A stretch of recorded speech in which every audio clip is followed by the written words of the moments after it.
Oh, you want me? Oh, Yeah, I swear to God, this game's rigged. If you could see the amount of tiles that I have, it's just giving me the most bullshit tiles.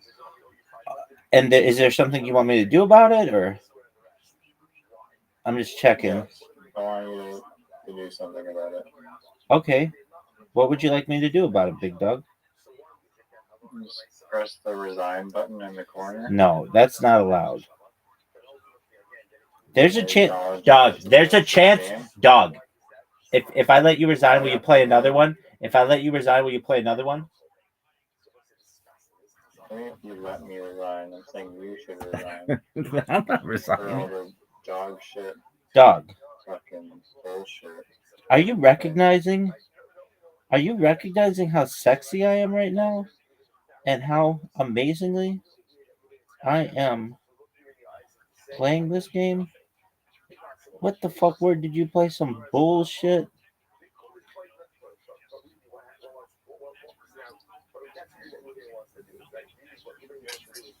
You know what you are?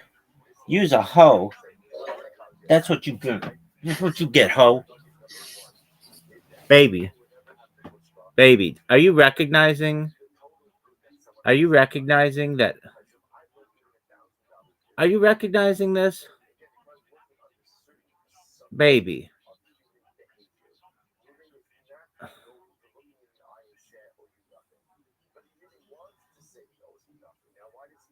Oh man, I'm getting whooped by 100 points now. I mean, that's what I'm saying. This is That's one this is one of the great ass kickings that we've had the opportunity to witness recently.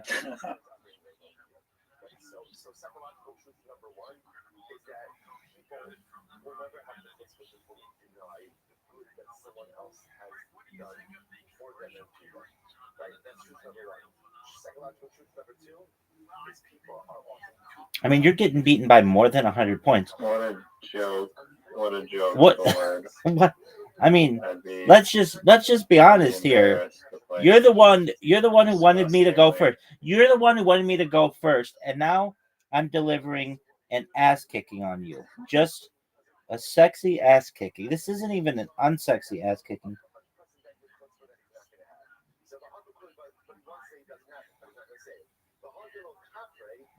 Oh, there's no word there now. Dog. I'm gonna open up this board for you, and you're gonna be able to make maybe one of the greatest comebacks in the history of this game. Are you excited for that? Are you excited for that, Riser?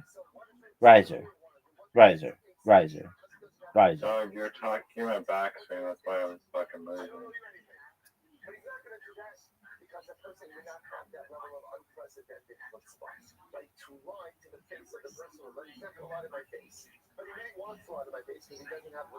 Let's see it, big dog. Open up the board.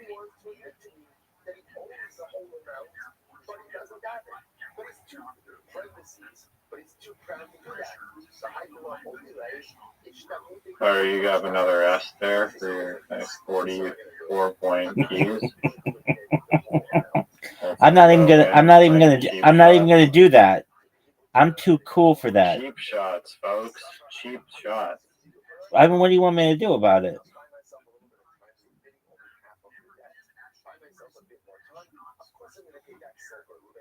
I was going to talk to you about, I saw this thing that was, like the Tour de France, or whatever. Tour de France. Yeah, I'm familiar with it, baby. Did you know that Lance Armstrong was on a recent Kill Tony?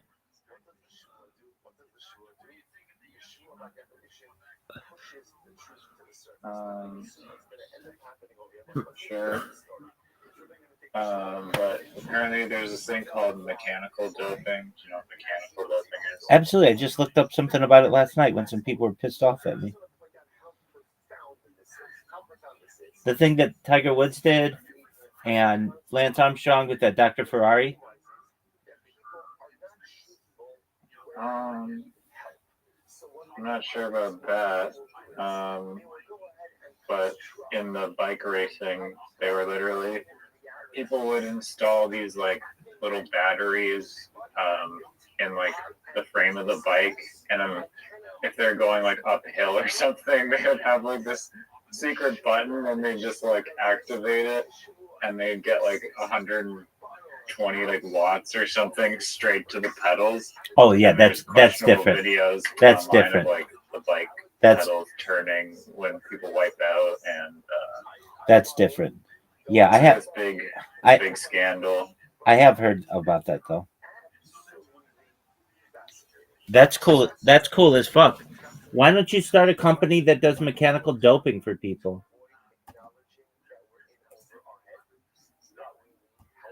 Um, you play dog? Yeah, dog. Are you happy? Dog, I'm whooping your ass. I'm whooping your ass in every sport we played. I won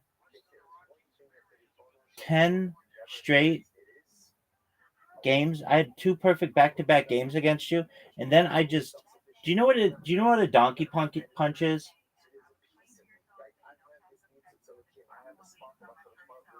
I don't know.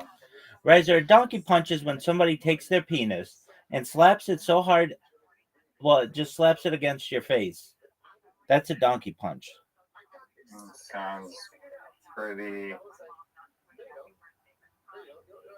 pretty interesting. Baby. Baby, baby, baby, baby. Would you consider, just based on my Play-Doh performance this evening, would you consider me to be the best Play-Doh player ever or the greatest Play-Doh player ever? Which would you define it as? Is it the the best Play-Doh player ever or the greatest Play-Doh player? I We're don't know. wait. It's like inside and outside. It's like the lines kind of blur between those two definitions. No one can really put together a concrete definition of the ass kicking. Big dog. Big dog. Big dog. Big dog. Big dog. All right, let's see what's your max points you've gotten on this.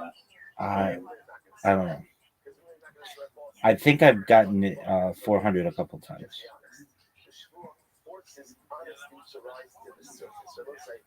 That's pretty good. It's not like amazing, but it's pretty good. Oh, okay. Well, what would be amazing? I'll wait. Like 480. How about 6 million? That'd be okay. What about 10 billion? Not bad. I don't know how Zoot would rate that, but I'd imagine it wouldn't be that bad. Remember when you said you were going to open up on the board on the left, and then you just... I did. Dude, I opened up braces. I opened up vet. You I- could cough. Dog. I mean, the game should be over the moment you play cough. That should just end the game. From a That's All right, I'll let you play me one more time. I'll let you play me 10 more times. You want to play a best of 10? Is that what you're saying you want? Wait, let me see if I can place this thing. If I place this thing, oh, not there. Dog, try to not get beaten by 100 points. That's my question for you. You used to never allow me to beat you by 100 points, and now I'm showing that I'm dominant.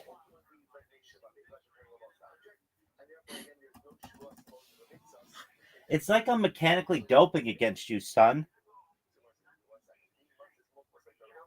I brought that to your attention. FYI. No, I'd heard about it before, but I thought you're the one who brought it up to me previously. Like, this isn't the first time we talked about it. They're not 100-point diff. Exactly 100-point diff, son. All right, I'm sending So you. good job. You beat me by 100 points like one game. Okay, I'm sending you another invite. I'm going to do it You're again. not gonna beat me by 100 points. That counts as a win. Since I whooped your ass so badly last time, I'll let you go first. And I think that's kind of me. Not only do I whoop your ass, but I'm humble. Definitely not that. No, come on, let's get down to brass tacks, baby.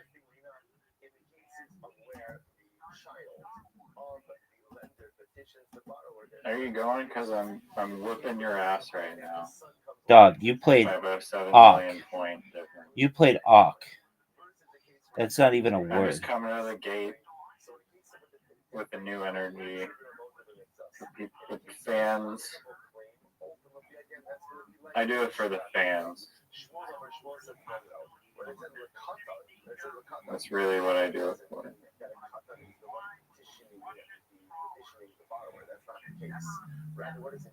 Don't fucking go there. No, take the bottom rack. No, cheater. No.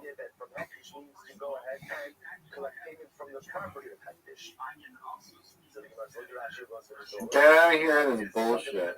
This is the West Side. Wow.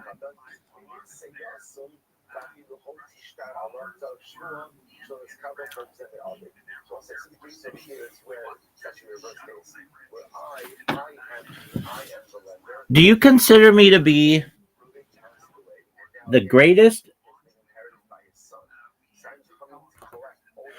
Play-Doh player of all time, or just the best Play-Doh player of all time? Because, I mean, do you want my personal opinion on where I rank myself in terms of Play-Doh? I rank myself somewhere between. Match Monsters is the only game that people give a shit about, and every time I play in that, Romeo isn't a word, that's a person. It is a word. It's what I am. Okay, they call me Little Romeo. They call me Big Romeo. A Romeo is a dude who slangs dick like a pimp. That's why I knew this word and you did not. Do you understand? Whatever gymnastics mentally you have to go do to make yourself.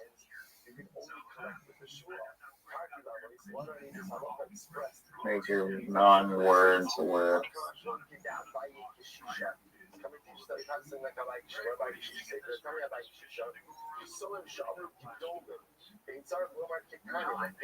Baby, look at this word. Do you see this word? Tay. Like rapping for Tay.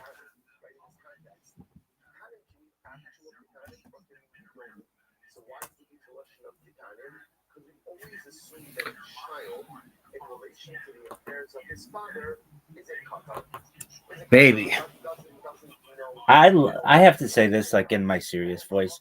I love how you are just a very good friend and you take my shit and you know I'm not at all serious and you're just a really sweet person. Now back on. What's it like to get your ass kicked 2 games in a row in literati and have 2 perfect games ranked up against you in mini golf? That's what I want to know. That's what I want to know. Look at you, Nix. You think that's a good word? You think Nix is a good word? You think Nix is a good word? Nix might be the worst word in the history of humankind.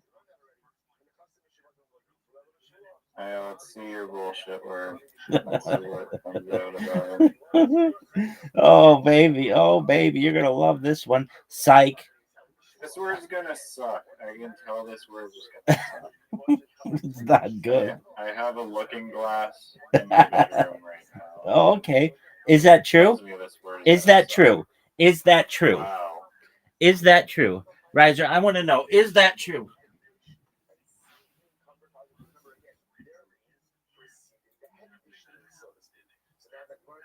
What the fuck? Oh, nice. How many points did you score, son? Not enough. Only 18. Oh, fuck you, dude. That's a lot.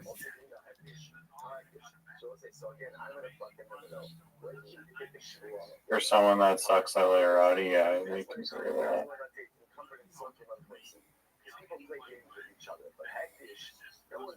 Yeah, just steal my L, dog. Just don't. Go make your own little. Baby, can't stop, won't stop. You score 18, I score 18. Because that's how the sex beast works.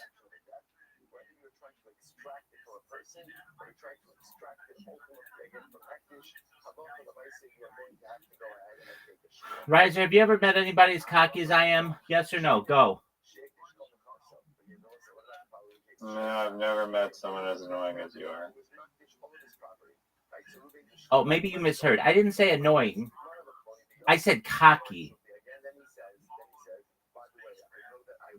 Oh, maybe you misheard. I said annoying, not cocky. What was that move? It and no? You think that was a good play? In and no, they're 3 words in the English language. Unlike kiss and whatever, peas and ka. I play actual English words, surprisingly. I know it may come as a shock to you. Dog.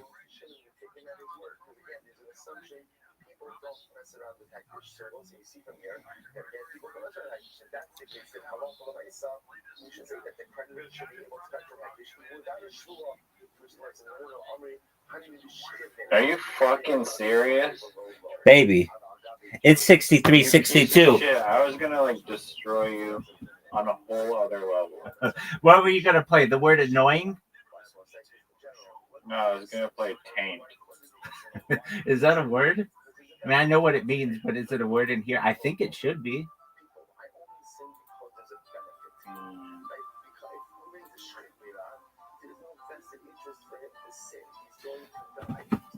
I'm sorry, but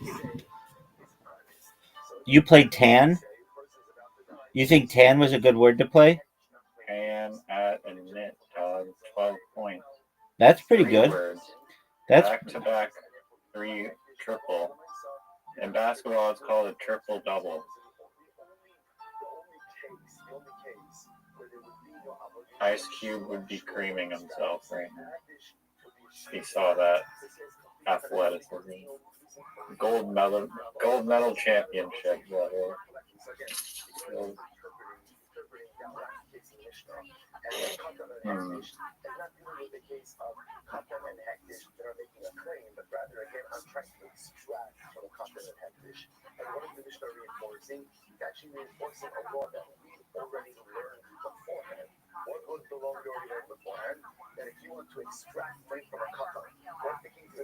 You're up, baby.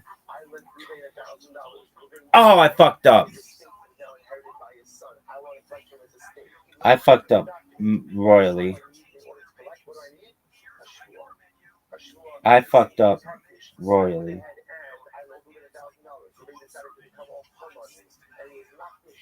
I'm pissed. Dog. One of the biggest fuck ups in the history of humankind. No,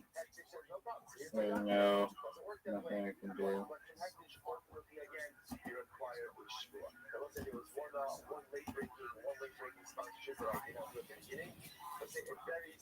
I may regret that move. Majorly.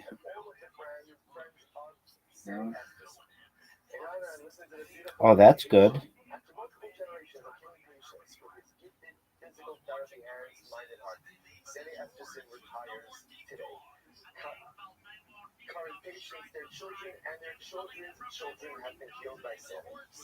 You're being dominated right now. I hope you understand. You're being strategically dominated right now. Just in front of the possible billion people that will rewatch this stream. You're up. You're up. And all I know, I just want everyone to know. I just know, all I want everybody to know is that you're up. That's really all I want you to know. And that's all I want the people of the future to know. That's all anybody wants to know is that you're up. Do you understand that you're up, son?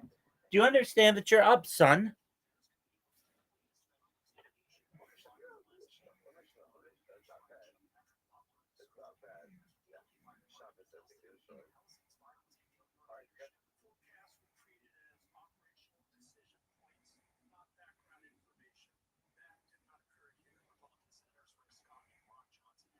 Are you gonna play a word from the Tibetan alphabet this time, or Baby. which alphabet are we going with? Baby. Oh, nice.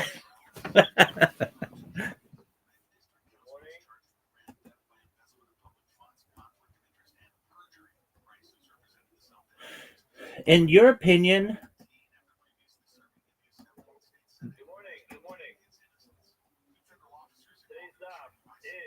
am I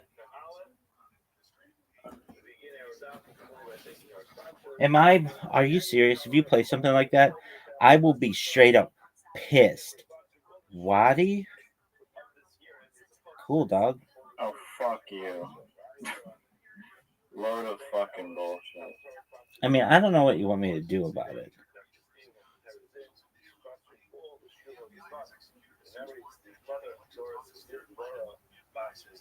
I could have played such a bit bigger word there. Oh, I fucked up twice. You deserve to win this game with how badly I fucked up. I just want you to know that. Oh, I'm so pissed. You know, that's bullshit. I don't get any. I thought the three. I guess you can only play the 3-word one. Yeah, is this your first time ever playing this game? Yeah, it is. I'm a gomer.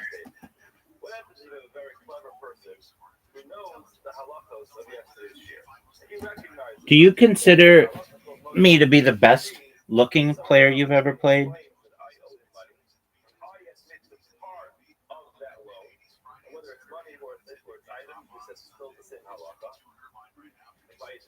What do you want me to say? Of course.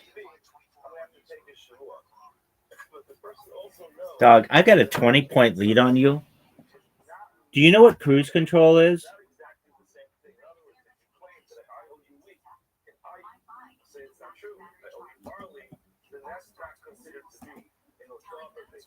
I would tell you this. I would let you play me until you beat me.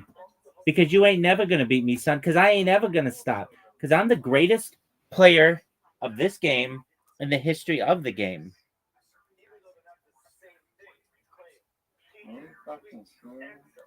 Dog, do you recognize how good I am? I don't really know if it's so much that I am exceptionally good or if I'm exceptionally great. Which one do you think it is? I'm gonna have to let the audience decide that important question. All right, I gotcha.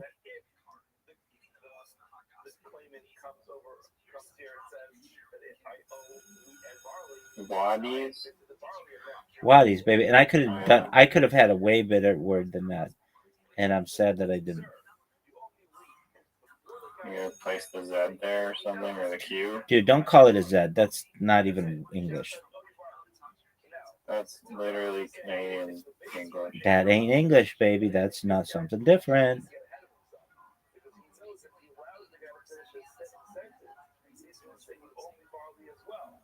I don't believe it.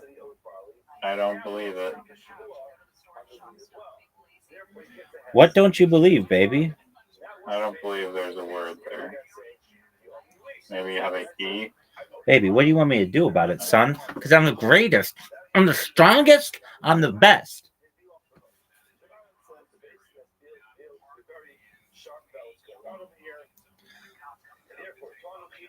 You would think that I would suffer from narcissistic. What's the word? Narcissistic. There's a phrase, narcissistic syndrome, but I don't. I'm too good for it. Don't you understand? Narcissistic tendency syndrome, some bullshit like that. But I'm too good for it. I'm too sexy for that. That was a really good move because vibes is such a fucking hard word to. I mean it. That was good. Oh, that is bullshit. That's not a word.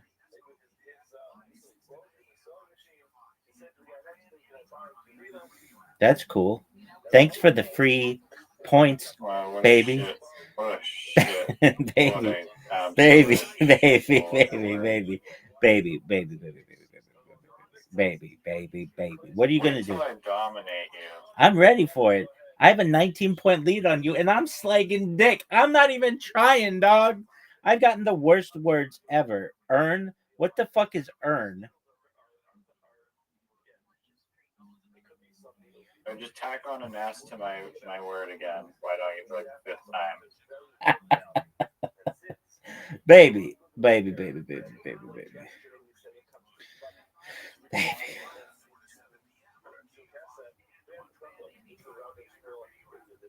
Just exploit the letter Q like you always do. Baby, baby, baby, baby, baby, baby, baby, baby, baby. Look at this move. Look at this move. Oh wow, you're coming closer. Ire? Yeah, ire. IRE, baby. You want me to spell it for you? It's the letter I. It's the letter R. It's the letter E. And it ain't no letter Z because that ain't a letter, baby.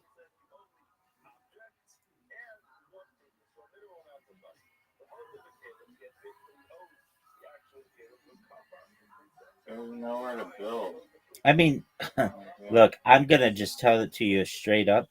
What do you want me to do about it, baby?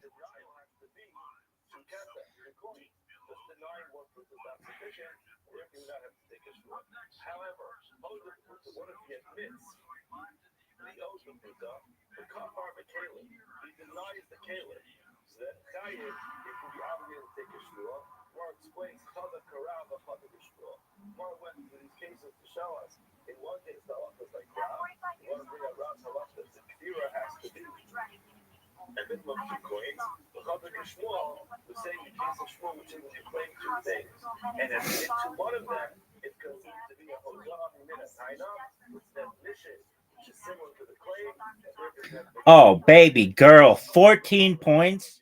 14 points.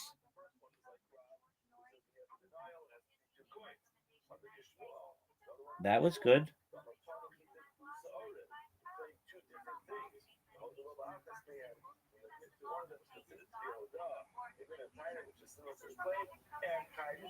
Aren't you supposed to be winning by like 100?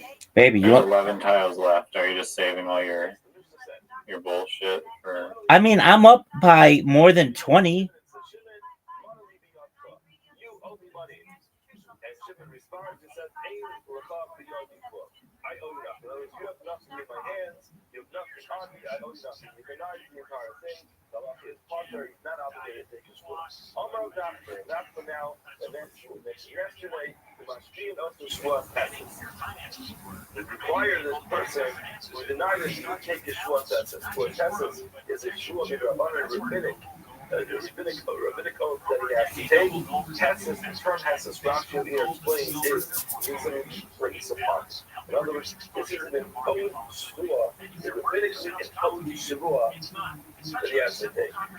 Really? You know that would have been. You know that would have been tight as fuck. I don't buy it. I don't buy it.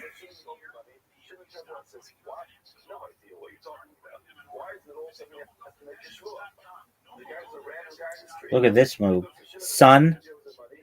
17 points, baby. Seriously? I mean, look again. If you're watching this either now or in the future, what do you want me to do about it? I'm good looking. I'm hilarious. I'm smart as fuck. I got a huge dick. What do you want me to do about it? Riser, are you inside? Yeah. Is it possible to not be inside? Yeah. I mean, you're never really inside. Or you're always inside? No. You're Yes. always outside. No. Or Good try. That was cute. That was cute, and I admire what you tried to do, but no. oh You're always outside. no. It was a very sweet, little, cute thing. Or you're always baby. Or you're always inside. And everyone heard that it failed, and Not at all. that's how it goes. Not at all. Dog.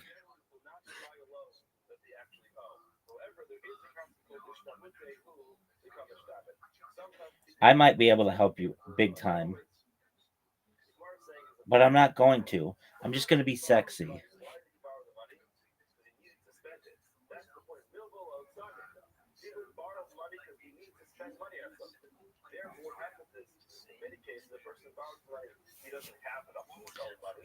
At what point are you going to admit that you don't have the right word and that you're done?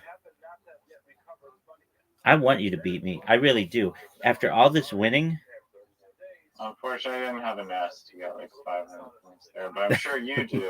no, I don't. No, but that would have been I'm nice. sure that you do. That would have been nice, son. We're waiting. Mr. Always outside. Everybody's always outside or everybody's always inside, according to your logic. No, everyone's always outside. I think I've made that very clear. No, you haven't. Not to me, at least. No, you're the one trying to propagate this inside, not. Baby, look at this move. 4 points, baby. Are you serious? What do you want me to do about it? Well, let me place the Z there. Oh, you have a Z? Zest is a word. What the fuck? Zest is not a word, and zest has never been a word. Look at you struggling. Well, Fez is a word. Yeah, it is. Fez, but off is not. No, it's not. That V is fucking us. Or it's fucking me.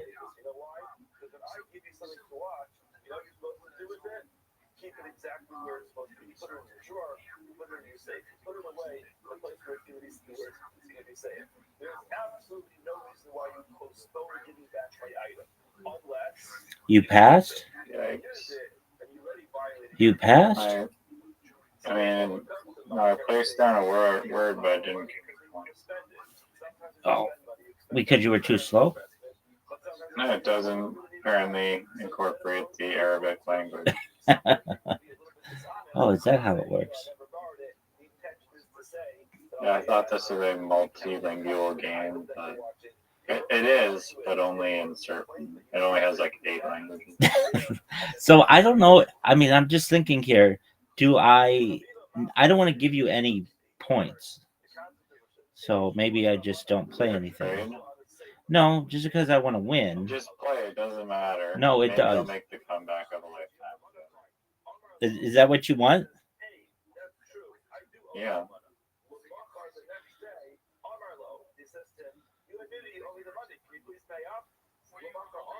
Thanks for helping me. I really appreciate it. I'll do it on the next round, dog, or the next turn.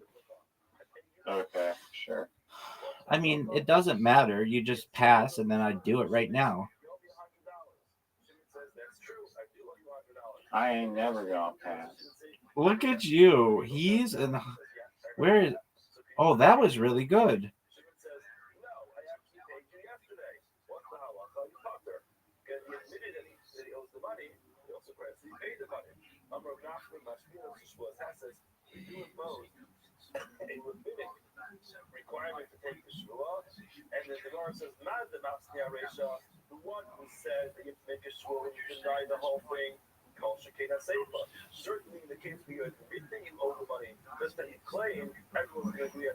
I might regret this, but I don't care.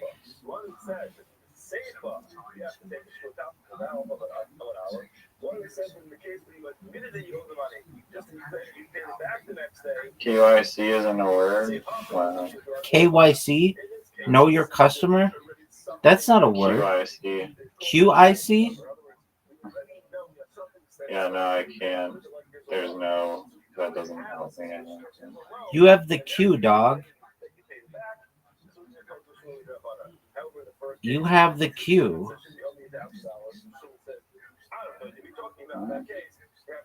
Yeah, and there's nowhere to flop it. Oh, that's what you think.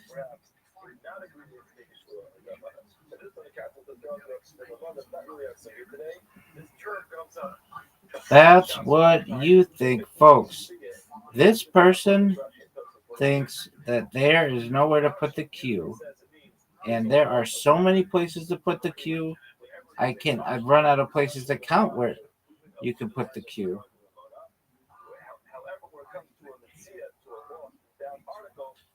Look at me dominating by 31 points. 31, 30 points. Look at me dominate. I want you to just nail me here. Oh, that was really good. You had the Z and the Q? Yeah, but there's nowhere I can't place a like 40 word queue. How do you know?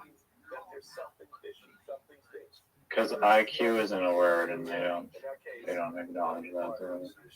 But ag for agriculture is a word. Makes sense. I can't make that one make sense, baby. All I know is that You lost by 90 points. no. Frizz is a really good one, dude. I'm serious about that. It's very good. If I place this Q anywhere, you're fucked. Oh, that would have been a 41 point word if this game wasn't rigged. If you didn't put Frizz down there, you could have put the Q and the I in another place. Oh, there's no. I don't have an I. You did. I had I. You had the I for Frizz. Yeah, but there's no U. I have a U. Oh, whatever. Okay. Dog. Look at this desperation we're seeing here. Look at this desperation, folks. Folks, if you're watching at home, this is the most. I found a key. Except Weckern isn't a word. We're current without a U. With a Q. Oh baby.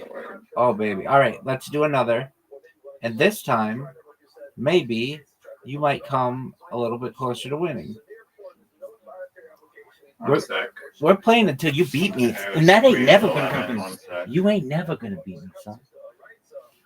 Yo, I want you. I'll join in the game and just want to watch them. I want you to explain to me. I'll explain anything you want.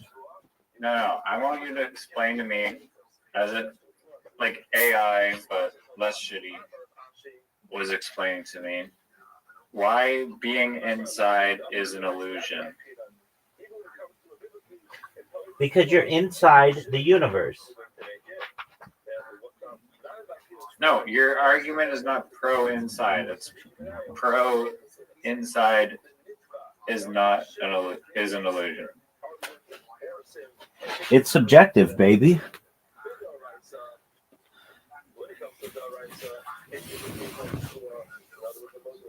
No, put all of your IQ points into this explanation. Okay. Here we go. So what is the argument that I have to make? That you know what it is. Inside is not inside. You're always outside. That's what you need me to make. That you're always outside. Yeah.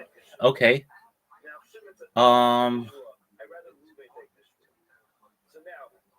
Improv, go.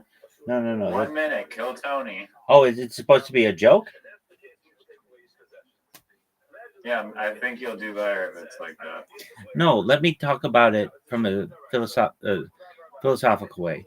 So you're saying that you're always inside, and I have to make the argument. Always outside. You're saying that you're always outside, so I'm saying that you're inside. You're inside the universe. The universe is not in.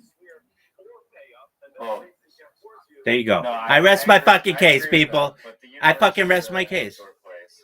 Wait, hold on. No, you're inside the universe. You're not outside the universe. How do you know that? How does anybody know Can anything? you prove that? How you nothing can be proven. Exactly. Wait, nothing can be. I guess, yeah, sure.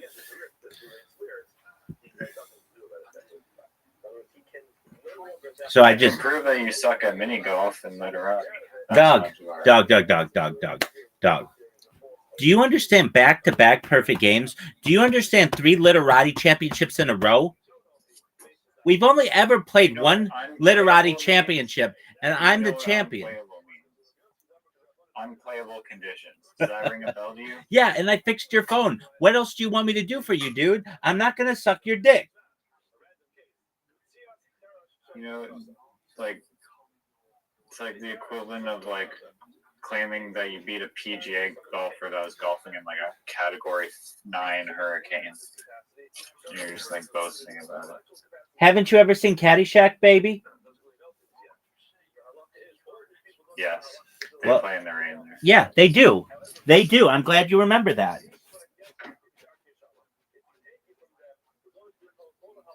Look, I still haven't heard a pro outside argument from you, and it's been I've asked like 500 times. No, I gave you one, and you said yeah. So I thought I answered it. You said you did not give any dissertation. You gave you're arguing for inside. I want you to argue for outside. Okay, so I'm arguing that you're always outside? Yes. All right. You are always outside of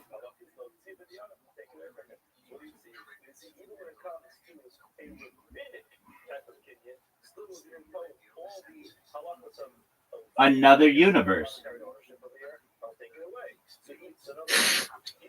Baby, I rest my case.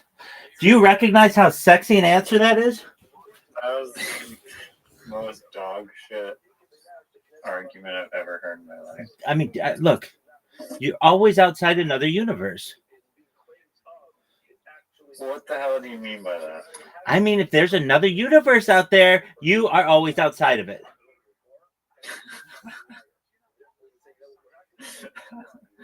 Okay, I don't think you understand the topic. I don't think you understand physics, son. I don't think you understand the point. How is my the concept of indoors, like being indoors, not being inside the universe? Obviously, we're inside the universe. We're talking about being indoors. We're talking about being indoors. Okay. Yes. So, I'm talking about, okay, you're outside of another universe. You're outdoors of another universe. Okay, you're still. Okay, it's okay. No. I like this. What I'm saying actually to me makes sense. I don't know why it doesn't make sense to you. No, I know. I get what you're saying. That doesn't relate to the argument for proving why you're always like why the indoors is an illusion. I get what you're saying though. So I mean, yes. I mean, hold on a second. Are we talking about a paradox though? Because I've both proven that you're always indoors and you're always outdoors at the same time.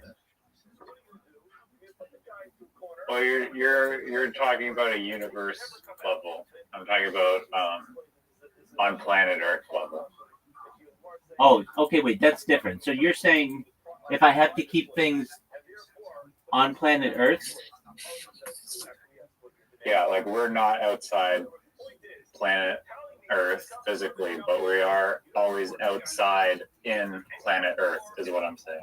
Incorrect. We are outside the Earth's mantle.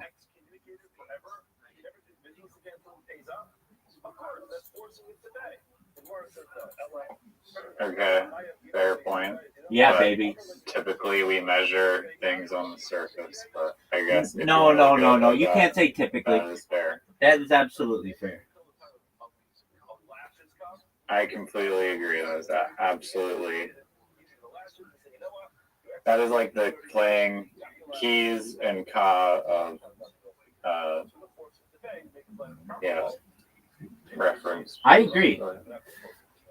I would say it's part of what gives me my sex appeal is just coming up with amazing arguments like that.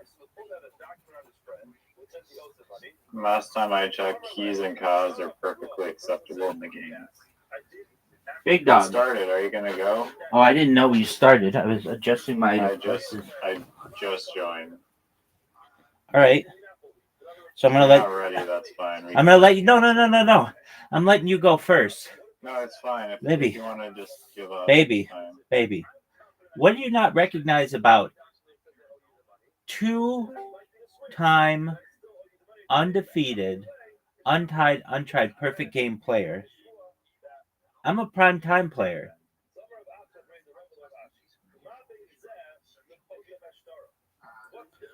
Dog, look at this guy. Everybody's just watching him like, are you serious? Are you going to go? Are you going to jerk yourself off raw? This motherfucker is jerking himself off raw. Reem. Cool story. Bream, baby. How you like that, baby? How you like that, son? How do you like that, son? How don't you know what bream means? How don't you know how dog, how don't you know what bream means? Explain to me what bream is. Dog, do you want me? Do you need? Yeah, tell me right now. Whatever, Google it. Let's see what bullshit. You need me to look it up? I mean, I could.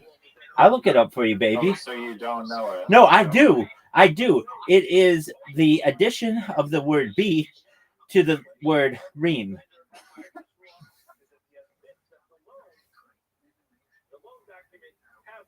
So you just made it. Look, I'm going to tell you what it means, okay? It's any of various freshwater cyprinid fishes, especially Abramus brahma of Eurasia, having a compressed silvery body. It's a small fish, especially a bream, and everybody knows it. Okay, so we're just playing some bullshit.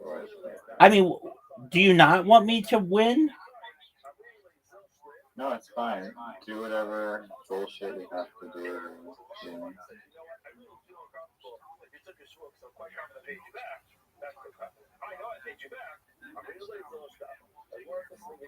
Oh, he's got an S. Nice.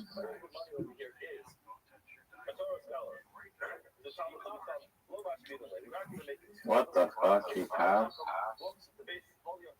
Why?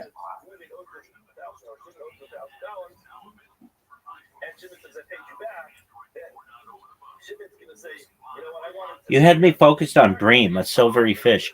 Dog. Lude. You think Lude's a good play?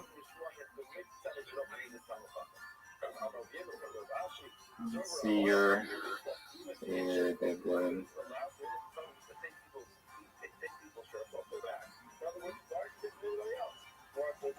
3-letter shit word. Nice. Nice.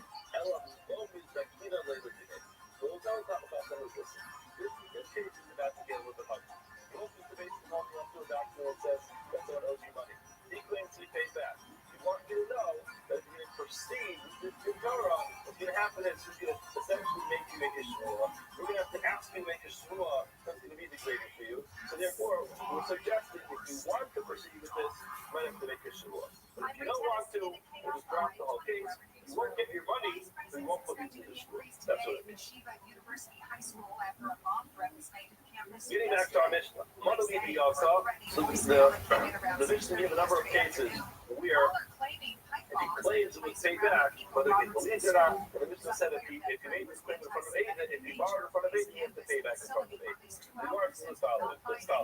Amar Rabbi Yehuda Barak, Hamal Bes Kaver Aiden, a person like both his friend with Aiden, in other words, there are witnesses there at the time of the loan. Sarah, the borrow of Aiden, she has to pay him back in front of Aiden. When this halacha was said, the bar house in front of Shmuel, Amar Shmuel said, Did you know that even though you went first, you're still losing? Dude, I swear I don't think that the game is giving you the correct amount of points. I think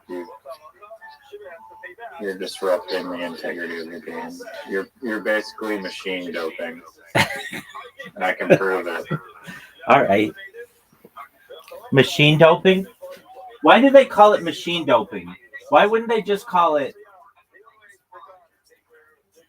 like engineering enhancement or something?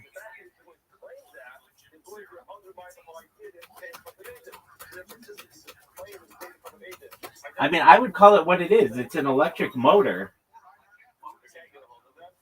Machine doping. That's a stupid ass phrase for something that it isn't. I mean, blood doping, they wanted to make some parallel to that. But yeah, doping, you're not doping up the machine. Like, dope is attributed to chemicals and drugs. So I it's not agree. like the bike is like getting blood transfusions. High altitude blood transfusion. Dude, how did you get such a big lead?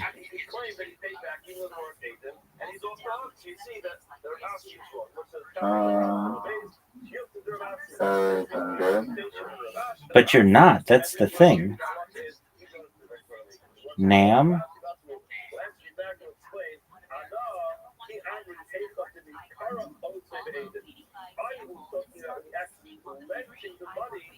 I don't believe it. I don't believe it.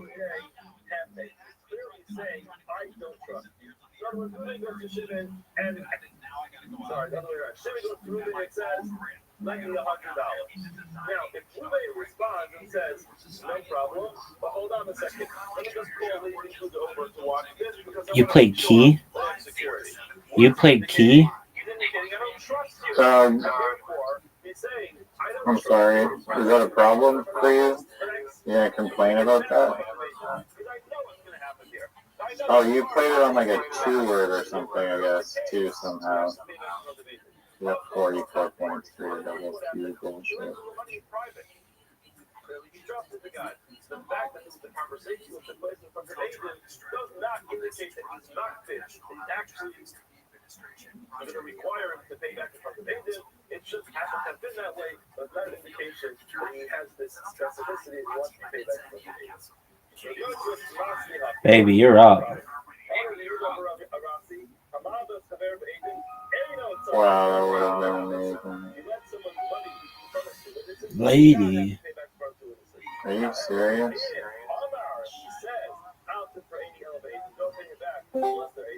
Oh, look who the fuck it is. Mr. Everybody's on my fucking time, and I'm on no one else's fucking time. Mr. I'm the #1 prospect of comedy in all of South Australia.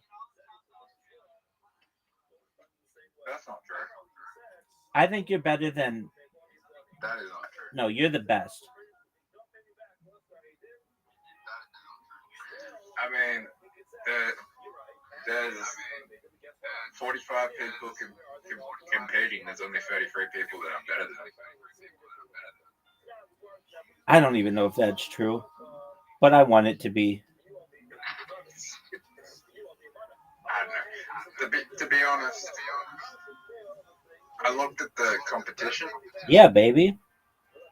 It's really really dependent on who the judges are that night. Whoever wins, it's just who the judges like. I don't know if the judges are gonna like me. Dude, why don't you just suck their dicks and then you win? That's probably how most of the other winners won. No shame in that game, son. If you got to do what you got to do, baby. I just feel like my comedy style is about 12 years out of date. Okay. Why do you feel that way? If I was dropping these things 13 years ago, holy shit. If I thought of these things that go through my head 13 years ago, my fucking career would have fucking blown up. I'd be fucking bigger than that rough. Dude, people would think you were amazing, especially with that RFK bit. Yeah, too early. They'd be like, holy shit, this guy predicted the future. Right. It was just like RFK is gonna fucking go after all the autistic children and they're gonna raise the diagnosis for autism by like 200% in the next 12 years, 13 years. Can you imagine? People would be like, Donald Trump is still president? No, Donald Trump wasn't president. Okay, whatever. Okay, 13 years ago. You're right. Then they'd be like, Donald Trump's gonna be president? You'd be like, actually, this is gonna be his second round of it. Not just that, but he's also gets accused of rape a lot. He also has connections with billionaire rape, child molester. He also gets involved with some very heinous crimes. And he still becomes president somehow. Oh, he also gets shot in the ear.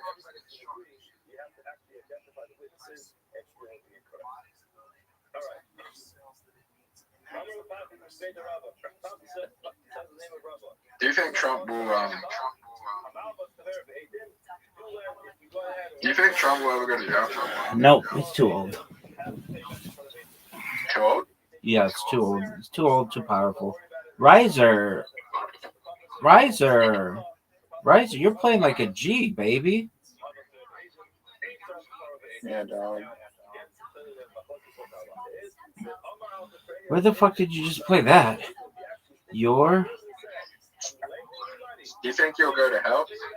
I don't believe in hell. Sorry? I don't believe in hell. Hell's not a part of Judaism. No, if anything, the closest thing that we have is something called Gehenna, and you're not there forever. At most, you'd be there for 12 months.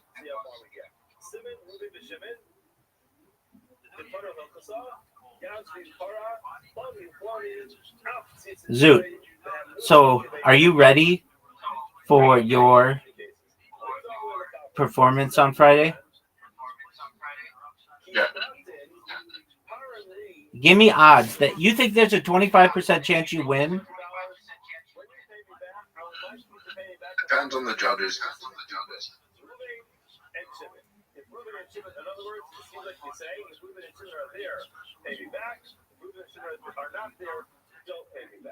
I know how world comedy has been judged in the last 7 to 8 years, especially in South Australia. Are you there? Yes, sir. I'm listening intently.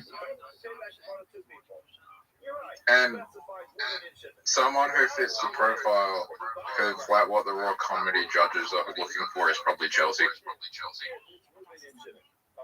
Why don't you just clean up your fucking material and PG shit? It's funnier if you do family friendly shit. It's not about the material. It's about who they can market as a person. But Zoot, you're a bisexual. Like I said, man, if you need to be for one night and it gets you on the front of your comedy dreams, maybe you have to be. All you have to do is suck a dick once, and you can start saying homophobic shit on stage as a comedian. Dude, is that something that you want to do? All Eminem needs to do to like revive, like all Eminem needed to do was film a video of him sucking a dick and post it on Twitter, and like that the homophobic community would have supported him. The homosexual community would have supported him fully. Would you have supported him? Yeah, why not? Like they tried to destroy his career in like the early 2000s. I don't know if you remember. And the 2010s, like from like the late 2000s and the 2010s, there was like LGBTQ community that just solely the whole purpose was just to take down and cancel Eminem. Do you remember that? That was their whole existence. A little bit. And then people started getting accused of sexual misconduct, sexual assault, and they left them alone and started going after that.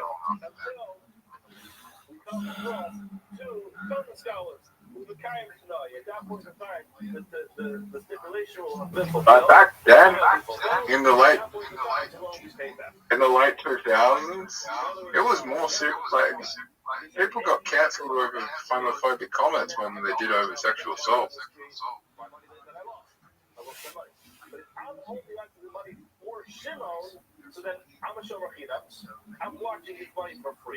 Zoot, are you ready to lose? Yeah. Okay, well, we're almost done. I've beaten Riser 3 literati games in a row and had 2 perfect games in bowling against, or in mini golf against him. What the fuck is that, Riser? Riser, what the fuck is that? What is your question? We're always outside. Who do you think is going to win tomorrow night? You. Really, me? No, I don't think you have a fucking shot in the world. I don't have a fucking shot in the world. But I didn't think you had a fucking shot at getting this far. So I want to tell you that I don't think that you have a fucking chance, and then you'll surprise me and I'll shit myself and have to book a flight to fucking Australia to see you in the championships. National? Yeah, dog. Raw. Do you know who?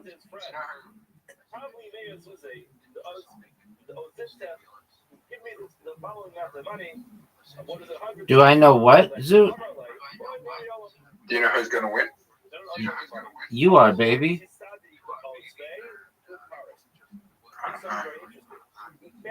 You have a good chance. Dude, you need to work on your fucking improv, dude. We tried last time and we got scared and ran away. Zoot, you suck dick at improv. Run away. Zoot, you're one of the worst improvisers of all time.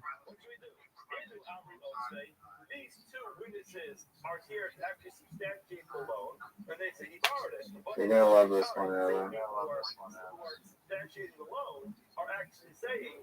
What the fuck is that? XU is a word? Sue, dog. Sue. Oh, dude, that's a good one. I am gonna love that one.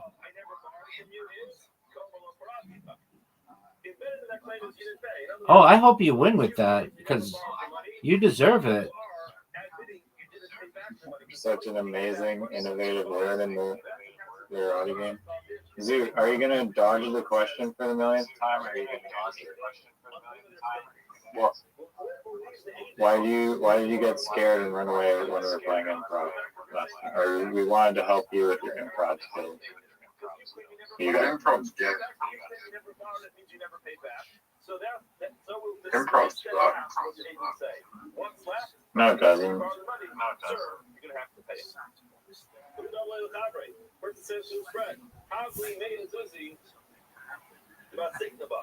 me $100 that are in your possession.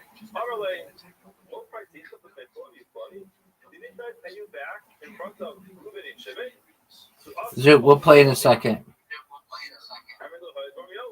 So they went out, they got these two identified witnesses, and they said, Rabbi. Yeah, baby. I don't know. I got this weird feeling that death is fucking cool. Zoot, don't talk like that.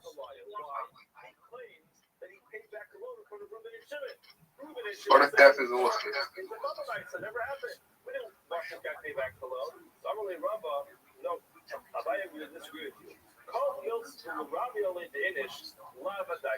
Sometimes you have an obligation to know things. Sometimes you don't have an obligation to know things. In this case, you are not required to pay back from the victim. You're required to pay back. You're claiming you pay back. Now, it happens to be, you think Reuben and Shimon are there, but it's not an obligation that you should know that Reuben and Shimon are there, and therefore it's possible you mix up the identities of Reuben and Shimon, and it could be that's a mistake, but that's not going to prove you as a liar. Let's do one more case. Normally the Chavre. A person says to his friend, Havli shis meyazuze ransiknaba. Give me 600 zuz. Before they have 600 zuz, do not siknaba. That you owe me. In other words, that I have in your possession. Amar lay, he said to Vlad Particha Meya Kavi. Oh, 3 tiles left. How many do you have? And I now pay you back 100 kav of Apsi. Apsi is Oh, nice one. Fuck.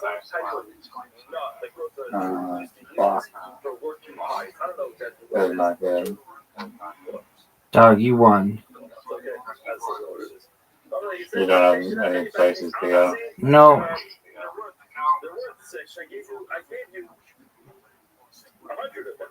So in other words, 6 times 100 is 600. So I paid you back proper value. So I'm like, no. Incorrect. 2 tiles left. How many do you have? What the fuck? Are you serious? Only $400 worth. Also trace out these 2 of these came. So obviously it said in. Oh, what a good move. You got me with that. So therefore, according to your calculation, that it was. Oh, wow. Wow. All right, Zoot, are you ready? I was just excited to play with Zoot. Zoot, are you ready? No, you weren't. Yeah, I was. Zoot, are you ready?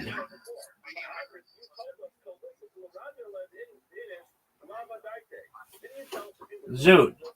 Hey, Rabbi. Zoot, you're up, baby. Riser, you're up. Is Zoot even in this call, or is he gonna just dip halfway through the game? Oh, he's definitely leaving halfway. Riser, you're up. 1 sec, dog. Zoot, can we tell you? Zoot, the thing that we like least about you is that you just leave randomly. We can't fucking stand it.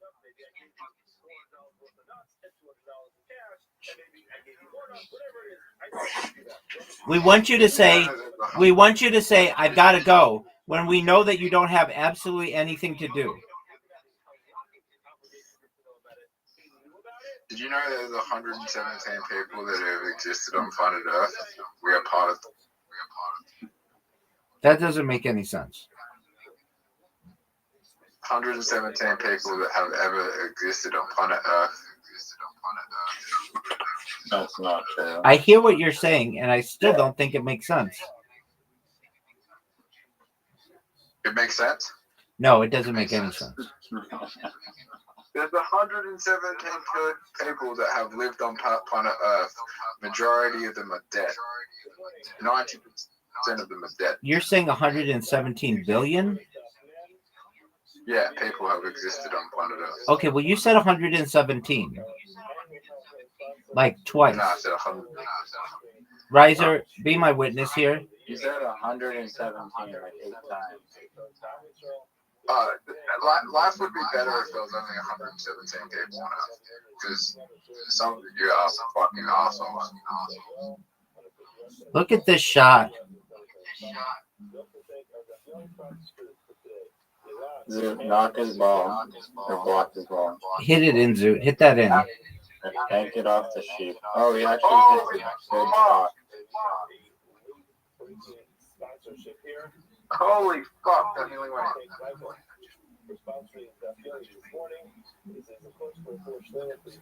Bet Riser won. Why would you do that? Wow. Why would you do that? What a shot. Oh! Alright, Zoo, you got so lucky. Wow. How does it feel, Rabbi?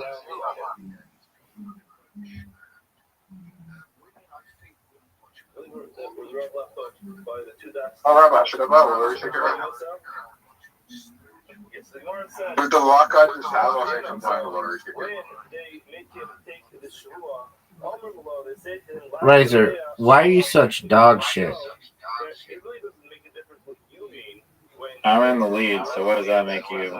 Dog, you didn't even know how to do the tent. You're less than dog shit. So. Dude, I think there's a hidden hole up there in one of these trees. Why don't you discover it for us?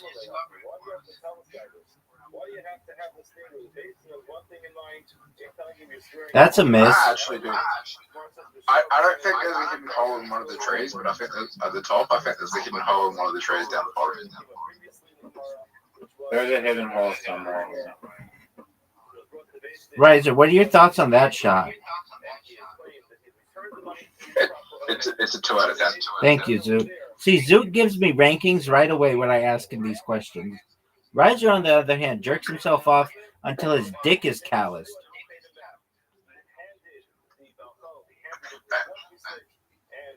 I was just thinking of 114 people on there. Rabbi, I just saw a post on Instagram saying I think dogs should have guns. Do you agree? Has guts? Guns. They should have guns for dogs. Did he? You think that dogs should have guns? That doesn't make any sense. They should have an equivalent to guns. They should have guns. Yeah, goats should have guns. Dogs should have guns. But didn't you originally They say? can with like Neuralink. Maybe train them, maybe.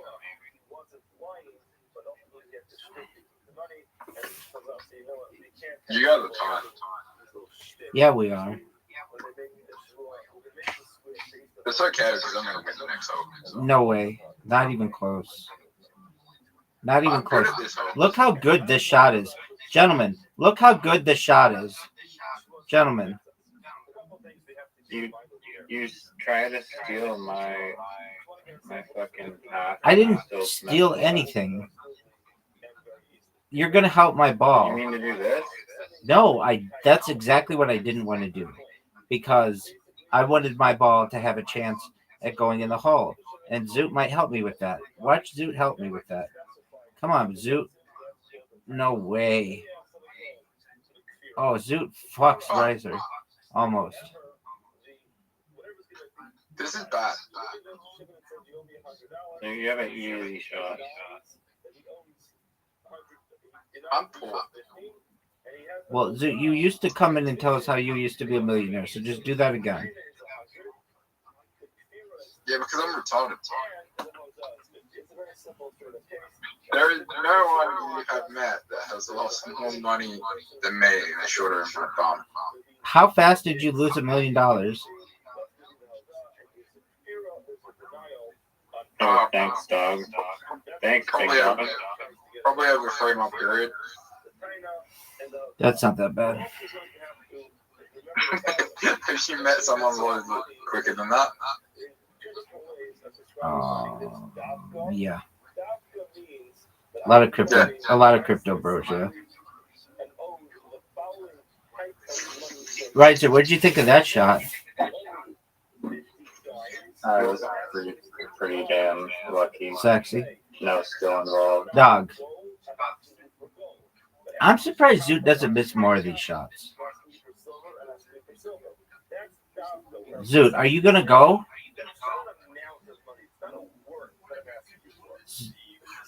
Zoot, quit with this bullshit. Zoot. Zoot, go. Did he disconnect? His thing disconnected. Oh yeah, the stupid thing was disconnected. Why is his Wi-Fi always... Oh, this whole sucks. The same people who run Australian comedy run the telecommunication systems in Australia.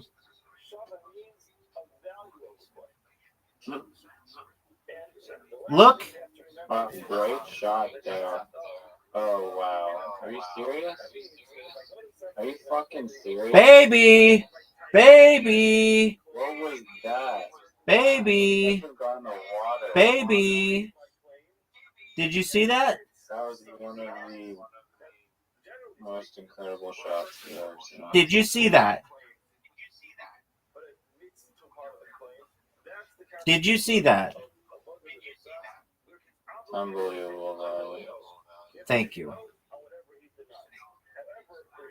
One of the sexiest shots that anybody's ever had in the history. Even when Zoot is like, yeah, I'm gonna not disconnect and rage quit, he still manages to find a way. Oh, for sure.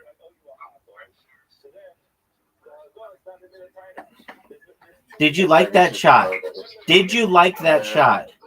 Did you like that shot? It should have gone in the water. I don't think he meant to do that. Is that Zoot? Yeah.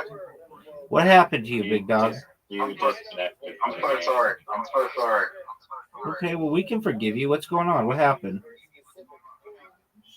My mom's like, come out, meet your brother's girlfriend. Is So, she? okay. Scale it from 0 to 10. Oh my god, that's my brother's girlfriend. Yeah, I know. So it should be super easy. Your brother either landed a babe or an ugly chick.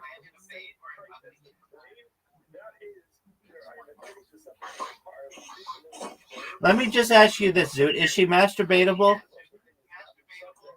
Oh my fucking god.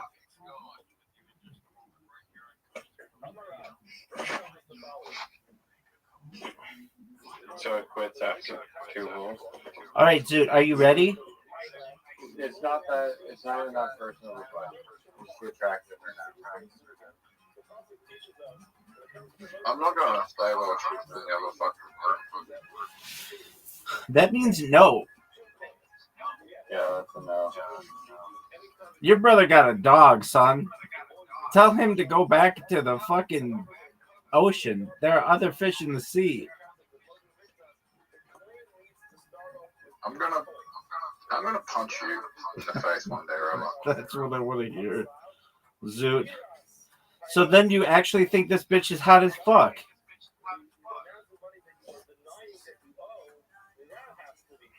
I had no idea Zoot had a brother. Was he older or younger? Older. Are you guys buddies? No. Why not? You're trying.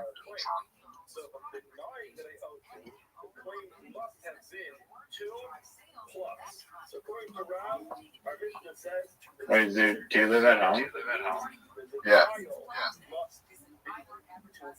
Does your mom know about the $1 million? It was 2 million. So, no. It wasn't 2 million.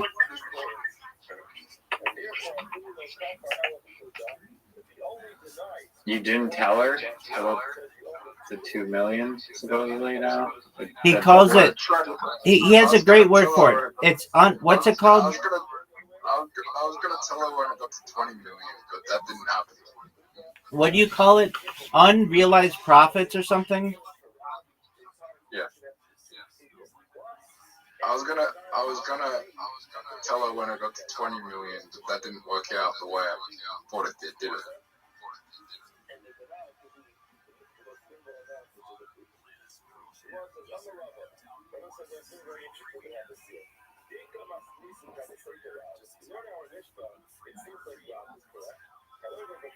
$2 million. And you didn't take anything off the table with $2 million. Oh, I did. You did cash out some of it? Yeah, then I I was in a fuck place where I had a lot of money. I was dating a girl with a heroin addiction who had multiple sex work jobs. It was not like a smart decision to do that. You're dating the girl from Breaking Bad. She was a heroin addict and she had multiple sex work jobs. And it was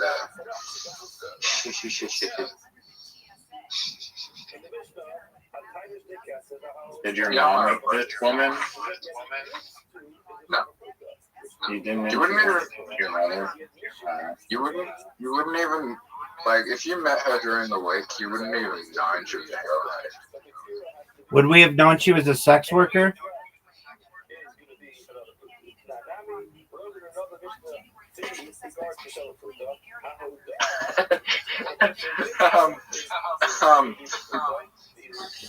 Probably not.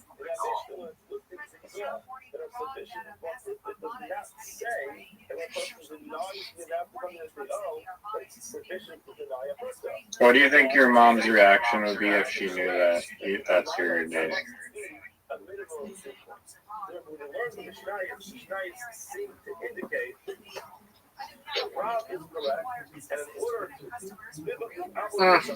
Wow, what a terrible song. If she knew? Yeah.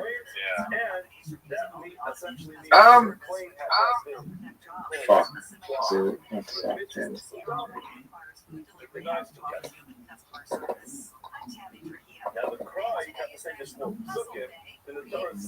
I think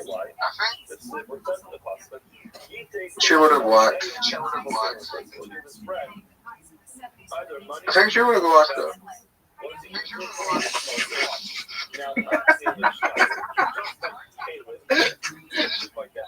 Scale of 0 to 10, the heroin addict girl. Well, you know what? Here's the thing. I just need a number. I don't need a thing.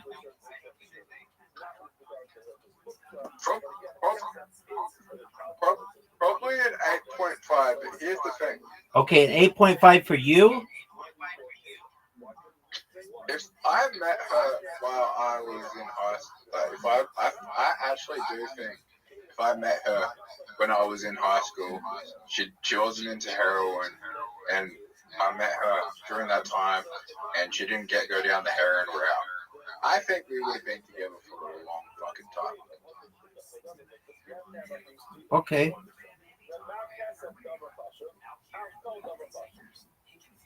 But this girl was probably like, the problem was, like, I met her when I was 28. She probably would have been everything I wanted from a girl when I was in high school. Apart from the heroin.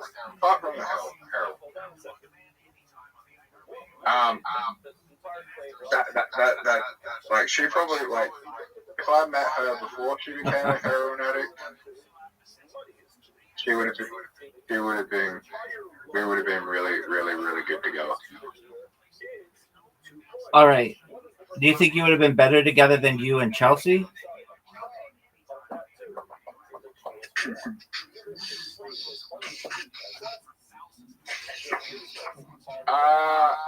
Chelsea's not my age, so how old is Chelsea? I prefer to How old is date people my age.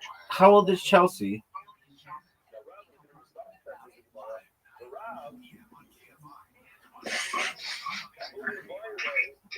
How old? Very young. I mean, what is she? 5? 22. Okay, you can still date her.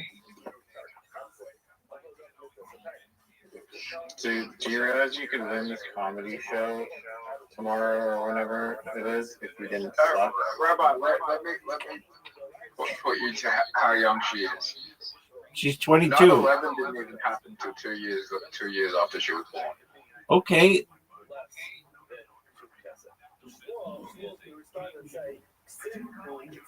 Look how sick this shot is.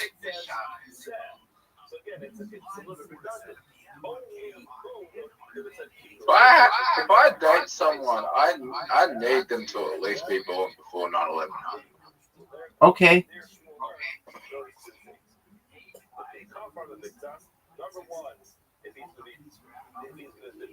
That's a terrible shot. Riser, what are you going to do? I forget the percentage, but 69. But she was born before Shrek 2 came out, so that counts as well. I don't get why that's funny. Why Shrek 2 and not Shrek 1?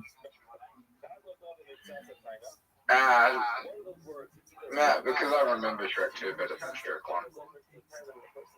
Okay, why does that matter whether you could date her or not? Are you serious, Zoot? Zoot opened up a secret portal.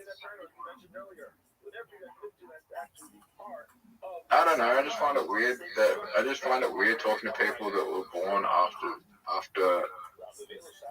Shrek 2 came out. I love how that's your high watermark. What, Shrek 2? Yeah, that's hilarious.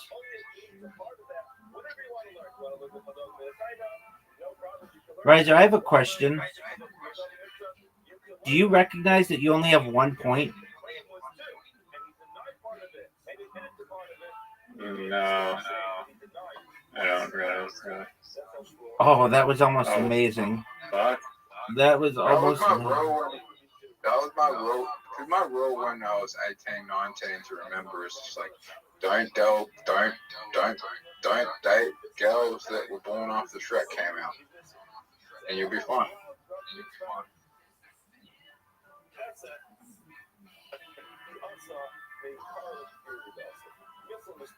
Dude, when is this fucking comedy bullshit? It's Friday night, Tomorrow baby. again?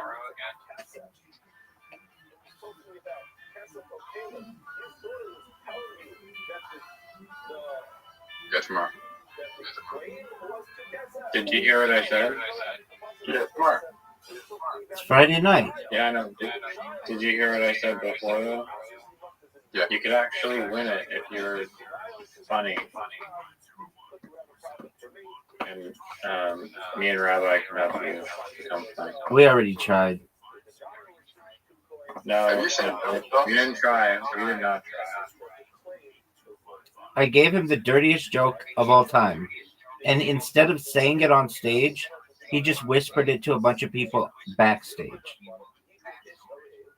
Did they find it funny backstage? He said they did. Oh, is this the grandma one? Because that one's... Oh, no, it's the dirtiest joke of all time. It's hilarious. All right, so do I even have to play this hole? Is Zoot still in this call? Do you want to put... Zoot, what did you think of that shot?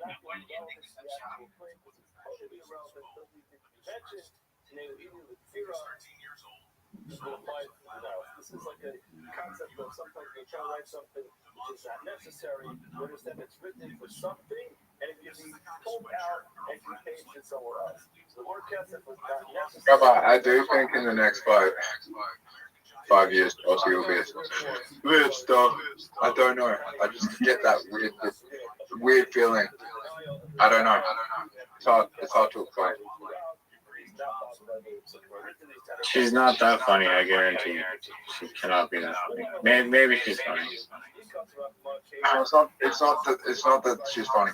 It's that she's bisexual. Yeah, it's that she has something that she has something that's marketable. A mouth. Being bi, what's her marketable skill?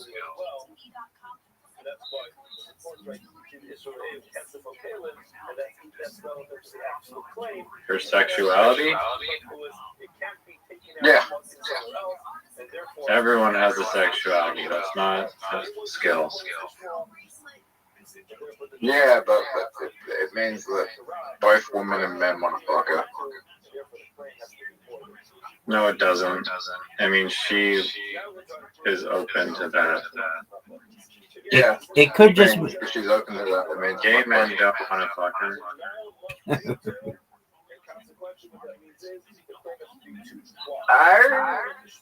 Rabbi, I'm gonna discuss something with Rabbi.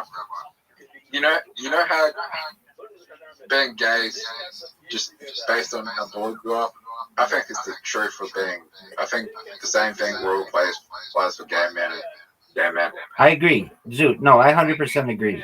That's absolutely true. It's just how bored are you? If you want to spend all your time striking out with chicks, then then like you'll be bisexual or whatever. I can tell you this as well.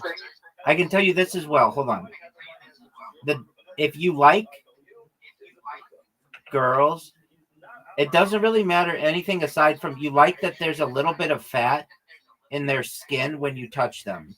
If you like guys, it means you like a little bit of muscle and in their skin. It's just like, do you like a harder body or do you like a softer body?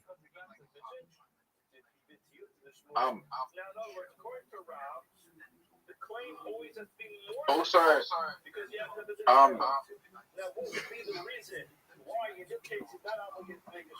it's a lot easier to get guys. I think it's a lot easier to be gay and get guys than it is to get girls.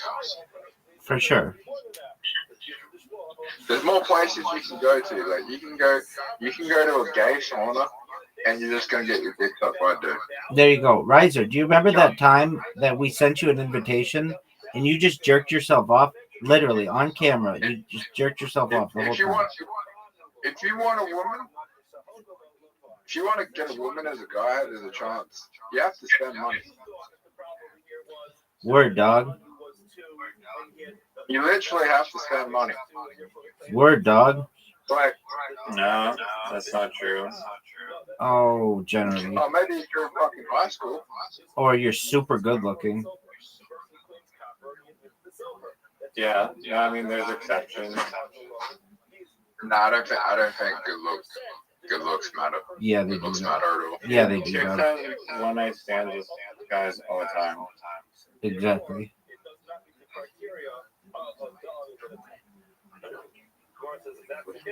Look at this shot.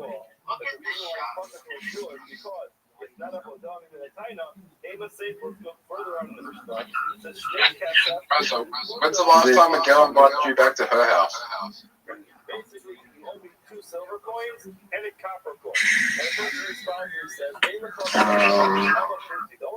I don't know. Look at this shot by Riser. Or by Zoot. Hey, I Zoot. actually made a fucking shot. Zoot, that was amazing. Usually the girl's going to your house. And what difference does that make in that equation? Fucking sucks. You gotta clean up the house.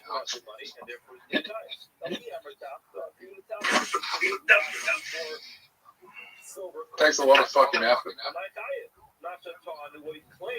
How big of a mess is this chick fucking creating? Oh, Zoot, that's a terrible shot. No, that was alright. A good looks only help you. Wow, steal my fucking idea. Good job, Rabbi. You're welcome, baby. Good looks only help you in good looks only help you in 3 situations to get women. No, they in all situations, dog. Travel, when you're in university and you're young, and when you're in high school. No, that's incorrect.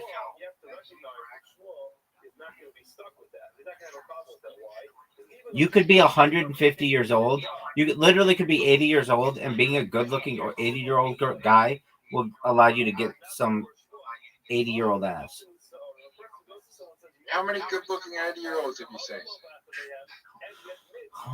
I don't know. A few.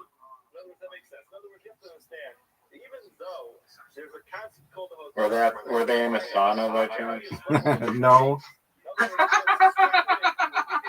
They were television presenters. I knew a lady who was the first television presenter in San Diego, and she was, I would say, a very attractive, like 80-year-old woman. Like when I saw her in synagogue, I thought she was 35. Are you ready for the greatest shot you've ever seen? Yeah. How talk she It wasn't like that. She was like naturally really pretty. When you come up a little closer, you could tell she was older, but from far away, she looked really, really pretty. And I mean, up close, I mean, she's she's she's There's 50-year-olds that still look. There's 50-year-olds that still look like 30 or 20s. yeah. I mean, up close, this lady looked. That gal, that woman, the woman from Modern Family. I can't remember, like, who plays Glory. I can't remember her real name. But Sophia something. Sofia Vergara. Yeah, she looks 30. Okay. I can't believe I'm So this did, road. so did Selma Hayek. Selma Hayek looked like,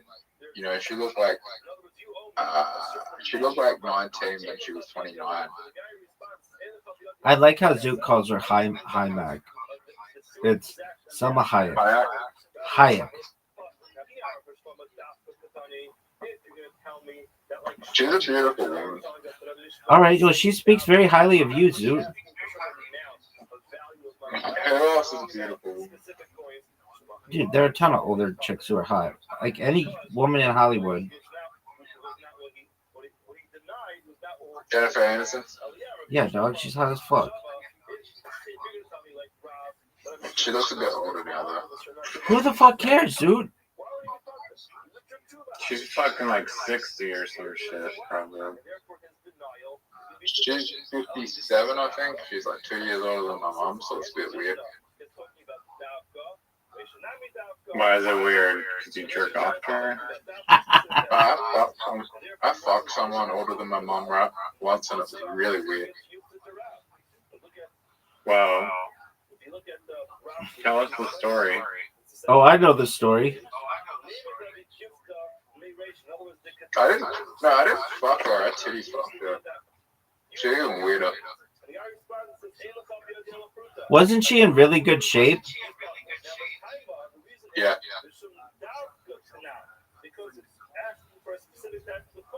The places Zeus fucking Dick has been.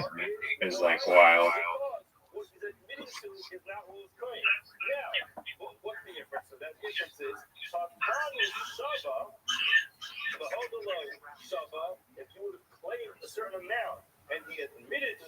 One of the greatest shots we've ever seen, folks.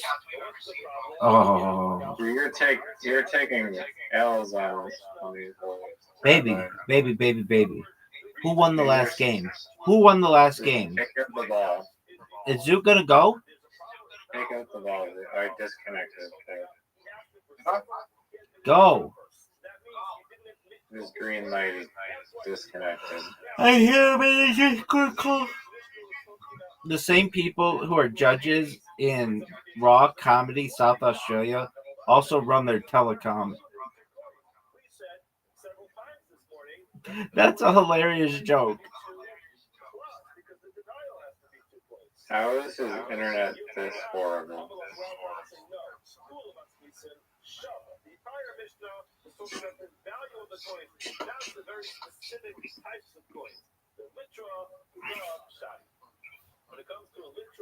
Zoo, can you hear us?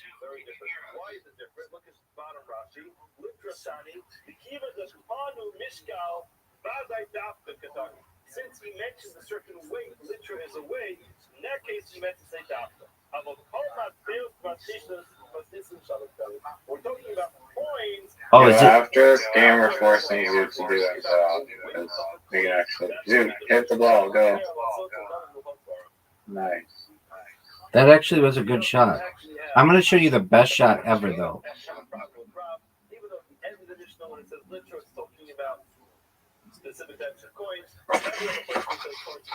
That was amazing. Zoot, make mathematically eliminate Mr. Rabbi. Sorry, I had a phone call group chat from like everyone before tomorrow night. Did they say that they think that you're funnier than Chelsea? You had a 1 minute phone call with everyone. They were like, "Hey, Zoot." For 1 minute. Hang on, I was like, I gotta go. It was like, yeah, we'll go perform. They're like, oh, this is tough. Zoot, I'm gonna collude with you to help you win.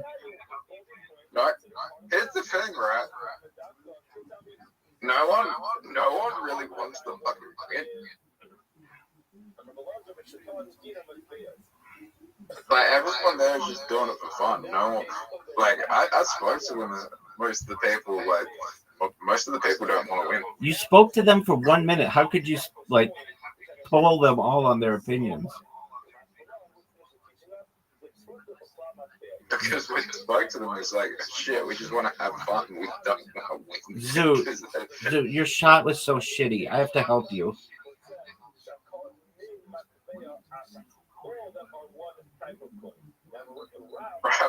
Oh, this is a perfect game. I'm sorry. Sorry, guys. He's having a perfect game. My bad. Rabbi, I'm not trying to win tomorrow night. I'm just trying to have fucking fun. I didn't do this to go, oh, shit. I didn't think I would get this far in. Either. I'm fucking surprised with you are. Thank you.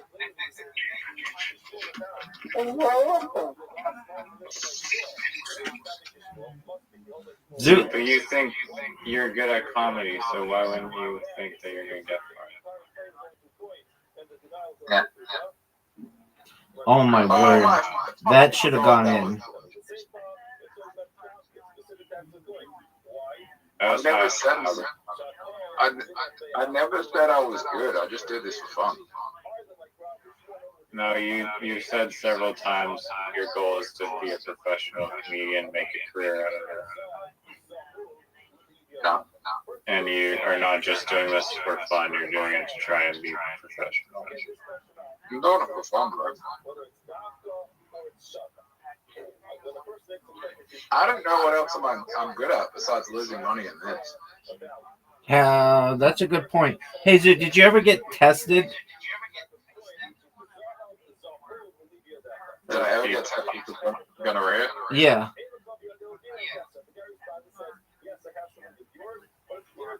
And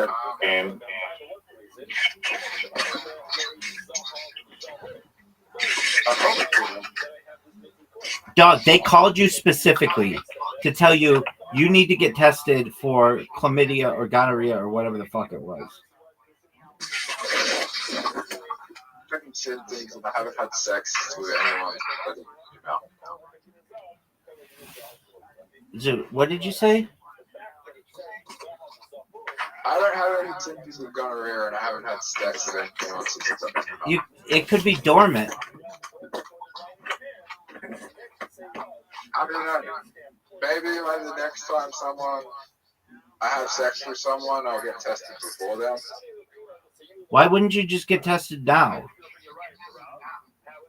Yeah, that's probably a good point. Riser, how many invitations do you want me to send you? oh, I told you, after this game, we're forcing Zoot to do improv.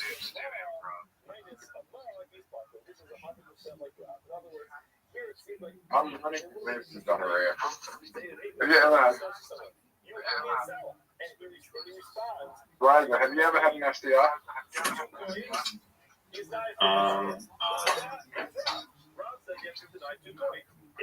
Nah. Rabbi, you ever had an STI? Fuck no. If you had to have an STI, which one would you get? The curable one. Yeah, I don't. What ones are curable? Chlamydia just goes away. It's kind of like COVID. It just goes away. I don't know if chlamydia just goes away like COVID. Oh, I would want. I know what I'd want. I'd want crabs because they give you a little, like comb, and you can get rid of them, and then they're gone. Nah, you want. I want some video. They're actually. How would they put a tank and keep all the crabs as like pets? No, did you know in the Western world they're actually an endangered species because like a lot of people shave their pubes and they're just not that apparent anymore. So there's a movement to protect the crabs. Yeah, dog. Yeah, I mean it's important for them, for the crab, the microscopic crab. Zoot, we're gonna give you a topic and we want you to improv it for 60 seconds. Do you understand? To improvise it. Are you ready, Zoot? Yep. Genital warts. Go. Genital warts is not good warts.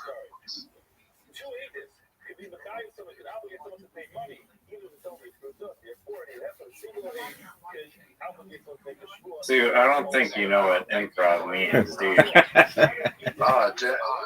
You have to keep talking continuously for a minute, doing a stand-up routine for 1 minute, just winging it on the fly. Even if it's bad, just keep talking.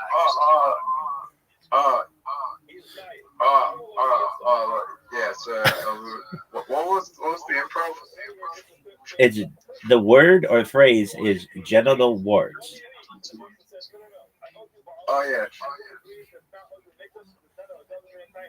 So I was with a gal. She told me she only wanted to be with men that were sexually active, and I was like, "Well, how do I prove that?" So I showed her my genital warts, and she didn't want to be with me. All right, That is terrible. You When got does the comedy start? you got another 45 seconds to fill, big dog. Let's go.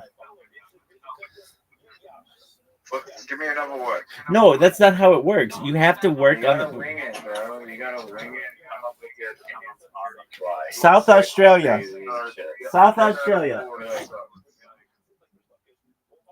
South You think Australia. genital warts causes autism, or how are you gonna spin it off as autism? No. RFK. Yeah. What would RFK think of fucking genital warts, dude? It probably hasn't to begin with.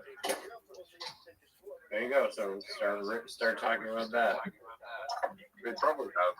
Now Trump probably has genital warts because he probably doesn't date anyone that was born before, born after Shrek 2 came out. Are you gonna watch the Melania movie too? Yeah. Sure. Okay. You know it's rated Wasn't that PG? graphic? That movie looks like the absolute worst movie I've ever seen. Melania is probably one of the most boring people in existence. She's the hottest first lady of all time, though.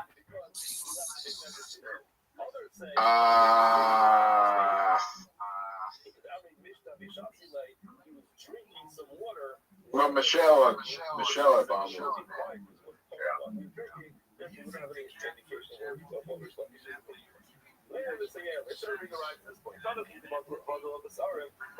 Was Hillary Clinton? Did she come from money? Yeah, of course.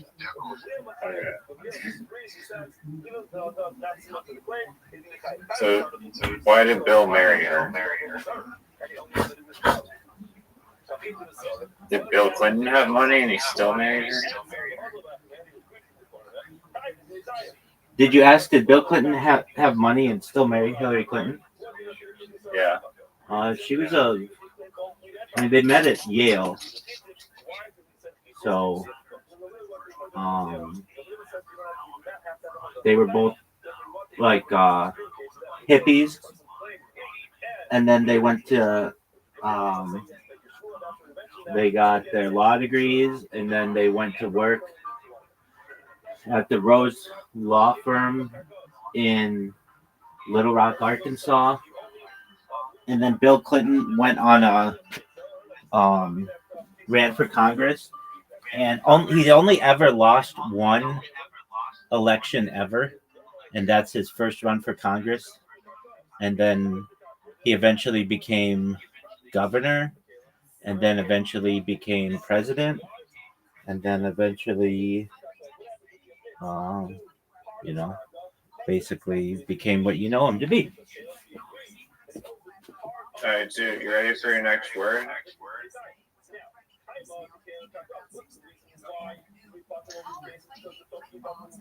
Who's the second hottest first lady? I think Laura Bush is a beautiful woman. Laura Bush. Laura Bush, yeah, Doug. What about Jackie Kennedy? Yeah, she's beautiful as well. I used to think she was prettier than. I still think she's very pretty, but I think Laura Bush is gorgeous.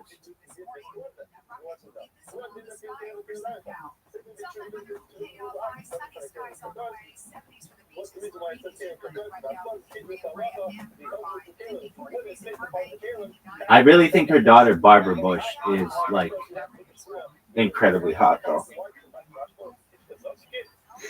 Did they call them first ladies in Commonwealth countries? What is it called? I don't live in a Commonwealth country, so I don't know.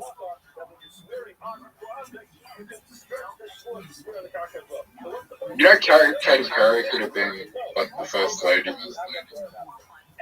equivalent to Canada. What are you saying? Katy Perry could have been like the first lady, like the equivalent of the first lady in Canada. I mean, so could have like Margot Robbie or anybody. It's like you're talking after Justin Trudeau's been out of office, that the woman that he's dating just so happens to be Katy Perry. Yeah, I mean, yeah, that could have happened. I don't think Katy Perry has the best taste in men. I know you say this all the time. You're anti-Russell Brand. Am I anti-Russell Brand? So you talk about 7 different subjects: Puff Daddy, Jeffrey Epstein, God has autism. autism, the Holocaust, the fact that James McCann's coming to Adelaide.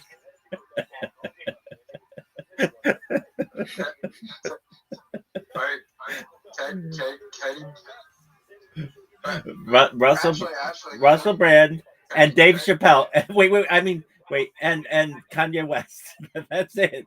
That's everything you talk about, dude. I mean, to be fair, there's no evidence of Russell Brand sexually assaulting someone on camera, but there is evidence of Katy Perry sexually assaulting someone on camera. Yeah, that little boy. Yeah, that was his first kiss. Right.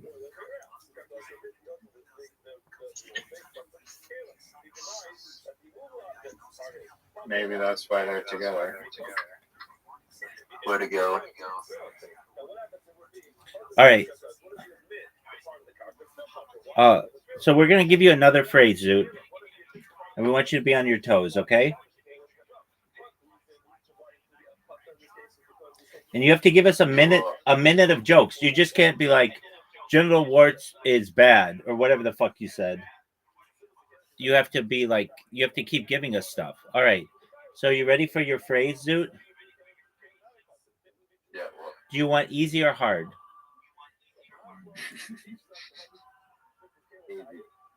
Okay. Trees.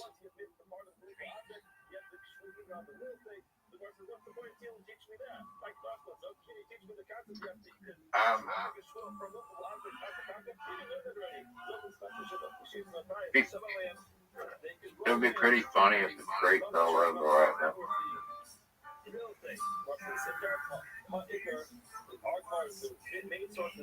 So you don't understand how improv works, do you? Doesn't again. Oh my god. Zoot, you have Great.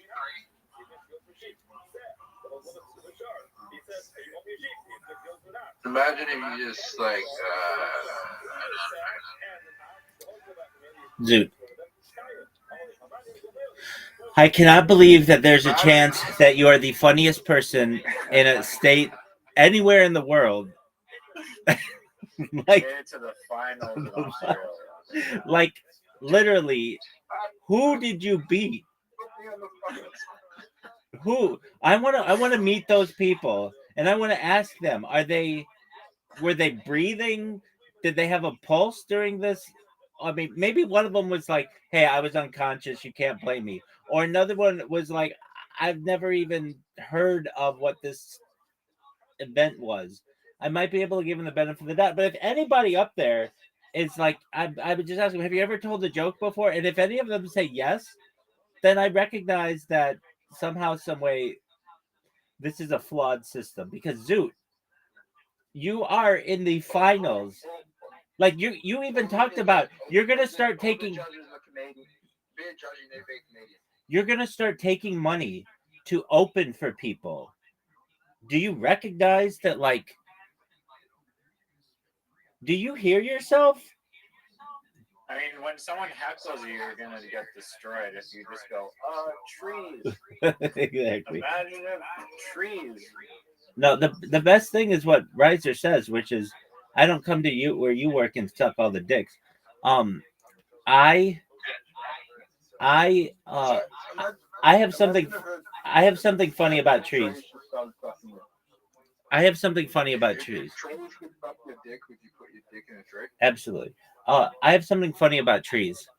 So on Reddit, the subreddit r/trees is actually for people who like to smoke weed, and so it's the red subreddits are on a first come first serve basis.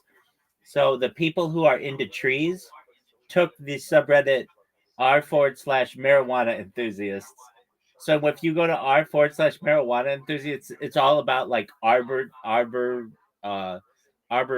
and trees and species and things. And if you go to Reddit trees, it's about weed. How funny is that? Well, I think it's Confusing funny. for someone who wants to find actual tree Oh, wait, I'm in agreement with you. Wouldn't you think Reddit would just switch them and just, but they will allow that inside joke to go? Okay, Zoo, we're gonna give you another word and or phrase, and you have to be funny for a minute.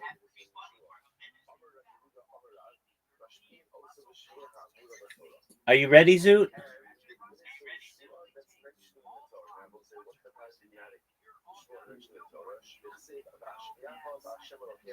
Zoot, are you ready? Dude, affirm. Wait, Affirm that you're ready. Wait, to bomb Zoot, me. Zoot, I will help you. I'll give you a word that you'll love. Or a phrase. Zoot, are you there?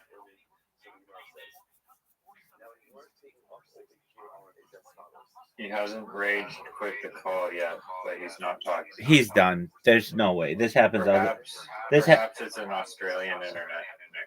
This happens to him all the time. It'll be like 2 minutes of him just like this, and then he'll be gone.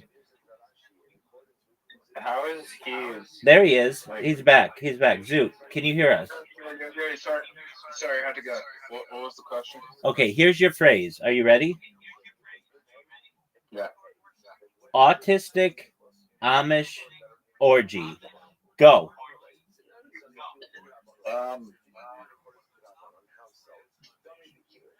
Autistic Amish orgy.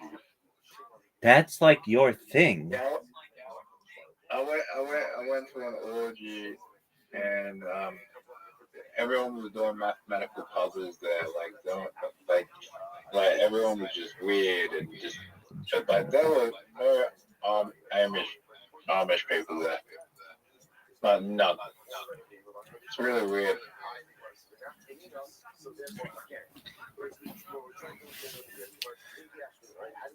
Do you not know how improv works? Yeah, fucking, that was paper playing Pokemon. That was no Amish paper playing Pokemon. Zoot did have a joke one time that made somebody laugh. I told Zoot's joke to somebody, and they thought it was really funny. What was the joke? It was it was like a 3-part joke that you had. The first part was about an Amish orgy.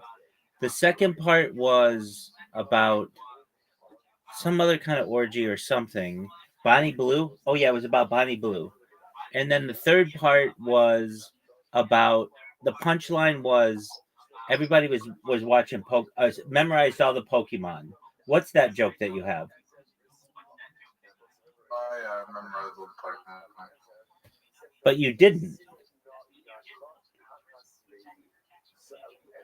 Yeah, I memorized all the Pokemon. Got autism, and they gave me the autism diagnosis. And then they said, then I just said I made them up halfway through, and then they told me I have go for the ADHD, and I didn't even do my homework for that. They still gave it to me. No. That was my joke.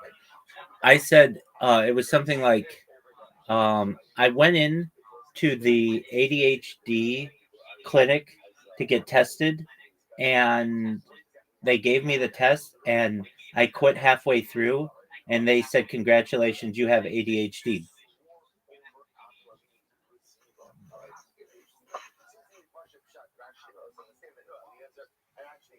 I'm not saying it's the funniest joke ever, but I'm saying that was at least my take on that. All right, Zoot. So give us your 5 minutes that you're gonna do tomorrow night. We're ready for it. No. Improv. This 5 minutes is garbage. It's terrible. It's absolutely the worst. All right. Zoot, frisbees. Go. 1 minute non-stop talking and jokes. Laughter. Try and actually do something.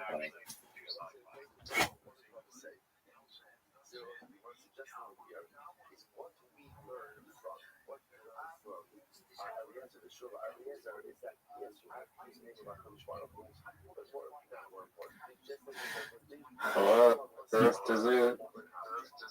Yeah, I'm here. Okay, you ready for your word?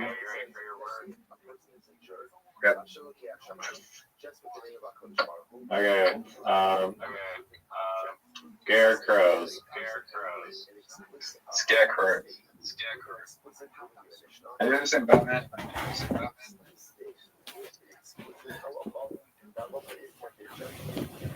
What? How cool would it be, right, if the Scarecrow from Batman was in the Wizard of Oz? Right? I don't know where I'm going with this. That's okay. I'll take over. You know, there's something called the Scarecrow, but have you ever seen this being ever really scare a crow? It's either crows don't go near it or they end up landing on it, but I've never seen a crow actually get scared from it. I wonder why they call it a scarecrow. It should be called a crow be gone as opposed to a scarecrow. But I don't know. I don't name these things. Crow be gone? Doug, that's fucking brilliant. One of the greatest names for a product. Dog, it's up there with salmon cannon. Crow be gone. I think you're referring to the lay grenades. The mermaid grenade. Riser, would you please accept the invitation I sent you like an hour ago for basketball? I still haven't gotten a minute of Zoot's comedy yet. You'll be here all night. He's failed 4 times in a row.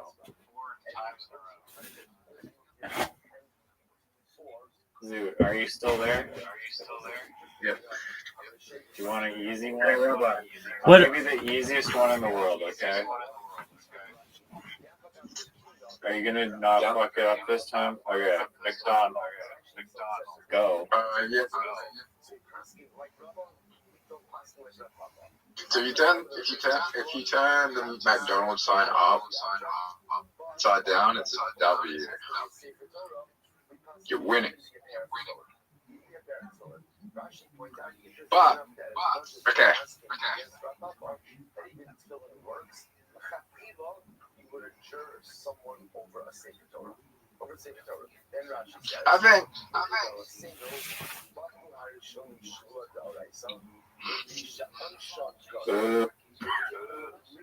I think they should make Ronald McDonald obese.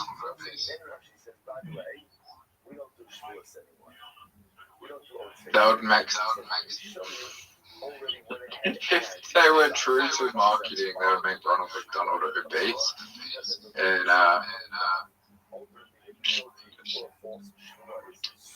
no. Why is the hamburger skinny? He's not. The hamburger? He's kind of fat. Or at least medium.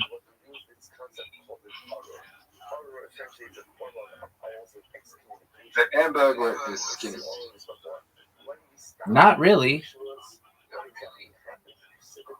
He's kind of chubby. Let me say it. Photo. Nah, the hamburger is skinny. No, he's not. He looks like the guy from Mad Magazine. No, that kid's skinny. The Hamburglar's like medium, not skinny, and not necessarily fat, but in the middle. Ronald McDonald is skinny, but the Hamburglar isn't super skinny. He's medium.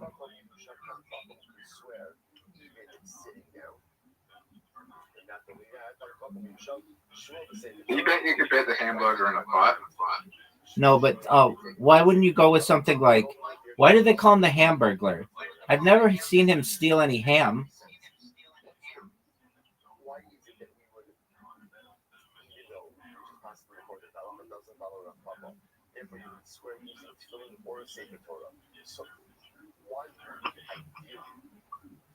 You had a good start of it by just saying why didn't they make Ronald McDonald fat? I like that part. And then shortly after that you just started questioning the hamburger. It wasn't comedy anymore. They should make Ronald McDonald fat.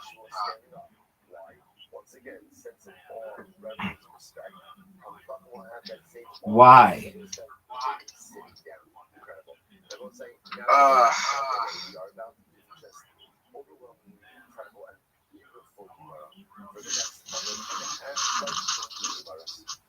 What? Yeah, baby.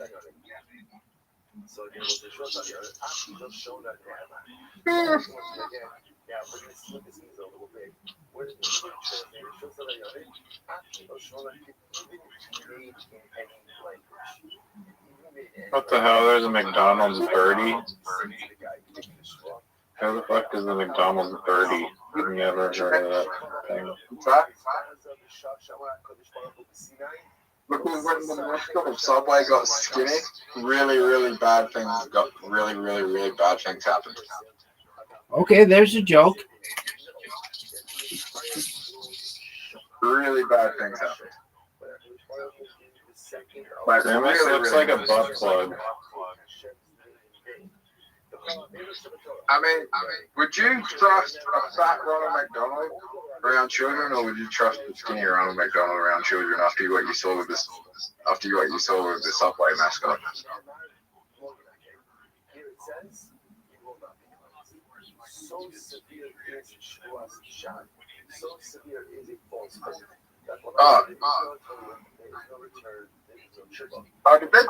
They took away the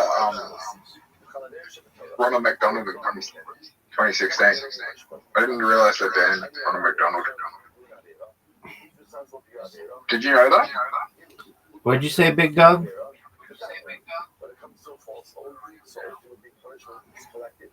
Yeah, people are horrified of clowns. Ronald McDonald got banned from McDonald's in 2016. He's not a real person, dude. They didn't give him a restraining order. No, they banned him. They took him out of the marketing. Ronald McDonald is not a real person. Just so you know.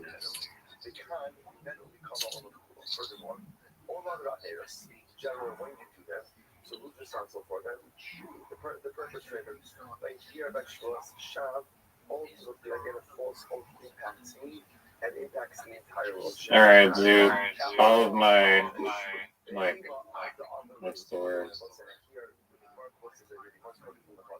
My hope of you being able to do comedy is just gone now, so we can play basketball. There you go. All right. You have an invitation, Riser. Okay. That's not fair to Zoot. Zoot, that's not fair to Zoot. Zoot, go. The basketball game. Start a new game. Okay, let me ask you something. No, we'll just You ready? don't play the first round. Yeah, we're ready. If you had to fuck a mascot from any fast food franchise, who would it be? I don't know all of them. Zoot, go to the basketball game. A mascot. All right. A mascot's like a fucking Wendy from Wendy's. Okay. Let me have a mascot as like a fucking cheery person. Get the fuck.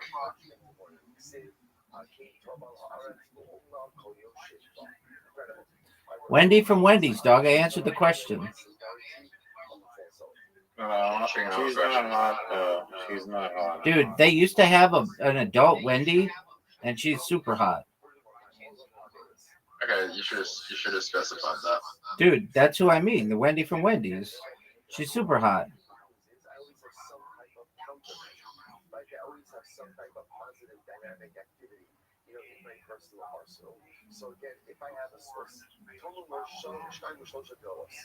Wow.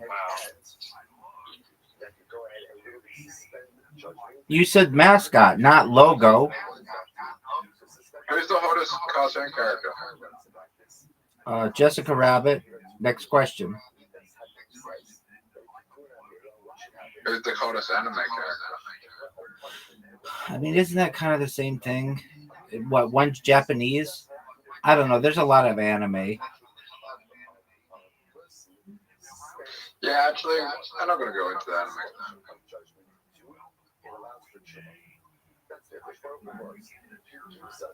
I watched some weird anime before. Zoot, Just randomly. Zoot, no words out of your mouth have ever surprised me less than that. I watched anime once when I was 16, and I was only 16. And now, if I watched it, it would be super weird. But the whole anime plot was about these two teenage girls who are trying to fuck their stepbrother.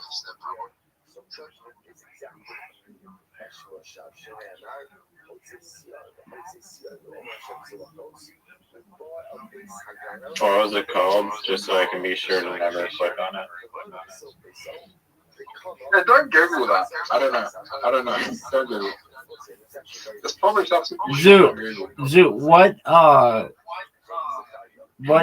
what fast food mascot would you fuck?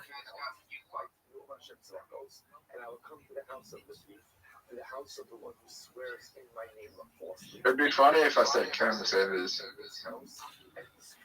I don't think that would be funny. I would think that would, show homosexual tendencies, which is fine, but I don't think that's what you want to be. I'm joking. Zoo, what else is on your list of things that you should never Google? That seems... there's a Jim Jeffries jokes where there's a TV show in Australia called Come On Kids. Don't Google that one. What? Yeah, that was Is it a real show? Yeah, it's spelled CMON. on kids. Come on kids, like come on kids. Not come on kids, but yeah. Don't Google that.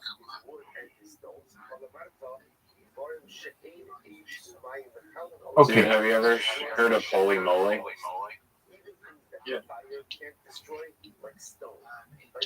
Rabbi, sorry, Riley. What should you not Google? What are the things you should not Google?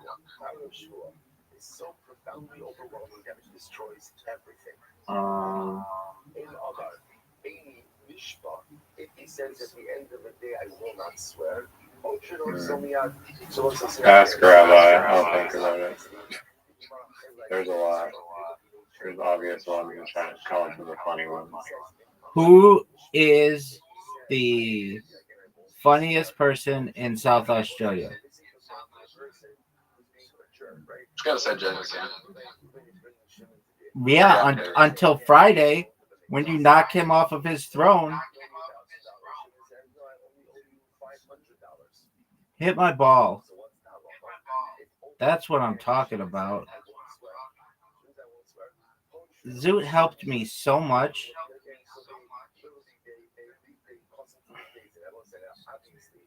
Riser, did you know that Zoot helped me? Yeah, I saw that. And then I had one of the greatest shots in the history of the game. He was never going to make that shot.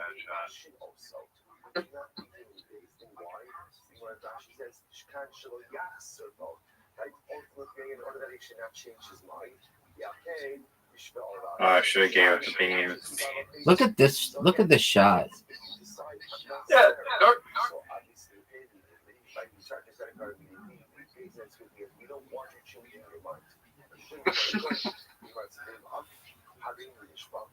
Zoot, let's hear your 5 minutes of stand-up. I just thought of something fucking funny. I don't know if you know what funny is. Let's hear it.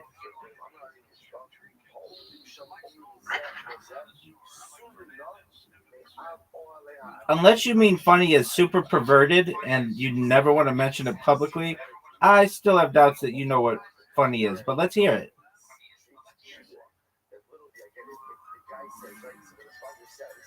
Funny by Australian standards or by the rest of the world standards?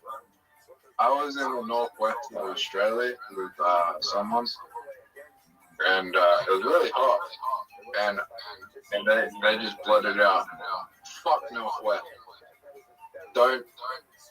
This is a time where you really don't want to have Google Assistant open when you say "fuck northwest." Once again, this is a Kanye West joke. That is like you talk about literally, Zoot. You talk about 10 things, and tell me if I'm wrong. You talk about children, and then you run away from that topic. You talk about Jeffrey Epstein. You talk about Kanye West, Puff Daddy, autism, ADHD. Wow. Hold on. Wow, you just Hold named on. You just named the topics of every comedian of the last fucking 10 years. Congratulations. Dog, nobody talks about those things. What they do. So there's never been a Kanye West joke on Kill Tony?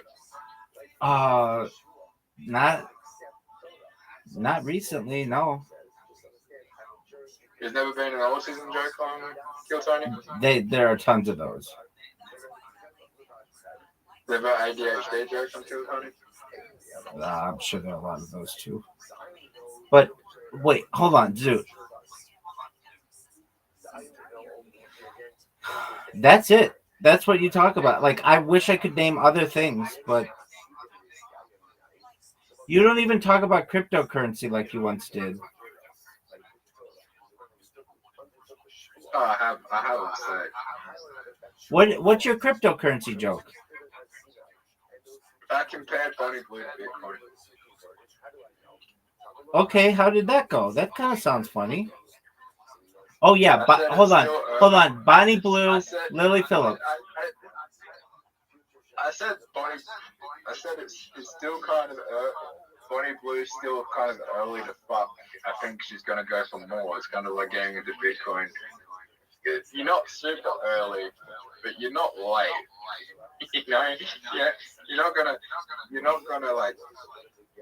lose all your money if you fuck Bonnie Blue right here at this point in time. Hold on.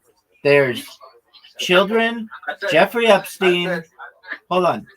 Puff Daddy. I said if you feel yourself fucking Bonnie Blue right now, there's a good chance you'll make money.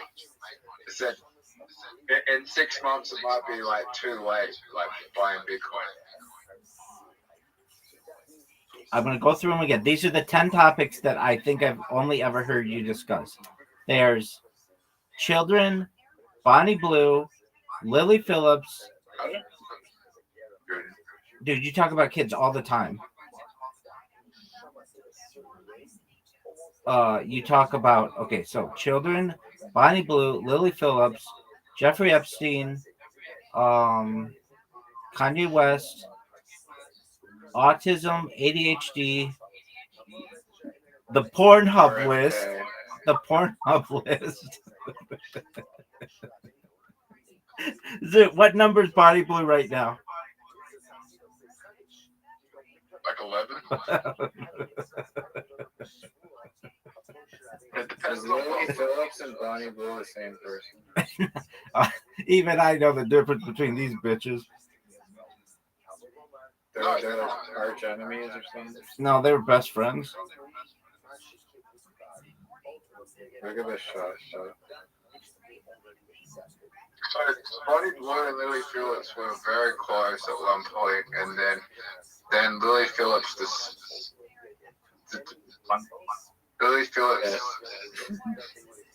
Phillips had the idea to fuck 1,000 men, and then that she couldn't organize it properly because she doesn't have as good as management as Bonnie Blue, and then Bonnie Blue took it and got mad at Bonnie Blue because she beat her to the 1,000 men challenge.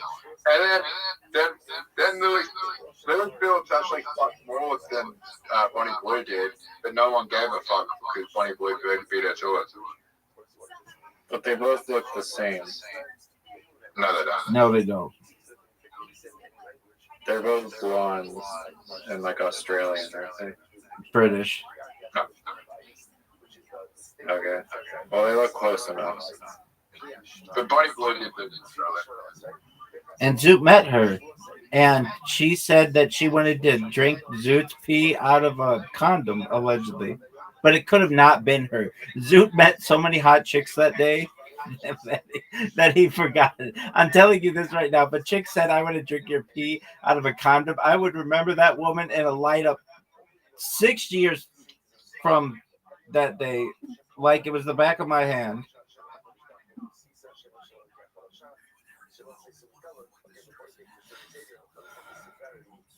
But that's okay. Make it, Zoot. Just make it. Just make it. Oh, what a shot. Why didn't you do it the first time, dog? Whatever. I mathematically am in the money. This whole sucks. Why do you think this whole sucks? Zoot.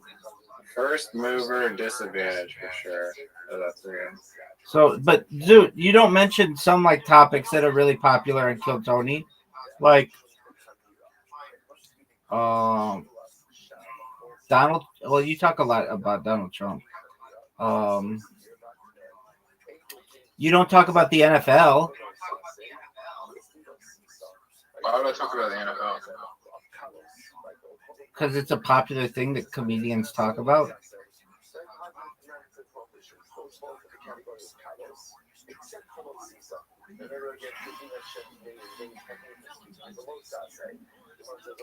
What the fuck, dude? Rabbi, I might have just gave you the win. You didn't give me the win, but Oh, you. what a fucking shot. I got 1 point, then I'm good. You have to meet in the Black Lagoon. Get it in. Why didn't you get it in? I tried, baby. You could have got it in, and then I could have blocked Riser, and you would have won. Tied for the win. What a great shot of Zoot. Riser, don't fuck it up. Short. Are you fucking serious? Short. Bro, you would have won. Dude, what part of I just need 1 point? Oh my god. You're going in the tar, buddy. No, I'm We're not. both going in the fucking No, tar. I'm not. You can't put my ball in the tar. Zoot put himself in the tar. Oh, and I make it. Oh, You that see was that was amazing. You deserve to win if you pull that shot. That was amazing. Zoot, straight into the tar. Nice. Rabbi, you got a small dick. Zoot, I have a larger dick than most men on earth. I'm happy with that. Shut up. You haven't proven that, Zoot. ViralRabbi. You haven't proven that, Zoot. Riser, I we've mean, been, I have $10.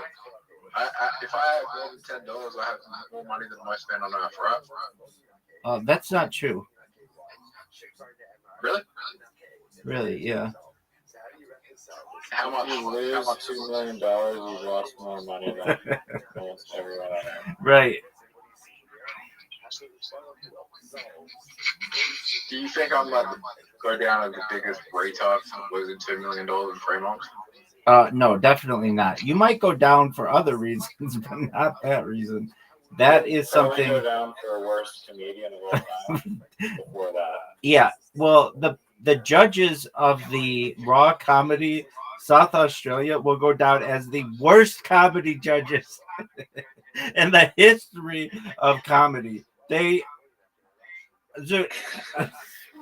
Yeah, if he pulls off a win. Oh my word! If they, And we know that Zoot sucks him off. If he pulls off a win. I didn't win. I got wild carded, remember?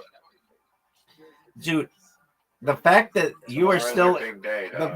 the fact that you are still in this tournament is shocking to the entire world and anyone who ever has heard you do comedy ever. You're a finalist for your state. You beat out 7 people. I mean, did these people not speak English? I think mines would beat you. That was an amazing shot, Zoot. I paid out 33 people. Zoot beat out 33 people.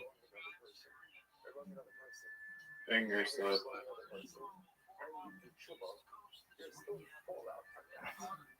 Zoot, so what are your jokes? You don't have to tell them, but there's the JFK RFK joke. That's your first one.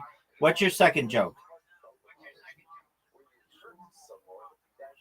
Do the Bonnie Blue Bitcoin one. That's fine. Yeah, that's an okay joke. Zoot, what's your second joke?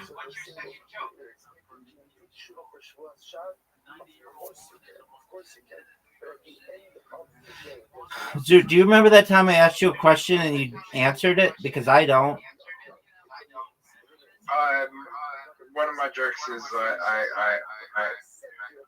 I'm people love this, but I say that I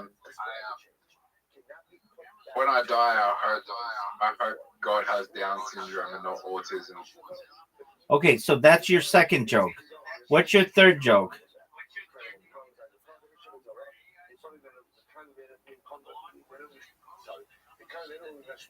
When I called up Lifeline, they told me suicide was never the answer, and I thought back to my year 9 history test, and I answered.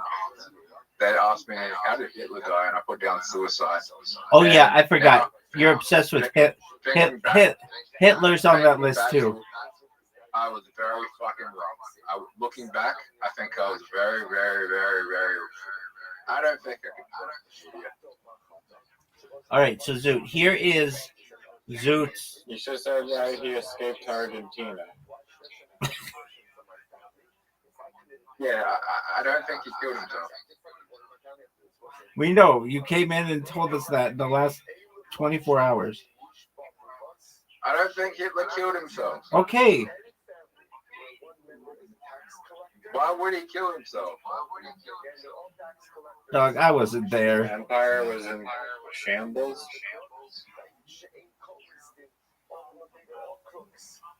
Yeah, but he was loved by like half of Germany. Zoot, who There's did a you? comedian with a bit. I forgot who. It was what's his name? Mark Norman. Yeah, Is that his name? yeah. Greg Norman. No, He Mark, died. not Mark Norman. Yeah, but he has like this bit about how Hitler's dog just like absolutely was like the one creature on earth that just loves Hitler. But was Hitler hated by Germany when he was in reign? He was elected by a huge amount in 1933. Dog, Riser, that was a dick move. That was a dick Did move, the right? German people turn against him? Like rebel? No, Why not? I don't know. Ask them. Riser, Zoot, you just fucked me. I would say more Americans hate Trump than Germans hated Hitler during Hitler's reign. Okay. Is that an unpopular opinion? Trump's loved by a lot of people in the United States. Hit my ball, He's baby. also hated by. I mean, Hitler was loved by a lot of people. He's still loved by a lot of people. Yeah, like those guys you were with at the James McCann concert or whatever. Make it, Soup. Make it. Just hit it at the end. I mean, Oh my god. Kanye loves Hitler sometimes. Dude, Zoot, you're like a parrot. Somebody says something to you, like these people at this James McCann thing, and you are obsessed with it for days later. People love Hitler. Zoot, quit with that.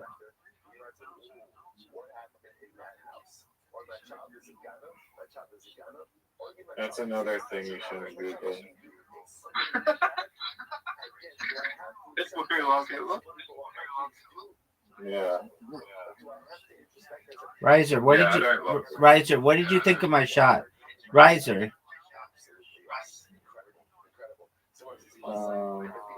Do you want me All I to know is I'm winning. That's all I know is that I'm winning. I don't care about your shot. All I know is that I'm winning. I do. Zoot, make this shot. I do. Zoot, make this shot. Dude is not going to make this shot, guys. No way. I do think He's not if going to make the Hitler, next one. I do think Or if the one after that. Or the one after that. I do think if Hitler had been rejected from art school, then the Holocaust wouldn't have happened. Okay, Zoot. It's called the butterfly effect, dude. Zoot, I'm gonna say, I want you for the rest of tonight to not talk about the 10 things you love to talk about the most. And I want to see if you can do it. Lily Dude, Phillips. I want you to come up with a fucking joke that's like clean for once. Like joke about Christmas. Wait. I asked him to do this and he could not do it. I asked him to do this and he could not do it. Well, that's what I'm saying. He needs to work on it. Yeah, if you can make mundane shit really funny, it's even funnier than like some heavy comedy. I agree. Look at this shot today. That shot sucked dick, dog. Zoot, tell us a clean joke. Pretend we're 80-year-old ladies.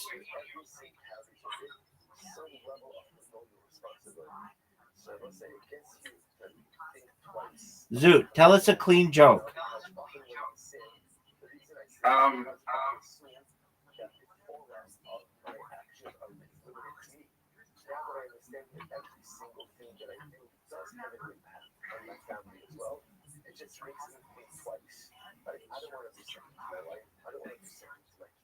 What did the polar bear say to the Eskimo? What did the polar bear say to the Eskimo?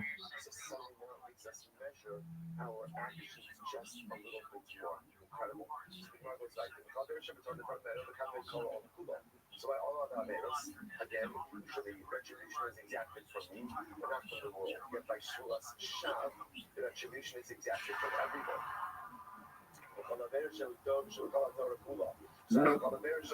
Dude, is there a punchline? Did I miss it? Polar bears can't talk. Okay, then why did you say that the polar bear said something to the Eskimo? I don't know. I was just thinking of something. I was just trying to do like clean jokes, but I couldn't think of anything. All right, but give us a joke, not a scientific fact.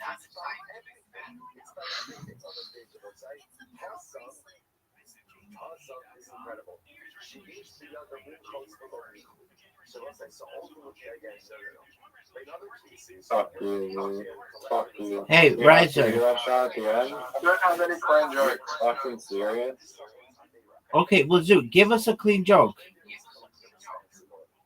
Imagine you were at the mall and some lady comes up to you and says, "What do you do for a living?" And you say, "I'm actually the funniest person in South Australia." And she says, "Oh, wow, that's great. Can you please tell me a joke?" What would you say? Riser, you have an invitation. I mean, Word box. Okay, after this, we'll play Word Box. No. I need a break. Okay. Send Zoot an invitation. I sent you an invitation. To hurry up and accept the word box invitation. I don't think you get comedy.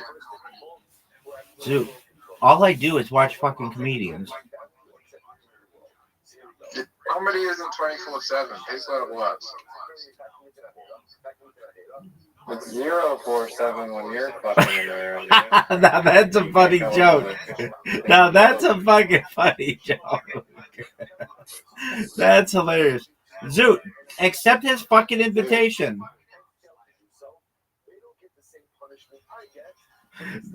Riser, now that's a fucking hilarious joke. Zoot, come on, man. Riser just had the joke of the night. I just had the joke of my career, Zoo. Don't leave me hanging. Zoot. Zoo. Sorry, I just got a call. What's worse, Zoot's comedy or Wi-Fi? Sorry, I just got a call from the chief of comedy of Queensland. They want me to. Everyone for 1 minute. They want me to perform tomorrow night. 60-second phone call. Zoot, come on, man. I don't think I had a.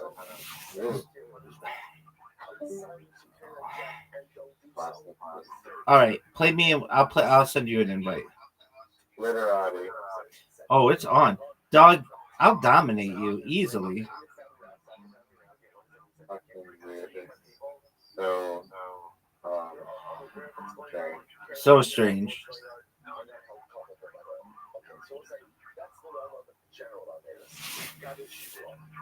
It's over. You can go first. I mean, I'm already at a disadvantage. If you can see the tiles, you. Oh, okay.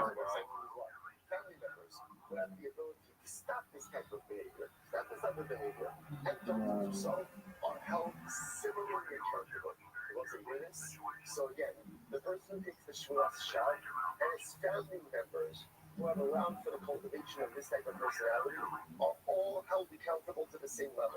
Rishon, the Alma, the Din Hamar, ultimately again, Rishon outside of the family are held liable to one tier below. Baby, you're up. Do you know that? Have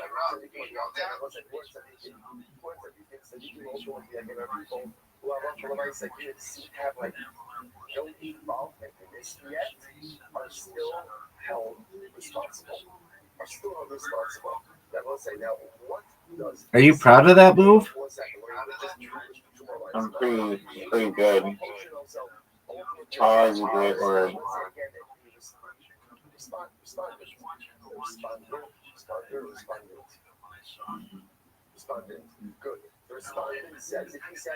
Big dog, you're up. I hope you're aware that you're up. What the fuck? How is tum not a word? What the fuck is it? What the fuck is a tum? I want to know what a tum is. What's a tum? Your tummy? That's tummy, not tum. Look at this fucking word, folks. Look at this fucking word. 33 points. How do you like that? Are you proud of that move? That was a 4-word what? Like,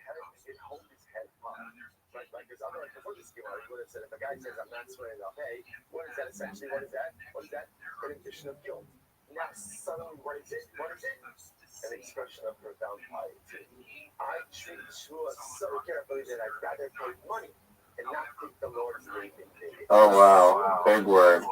Sanders for 36 points. He fires back. Holy shit.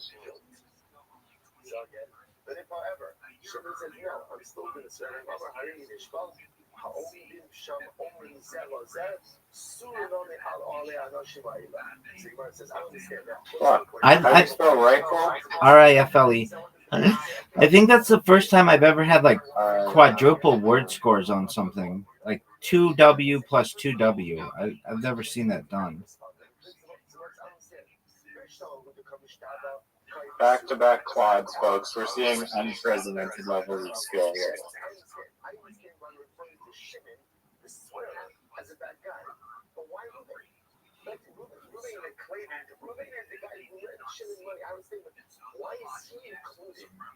It's too heavy. This is what 2 heavyweights looks like going at it.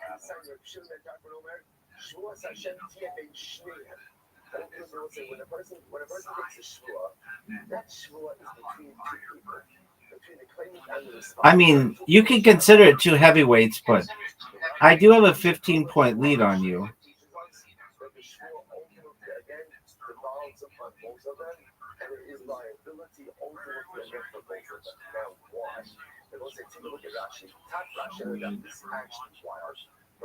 Yeah, you played a Y. Amazing.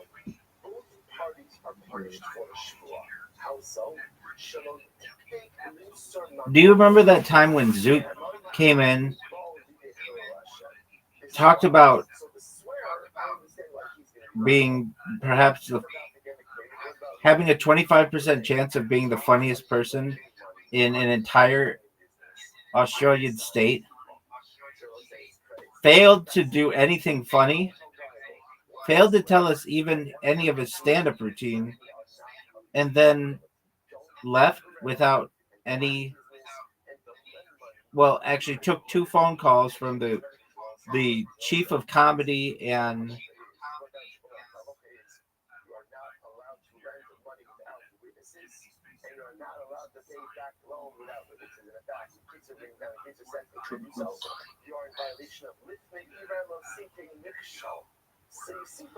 I remember.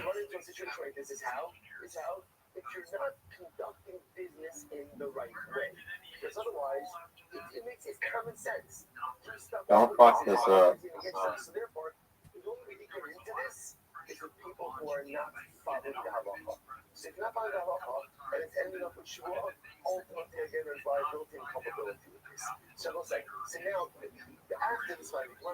Wow, this is your word? You don't even have a word? My app froze.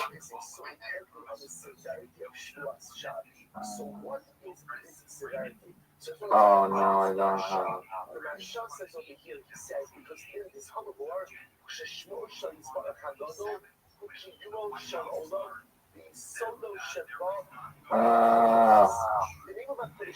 Come on.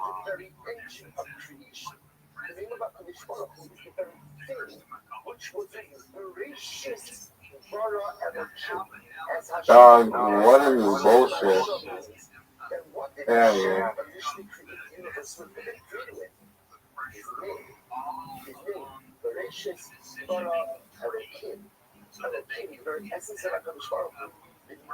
Oh, that kind of sucks. When you misuse that name, ultimately again, what you are doing is undermining the very rubric, the very foundation of creation itself. And to take it step one step further, Oh, get out of here with that bullshit, dog. what is the short shot? The short shot essentially corrupts two things. Number one, it corrupts people. By when you swear falsely, you're taking that clock and the or that clock of speech, which is the very thing that defines us as people. It's what makes us us. You're up, baby. And I hope you recognize that. I hope you recognize that you had the best letter, perhaps for the time, the place. I hate the letter V right now. It's always, it gets in my way. The letter V and the letter J. I just went, and the letter C. They suck for this game.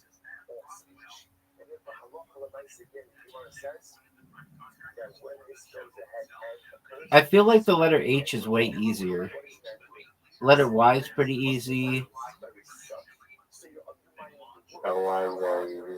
W is pretty easy.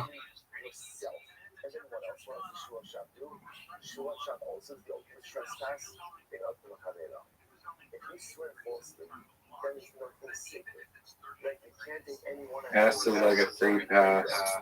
Oh, wow. S is. They almost shouldn't have the S.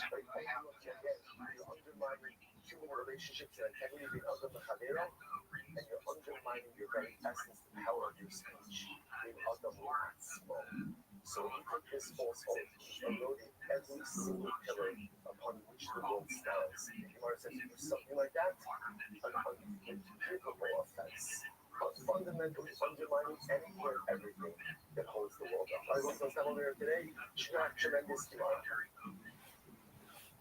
Congratulations on a big day, everyone. Let's get back.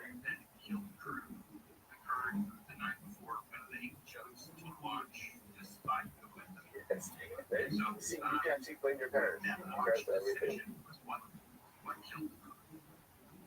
There is a rule called the critically one safety rule. What is that? What was violated? That was a rule that the entire Nets management have decided if the criticality one rule is in place, it is one that you cannot break.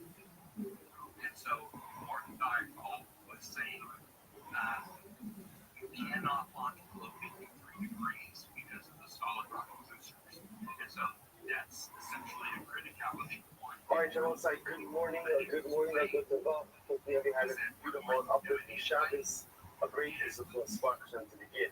The new week together begin by thanking all of our sponsors for this morning share. To thank our annual Talmud sponsor, Dr. Mishpach of Eretz Yisrael, dedicating our Shemit Roshos this year as his host for the service levels for all of Am Yisrael.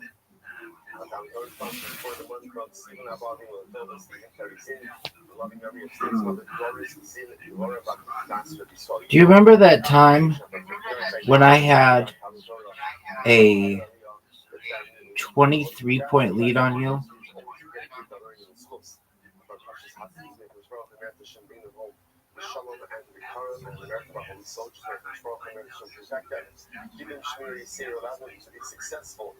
and 23 points. That's a lot. I don't know if you're going to be able to overcome such a. That was good. You should get more points for like science words. That's a good one. I agree. We are starting at the 2 dots. You gotta check the chat. Also, if I didn't do it, there's no way we're gonna be able to keep up. And that's what's the case this week. A lot of people are ahead of us. So what's the 2 dots on top?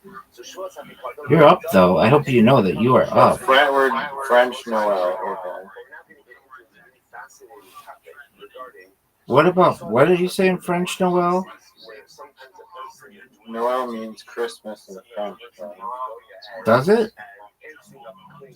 Yeah. What did you think it meant? I just thought it was some holiday word that you. Oh, I fucked up. Oh my god. Oh, I should double checked it. I left like, yeah, maybe it's still working. I don't know. I fucked up. So, for example, if a person goes ahead and let's say bunch or bundles multiple oaths into one state. Sanders, like Colonel Sanders. No, like multiple types of Sanders.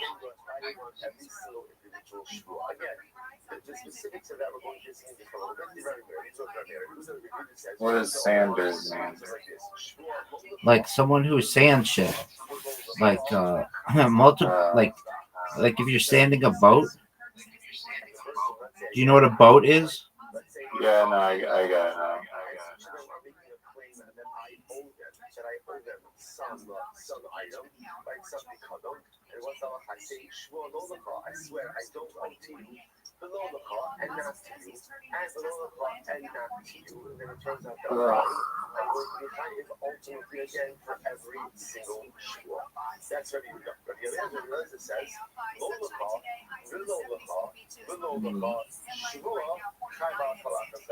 Rabbi Eliezer goes to Rabbi Yehuda, and he says it's not Rabbi Yehuda. This whole point is you have to say. Doug, I hate the V so much. That sucks. Okay. V is terrible. V and J. Oh, V. Yeah. V sucks. At and Za for 13. Can you take the? If I play that out once, I would have got like 30 points. I didn't feel it. That's a cool story. Yeah. I'll double check. I know. I'm getting multiple of the same impossible word or like letter. Like there's no word with 4. Q. Baby, you're up. I just hope Speaking you. of the Q, nice. I mean, I just took the lead, and I don't know what you want me to do about it. But you had the Z.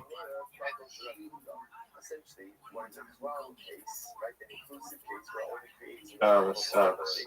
This sucks. Oh, there we go. Weld? You think weld is a good word? I think it's an excellent thing. Well, is it as good as vow, baby?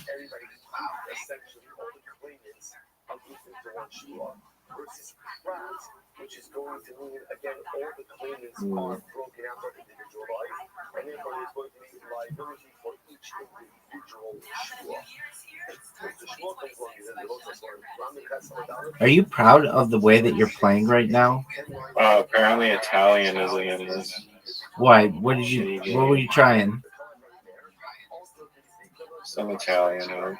What Italian nano word? Not a word. What Italian word? Nanotechnology is a word. Nano? Yeah. That's not Italian.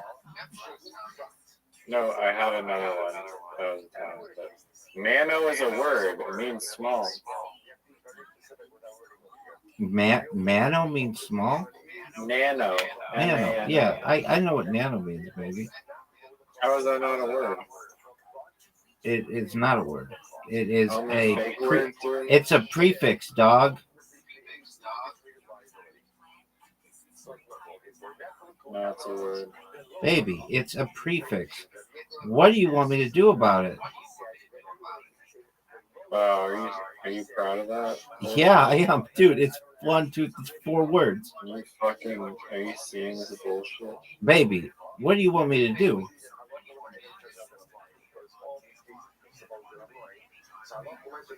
Dog.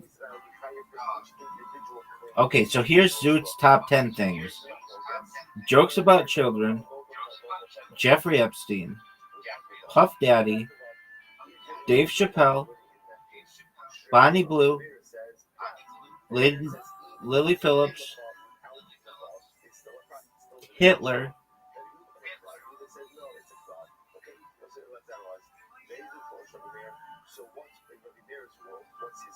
autism, ADHD, and sexually transmitted diseases. That's Zoot's top 10. What the fuck is net?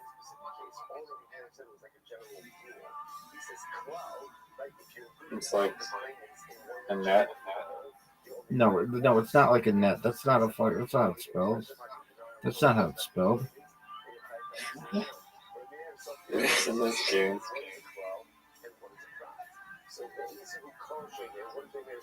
You didn't even know what Noel meant, man. Where's Sykes? Where did you put it? I still don't think Noel means whatever the fuck you said it is. I did French immersion in school. Trust me.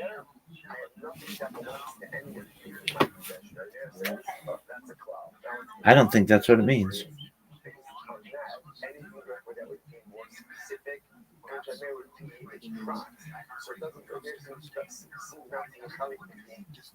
It doesn't mean that. It's the period extending from December 24th to January 6th.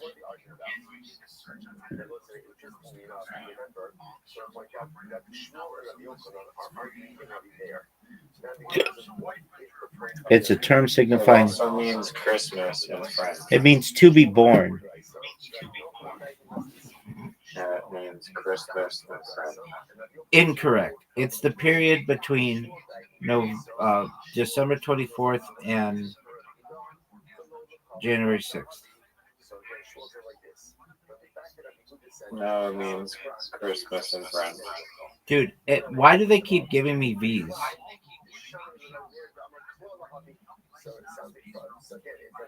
All I'm hearing is excuses.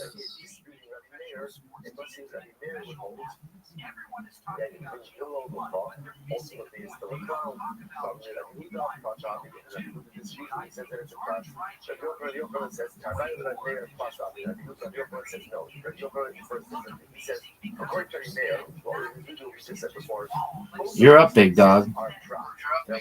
Man, do I have a big ass lead on you.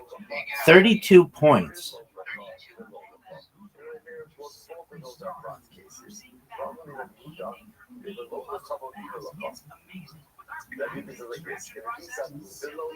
$32 points.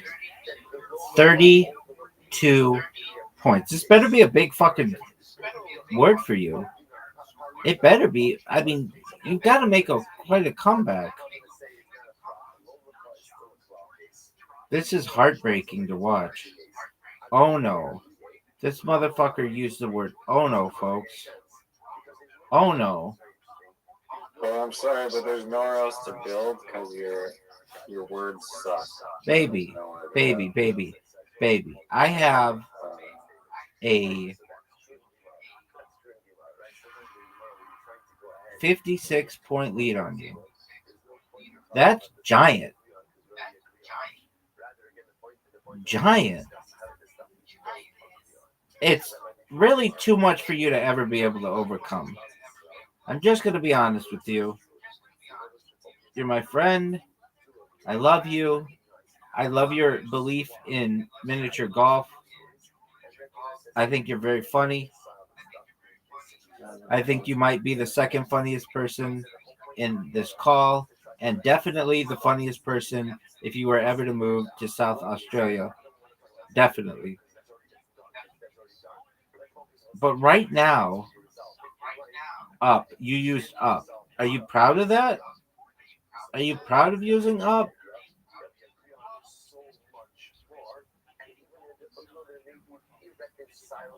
I don't know where your points even came from, honestly. Do you want me to review them with you? Yeah, I'd like to see a replay. I think there's some machine doping happening, for sure.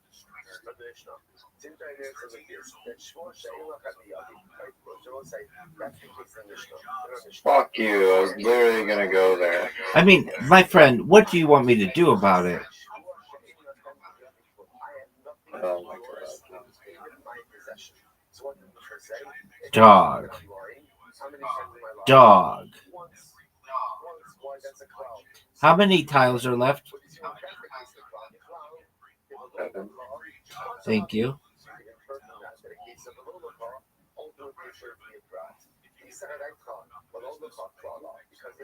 Sir? What the fuck is that? What the Everyone knows what Sir is. I'm not gonna explain it to you.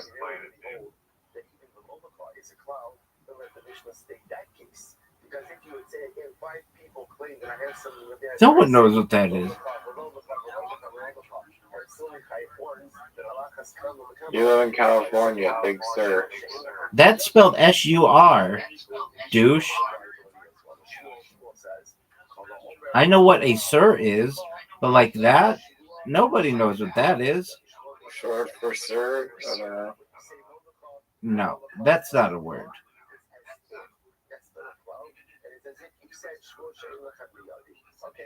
I know what sir is, but it's not spelled like that.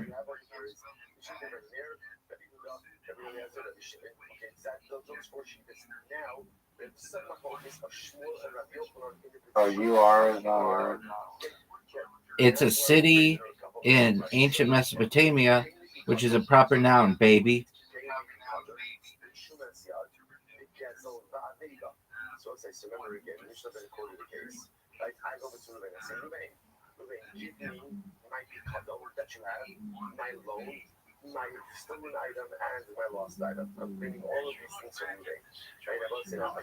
Rum.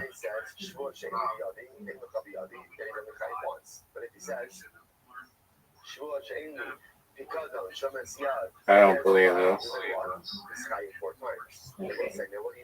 Yeah, you don't have a 4-letter word that starts with you.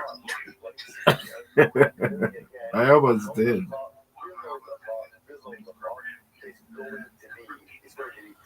You could destroy me right here. Too bad I have a 56-point lead on you. But let's see. Let's see you fucking come out of nowhere. That's what I want. I want the competition. That's why I put that down there. Because I want you to have, like, Fang for, like, a shitload.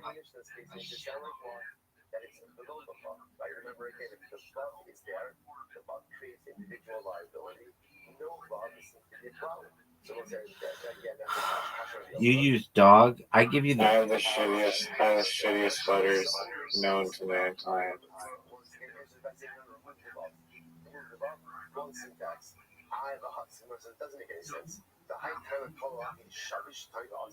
I don't know what you did in like the mid game to Just collected points, baby. The thing that destroyed you was such genius like O's and Sanders and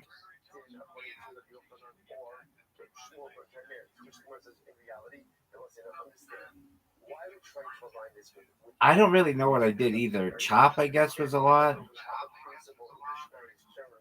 random ass keys.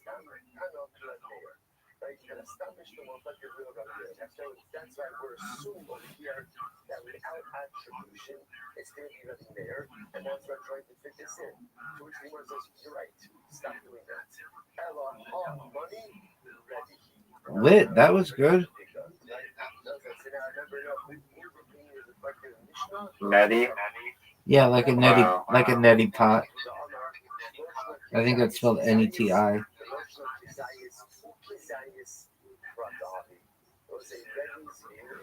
Dog. Look at the desperation. You know that your opponent is desperate when these tiles start going everywhere on the board. Just HIV and Anna is a word. HIV is not a word, dog. Ask Zoot. No, Zoots would be gonorrhea. which it'd be a big word to spell.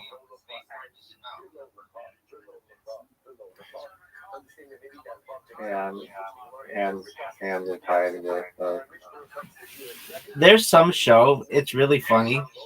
I think it's a Friends episode where they're playing, and so it's like Joey. Have you seen Friends before? Do you know the characters? yeah. So Joey's like the stupid guy, and they're like Monica and Rachel are playing with Joey, and Joey's like playing like words like and dog and cat, and then all of a sudden he puts down the word like trapeze, and he's like trapeze triple word score 75 points, and they're like trapeze, oh trapeze isn't a word, and he's like yeah it is, I read it in a book, like that's what they have in the circus. And like oh yeah, that's a proper noun though, and he's like oh really, and they're like yeah, and then he just puts down us. So they basically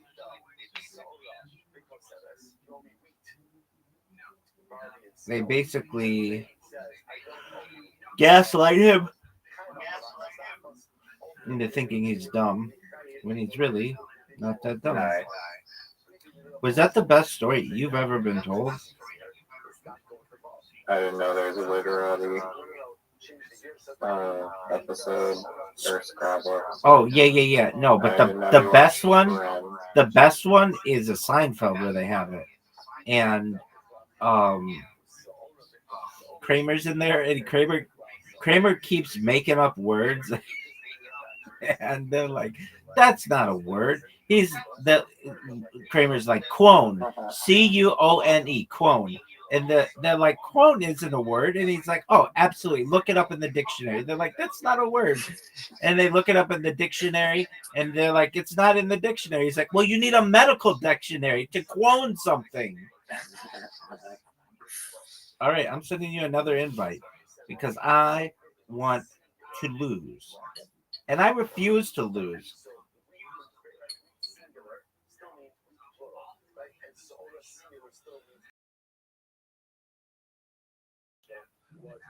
Oh, you don't like it when it goes up and down. Or you don't like it when it goes left to right. You played Jew? Yeah, I did play Jew. That's what I am, and that's what I played. You're up, baby.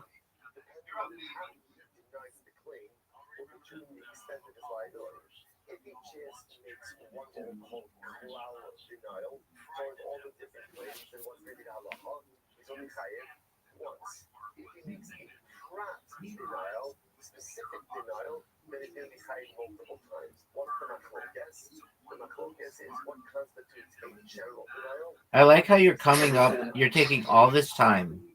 And when I talk about all this time, Joe, oh wow, Joe, you use Joe? Joe is your word? Shouldn't do a name. Yeah, but it's also like a cup of Joe means like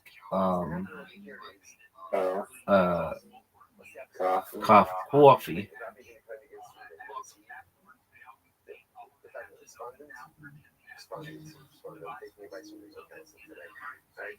Dog. What? Can't believe you're going there.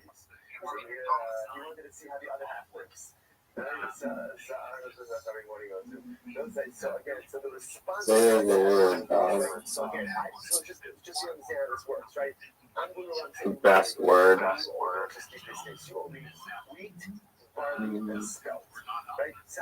Okay, this is some bullshit. I mean, what do you want? What's some I might bullshit? have to swap. I mean, the title would be four of the same fucking word. I mean, do you think that I am the title distributor? You could be. Welcome. Hey, Rabbi, what's up? Living the dream, dog. Every day is a holiday, every meal is a feast. How are things in your neck of the woods, son? good, bro. It's just okay. Just okay. Why just okay? It's alright. Okay. You know, I'm having one of those days when everything is just okay and like nothing special is going on. Everything just becomes too boring and shit. All right. Well, that's why you came in here, because your favorite person is playing Scrabble against a friend. You're playing Scrabble. 1,000%, dog. I'm not just winning. I'm not just playing. I'm winning, and I'm winning by a lot. Yo, by the way, what are you doing up so late? Dude, that's an excellent question. Because my man Riser loves to fuck with my hours.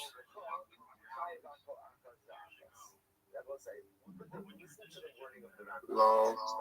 No, I'm gonna go to sleep soon. The last one. Very tired.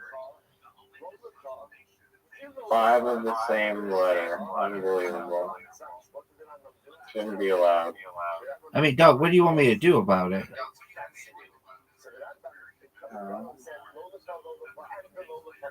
Stop reading the game. Or probably host advantage. How is that host advantage? Because it gives the host better time. Everyone knows that. Like literally asking like why do the New York Yankees win like 68.5% of their home games? Doug, the Yankees haven't won a Obviously, World home Series field advantage. since 2009.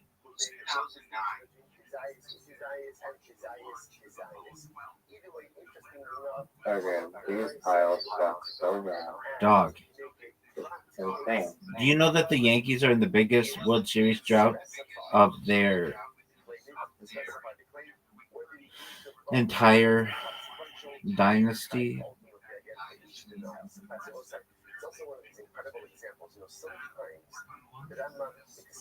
Did you know that?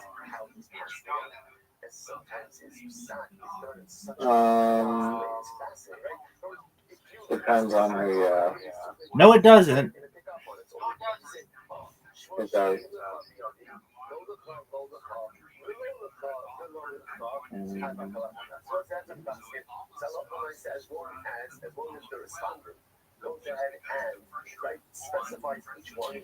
Dog.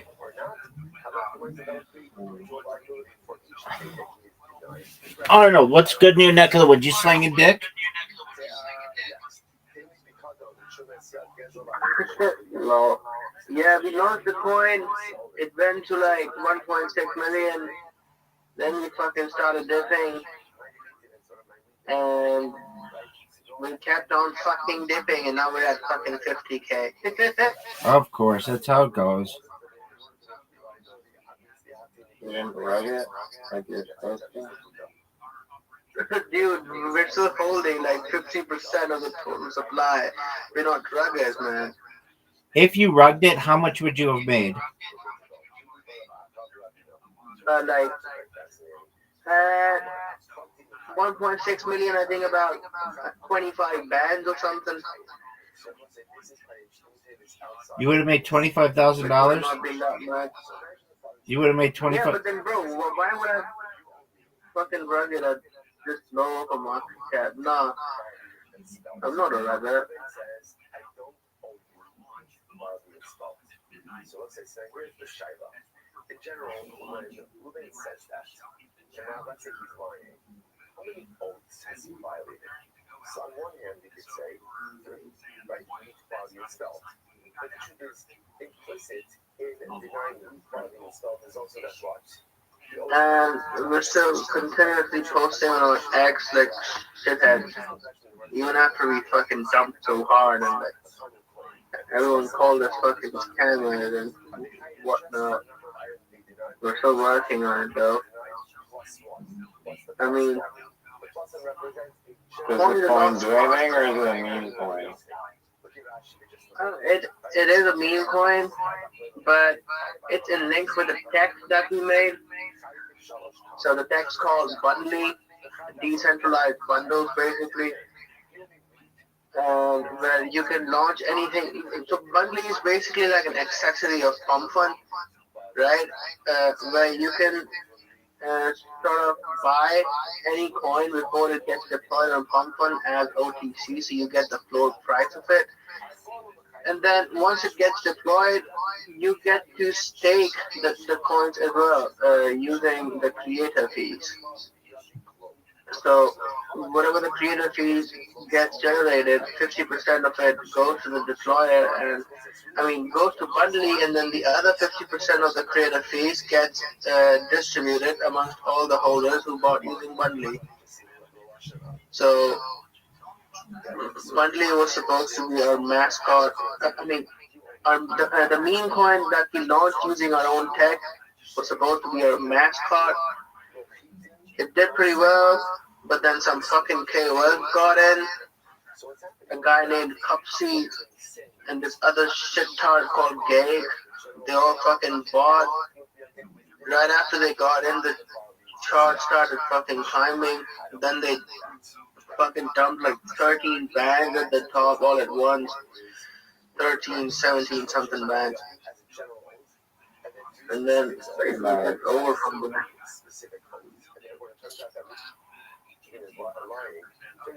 Lying about four things.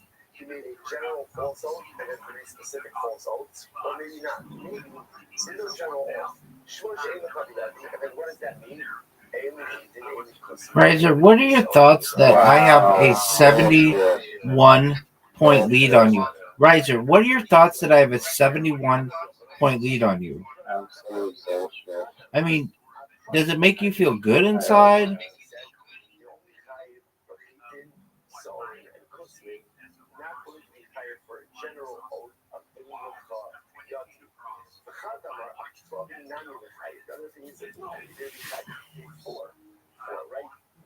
Three also again for Chitin, Solar, and Cosmin, and then one general oath for Ein Shur Shein Chayot. Hari Kan Kandish Esrei Chatos. So let's hear the issue. But if he had said, there are 15 Chatos. Now remember again. What does the here refer to? And here ultimately again was referring to the case of where there are what was it? It was Rashi says over here, for the bottom, they took the Akrisi Hurricane. Sorry, no, not yet. So, that's not Riser, did you know it's your turn?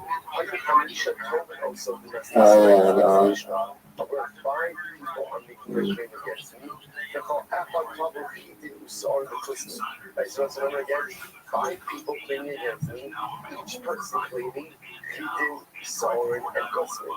I swear to each of them, I don't owe you Chitin, Soren, and Cosmin. If it turns out that I'm lying, what's that lock on? I'm Chayim 15 Hashams, right? I'm Chayim 15 Kabbalas. 15 Kabbalas. And listen, what does that show? What does that show? That shows that in these cases, all there is individual liability. Riser, what was the least favorite word that I played of yours? I think that's 61 or 68 point, like, Oh no, not all time. Not all time. I don't want you to rate my greatness all time, just in this game. Was it Tonger? Tonger Bay? What S? Oh, hates? Alright, have fun, guys.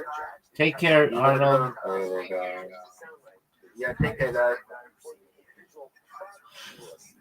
Riser, did you know that you're down 63 points? That's a lot.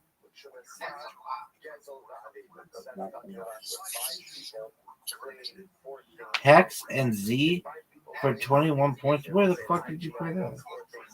Oh, good move, dog. Good fucking move. much nobody else. In this case, it's quite interesting. Number of people are making a claim against me for the work that we do. So again, 5 people are coming in for each claiming I owe them. Keeping solid and cosmic. I go and I say to them, Shua, Shein Lachem Biyadikov, Lokitin, Solid, Lokosmer, and Shua to all of them. So Shaila is, everyone will agree that there's a high individual liability for keeping solid and cosmic. The Shaila is there also general liability for that first Shua of Ein Lachem? I feel like there's some letters that you that they never give to you. What'd you say, baby? It feels like some words they just never give to you, or letters. Oh. I feel they always give me these. Lated? You played lated? You think lated is a good word to play? This motherfucker thinks lated is a good word. I don't know how late it is worth like 38 points a week.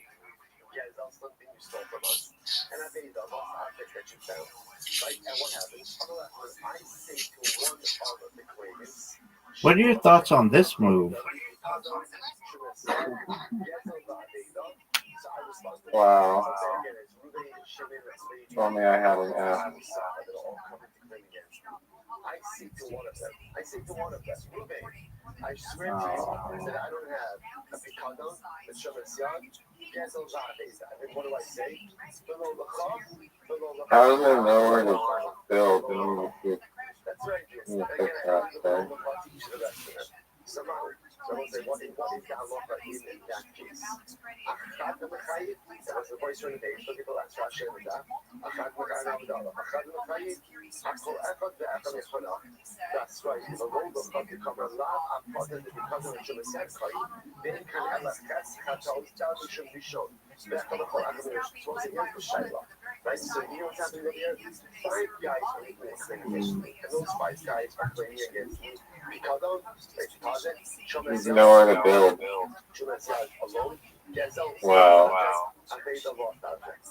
I swear to you, Shua Shein Lacham Yadi, Picadon, Shumasial, Gezel, Ba'ateka. And then I say, below the car, below the car, below the car, below the car. Turns out that I'm lying. So, so now everyone agrees that regarding Ruben, I'm going to be chayav for that because for Ruben it specifies no each of the claims. The shayla is what does the below the chad do for the rest of them?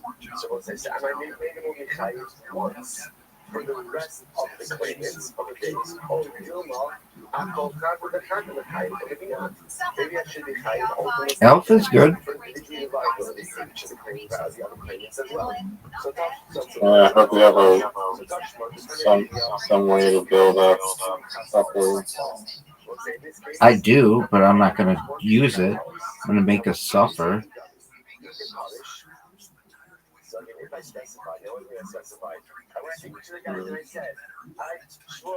Dude, there's nowhere to go.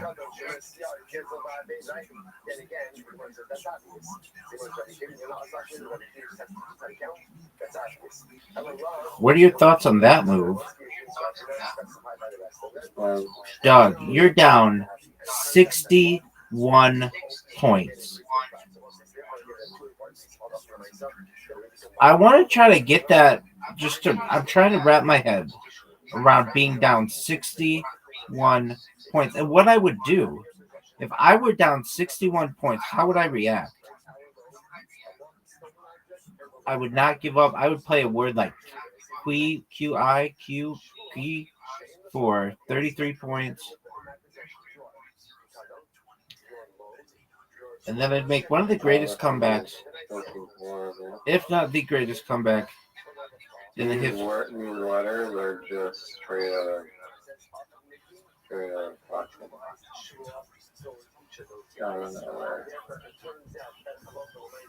It's horrible. Dog. I'll help you out. How does that help me? There's so many adjacent letters you can place because of that. It's just insane. The amount of assistance that I get. Dog, you're up, and everybody's waiting on you. Aura? Aura, yeah, O-R-A.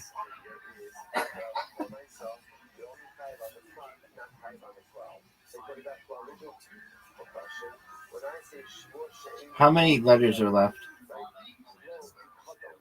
Clue is not a word. But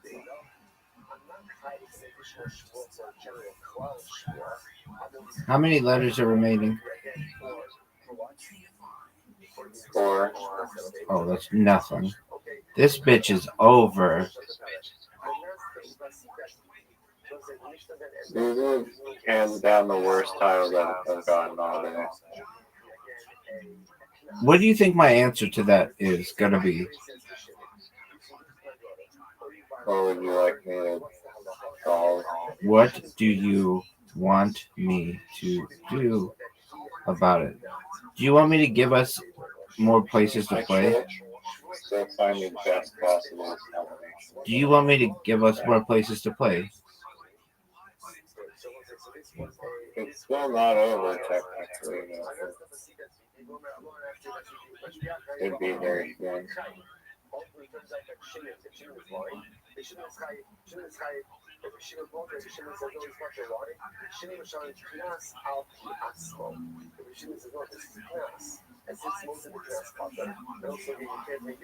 I think I might have been missing a word that was right staring in the face.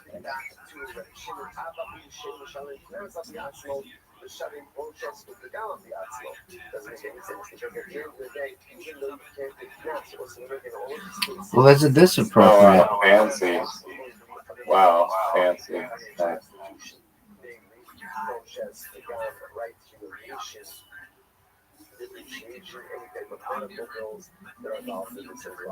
Oh no. Play something good, because you're down 64 points. 64 points. One of the biggest embarrassments that we've had the opportunity to witness in the history of the world has happened right here, folks. Folks, if you're watching this, either now or in the future, and you're studying this, you're taking notes on this ass kicking, you should know that it has been a privilege to be able to lead this ass to belt to ass, BTA, belt to ass door. Are you proud of that word? You're tired of dog. You don't. This is called crunch time where I'm from. You don't have anything left? Yeah, here in Canada, it's called crunch. I have 6 tiles left. So it says 0 tiles.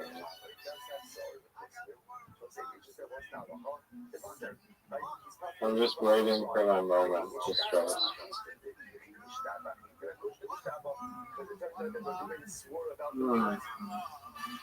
Big Dog, you're up. I hope you know it is your turn, and everybody's waiting on you, Big Dog. Everybody. I talked to Chelsea. She said she was ready for you. I talked to the judges of World Comedy, Raw Comedy. They're ready for you. Vim. You played Vim? That's a fucking word. Of course it's different. Door and Vim are words, dude. Sorry that you are not familiar enough with the English language to keep up, but they are in fact words. That's not real.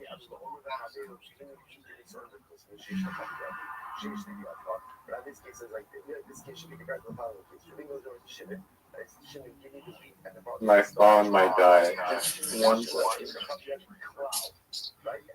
I have a club. There you go. Procrastinating on playing once more.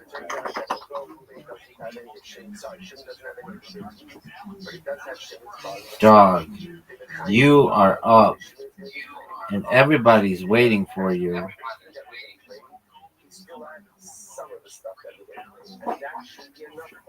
I don't like the V's. I don't like the J's. I should like the J though. J's a big number. V sucks though. V should be more than 4, and I feel like H is pretty powerful, and so is W.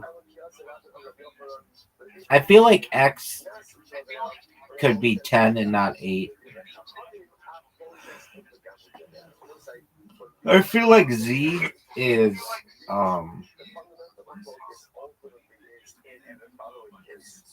over. No, don't go there. I want to try something. Do you really? Might make me win. Yeah, I can win the game. All right, I'll let you. I'll just pass because I want to see you go. I want to see your greatness.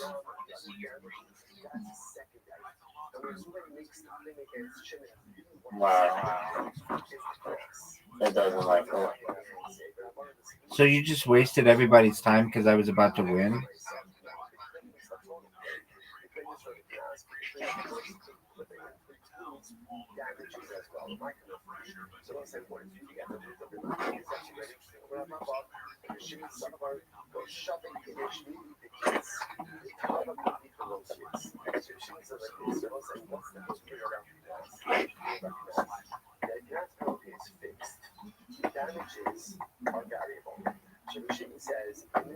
Boy, are you struggling.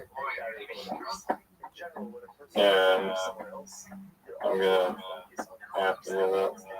Dog, this is embarrassing.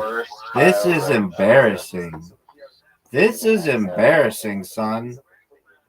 This is embarrassing. Good night, sweetheart. You had QUE? Yeah, there's nowhere to go. What were you trying to do with the... You were like, hey, pass. I could win on this. I thought, well, it doesn't acknowledge IQ as a word, which is bullshit. Dude, that's the third time you fucking said that tonight. I know, it's bullshit. The game is broken. It's a disgrace to literally players. You're gonna have Door and like Remy and like all these weird words. You're not gonna have IQ. Door? Door's a word though. It has a DOR. Oh. So are you indoors or are you outdoors? I mean, you're once you walk through the door frame, you're outdoors.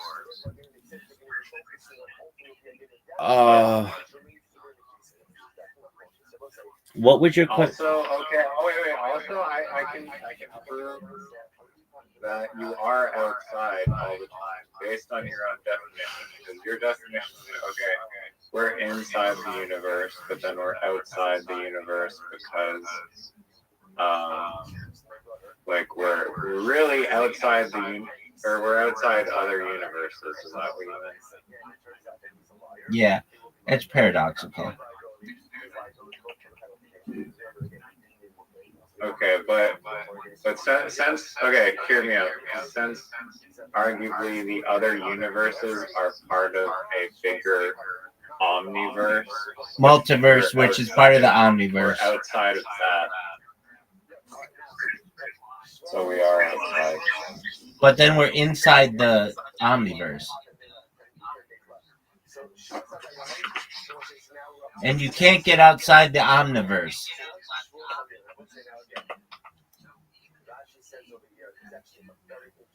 Well, I mean, our universe is outside of all those other universes in the omniverse, so therefore we're outside of the omniverse. No, that's not how it works. We would be inside the omniverse.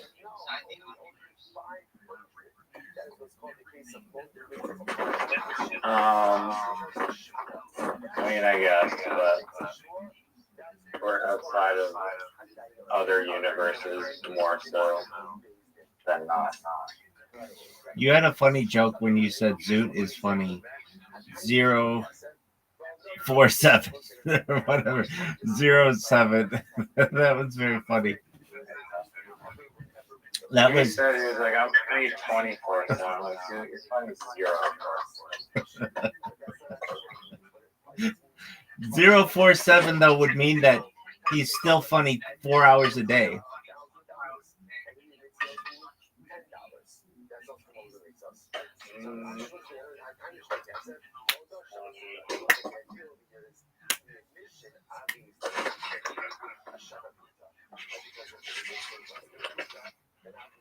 Yeah, I guess, yeah. On a scale 4 of hours. 0 to 10,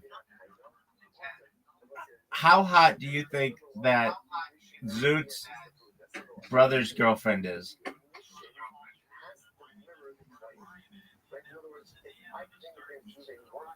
If he's anything like Zoot and he's just willing to fucking stick his dick in God knows what, I can't imagine it's very hot. I bet she's a 6.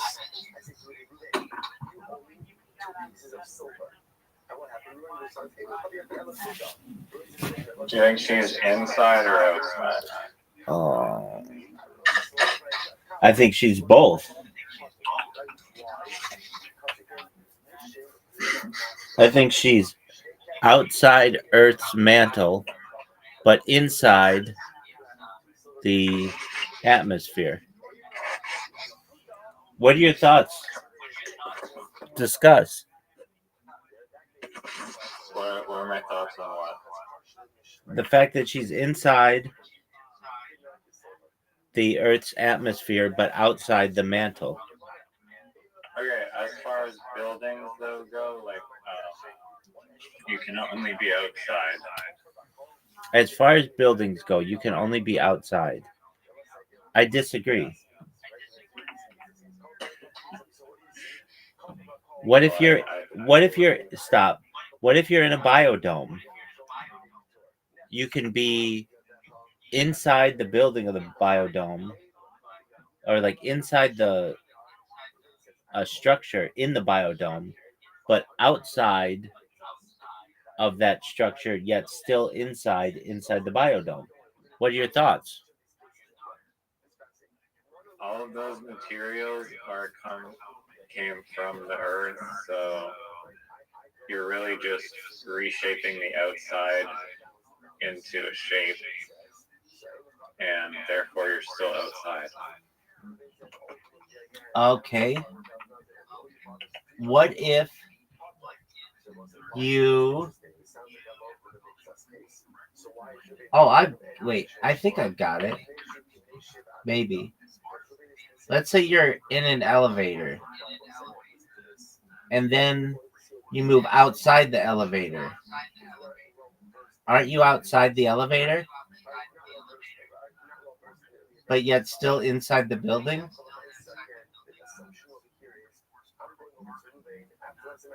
No, it doesn't matter. It doesn't matter how many of these like Russian doll things you want to put, like go inside or out.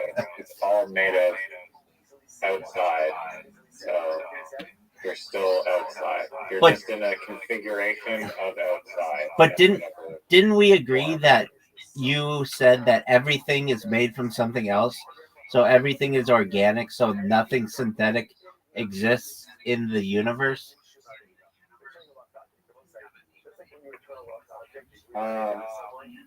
Yeah, I mean, well, what we define as synthetic, it comes from things, are like alterations of natural things, but they're all derived from something on Earth. Or somewhere else. Or, yeah, anywhere in the universe. So you're saying that synthetic doesn't exist?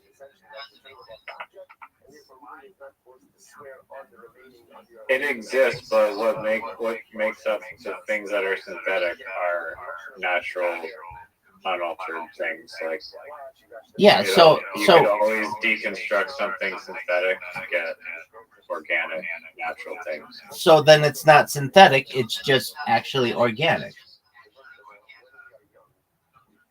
Yeah, I know, but we just classify. I mean, like, there's unaltered organic material, and then if you're altering it, then you classify it as synthetic. But yes, it's still ultimately like plastic or whatever.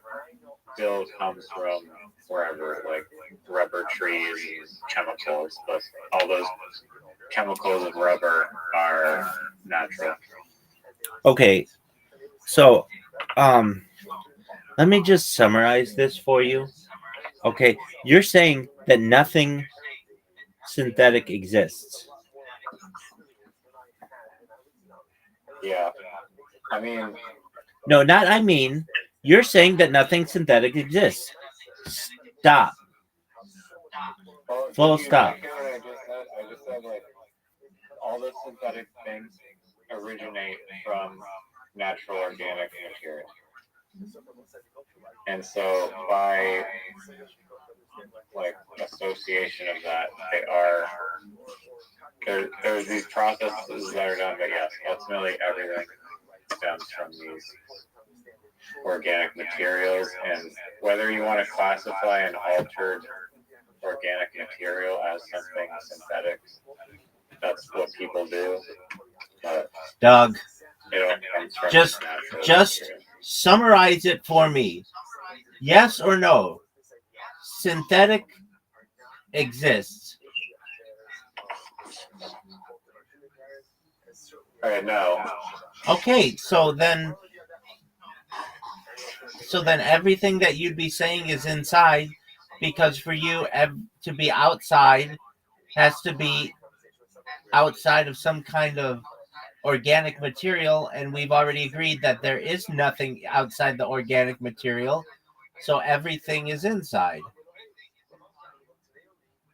No, everything is outside. How would you possibly think that I would agree to saying everything is inside? Because You think I'm gonna everything agree with because that? everything is in because everything is inside the universe. Oh, so now we're talking about the universe? I was talking about shelter. Oh, okay, shelter. Okay, so you're saying everything is outside. Yeah, like when you go into a building or a house, you're still outside. That doesn't make sense. Well, it does. Like So if you're chilling in your New York City apartment, like when people say like go outside or whatever, you're already outside. You're already surrounded by natural materials, natural woods, natural whatever. You're basically outside. It's just outside is taking a new configuration. so if I were to ask you to go inside your house, you would just say, I can't go inside my house because I can't go inside anything. What you're technically asking me to do is go outside my house, right? Yes. Inside is just a reference point, like a direction that we use to have a point of reference for us. But technically, I believe that we are still outside. Okay, but aren't we inside the universe? Yes, I agree. I agree with that statement. Okay, and aren't we technically inside the solar system? Well, no, technically, we don't know what is outside the universe. Okay, And but so we but don't that's know. fine. That's fine. We don't know what's outside the universe, but we're in. But we can agree we're inside this universe, right? Well, no, wait. If we don't know the boundaries of the universe and we assume that there's something outside of our universe, then we could be outside of that. Okay, fine, whatever. Then okay, we're inside the Milky Way galaxy, right? Yes. Okay, so are we inside there? Yeah, no, but like when you say outside, I'm referring to like Earth, nature, like forests, mountains, cities, anything within the atmosphere of the Earth on like the surface. Not talking mantles and stuff. Like when you say go outside, you're like, okay, you're outside in the city, the streets, buildings, whatever. It's all outside. Aren't we inside the atmosphere?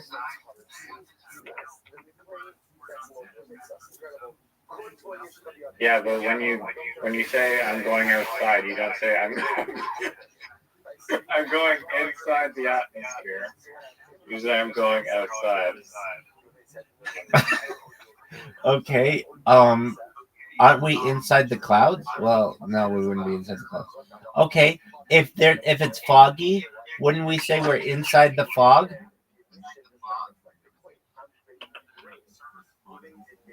Um, you can say that. I'm not saying that they are conflating, but that fog is going to be outside typically, unless you have a fog machine, which is also outside, but we typically say it's indoors.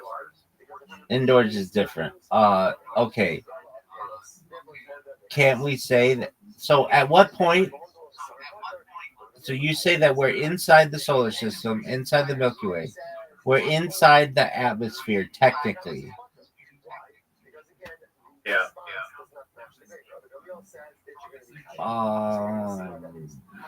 Okay. So how about this? Can't we say? Well, and then you get into like the materials, and I feel like your definition just frankly sucks. That you say everything is an organic material, but so synthetics don't exist. If synthetics don't exist, then and something needs to be built out of something, then inherently, according to your definition, it's organic, which means that it everything has to be organic. It can't be synthetic. And if you're in anything, according to your definition, it has to be organic, so you can't ever be outside of anything, right? Yes, because Okay, what about this? What if I say you're outside of your element? well, that's a expression. Okay, well, what if I'm what? The concept of Wait, inside wait, or wait, wait, outside, wait, wait, I feel wait. like You're it's using the outside idea. of You're using the idea as being a physical place. I'm saying that it could be a hypothetical realm.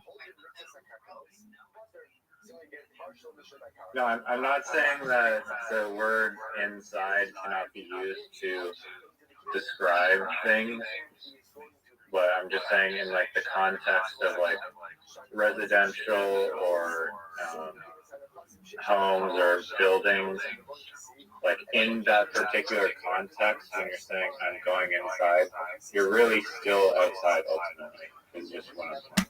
But that's not correct because we've even said that you're inside the universe, perhaps inside the Milky Way, inside the solar system.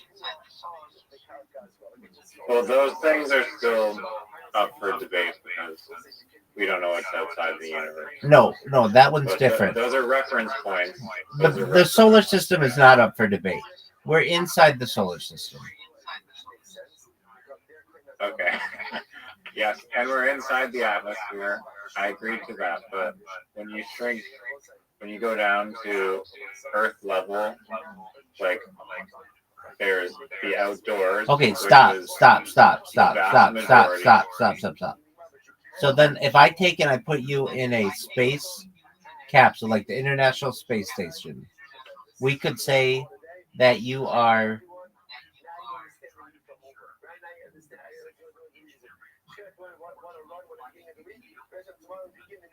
outside Earth's atmosphere, but inside the space capsule. No, that space capsule is still made of natural things. So Yeah, but wait. Okay, so it's a definition issue. You're saying that if you're inside something, it has to be organic, and that just doesn't necessarily correlate. Well, it could if futuristic building materials were all organic compounds, but it's not that far of a stretch to say that every material, whether it's been modified, originally comes from an organic material. What if we create a replicator? What if we have a replicator that creates something from nothing? Then that would be synthetic. So what are the atoms constructed of from the replicator? Is it a carbon copy of the synthetic thing, which is an organic derived thing? Okay, how about this? We are. I mean, I see what you're saying, but your definition is wrong. You're saying if you're in anything, any physical object, it has to be synthetic. It has to be organic, and you get down to the point where from a definition, you say atoms are organic, and so everything is made of atoms. So if you're ever inside of anything, you're really outside because that doesn't make any sense. I get what you're saying. It makes a ton of sense. No, you're not outside. If you're inside a house, you're not outside.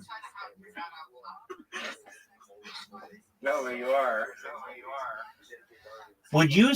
No, you aren't. If I put you in a shipping container, I'd say you're inside the shipping container. I wouldn't say you're outside.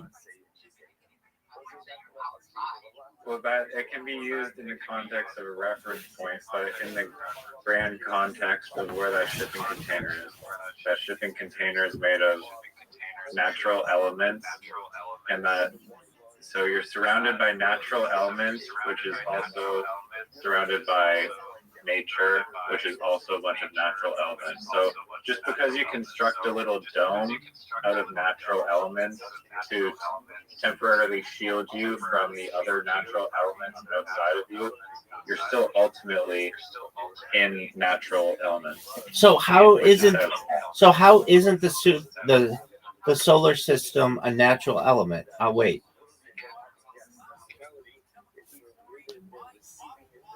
It is, yeah. So then aren't you technically outside the solar system? But you're not. You're inside of it. Well, if your concept of is like the same as Earth, where just going outside into nature, like wherever else, like pick a place on Earth you could be. Like, imagine outside. I don't give a fuck about that. I get your stupid thing there. I'm talking about the solar system. Yeah, so I mean, in a sense, yes, like it's all just a big natural space, which is outside. Like outside kind of means like not confined in a way. No, you keep changing the definition, and I don't like that. It's illogical.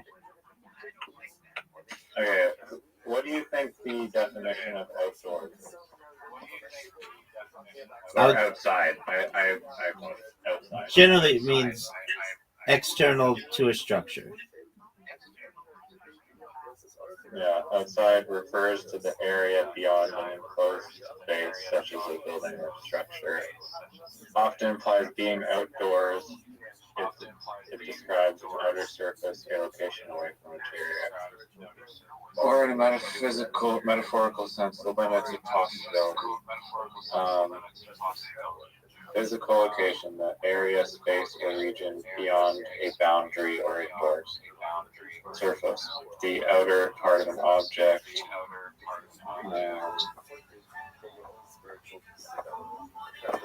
Yeah, I mean, that definition's wrong. Okay. I mean, I just think it's just a thought experiment. It's fun. That was fun. I don't agree with it, and I think it's illogical. It's not logically sound, but it's still cool. Yeah, I mean, How about this one?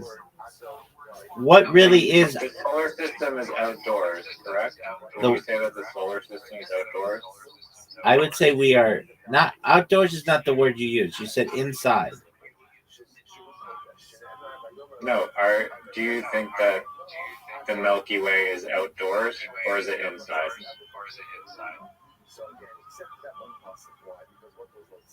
It's outdoors. Right. So if the Earth is in the Milky Way, isn't Earth by correlation, by default, outdoors as well? You're using different terms. You're using outdoors and inside. That's inconsistent. It was outside and inside. That's how you originally posed it. Now let me ask you this. No, but outside and outdoors are very connected. No. There's a logical fallacy there. Okay, I have a question for you. No, they're very much connected. No, they're not. Outdoors and outside are two different things.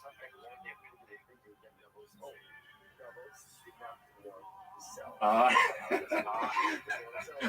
I think they can be used. They can be, but they don't. If I say, okay, I'm in my house right now. If I say I'm going outdoors, that's one way to put it. Or you can say I'm going outside, and those both mean I'm exiting my apartment and going to the outside, which is also considered the outdoors. So they're interchangeable. Can you agree on that? No, absolutely not. I would say that the Milky Way is outside, but I wouldn't say Earth is outside the Milky Way. That's not what I asked earlier. Okay, I don't know what you asked earlier. I know that I'm defending this from a logical standpoint. Here's what I want to know from you. This is kind of along the same lines. Who defines whether a door is outside or inside? Or who defines whether a door is outdoors or indoors? Are you talking about indoor doors or outward facing doors? Isn't every indoor door in its own way an outward door? Like it's like a portal. Like some people may consider a door to be going out into something. Other people may consider it going into something. Yeah, I mean, I think it's not one or the other. It's like both, because there's a part of it facing the outside and a part facing the inside. But couldn't they both be facing the inside and both be facing the outside? Yeah, they could. What do you mean? If you Like, just there's if two you sides to a door. if you put a door frame, just the frame in the middle of a field, both sides would be going to the outside.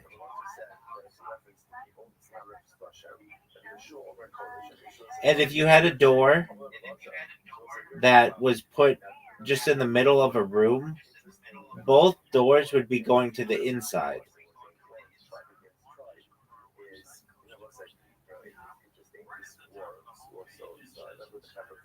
Like, are they facing each other? So imagine there's just a box, like a container, and there's a door with a wall. Both of them, that door, when you walk through one side, it goes inside. When you walk through the other side, it goes inside. There isn't an outside to that door, arguably. Is there a door or is it just a door frame? Or a door frame. So there's a door frame in a box, in just like a 10 by 10 room. You walk through the door frame, you're still walking through the inside, and you walk through the other door frame, through the other side of the door frame, and you're still inside. There is no walking outside. Why? Because both of those door frames are in a room. I think that's an argument that could be made. Yeah, I mean, if it was set up like that, you don't. How would you describe walking through the first or second door? The first door that's outside, You're walking through the door. I would call it like you would say walk. You'd still say I'm exiting the door. That's a different story. So you're saying, how would you describe it if there's just a door frame in the middle of a field? Walk through that door to the outside. Walk to the outside of that. Walk through that door to the outside.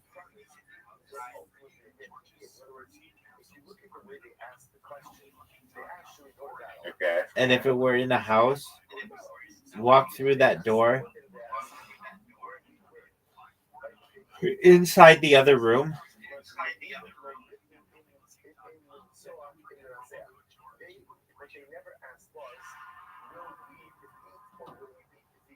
You could say they'll walk through that door outside this room.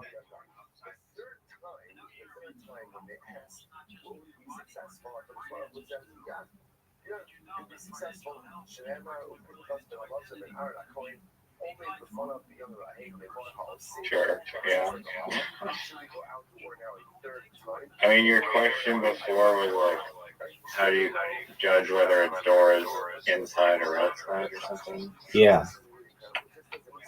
Okay, if you really want to get, if you really, arguably you could argue, depending on which way the hinges are configuring, if the door opens. There are no hinges. There are no hinges. From the inside or from the outside? It's a door frame. There are no hinges. There's no door. Well, yeah, no, that was an example later. If it's just a door frame, then there's no front or back side if it's just an empty door frame. All right, I've got this one for you. Unless you want to dispute that. No. What are your thoughts on this? Every opinion is subjective except this statement.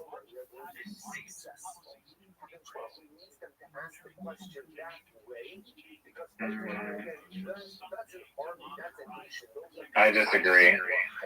No, it's paradoxical. It's absolutely right. No, I disagree.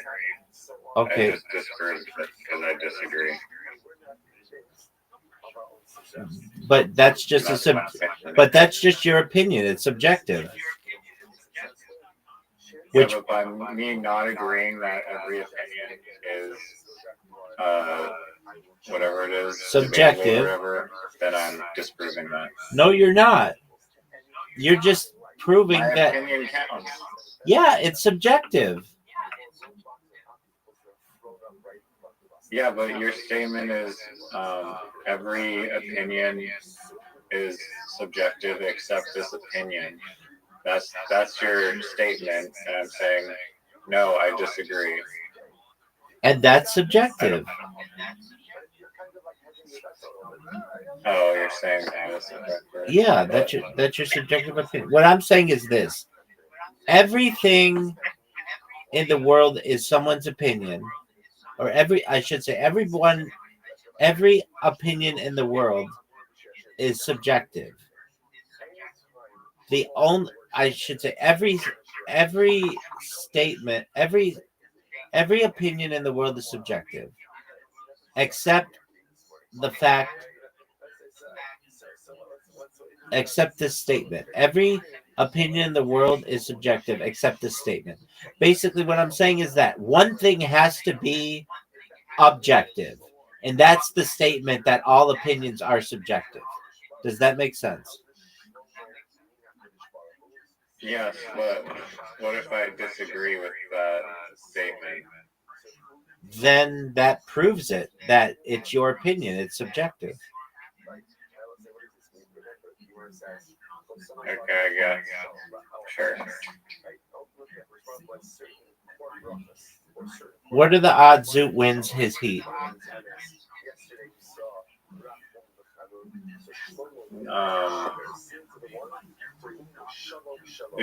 Like his improv today was the worst improv I've ever heard.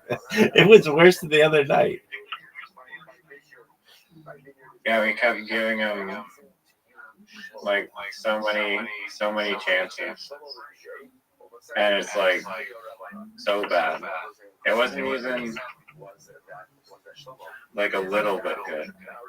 We gave him easy words.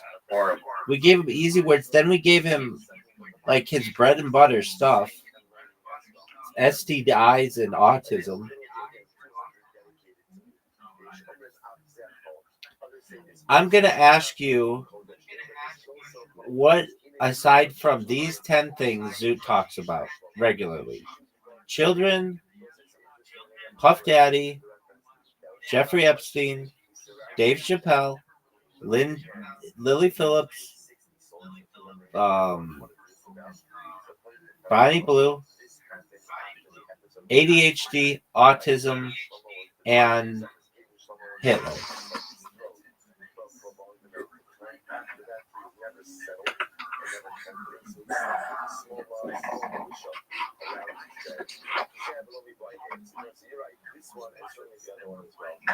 Yeah. Yeah, that's it. That's Zoot. That is Zoot. Like,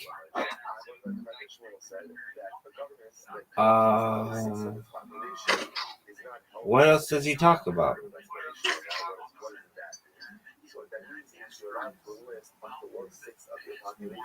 He does talk about a few other things, like raw comedy and James McCann and his dog and cryptocurrency. But you didn't even know he had a brother till today. You've known this guy for like years, and you didn't know he had a brother. Did you know he had a brother? Yeah.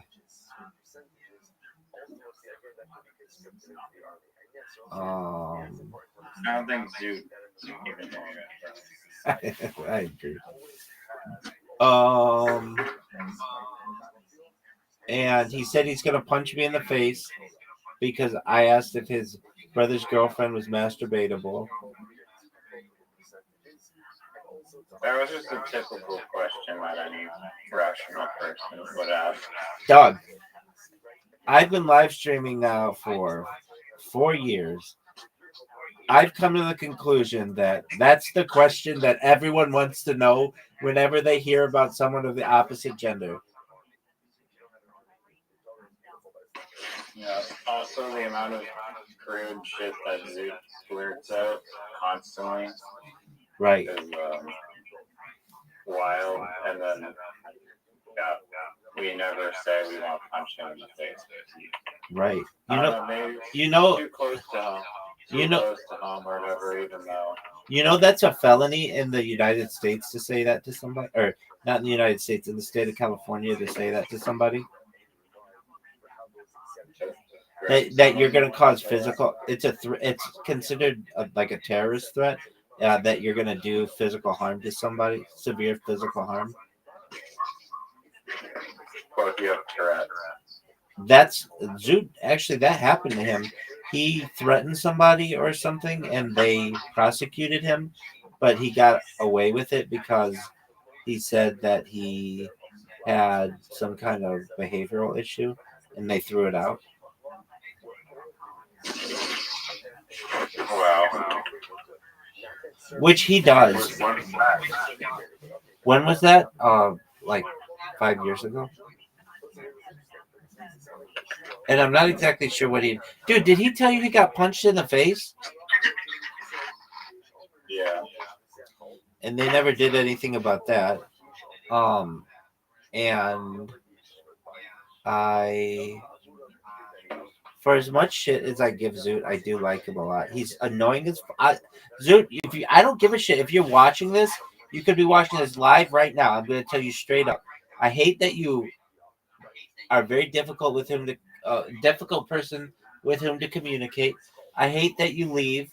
I hate the subjects that you bring up, but I still love you to death. I when you come in, I get happy. Just you make me laugh not because you're funny, but because your personality is so strange that it makes me smile. And um, I will say this: I'm very proud of him for making it this far in rock comedy. It is. He's doing it for fun, apparently.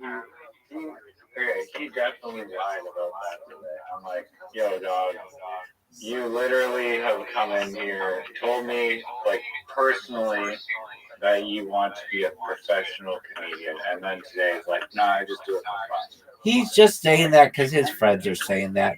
They're all saying that. They don't want to say that they're doing it because they want to be in the national finals of raw comedy. Australian who can't do comedy at all. Right. If I mean, it would be like saying, well, this is what Zoot said he was gonna do. He's like, if I win and I beat one of my friends, I'm gonna say that I want them to take the award. Which I'm like, what if they don't accept it? What if they're like, no, Zoot, you deserve to win? He's like, well, like he was just trying to be like extremely humble. What'd you say? He's not gonna have to worry about that. But I mean, he got this far, which isn't that far. He basically had to have one good 5 minute set, and he didn't even win his heat, but they did let him back up. He had to win. I'm absolutely shocked that he didn't stumble over something, or say shit, or fuck, or go into something embarrassing. Like that's why I'm proud of him that he was able to get one good. I mean, we didn't see it, but like apparently, like it had to be good enough that he got it off, and um they did not find that he was offensive or any of that other shit. Threw him off the stage. Well, I'm just saying this, dude. Like Like the fact, yeah, the fact people- he didn't get booed off the stage is like a mirror. yeah, Based on his improv today. just based on But I know. I don't know. He thinks that improv skills are like not important as a comedian. I do not agree with that. they have to, yeah, especially if you're doing crowd work. That's like really important to be able to think on your feet like that. Even not doing crowd work is just very important for coming up with material or brainstorm. It's just like brainstorming basically. If Zoot were here, I would, and I've told him this, so it's not like a surprise. I would tell him his comedy is predictable. He's never had a joke that I just think is really outside the box creative. Everything that he has said is something that I've either thought about, or the punchlines are easy to anticipate. The Kennedy one, that's like people have been making jokes about that for 60 years.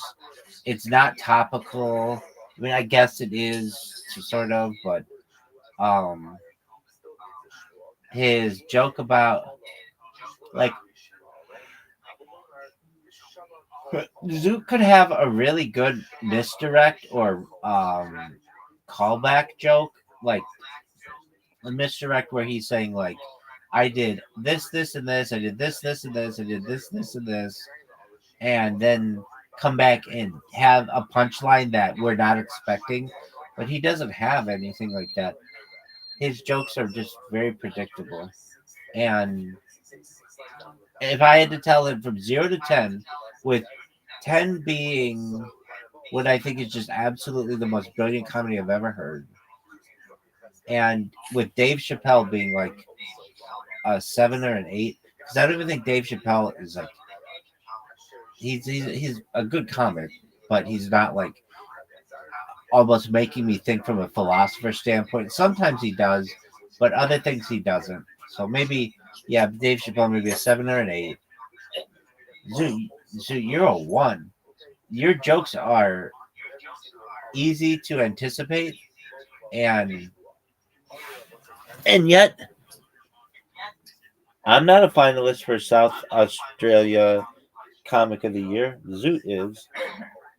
Your your bit about the like it was just like your improv bit about the using light poles for strippers or whatever. That was funny.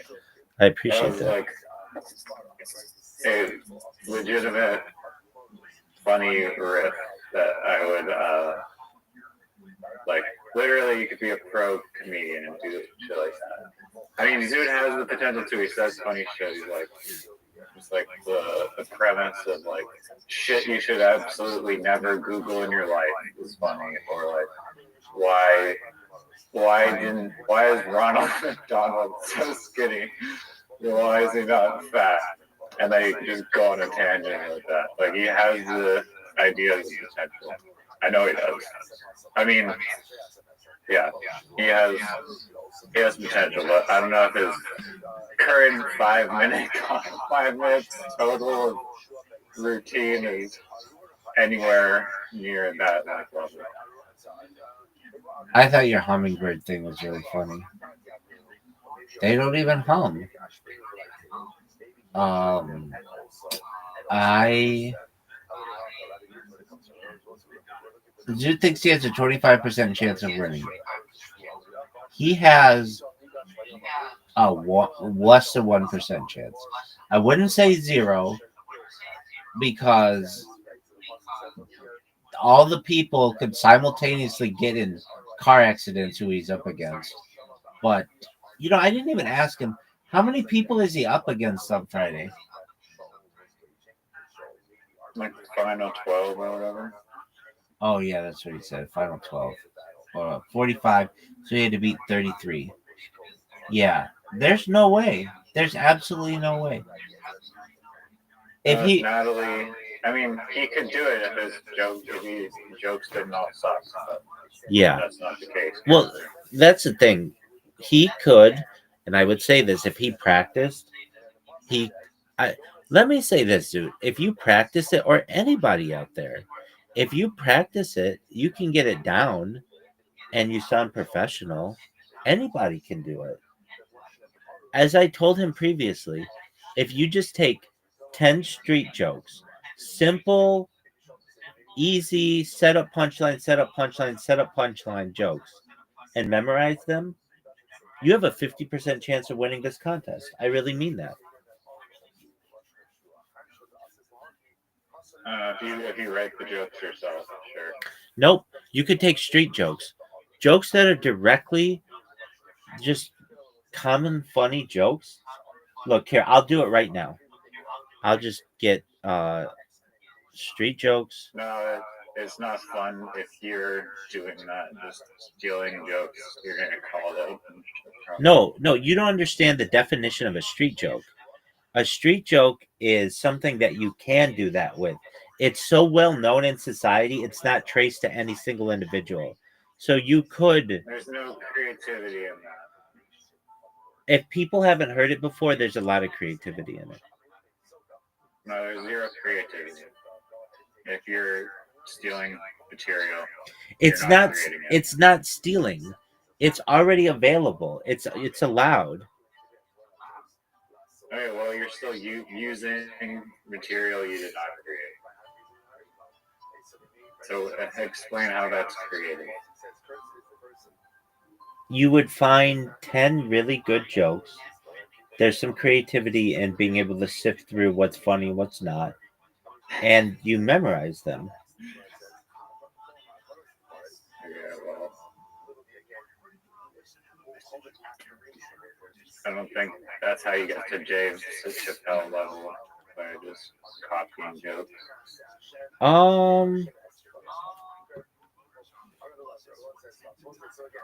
His aren't really even jokes in a lot of ways. He does have some jokes, but his are cool stories and that have a meaning at the end. He's really getting to the point where he's a philosopher. And he does funny impressions too. But he's not like a setup joke punchline setup punchline kind of comic either. Very few people, once you get to that level, do that. Nor do they want to do that. That takes a lot of work. It's a lot of work to fill an hour with joke punchline, joke punchline, joke punchline. Very few people can do that. It's a lot to memorize, and they would rather get bigger punches by telling a story. Yeah.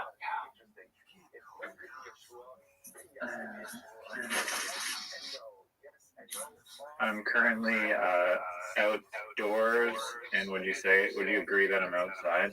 Okay. Are you? I mean, basically, you're saying when you say you're outdoors, you are not. There's no roof, right?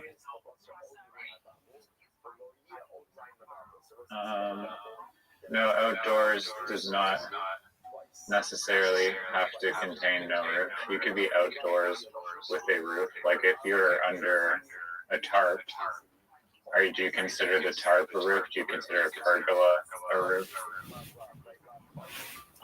Is a gazebo outdoors? Yeah. Is a gazebo outside? Yeah. Can you be inside the gazebo? Yes. Can you be indoors of a gazebo? Yes. You could also say you're under the gazebo but outdoors. You could say you're inside the gazebo as well. You could do the same for a house, I believe. Wait, could you? Outside the house. Your gazebo is Now you're getting it. no, gazebo is an interesting one. You can say that you're outside the gazebo, that you're outdoors in a gazebo, that you're inside a gazebo, and that you're indoors in a gazebo. Okay, if you're on a patio of a restaurant, you're outside. If there's some makeshift like roof, you're still considered outside on the patio.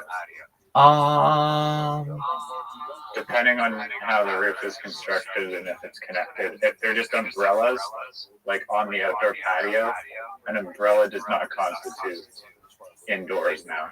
But it's still a roof.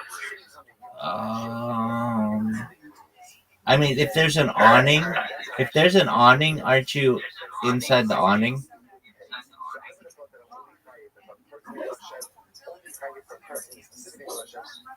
Yeah, but I think it depends on how the structure of the building is. I agree. Okay, so if 1 second, I'm going in the elevator. I'll give you 1 second. No, fuck that elevator. I'm going outdoors in the elevator. Dog. Do you listen to this motherfucker? Are you all listening to this motherfucker?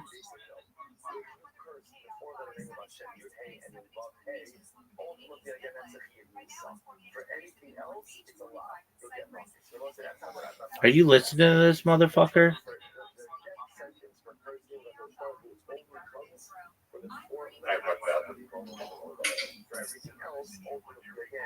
Yo, dog, are you there? Yeah, no, I just got back outdoors into my apartment.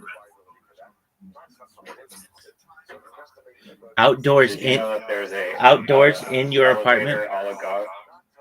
Outdoors. Yeah, I'm now outdoors in my apartment. Outdoors in your apartment. Why wouldn't you just say inside your apartment? Because I'm outside. Oh, okay. So then why wouldn't you say... I am in my apartment, but the apartment and me are outside.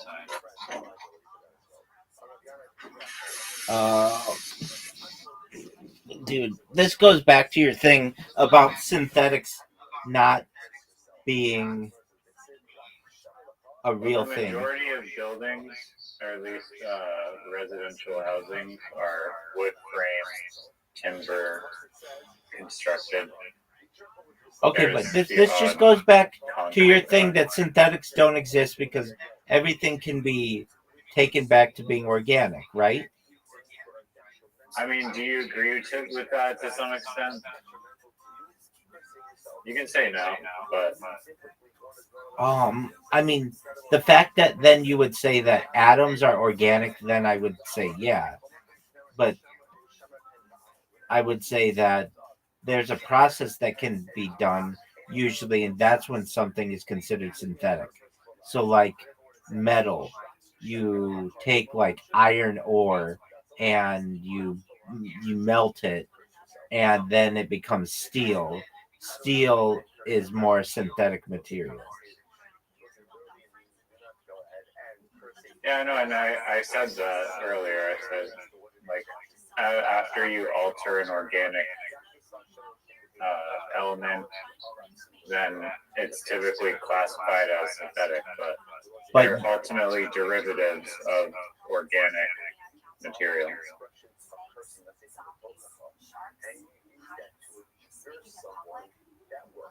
Usually, organic. A lot of times, it's connected to organisms. Doesn't necessarily need to be, but something that was once living.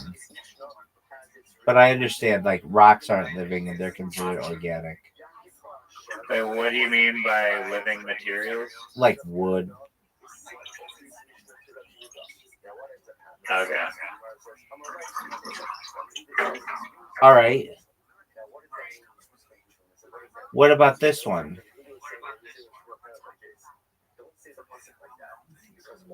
Oh, okay, sure. Chuck me an outdoor edge case. Let me see if I can remember this one. I don't know if it's a riddle. All right, but I don't know if I'm going to say it correctly.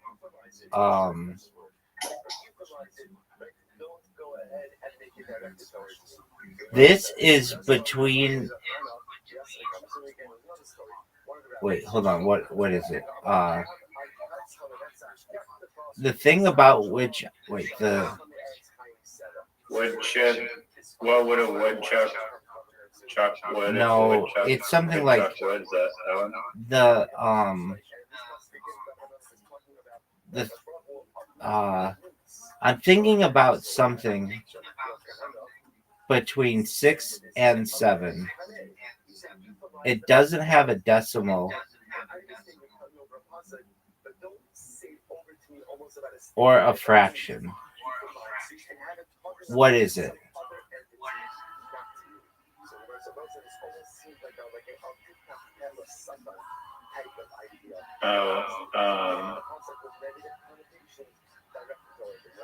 The clock hand. No. Well, that was a good answer. That doesn't make any sense. Yeah, it does.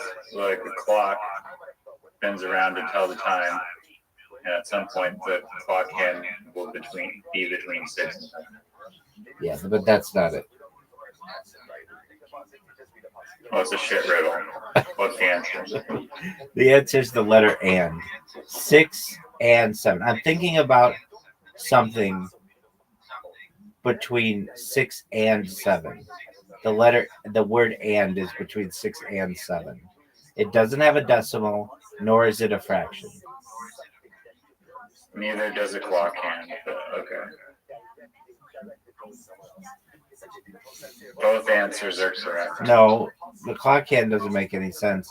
The clock hand would be representing a fraction or a decimal. It's not a fraction. Time is not a fraction. A clock displaying time is a fraction. Or it can be no, it can be it can be it can be reduced it can be reduced to a fraction. Explain how 634 and 635 are fractions, because 35 is 35 out of 60 minutes. Exactly.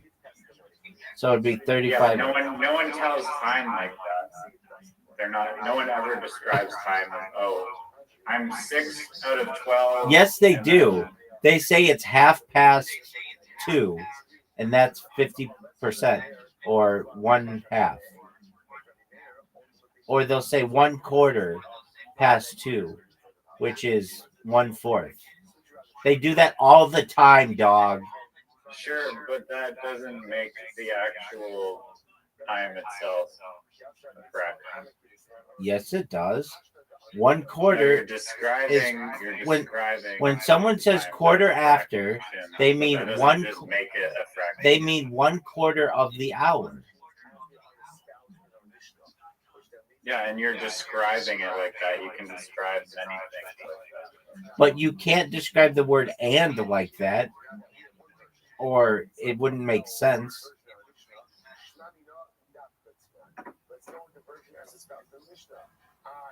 No, okay.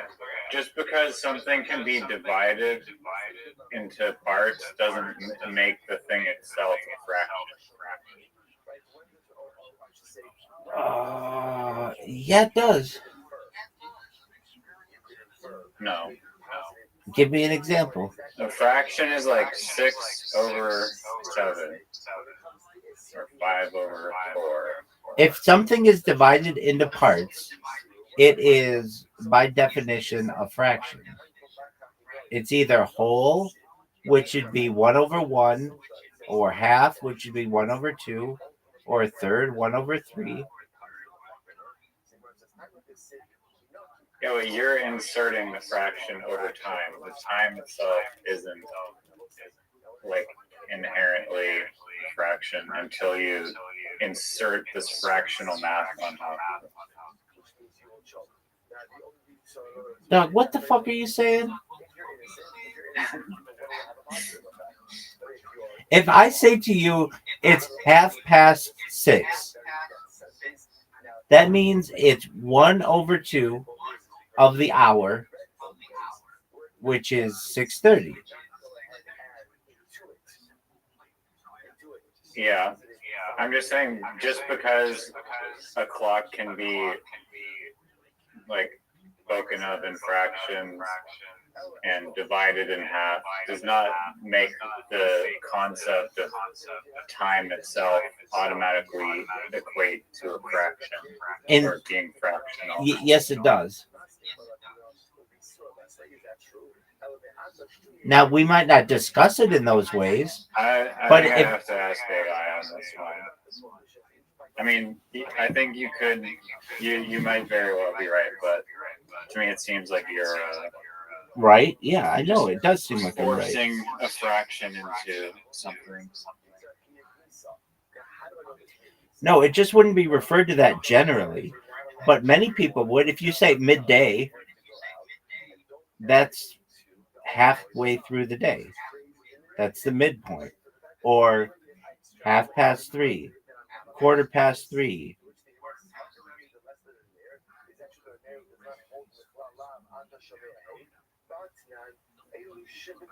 Is anything that is able to be broken up into parts also technically a fraction from a theoretical sense?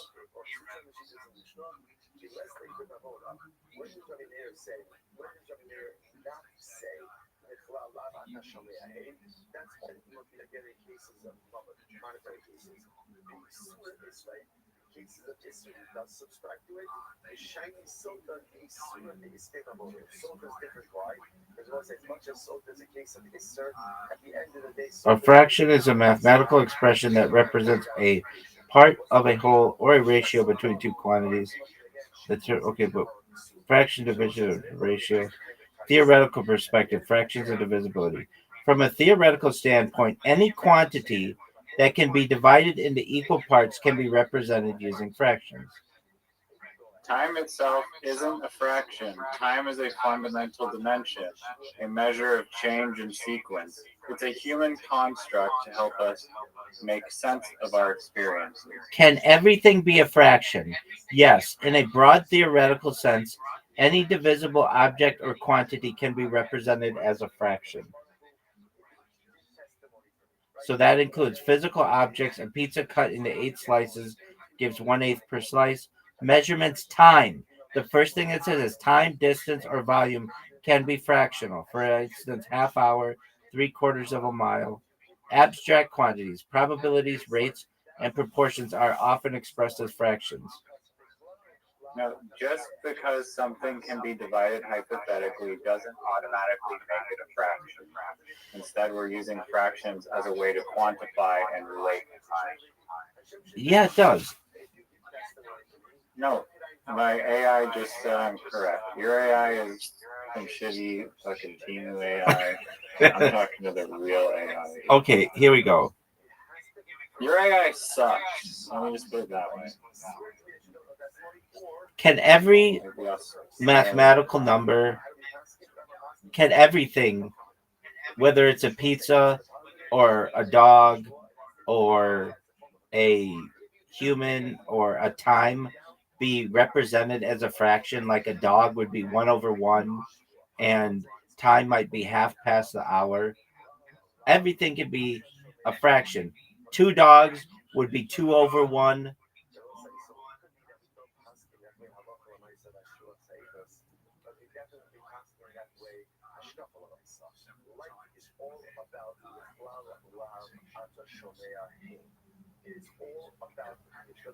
Fraction is a tool, not an inherent property of time itself. Dog, this is not even up for debate. This is not even a debate. I was right. It is. I was literally right. To everyone here, 50 million years in the future, I was right. No, no. On this From a particular- theoretical standpoint, steel man this argument. No steel manning allowed, okay? We've already confirmed. Here we go. It's been debunked. No, It's been debunked. it is Your theory steel man is argument. trash garbage. Everything Theory can has be been debunked. represented as a fraction. Ontological neutrality. Reality as quantifiable relations. At the most fundamental level, reality can be described not as things, but as relations between quantities. A dog is not a primitive object. It is a stable pattern of mass, energy, time, and information. A human is a more complex but still finite aggregation of those same measurable properties. Time is not a thing but a rate of change. If reality is fundamentally relational, then ratios or fractions are sufficient to describe it. Measurement collapses into measurement collapses entities into ratios. Any attempt to describe something scientifically requires measurement, and measurement always produces ratios. Length is object over unit length, mass is object over unit mass, time equals event duration over unit time. Count equals quantity over unit, dogs per reference dog. Thus, one dog is one dog over one dog, which is 1/1. Two dogs over two dogs. Half an hour is 30 minutes or 60 over 60 minutes, one half. Even discrete objects become fractional relative to a chosen unit. Whole numbers are a special case of fractions. Mathematically, every integer n equals n over 1. So if integers can represent discrete objects and integers are fractions, then fractions are sufficient to represent discrete unity. This makes fractions a universal numerical language, not a limiting one. Apparent indivisibility is a scale dependent. Objects like you can't have a dog fall under scale analysis. At different resolutions, a dog is divisible into organs, organs into cells, cells into molecules, molecules into particles, particles into energy distributions. At every scale, quantities are expressible as fractions of a reference whole. Indivisibility is a practical constraint, not a theoretical one. Time as a fractional change. This is for you, Riser. Time does not need to be absolute to be real. Time can be defined as change relative to a periodic process. Thus, half past the hour equals one half of a cycle. A moment equals delta change over reference change. So time is fundamentally fractional, a ratio of changes. Information theoretic frame. I mean, do you need me to go on? Because I can. Oh, I think we've heard enough. But wait. This inherently, there's an issue that arises in this discussion. Did you recognize what it is? What could that be? In the riddle that I gave, I said, I didn't give the riddle correctly, but I said, the answer is not a decimal, nor is it a fraction. Technically, and I guess would be a fraction of 1/1 of the word and. Does that make sense? Yeah, it So- does make sense. So, yeah, the riddle has been debunked officially. Okay, now that may No be one's true. talking about this. No one's talking about this except right here. So that may be true that riddle is incorrect. But the idea that everything is divisible into fractions is correct. I think tomorrow morning on CNN there's going to be some crazy story about this. It's going to be this. Our top story, Zoot is 24 hours away from being the funniest person in South Australia. And additionally, everything is divisible into fractions. No, that riddle has been debunked. And Let me get the riddle correct. Okay, you because can just impose a bullshit fraction Hold on. over anything, apparently. 'Cause, what is that's how- the riddle? It's something like this thing is in between 6 and 7. It's not a decimal. It does not have a decimal point and is not a fraction. It's something like that. The best brain busting riddles for kids and adults. Okay. So, oh, well, so it could just be what is between 6 and 7. The word and. The riddle plays on the way numbers are spoken in English. When you say 6 and 7, the word and is literally between the two numbers. Hold on, though.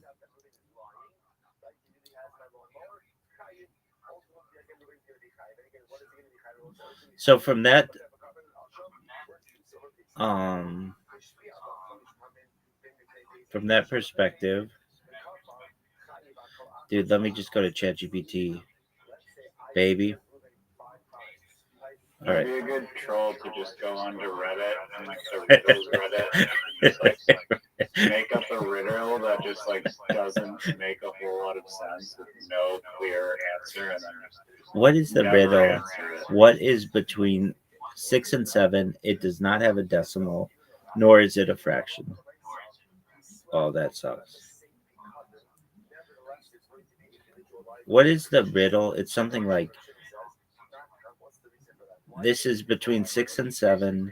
It does not have a decimal, and it isn't a fraction.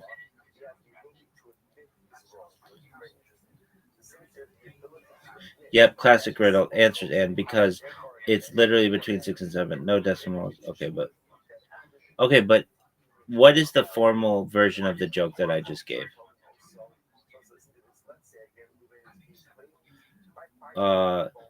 What comes between 6 and 7 has no decimal and is not a fraction. But technically the word and is a fraction. It would be and over 1. That's what you should do. Go on Reddit and tell everybody just every answer that they have. Just absolutely everything you just say. The answer is a fraction. Yeah. Oh, I mean, okay. So then how about an Oh, answer? I watched this hilarious video yesterday. What was the hilarious This video guy's that on you watched YouTube. yesterday? He has a YouTube channel, and he like always is like trapping scammers in like these like mazes or whatever. And you'd love this one. He has like a bunch of scammers that are trying to steal like this like $1 million of Bitcoin, but it's really a fake site.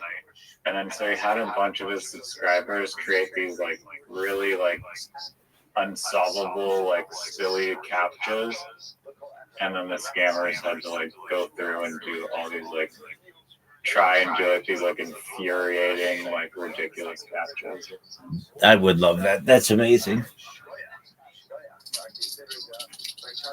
Did you know that story can be simplified into a fraction? It would be whatever that story is over 1. Wow, thanks. I really didn't know that. Thanks. So glad that I know that. Does that even make sense? Do words go? You divide them by one, and then it's just. I think so.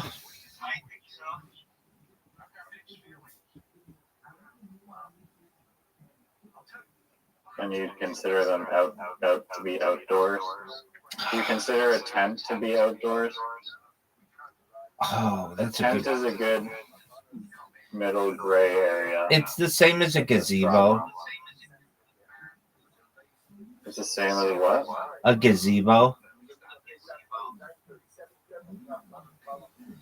I was thinking that too. But it has walls. Not all tent. Not all tent. Not all tents. Not all tents have walls. Not all tents have walls. And walls. Not you still consider all. being outside. Do you recognize what I'm saying? Not all tents have walls. What tent doesn't have walls? Like those tents that you have at like at the beach.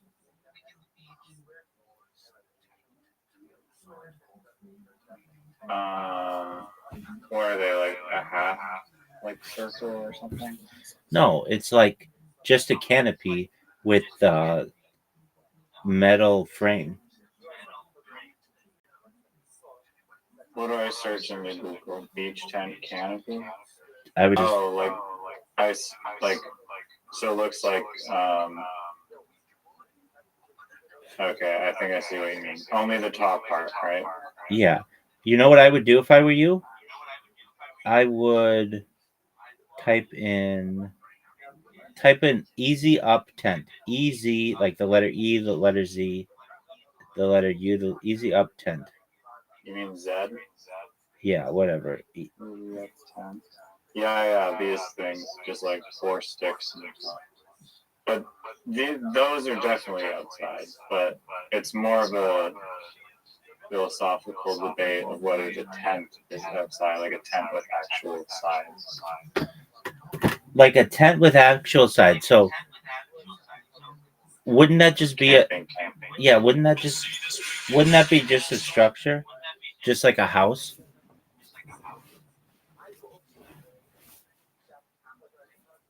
I mean, one could argue that, but I don't know. I think you could argue. You know that what it's one very could much argue? outside. Is that it's a fraction. That's true. It's actually 1/10 over 1/10. That is cool. No, that's incorrect. That would mean it's 1. It's actually 1/10 over 1.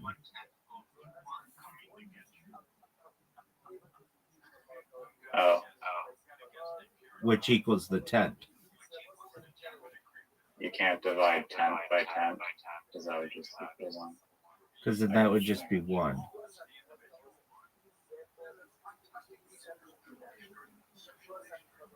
Like if you had 2 tenths, then it would be tenth and tenth, 2/10 over 1. Now here's a question for you. If a gazebo is in a tent, would you be inside the gazebo, indoors of the gazebo, outside in the gazebo, and outdoors of the gazebo all simultaneously? Yeah, I think that would be correct. I think so too. I don't even think you need the tent. I just said it. Yeah, I zoned out on the third thing that you said, but All right, so I just get the point. take a gazebo. Okay, you could be outside in the gazebo, outdoors in the gazebo. Those make sense. You could be inside the gazebo and indoors of the gazebo. That makes sense too.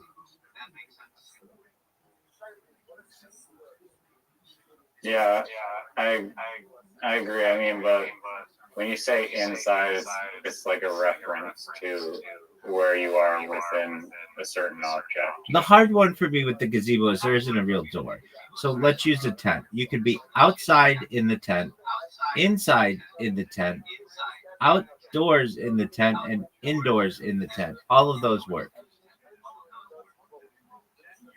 So you're able to justify that. How do you justify the being outdoors and outside, both while in the tent? Okay, you can be outside in the tent. You can be outdoors in the tent. You can be inside in the tent and indoors in the tent. Yeah, I heard what you said, but I'm asking you to explain why you can be the first source. Okay, if you're outside in the tent, it means you're in the outdoors, or like in natural, like in the natural setting in the tent. You can be outdoors in the tent, which is the idea that you're in a natural setting in the tent. And then the other two, which were inside in the tent and indoors in the tent. The big issue is, can you be outside out of the tent? Yeah, of course. That would just mean that your body is not actually in the tent. Right. Can you be Can you be outside or outdoors out of the tent? Yes, you can. Can you be outside of the tent, but also in the tent? Can you be outside of the tent? Can you be outside of the tent, but also in the tent? Yes, you can. If your body, like your head, were outside of the door, but your body were, yeah, exactly. That would be you're outside of the tent, inside the tent. And that's how I would describe that.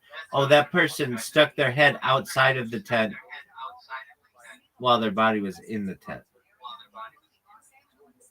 And if I weren't being so specific, I would say they stuck, that person was outside the tent while in the tent.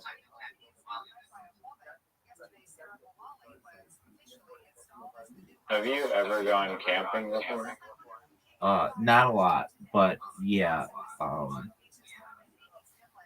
And nice. So you agree that you're outside the outside the sleeping bag? Outside the sleeping bag. You're outside the sleeping bag. What is that? What in comparison to what? Like you're just same principles as before. You're just always outside. No, not if you're in the sleeping bag. Then you're inside the sleeping bag.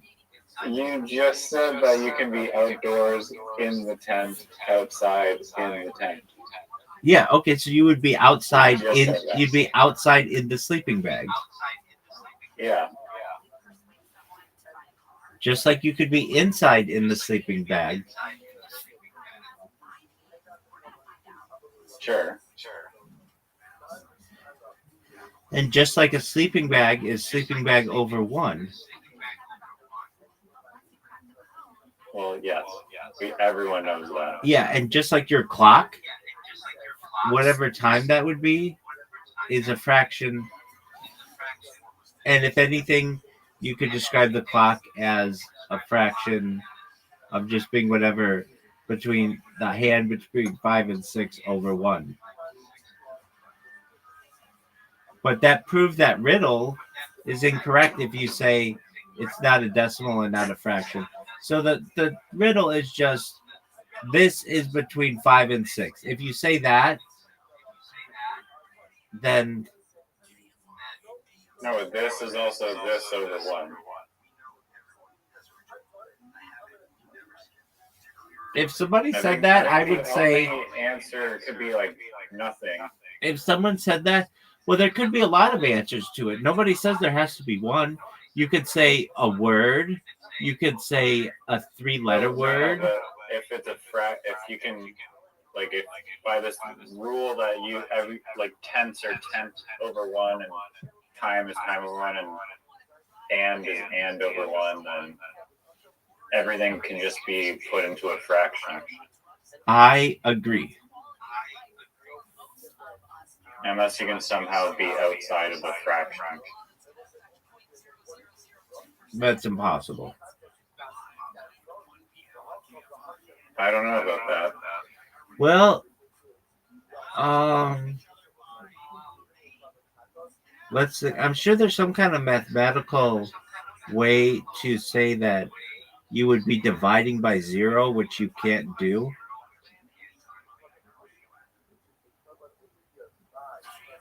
I think you can do it, but the answer just becomes infinity, isn't it? No. You can divide anything. 0 divided by anything is 0, but you can't divide by 0.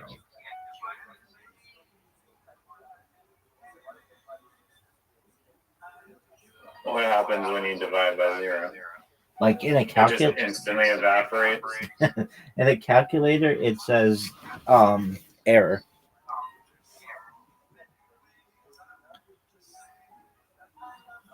Why can't you divide by 0?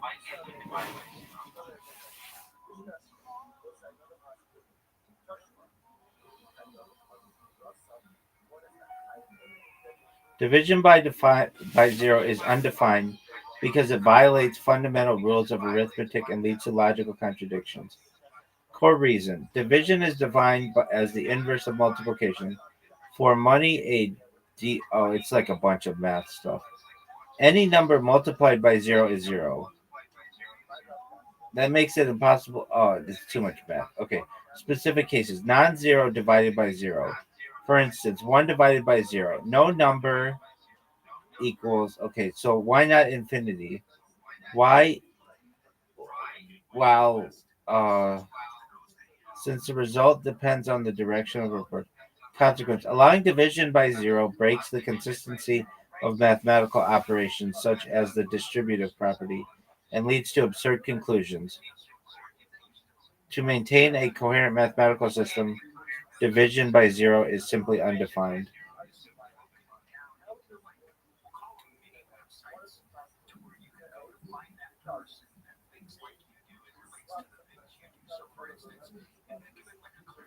I always felt like it should be infinity, but it's not.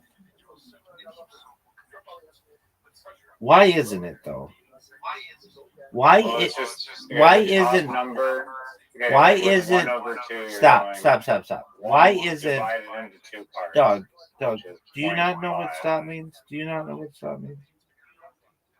Why isn't dividing by 0 infinity?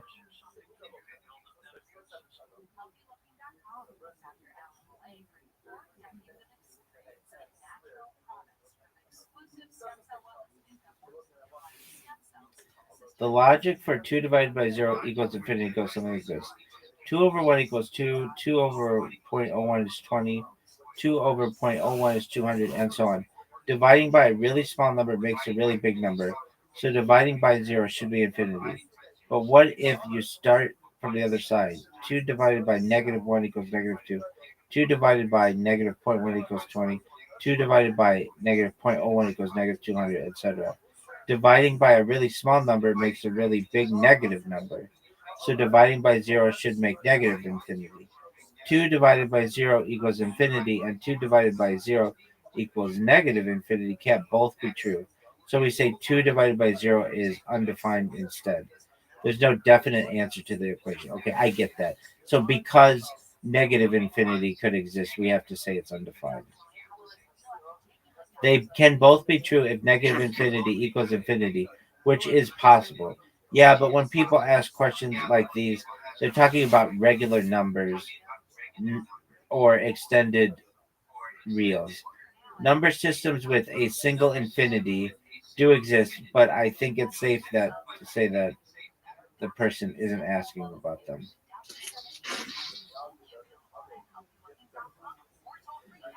Did you go to college? Fuck yeah. Oh yeah. Did you get a degree? Fuck yeah. What was your degree? Dick slanging. Did you actually get a degree? Yeah. In what? Politics. Are you serious? Yep, You got a political degree? correct. I thought you don't like politics. I don't.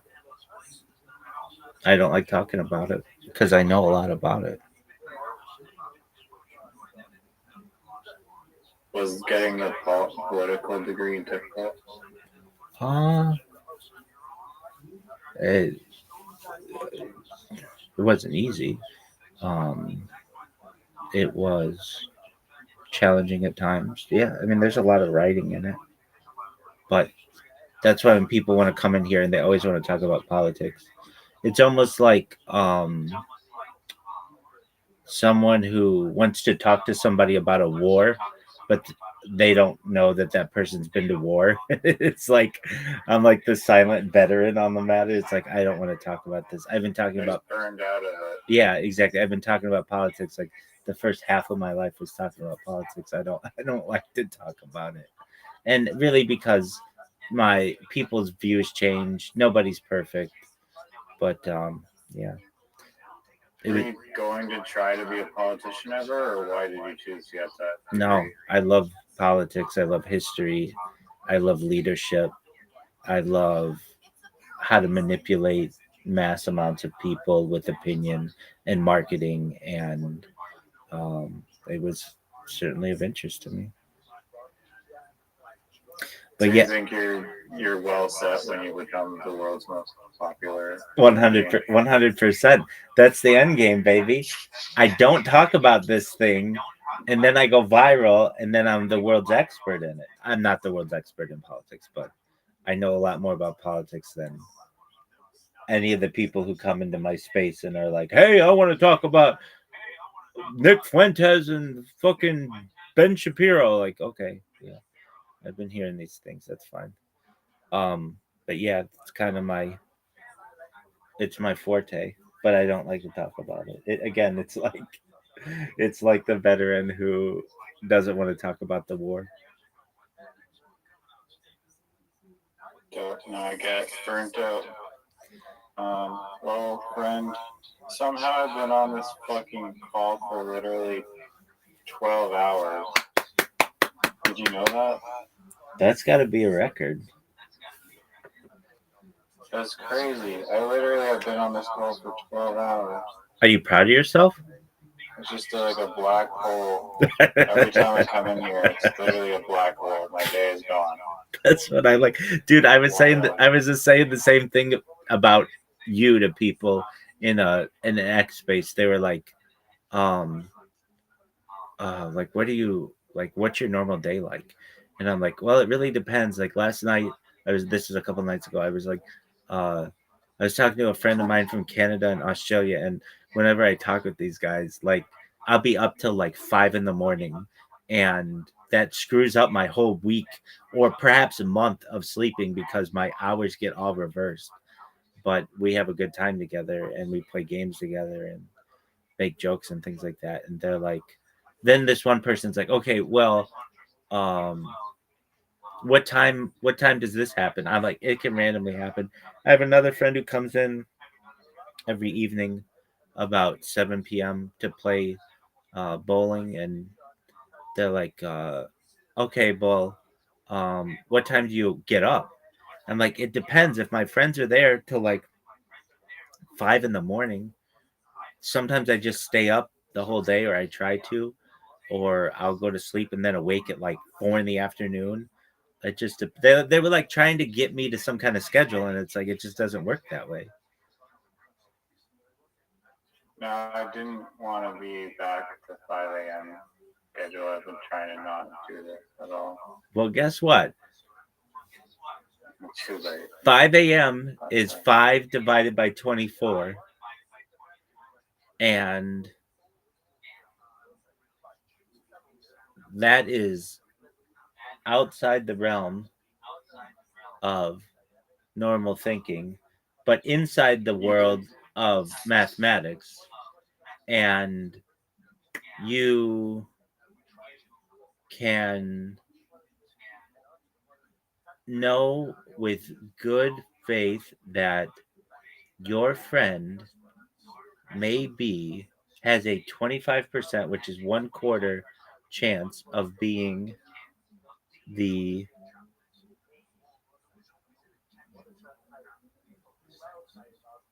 funniest person, or already is the funniest person He has no in all of chance Southwest. of being the funniest person on. He's got a 0 divided by 1 chance at being the funniest person in all of. Yeah.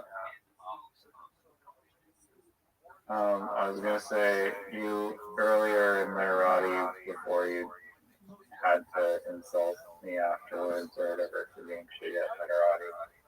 You said like, oh, something kind about you, how you like being my friend or something, and then funny or Yeah. I do mean that. you know, good time or something. Oh, I absolutely And do. then, yeah, no, I appreciate that. I was just gonna pay back the compliment and say thank you, like Will, for being the one person on the planet I can talk to about like these like mini putt for like 8 hours at a time with talk about all these random things for long periods of time.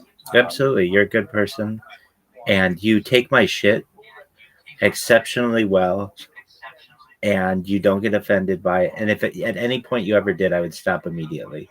Like, I just know who can take it and who can't. And you understand it's part of my cockiness and being like extremely confident and things like I that. find it hilarious. Exactly. It's like Exactly. your own little, But yeah. like Miss Aquarius, I don't do that to her at all. It's amazing to see when I play with her. It's very much you win, I win, you win. No. It absolutely is polar opposite. polar opposite. It's polar opposite. And Talking. I know because she wouldn't play me if I shit talked her. That's not her way. And so I never do that. I absolutely never do that. I don't even really we don't even pay. I mean, I'm always kind of keeping an eye on the score, but she doesn't, and we just do it to have fun, and that's fine. But then when I get you, I know you can take it, and I love giving it out because it's so over the top, and I can. And there's a lot of content for me to do that with, like, oh, I'm the best fucking Scrabble player on the fucking face of the earth, or this is the greatest shot in the history of humankind. It's just like so over the top. Like, who talks like that? You're playing about a mini game, but to me, it's very, very funny.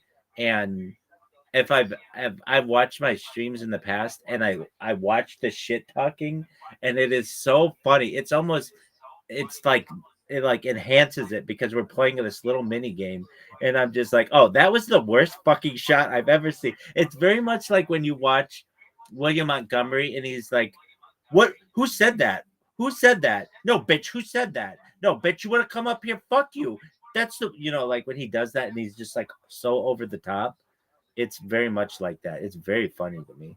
And but well, I'll say this: if at any time it ever offends you, or I ever do offend you, you blow a whistle, you throw a flag.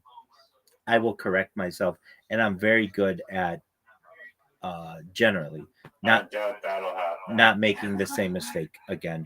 And if I didn't think you could take it, I wouldn't do it. Like with Zoot, do I do it to Zoot? Not not like you. Not like It chirps Zeus all the time, but it's like a friendly bugging. yeah, but I don't. You're not trying to hurt him. You're just chirping him. Right. Well, like with Jacob, like I don't know Jacob as well. That's why I'm giving you tons of shit, and I don't really give him shit because I want to warm. I want him to warm up more than just be like, oh, that was the absolute most dog shit shot I've ever seen. This is absolute bullshit that you would even try to contend with the world's greatest mini golf player. Like, who the fuck are you? Shut the fuck up. Like, that's what anybody can say. But when you get to know me, you recognize that this is someone who can be humble and can be kind, but also can be extremely cocky and extremely confident. And if you let them go, it's actually a really fun, it's a really funny show that they'll put on to just tell you how good they are at some minute little activity.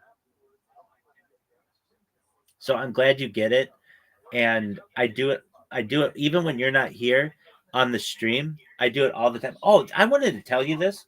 This is something that I thought you might think is interesting, though. I don't know. So this was a stand up joke that I thought of that I've never heard anybody say, but I'm sure somebody said it. But it just was like a little quip. It's not that funny, but it was this. So there's a summer and the winter Olympics, but why aren't there a spring and fall Olympics? And then you go into what sports would be spring and fall sports. And I thought that that was kind of funny. You even laughed at it. It's like a funny thing. So so Can you do an improv minute on that right now? yeah, I could. So there's a Summer Olympics, of course, and there's a Winter Olympics, of course. But I thought to myself, why isn't there a Spring Olympics or a Fall Olympics? Naturally, some of the fall sports that we might see are American football and maybe perhaps rugby. But what would we have in the spring? There might be gardening, there might be rainfall precipitation measuring. You could potentially have who can pollinate the most amount of flowers. In the fall, you could have who could harvest the most. You could have like farmers involved, who could grow the biggest crop, who could harvest the most amount of pumpkins. You could have pumpkin carving as a fall holiday. You could certainly have who could scare the most amount of people or who could make the largest Thanksgiving dinner. You certainly in the spring could have who could potentially be able to have the best opportunity to find the most amount of sunshine in the day. That's a tough one. There's not as much to do in the spring, it seems like, in terms of fall. So that got me to thinking we need more spring sports, more things that you do in the spring. It's like all of a sudden there's the sun and it's warmer and everybody's happier, but we don't have any sports to play. So, with that being said, I feel like we should invent some new spring sports to correlate with the fall sports. There you go. Nice. Really, I like the ending. Is pretty funny. So Very good. what I do, I have this thing. I think it's really funny. So I literally from the moment I wake up, I've been doing this like more regular. Like this is how my life is. But okay, so when I awake, I say a quick prayer. It's called the Moda Ani. It's something that Orthodox Jews say right upon awakening, and then I go to wash. And when I wash, I always make a joke about, and I've told you this before, but basically, like I imagine like there are like an announcer and a play-by-play guy, and they're talking about me like an athlete, and I'll say like, "Look at this footwork. Look at the agility out of this athlete. This is unprecedented agility. This is an incredible phenom that we're seeing here." And then I'll go and wash and do whatever. And then when I'm resetting my streams, because it's so mundane, I'll be like, look at this. Like sometimes I'll have to go like where I am here, and I have to like stretch over here to like mess with that computer. And I'll be like, look at this athleticism. This is unprecedented athleticism. We've never seen a stretch like this before in the history of humankind. We have never seen a stretch like this before. There's so much sexiness that is oozing out of this person. It is unprecedented that we have the opportunity to witness this. This would be like if Wilt Chamberlain had sex with Babe Zacharias, Babe Babe Zacharias on the 50-yard line of Dallas Stadium on the 4th of July, 1975. This is like if we had an orgy at the Olympic. What do you call that thing? The Olympic. What do you call that thing? The Olympic, where all the Olympic athletes go. It's called Olympic. Let me find the name of it. Olympic. Yo, dog. What's that thing where they have all the Olympic athletes? Olympic something. It's like where they all like eat and like meet each other.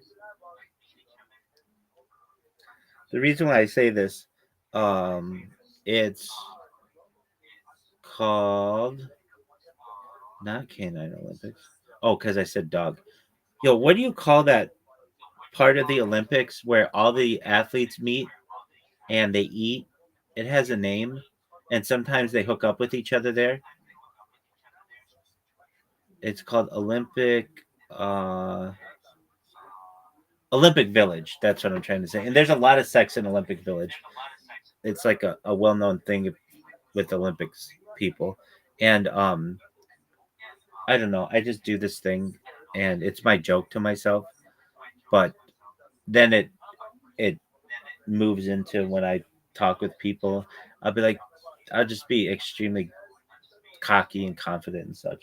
Anyway, I think it's hilarious. And Riser, I'm glad you get my humor. And I'm glad that you're my friend. And 12 hours can go by really quickly and come back whenever you want. You know that, okay?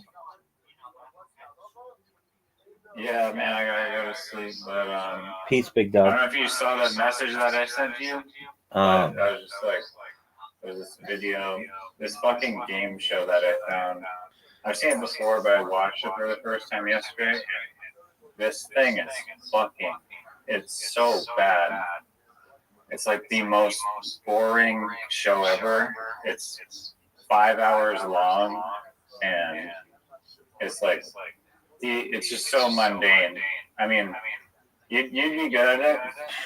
Thanks, baby.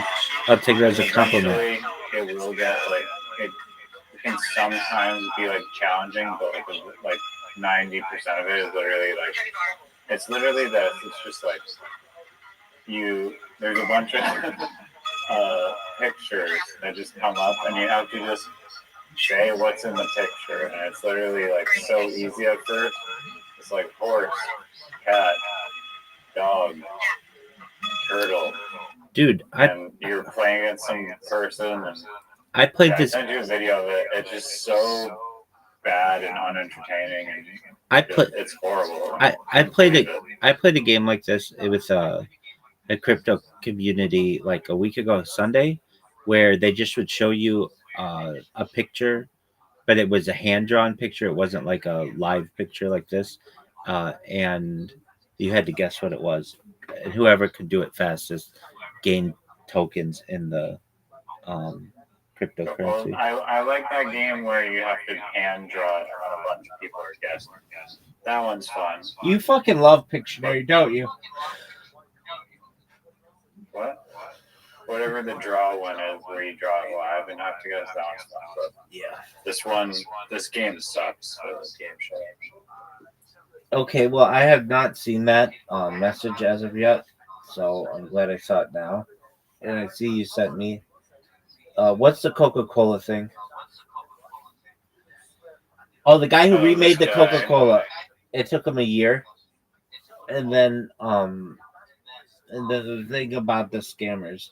So I will do my best to check it out when I have time. But like you, I need to be getting to bed. So again, thank you for your time. I hope Yellow is not feeling neglected. Go take your nap that you were going to take 12 hours ago. And sweet dreams, big dog. God willing. All right. Peace out. Peace.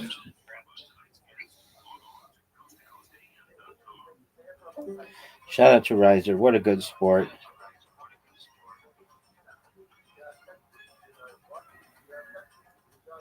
Do you feel that he's a good friend? Yeah, he's a really good friend, and I like him. He's changed. I've never known anybody from Canada that well. I've known people from Canada, but never somebody. I don't know. I've talked. I guess I've known some people from Canada. Who I've talked to a lot, but not this much. Not like 12 hours worth. Anyway. Is that the end of your story? Dude, I have this fucking ramen that has been sitting for like a day, and I think I might be fucking sick by eating it.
The White House invited Democrats to the White House.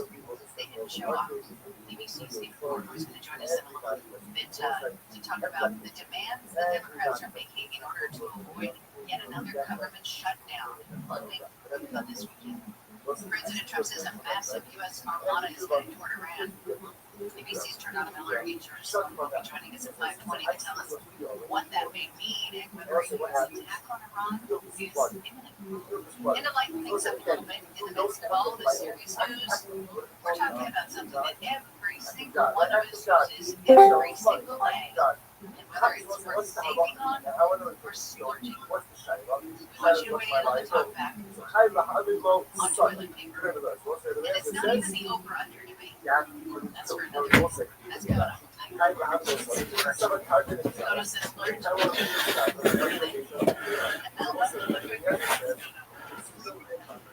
Let's get started with some of the stories going out on KMI 24. Two brothers have been killed in an explosion and fire that burned through an apartment building. Yo, what up, XB? His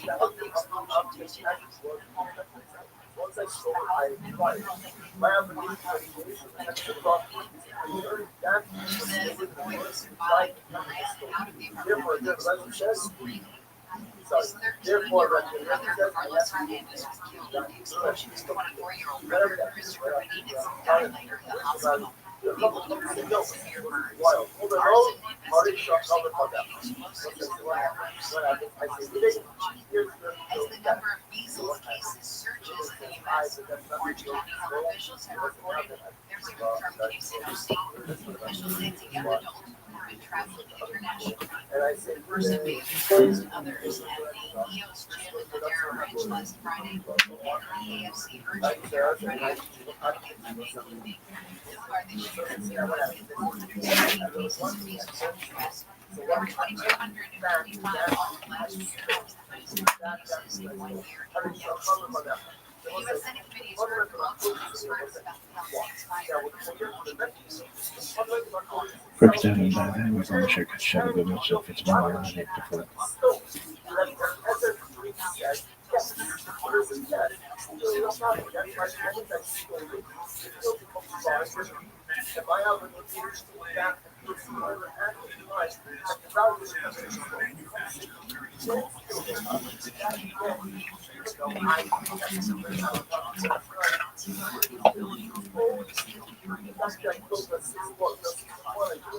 Covered California is reminding people to sign up and renew their health insurance by January.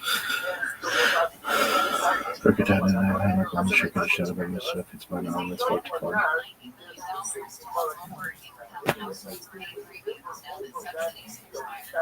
Nearly 2 million people were enrolled in Covered California last year, but new signups have slowed this year. Residents with their plans or new pre-enrolled Big chunk of a total bed. Shema Israel Adonai Eloheinu Adonai Echad. Big chunk of a total bed.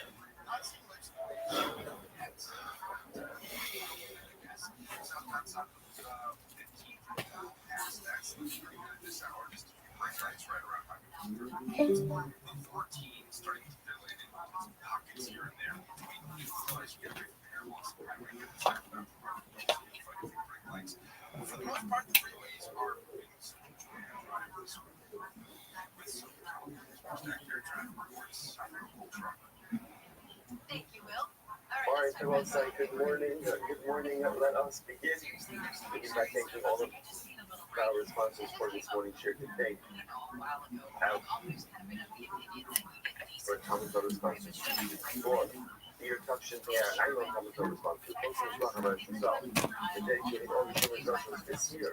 As is the case for the sales covers for all of the annual sale.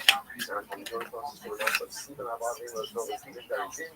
Lovely memory of Steve's mother, Doris, the same as Laura Bashford, saw y'all on the occasion of her 50th birthday. All our commentator. And Sean's talking about the families in the color. All those leaders who are traveling to the cold water, so the control of the nation, the cover has to the Sean and the big color. Well, all the soldiers will be successful. The cold not say again. Those who got those people, we have a lot to do today. The Balkan Times, some incredible, really incredible people who are ahead of us. We're coming up on Afghanistan. So there's such as days, so days after Robert 35, we're the Robert Desert on Robert scouted of its days, and the two dots in the middle part of the page. The machine over high kind, the higher the cup of versus remember again. The humor over here is still referencing the four different memes that we had on a lot of people over the days. And work it out. One is very nice much clothes. I don't mean by very nice much clothes. That at the end of the day, everyone is being on the result. The result is that I'm sure say it was more people high unless of course that what the claim is 41 right? There has to be a monetary thing involved. You have to help to go ahead and arrive at that conclusion. No matter how you can the high become. The machine chooses to bring out from Schwartz happy cover. So they laugh about the extraordinary stuff. They laughed about this because it's my fault. So what's happened said what was there, what can't be there to laugh about. In turning the Monica Color she came also a wishbone makes it to show you. So because it was different than Schwartz, it was how it's because it's different. Number one, that Schwartz and I will say number again. It's one of these scenarios where we're at a little bit of a deficit because we have not actually learned the story of Schwartz and just yet. But we'll have enough information to operate properly. They will also go this will be and Schwartz and this will be someone's case. Like someone who's injured by someone else, it's like someone who takes the shoe on themselves. And furthermore, this is Kishel game. So Schwartz and both of these cases are different from one another. Masha influenced by Schwartz and Eagles, with the case of no distinction. Whereas in this day, Bushbach, the answer Eagles, that she knew how they, so what does she know? That Bushbach means again that it can be injured by someone else, and it's not liability. So where does the machine feel that? The government will be cut off. You don't think you're going to have to cut off. Cut off doesn't mean where the idea around the Eagles. The cut off itself ultimately will be injured by others. Yeah, like 2 minutes later, like, you just fucking told me that story. Like, they don't remember anything. And now George St. Pierre is a good example of someone I feel like he made it out of fighting before. Yes. Like he looks very healthy. He's fine. He's fine. He's fine.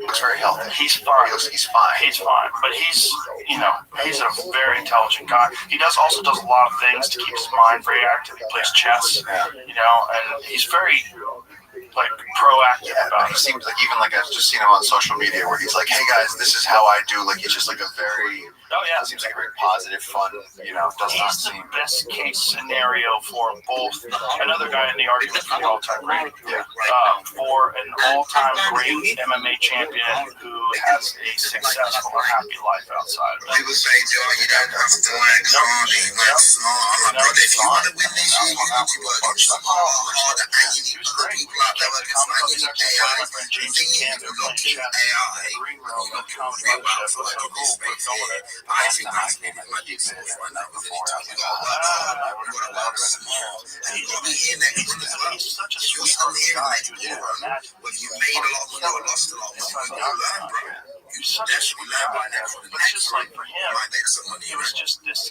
incredible challenge. He was really good at it, and he just figured out a way to express himself that way. And, it's a legend. like I don't imagine he was like the trash talk before fighting, right? He was probably just like, look, No, there was no trash talk. Unless someone was disrespectful to him, Like Tom said, I've been and even about then, 3-4 years wasn't trash talk. no, he always seemed like he was back like, out into the real world. And I'll be honest, No, he was one of the best representatives of the sport of all time. Not style, but he never got into trouble outside the octagon. Was never drunk driving or beating people up.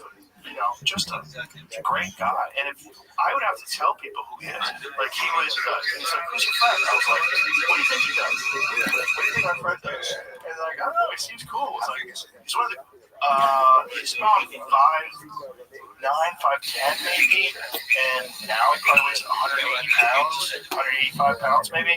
Fought at 170. There's not like a scary looking person. I'm like, that's one of the greatest fighters he's ever walked the face of the earth. Like, no way. I'm like, yeah. I mean, he's like, hey, how you doing, man? What's going on? He's like jovial. Yeah, he's He always make try to intimidate. Like, he looks like he's really smart. I mean, he's always like watching documentaries and reading books. Yeah. He's fascinated by ancient history and dinosaurs, aliens, dinosaurs. No, it's just crazy, man. You've got to. Have you ever had Jane Goodall? No, I did not. Unfortunately, I wanted to just gone. Right? I wanted to talk to her about Bigfoot because she was convinced that Bigfoot was real. What? Yeah. She was convinced. Yeah. She did this interview. She said she's sure about it. Yeah. We'll find it. Jimmy's. I don't believe you, but I just don't find Jane Goodall. I know. I was stuck. I was like, what? And this is by the time I had been convinced that Bigfoot was fake. But this is the camp. There was an animal that coexisted with human beings for sure. That was called Gigantopithecus. Yes, you know the whole story. Yeah. So Gigantopithecus, they found bones in an apothecary shop in China in the 1920s or 30s, and an anthropologist found these molars and said, "Where did you get this? These are primate molars, and they're fucking enormous. Like whatever this thing was absolutely huge." So they went to the site where they got it. They found mandible bones that indicated it was bipedal. So it was an upright walking primate that was 8 to 10 feet tall. Like, what the fuck is this? And so I'm sure you've seen the images of what a Gigantopithecus looked like in comparison to a human being. It's in the orangutan family. And so that thing existed and also existed in Asia, right? So you look at the Bering Strait, and you look at the Bering Land Bridge that we know existed during the Ice Age, and so we know that humans migrated from Siberia into North America. We know that for a fact. You know, one of the reasons we know that for a fact is Mormons were convinced that Native Americans were part of the lost tribe of Israel. Yeah. So some rich Mormon guy did a DNA test on Native Americans and found out that they emanated from Siberia, and so it was incorrect. So we know humans came down from there. Why wouldn't other animals? Sure. We know they did. We know short-faced bear, a bunch of different animals that they find their bones in Alaska. And you know that they probably made their way down to North America. It just makes logical sense that if you have a variety of different megafauna, Yeah, Mr. Aquarius. probably one of those primates, or a bunch of those primates. Good morning. How are you? In the Pacific Northwest. Yeah, I'm at work waiting to clock in. Incredibly dense forest, right? So, find the video where she says, I'm convinced. Are you? Oh, I've been up all night with Riser. We spent 12 hours together. Yeah, it was fun.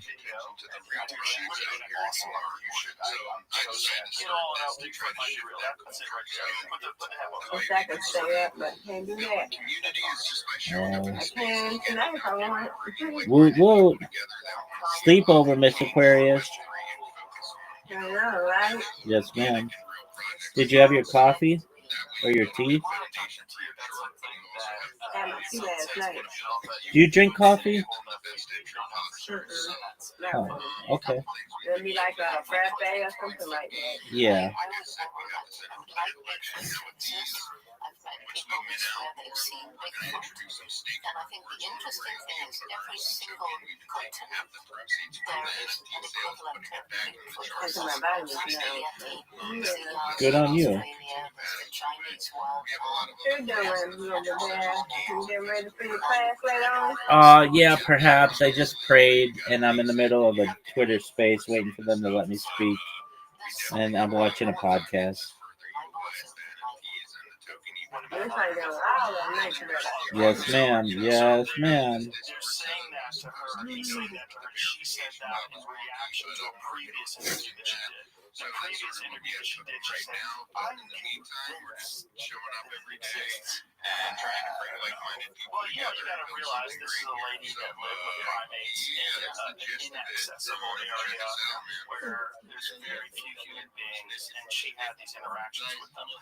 I don't agree with her, but I think that it existed at one point in time. One of the other reasons why I think it exists is that different Native American tribes, I'll put this into perplexity. How many different Native American terms were there for a hairy wild man or Bigfoot? And I believe there's more than 8.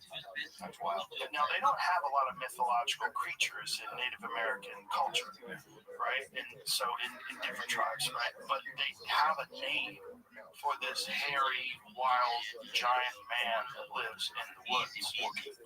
Yeah. They also have, the other thing that's really fascinating is giants. There is a lot of ancient cultures have stories about giants, and Native American tribes have ancient stories of giant red-haired men, which, God, it's in the Bible, it's in a bunch of, 40 to 50 separate terms across different languages and regions. Hairy, wild, giant man. No single agreed upon count, but dozens of distinct Native American names. Well, I had to come say hello to you if I start my day. Excellent. I appreciate it, Miss Aquarius. I hope you have a wonderful day, and God willing, I'll see you tonight. All right, see you tonight, guys. Yes, ma'am. I'm saying that she's like, I'm open to the idea. She's saying that, and the reason why he's asking that is because he had seen the previous interview. See if you found another interview with her talking about Bigfoot. She was awesome.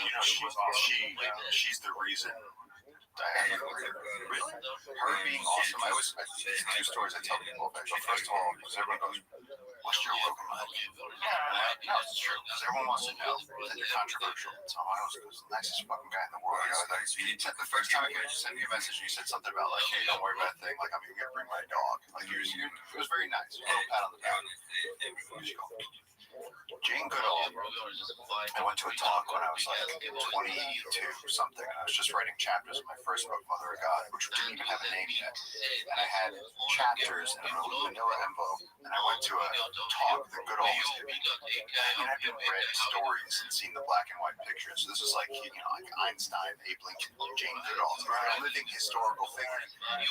And so now she's talking in front of me, and I had brought these chapters. I wanted to ask her, because I'd already sent the chapters to publishers. I told them, like, kid, none of this is true. No way did you jump on a giant anaconda. No way did you raise an anteater. They just didn't believe me. And then when it was my turn, after hundreds of people, I get to her, she goes, hello. She takes a little picture with you. And I said, would you read these chapters? I said, I would love it, because I loved your stories as a kid. She goes, thank you. And she puts it to the side. 48 hours later, her staff gets in touch. And they go, Jane actually read what you gave her, loved it, and said, finish the book, get a publisher, and I will write you an endorsement. Whoa! She waved her magical wand in my direction and gave me a career. That's so cool. And what's really great is that earlier this year, I emailed her, and it was because this book was coming out, and I said it would be amazing to have.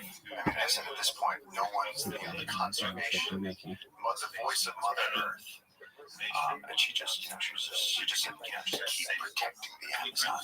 That's your mission. She was always very, it was like, Luke, believe in yourself. It was like, she was just like, your job is to protect this forest. And it was incredible. That's amazing. And so, yeah, right. About 6 months ago, I got to tell her, I was like, look, because the last time I'd spoken to her, we were protecting, I think it was like 100,000 acres, and then in the last year we added 30,000 acres to the reserve. And so I said, we're making strides forward. It was good that I got to tell her that.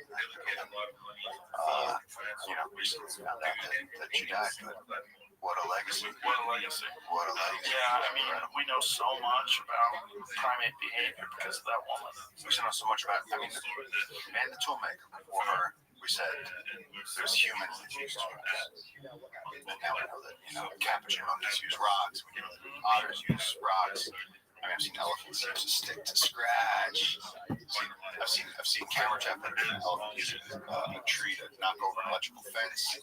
Like, animals use tools. She was the first one. I mean, she went out there when she was, 20-something years old in the middle of Africa, Congo. Crazy. And then spent the whole rest of her life.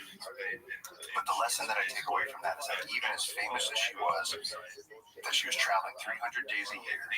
I mean, she'd been, an icon for decades, and that she still took the time to actually read something that some kid handed to her. That's unfathomable grace. Yeah. To do that, and then literally, if that didn't happen, I never would have published Mother of God. I never would have started Jungle Keepers. I never would have been protecting the rainforest. She empowered that. She did that with her ideas, and I think that's incredible. That's so cool. Absolutely incredible. Did you find any other? No. Guaranteed exists. But it's okay.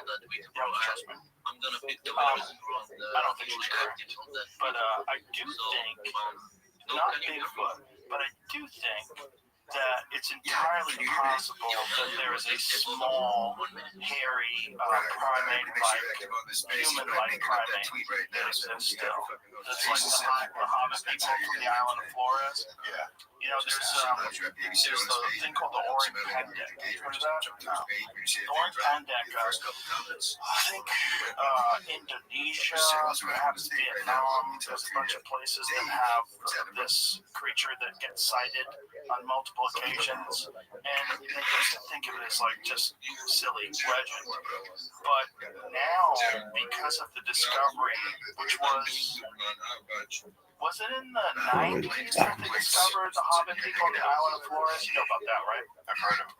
Yeah, Homo Those are real. floresiensis. Those are real. Yes, very real, very real. It was a very small, like hobbit-like creature that was a type of primate that was bipedal. That was like a little tiny, hairy human being that lived at least on the island of Flores, but most likely lived in many other places as well. And there's a possibility that it still exists. And it's not me saying this, it's like some actual anthropologists that believe that this thing might still be alive, because you're dealing with incredibly small populations. But are those islands so small that like I'm like, not that small. Like, how could there be population? Incredibly dense forest, and no one's going out of there. Bushes. Right, it's like the Tasmanian tiger. I was just gonna say Exactly. Small population. Like, there's a lot of sightings of the Thylacine. Yeah, but somehow all these sightings it's never clear. No. That was it's also, there's no one there. Yeah. Here's the thing. I mean, let's pretend that you saw a Wolverine in the Montana woods. Like, Montana woods, and it's 100 yards away. You see it briefly for a second. There was a hole, and then there was three You might have seen it. You might have seen it traveling over the trees. But, like, how are you going to get it off your phone? You're going to have to, unless you have a Samsung, we have a really good Zoom. They have a dog space where we listed the co-hosts first, like Mark is a co-host, you're not going to get good footage, but we know that Wolverine's the real. independent developer Finding acts a Wolverine in the woods, so you can expect some kind of bugs. God, I've talked to hundreds of men who spend a giant portion of their lives in the woods, and only a few I see know Miss Wolverines. Mufasa walk in. But what about mountain lions? They're everywhere. So I've I only can't seen rotate the 3 stages. of them in Anybody my know if entire Hero life. hasn't spoken? No, everybody's a everybody's a I've speaker. probably been around 100 of them and not But now one. That's the reaction we got with the tribes was that if you look at uncontacted tribes, my whole life, photos of uncontacted tribes was like blurry, crappy, because who was out there in the log, right? Or was somebody running. Right. And even when I saw them the first time, when I was out on a solo, I was 10 days deep in the jungle, I saw them and I ran for my life. And everyone went, you didn't see it. I don't mind that. If I have a picture, it didn't happen. Right. right? And so with this, when we started actually showing people what we had, it was like, this has never been. It's like a vision into the Stone Age. Right. I mean, like really not even the Stone Age. Like not even the Stone tools. Yeah, sharper sticks. Yeah, I showed it to an anthropologist, and he was saying, Stone Age isn't necessarily accurate because they're not using stone. They don't have clay pots. This is something. This is. Think about it. It's actually like a time machine because you're and we're standing across the river, talking to these people. It's like you guys are a couple thousand years back, and so it's like this is such a strange aperture. It's not even a couple, maybe like 30, 40, maybe. I feel like somehow to me the number seems like 2, but it's like we were here too. We're little tribes. Yeah, but 2,000 years ago, the Egyptian pyramids were already 2,500 years old. That's true. But then again, the civilization isn't homogenous, right? Like different, of course. Well, obviously, there's uncontacted tribes still right now. Yes, that's what's crazy. Yeah, it's like a man with a cell phone from the future filmed people. That's what I'm saying. It felt like that. It felt like this was like a Back to the Future moment where it's like, this is. They have no idea, and my people, thinking of everyone else back home, I was like, don't realize that these people are still out there in the jungle living like this. Right, and probably in a dense forest, there's probably many more of them. There are many more. In fact, while we were watching them out front, there was this terrifying moment where we heard something behind us, which we never saw them, but the women came lightfoot behind, and they pulled up all the yucca and the bananas, and they were raiding. And so for a second, we were like, "There's an ambush," and everyone was like turning the shotguns away from the river. And they were like, we thought there was going to be arrows flying. So, like, my guy Ignacio grabbed me and, like, put me down. And we were hiding behind trees waiting for it. And it was like, no. They're just stealing all of the food and all of the crops. And they just raided our whole village. Wow. But I really did feel like, you go, imagine what it would be like to go back and see the Comanches. Watch them run across the plains after the buffalo. It's like, we can't. But in this case, they were right there. Right. And now that these videos are going out across the world, it's like, look, we're trying to explain to people. First of all, there's a lot of those who you know exactly what kind of brave people are like, leave them alone. It's like, we literally were the people trying to make sure that they get left alone. Like, that's our job. You gotta ignore those folks. Yeah. You especially you're not the type of person that's interfering with their life at all. No. By giving them the bananas, you're literally helping them. Well, and again, I was a witness. Right. That was happening between the tribes and the tribes. Right. And so, but for all the indigenous cultures that have been destroyed in the last few centuries, we can do it right for once. Mm-hmm. We can actually respect these people. If they want to come out, they can come out. If they want to adapt, they can. But they need to have forests to live in order to make that decision. Right. And so that's where it's like, how can they make an informed decision? How can they adapt? I mean, I think it would be very slow. It's so crazy. I think it would be slow. I think it would be a few more banana exchanges, maybe without the arrow shot afterwards. And then maybe it starts to be like, okay, you guys can come here. Maybe the communities teach them how to grow bananas. Right. Maybe they don't want to come, but they want a few things. Right. Maybe they want a couple of machetes because it'll just help. They want to keep it to themselves, maybe. But I mean, other than them, the thought of the most uncontacted people is North Sentinel Island. Yeah. And North Sentinel Island, the interesting part of that is one of the reasons why they're so distrustful of people is because they had been contacted in the 1800s. Yeah, by a fucking pervert. There was a guy named Commander Maurice Vidal Portman who was an explorer / pervert. And the reason why I say that is this guy had weird journal laws where it's like, this one has testicles the size of a sparrow's egg. He dressed them up like Roman soldiers and take pictures of them. They kidnapped a few of them and they gave a bunch of people the flu and a bunch of people died. So they had this immense distrust for people because of this guy and his explorations onto that island. The island and other islands like it. So they don't have written language, right? These people, there's no evidence they have fire. So there's this story of these, because it's incredibly wet environment. Yeah. So they have these stories that they probably have these oral traditions of these white people that come and fuck up everything. So when someone shows up on a boat, there's been a few instances where people were killed. Obviously, just missionary a few years back, but not just him. There's a boat that sank there. So it washed ashore and sank, and they were headed to go kill those people when they were rescued. And now we've spotted them. The people have spotted them with metal. They believe the metal they got was salvaged from the boat. So they got pieces of metal. Yeah, so this is the boat that shipwrecked. In 1981, a cargo ship named the Primrose ran aground on the coral reefs around the North Sentinel. The crew radioed for assistance and settled for a long wait, but in the morning they saw 50 men with boats on the beach, building makeshift boats to swim out to them and fuck them up. Yeah, I mean, they have a severe distrust of people. So I was on the Andaman Island, which was right next to these. That guy, respectable lawyer on Twitter, he's the one I got the information from. He documented the whole story of, if you scroll all the way up, we're talking about that guy, Maurice Davenport. See, look at he dressed, that's the guy. So, that's fucking great. So he's hanging out with these guys. He was perfect. Look at him. Look at the way he's dressed. Wonderful testimony. Yeah, that's the dude. Yeah, he's from the English Royal Navy. Portman, Maurice Davenport. Yeah. Those guys are good. Look at these guys fucking throwing. Those guys are doing some sit-ups. Well, they're out there hustling. You know, I went to the Andaman Islands, which is right out there. that's where he originally landed. Yeah, and if you want to feel like you fell off the face of the earth to go to the Andaman Islands, first of all, you can only, I think, if you still like this, you can only get there from the Indian city of Chennai or Calcutta because it's an Indian territory. They limit who can travel there, and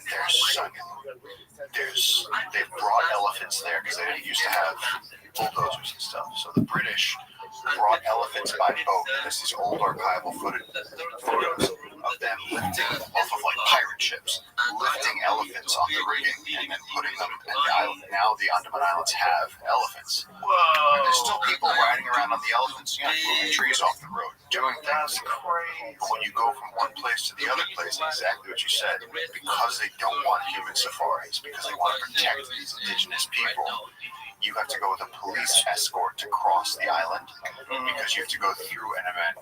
The police watch you like a hawk, and I take a picture of everything. I take 300 pictures a day on my. Yeah, well, I stream my life 24/7, bitch.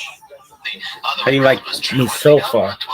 Was in control. It meant okay, at least, many times for the Jewish people because the government had seen them people of commerce, people of business, people who they were useful. Why eradicate and shun a whole bunch of tax givers? No real reason to do that. So in that time, you were talking the great monarch, the great king of the time, the king of Germany. They were talking about the way of the area of France and Germany, which we're focusing on.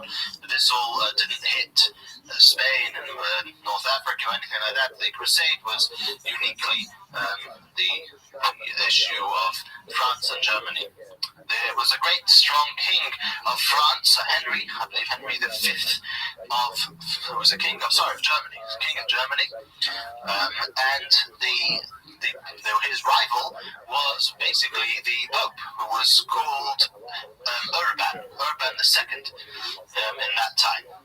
And Urban thought of a good plan in order that he should be able to finally have victory over the king, which was to unite all Christian believing people throughout the world, even throughout the control place of the church, to unite them against one thing, which usually works when you unite people against something.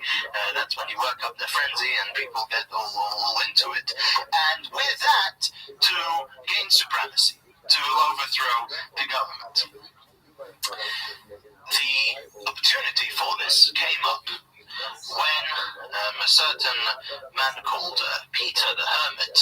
was residing in Eretz Yisrael, in Israel, Jerusalem, at the time, came along and gave some terrible news of Christian people being tormented and being harassed by the Muslims who controlled Jerusalem and Israel then at large. This gave the Pope the opportunity to go and get everybody who would come into a holy war, we know today best termed as a jihad, into a holy war to free the holy city, to free Yerushalayim from the non-believers, from the infidels, from the Muslims, and to gain freedom for those poor people, the poor Christian people who were living there. They promised a mixture of two things which guaranteed them success. Number one, money. Whoever would join in the crusade would have a good part in the booty, would get to plunder everything that everybody and everything that they conquered. Number two, he gave them a spiritual incentive. If you join the crusade, you will have salvation.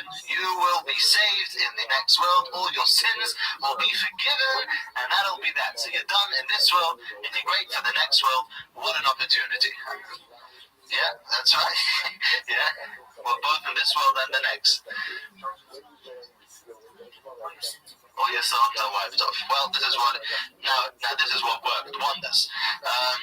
This is what, it worked wonders, and we'll see soon why. The name Crusade came about because they would make a ceremony with a cross, and therefore in Hebrew it's known as Masa Hatsolov, the travel of the cross.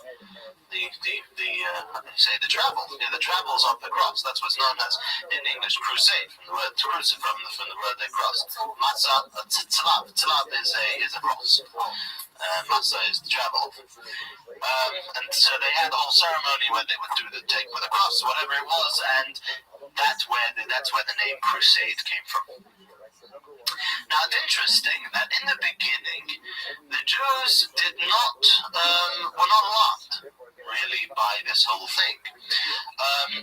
They thought that, and maybe even rightly so in the beginning, that this was just to be something that they were to be expected to feed and give board to the soldiers, people who would be traveling through their towns, to facilitate this war. They were going to Israel. They were traveling to Yerushalayim to free it from they didn't have anything to do with that. But unfortunately, they were mistaken. Now, the reasons for which they were mistaken were as follows. By the way, they also had reason to feel safe, but because there was a whole segment of society who was against these people, which were the segment of the governors. They didn't want anything like this happening. They knew exactly what the Pope's plan was behind this. It's not exactly that he so dearly cared about his poor brethren in Jerusalem that he wanted to work up the masses into a mass following.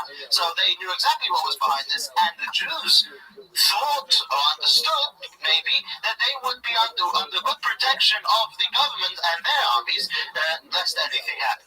Now, especially this was thought to be true by the German Jews, by the Jews of Ashkenaz, the Jews of Germany, because they had the King Henry, who was the greatest rival of the Pope and extremely powerful, very powerful man.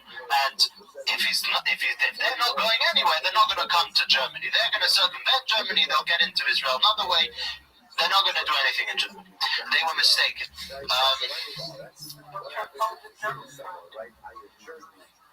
Because these people were coming from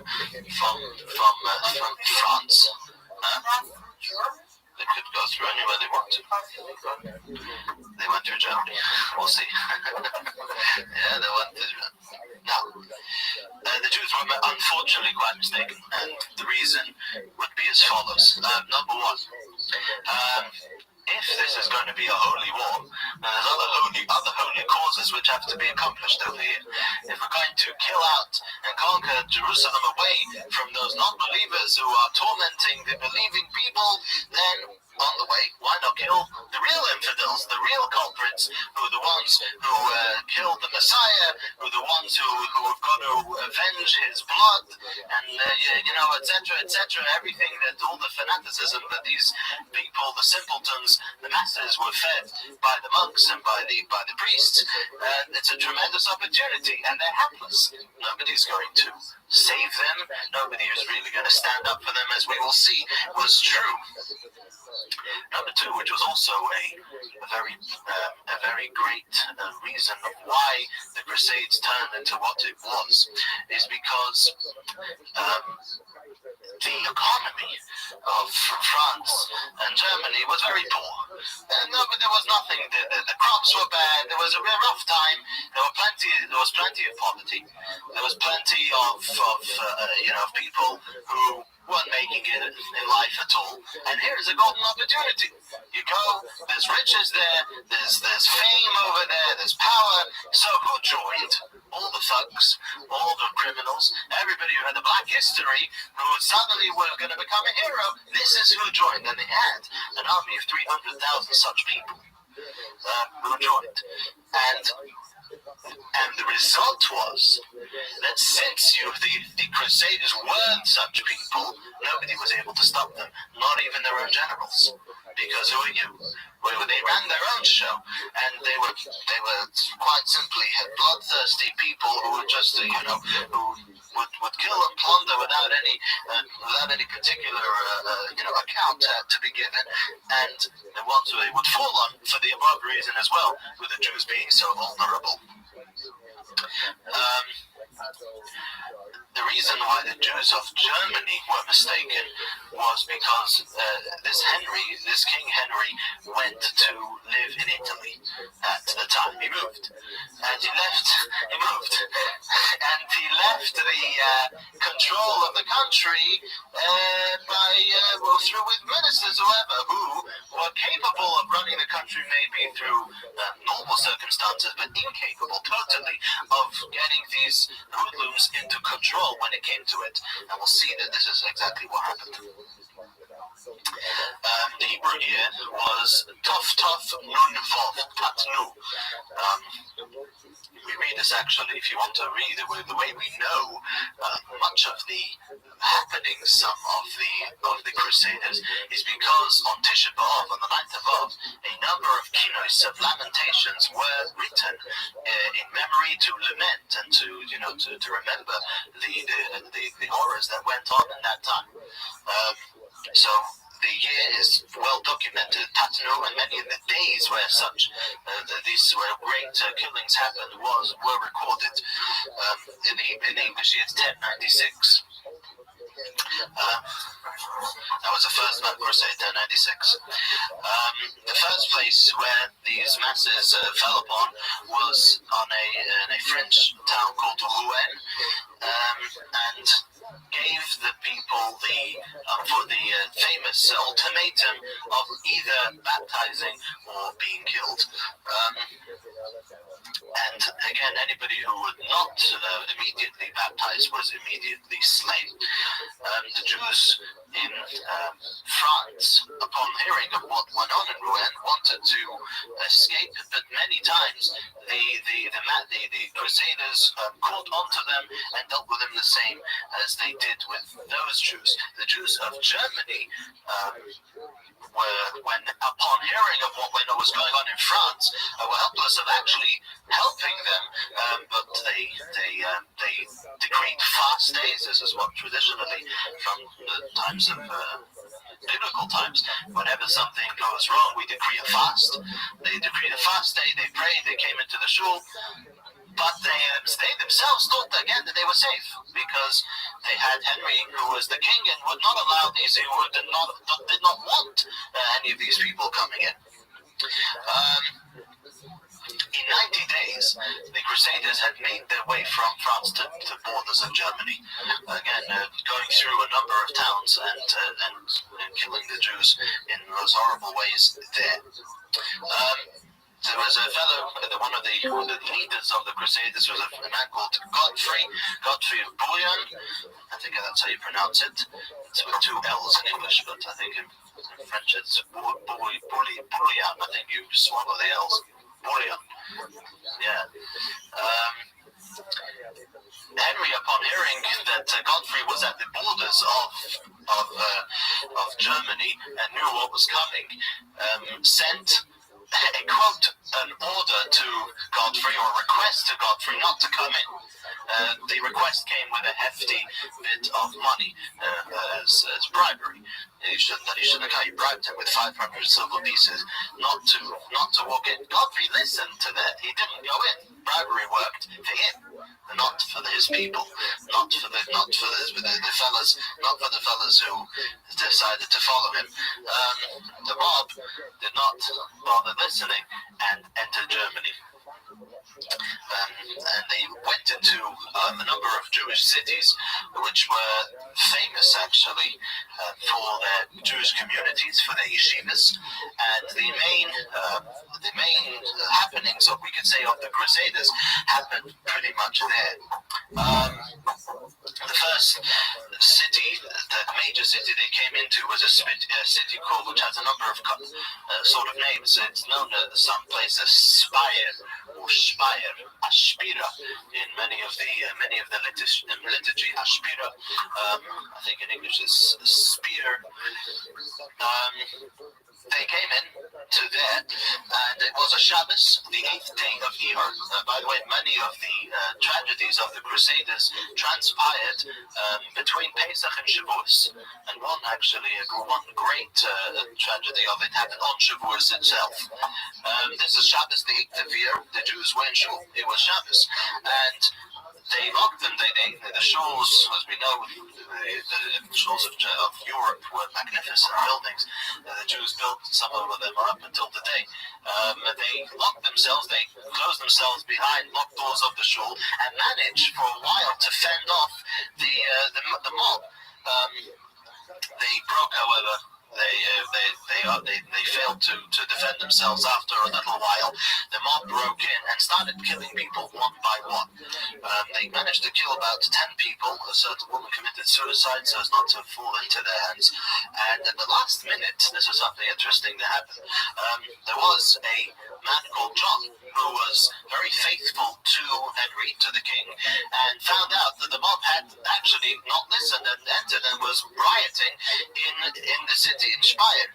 He came running with his army and spread and dispersed the mob. Obviously, his army being a schooled army, a proper army, and they were able to fight off the mob. They were obviously very frustrated. They didn't like that. This wasn't because he particularly had to like the Jews. It's because he didn't want these people in his place, in his country. The head of the mob was given the punishment of having his arms cut off, which was nice for him. And he actually, John, to his credit, he gave refuge to the Jews of the community. So if anything else would happen, they would be safeguarded. No, they didn't. He came with an army. Yeah, he came with an army. The next city that they trampled upon was Worms in Germany. That was a city where Rashi functioned. Rashi's shul is actually in Worms. They came with that ultimatum once again: either baptize or be killed. Some, they all went to hiding. Everybody went into hiding, but some couldn't withstand the test and actually baptized. And this was all stopped, actually, by a woman. There was one very rich woman who was called Mina. This particular Mina was dragged out of her hiding place. They were looking for them. They dragged her out of her hiding place, and she willingly was killed. Al Kiddush Hashem, for the sanctification of Hashem, never to let them touch her, or for her to do such a thing, to betray the Almighty. that set the example for everybody. If she was able to do it, she was rich, and what was she giving up? Besides her life, even if she would be living, she would be a rich woman, and she gave that up. That was an example which pretty much everybody followed. There was one quite horrific story where there was Jews who took refuge in the palace of a certain cardinal. For whatever reason, this cardinal was, I guess, a nicer guy, and he gave the Jews refuge. One day he came into them and he said, sorry guys, the refuge is over. You got over here. Either I'm giving you the same ultimatum, either you baptize or up you go. They asked him, they were in a certain chamber, they asked him if they could be secluded for a while just to convene. The cardinal came back after a while and every one of them was dead. There was also, however, as always, small pockets and stories of Jewish resistance and Jewish resilience.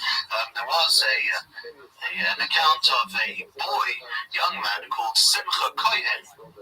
Evidently was a Kohen who was dragged out of his hiding and was taken to the church to be baptized.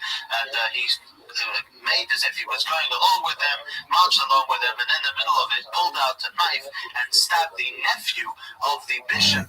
He was obviously immediately torn to pieces, but that was a great display of self-sacrifice that he had. The next city which there is great record of most unfortunate slaughter is Mainz. There was a man over there who was called Cloinimus ben Meshulam, and this Cloinimus gathered with him a group of 300 Jews who were to defend the people. They did put up a resistance for a while and were successful. However, sooner or later, it was obvious that they were going to fail. And this Cloinimus, rather than falling into the hands of the Crusaders, he slaughtered his own son Yosef, and their fathers slaughtered their children. And the famous aphorism which we read on Tisha B'Av, which we read on the night of Av, which says, we did not merit to raise you for the learning of Torah. Let us at least merit to offer you, the parents say to the children, to offer you as offerings, as korbanos, as sacrifices, which to have them to kill, they actually killed them as sacrifices, so to say. Many thousands died in Mainz and were buried in 9 great pits. Altogether, there were about 10,000 Jews who perished in the First Crusade. About 10,000, numbering many in different towns, Cologne, Mer, Geldern, different other towns and cities in Germany. But as we know, many more remained totally robbed of everything they had. Their families crushed, without anything. The Crusaders actually, for a period of 87 years, just a bit of common history, the Crusaders for a period of 87 years had their own sovereignty, had their own rule in Jerusalem, and obviously they did not let any Jew or Muslim anywhere near Jerusalem. And even when they did, at one time it was only with very heavy taxes and only allowed them to live in a small area, in a small corner of the town. There were 2 things we could say, which was the legacy of the Crusaders. We know there was obviously more than one crusade. There was, I believe, about 5 crusades. The later ones, however, not as gruesome as the first one. But the legacy that they all left was, number 1, the Jews are vulnerable. Everybody whoever really wants to is able to get up and to destroy them. There would not be, at the end of the day, anything real to stop anybody from destroying Jews, from killing Jews, and from robbing Jews. every medium of safety failed, collapsed right in front of them when it was tried. The other legacy, which we could even see as something obviously very hurtful, but something extremely deep and powerful, was the legacy of Mesiras Nefesh, of self-sacrifice. This was a great display of self-sacrifice of Jews who willingly committed suicide. Not only that, but maybe something even more harrowing was to kill their own spouses and children, so as not to betray the Almighty, so as not to betray Hashem and His Torah. This was something which, throughout Jewish history, was always looked at as one of the great hallmarks of self-sacrifice, of utter self-sacrifice, in the fullest sense of the word. There were the next Crusaders, the next groups of Crusades. There were obviously some very horrible and terrible images of scenes of self-sacrifice, and again of killing and mutilating and so on, of torture.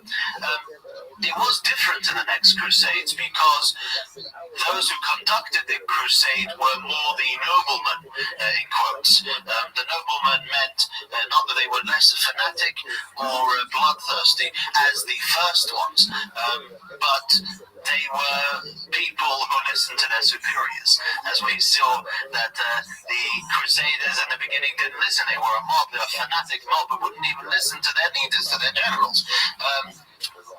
These, however, if there were to be an order, as there was by Germany and so on, to stop or to turn, they would follow orders.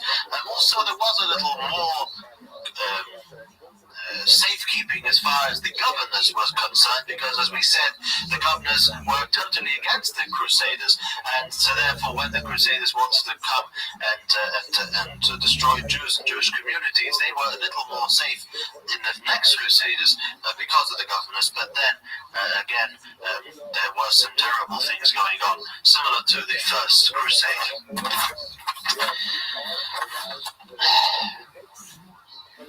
Now, we've got to remember as well, besides the Crusaders, when we're talking here, we're talking here in the era, as we said, of the 12th and 13th century, primitive, low. These are the days of the castles and knights, the Dark Ages. Everybody with a little bit familiar, done a little bit of reading, and who has, as much as possible, entered a little bit into the world, to the scene of these ages, but we'll know these were ages where the stage was ripe for things as like the Alilas Dom, which is referred to in Hebrew, the blood libel, something which was rabid among many, many places and happened time and again throughout France, Germany, and the region, and even later on, as we know, reached the Muslim communities. We'll see much later. But this was perfect. You know, the Jews needed to have Christian blood for the matzahs on Passover, and they would kill an innocent Christian child. And this was the time to avenge the blood of the Savior, as well as the blood of the child who was killed every year because of the need of the Jews to kill a Christian for matzah. You know, the greatest absurdity is the Jews, it's more than a Torah, umpteen times never to partake in any blood. But this was the truth and the reality of the Middle Ages. One of the most horrible blood libels was one in a place called Blois, if I'm pronouncing it correctly, in France. There were 40 Jews in that place who, after a tribunal, after great interfering from and great pressure from Jewish communities and even other communities around, it wasn't listened to, and these 40 Jews were sentenced to be burned alive, which way they were, and they were burned with announcing the Shema, which was something which was very rampant throughout ages, when the Jew would always die, especially if it was Al Kiddush Hashem, for the sanctification of God's name, would always die with the Shema on his lips or her lips, and the Oleinu prayer. Anybody who has read the Oleinu prayer, very moving and also very sharp prayer, which thanks the Almighty for not making us like those other nations and to bowing to naught and so on. And obviously this was the reason for which they were being killed. If they would have accepted Christianity, this would not have been happening to them. And they died with saying the Shema and Oleinu. We can imagine what kind of life the Jews lived in those days, in those places, was a constant life of terror. There were always attacks. We were stressing over here the Crusaders were something major, something which shook the world at that time, and something which therefore shook terribly the Jewish people. However, we must get the picture of the broader scene as the Jew living in the town or in the city. In these places, there was a constant terror. He was utterly vulnerable, and any local priest or a bishop whoever would light the masses to go, steer up the masses to go and kill and plunder, localized pogroms and localized attacks were always the share of the Jew who was living in the time. There was always a question of who is going to be in the lead, who is going to be the next ruler. Whenever there was a question of who's going to be the next nobleman or squire or bishop or cardinal or king, there was always terror, there was always fear, because what kind of a person is this going to be? Are they going to be benevolent to the Jews more or less, or totally not? So this was the kind of life that Jews were living in, and it's more of the picture we have to get of the Middle Ages and the kind of life that people were living, and hence the feeling towards the Jews. Now, having said all that, it was in this time, which, as usual, ironically, the persecution did not deter the Jews from learning, from opening yeshivas. However much difficulty they were in, the Jews kept steadfast to learning and to thriving in the Torah, and it produced some of the greatest Jews that we know today that, as we said many times, are alive today.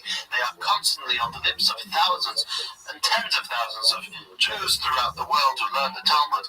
And these are, what we're talking specifically here, are the Baalei HaTosfos, those who wrote the Tosfos. Tosfos literally means additions. Now, and these are, if you look at a page of Talmud, you will see on the inner margin, the margin towards the center of the book, is Rashi's commentary. They have the Gemara, the Talmud in the middle, and on the left side, on the right side page, and on the right side, on the left-hand page, you have Rashi's commentary.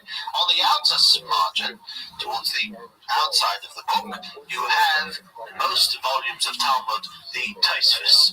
Tosfos, the editions, they were written by many scholars, some of whom were grandchildren of Rashi, and some of the chief ones, some of the main ones, were Rashi's grandchildren. We're going to pause over here and just explain a few terms and a few differences of learning, and so we'll a little bit appreciate what's going on here. Sephardim and Ashkenazim. We have this difference between Jews who were up until today. Sephardim, those who came from Spain, Ashkenazim, those who came from Germany, and as well as France. There were also different styles of learning, aside for the dialect and aside for the customs, aside for the different laws which were accepted. There was also a different style of learning, and this is quite rampant, quite widespread until today. The Ashkenazic circles were more into the meaning of the Talmud itself. When the Talmud says something, what does it mean? What is the actual understanding of these words? Rashi's commentary was and is therefore extremely vital, because a lot of times the Talmud is very cryptic and assumes a lot of knowledge, and if you don't have that knowledge, or you weren't passed down that knowledge, you've got to learn that. And that's Rashi. Tosfos takes apart many times Rashi's commentary. Well, who says? Many a Tosfos will start with Pirush HaKuntras.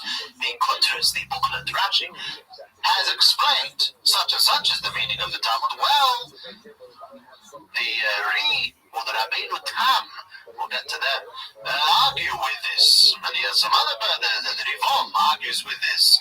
There is not necessarily an argument, a different explanation. Which explanation is better, and so on and so forth. That is the style of the Ashkenazi or the yeshivas, and those yeshivas were always delving deeper and deeper into the meaning of the Talmud. And there were plenty of commentaries which commented on the Tosfos, and so on and so forth. The Sephardim, with the Sephardic usually way of learning, it's not absolute, obviously. It's not an absolute, but one could say as a general guideline, was a little more veering to the halacha, to the law. It was a question of putting together the Talmud in a way that would come down to practical law, even hypothetical law, but law. And those were the differences between the yeshivas. So Tosfos, the Baalei HaTosfos, those who came after Rashi, were the ones who in the Ashkenazi yeshivas, they led learning, and this was the style of their learning. One of the great Baalei HaTosfos was a man called Rabbeinu Tam. His name wasn't Tam. His name was Yaakov. Now the word Tam, the meaning of the word Tam, is a borrowed term. When the Torah speaks about Yaakov, our forefather Jacob, so it says, "V'Yaakov ish tom yoshev oivolim." Yaakov was an ish tom, a simple or straightforward individual. Yoshev oivolim, he sat in the tents of learning. As opposed to his brother Esau. Esau was a cruel, a more cunning individual, and so this was the contrast of Yaakov and Esau. Yaakov was called Tam, simplistic, straightforward. Being that Rabbeinu Yaakov was a great person, he got the name Tam, he got the name straightforward, simplistic in his piety and in his greatness, which was a sort of comparison, maybe even to Yaakov, to our forefather Jacob. Rabbeinu Tam was a grandson of Rashi. It's actually an interesting story which they tell. I believe we may have mentioned once. The Rabbeinu Tam was a little boy, and he was sitting on his grandfather's lap, Rashi's lap, and he was a little boy, and as little boys do, he was fidgeting around, and he noticed that Rashi was wearing tefillin, and evidently it was the custom of Rashi to wear tefillin, maybe even a talus as well, but to wear tefillin all day, as was the custom of many great, not just for davening. We don't wear tefillin all day because we cannot hold ourselves in the sanctity that tefillin demand. Therefore, we wear tefillin only for prayer, for davening. However, there were the great ones who wore tefillin all day. And Rabbeinu Tam, as a little child, the little Yaakov, grabbed off his grandfather's tefillin from his head. Rashi looked down and said that this little boy is destined to argue with me as to the kosherness of my tefillin. There is a argument as to exactly how to explain a certain law in the Talmud of the order of how the four parashiyos, the four pieces of parchment, are supposed to be situated in the tefillin. The Talmud says something, and the question is what it means. And the halacha the law follows Rashi, and there's a certain order in which they're put, which this is the universal way. You buy a pair of tefillin, it will be follow the one that Rashi held like. However, Rabbeinu Tam did argue, and the Shulchan Aruch, the Code of Jewish Law, says that if somebody is God-fearing and wants to fulfill all the possibilities, he should also put on Rabbeinu Tam's tefillin, and that's why you will see many people with two pairs of tefillin, a Rashi set of tefillin and a Rabbeinu Tam set of tefillin. The Rebbe encouraged this very strongly, that all those who, obviously, if you're already putting on one pair of tefillin, that it's a good thing and a very commendable thing to put on two pairs of tefillin, Rashi and Rabbeinu Tam. Rabbeinu Tam turned out to be, in his generation, the greatest of his region, the greatest. He was the leader of the Jews in the entire France. In general, he was a richer man. He was quite a wealthy person. And but in 1147, there was a crusade, and the mob fell on, attacked Rabbeinu Tam. They took everything that he had, and they mutilated him physically. They stabbed him in many places. They destroyed a Sefer Torah that belonged to him, and he was only saved by a certain knight who was riding by, and for the price of a very expensive horse that Rabbeinu Tam promised him, he subsided the mobs and he chased them away, saving Rabbeinu Tam's life. Rabbeinu Tam was looked at, as we said, in the entire region as the greatest authority in Torah. Questions and were sent to him from all over France, and he was definitely seen as the leader. He had quite a unfortunate end to his life, as where we mentioned before this blood libel in Blois, and Rabbeinu Tam put in a tremendous effort to save these Jews, and when all the efforts were futile and the Jews were burned alive, he passed away only a few days after, on the day in the year 1171. He was born in 1170, and he was born in 1120, I believe, and he passed away in 1171. I'm not sure actually of his year of birth. Sorry, not sure of his year of birth. Something else Rabbeinu Tam did in his lifetime was he made a fast day. The 20th of Sivan was created as a fast day because that was a day, again, of one of the great tragedies of the Crusaders happened on the 20th of Sivan, and he created that day. I think that was the day actually of the Blois of the blood libel then, and he created that day as a fast day. Till today, there are some who actually observe this. It's not a mandatory fast day, but there are salichos, there is liturgy, mostly mournful of the terrible tragedies that happened during those years, and that was instituted by Rabbeinu Tam. Another example of these sort of difficult, dark, and fanatical times that Jews were living in was the example of the burning of the Talmud. You had monks who became more fanatic by the day, and there was a sort of, they were constantly, raging to the masses to be more faithful and to be more, brutally faithful to the Christian way, and there started hints of a build-up against the Jewish Talmud, against the Talmud. There was a man then, one of the early, I believe from maybe even the late Baba Yam Taisvis, who was called the Rivosh, Rabbeinu Yitzchak ben Shmuel, and he gathered together, as soon as he noticed this, he gathered together 60 students who memorized the entire Talmud. Each one of them took a Maseches, it took a tractate, and memorized the entire thing verbatim. This was the likelihood of what was done before the oral Torah was written, that the whole thing was oral. And in the year 1240, this build-up came to a a climax when a certain apostate, somebody who had willingly betrayed Judaism and taken on Christianity, which unfortunately many of the greatest problems, the greatest tragedies to Jews started with these people.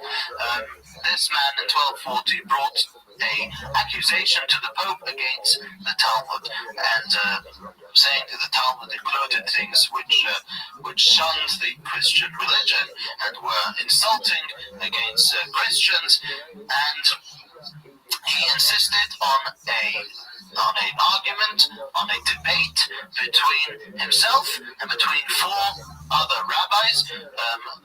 It was headed by a man called Rabbi Rothschild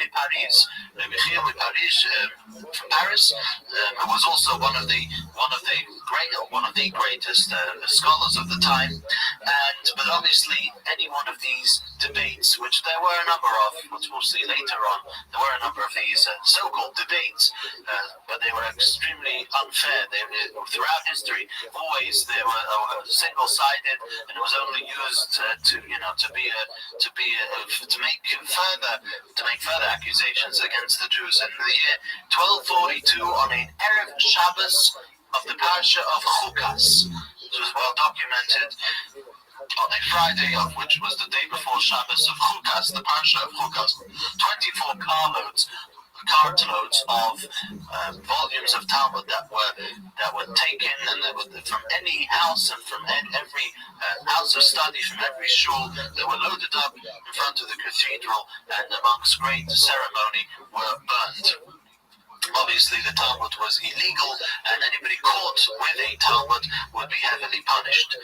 The Maharam of Rothenburg, who was another mayor of Rothenburg in Germany, who we may come across later, also one of a very great scholar, wrote many works, composed a kino. He composed a lamentful piece of liturgy which has the word Shali Srufa Bo'esh. The Torah was burned in fire. We actually read this on Tisha B'Av. This was again one example of the kind of climate that the Jews had to go through and to live in the Dark Ages. I said we wanted to introduce some terms over here. We had the Balei HaTosfos, but now we'll introduce something because we're coming to this era now. Two very important terms: Rishonim and Acharonim. Rishon, the word Rishon means first. The word Acharon means last. Those who wrote the Mishnah, we went through those, they are called Tanoim.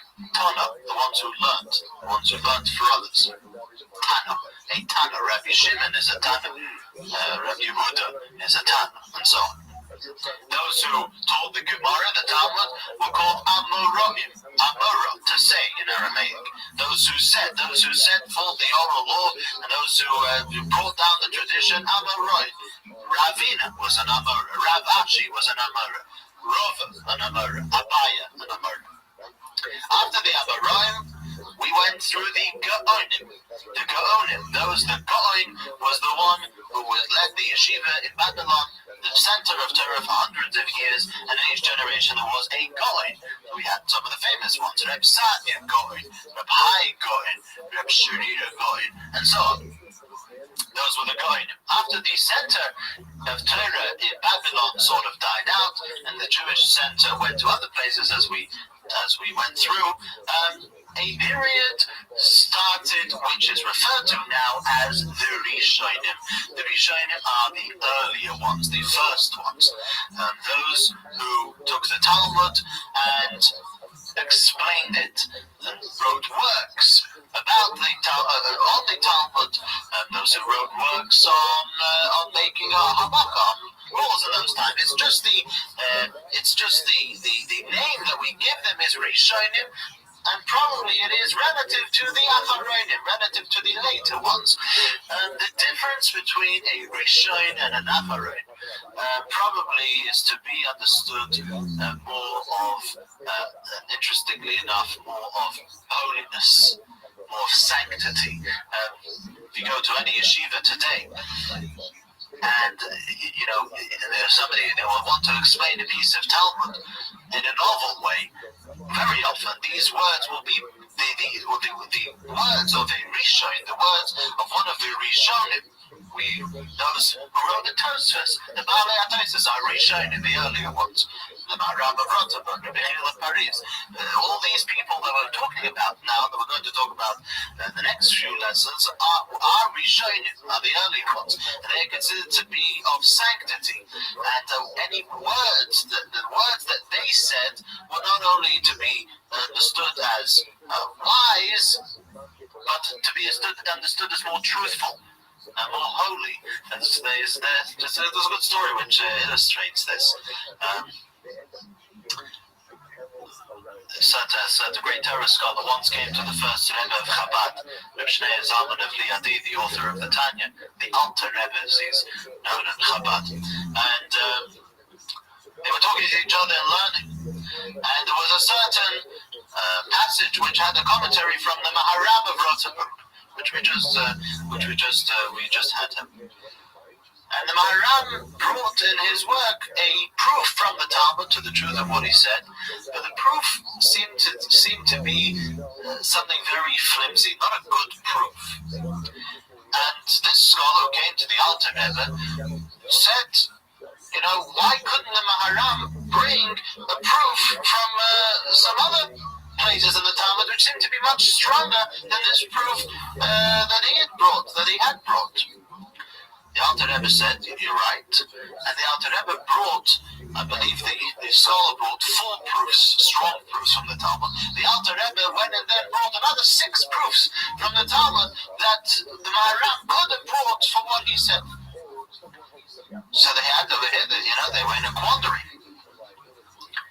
Then the Alter Rebbe turned around and started refuting every one of these proofs that him and the scholar had come up with. They were all down, all 10 of them, besides the 11th proof, which was the seemingly flimsy, not a good enough proof from the Talmud, was the only one left standing, and that was the proof the Maharam had brought. The Alter Rebbe then turned around to this scholar and said to him, do you think that the Maharam of Rothenburg thought through all these proofs, had to go through all that process of elimination to decide that this proof, all the proofs were no good, and this was the only proof which was valid? He said, no, that didn't happen. The Maharam was a holy individual. The Rishonim were holy. The Rishonim, when they walked into the Talmud, so to say, it was like walking for them. It was like walking into an illuminated room, into a room which the lights were on. Immediately you can see what's going on. You don't have to go through a process of elimination. You just have to go straight to the object and you take it. We, who are the Acharonim, the ones who are after the Rishonim, who have lesser sanctity, we go into the Talmud as going into a dark room. We have to feel around. It's not so easy to get in a dark room to where you want to. It's a process of elimination. You feel something. Is this the right thing? No, you have to go to the next thing. Until you get to the right thing, it takes a lot of time.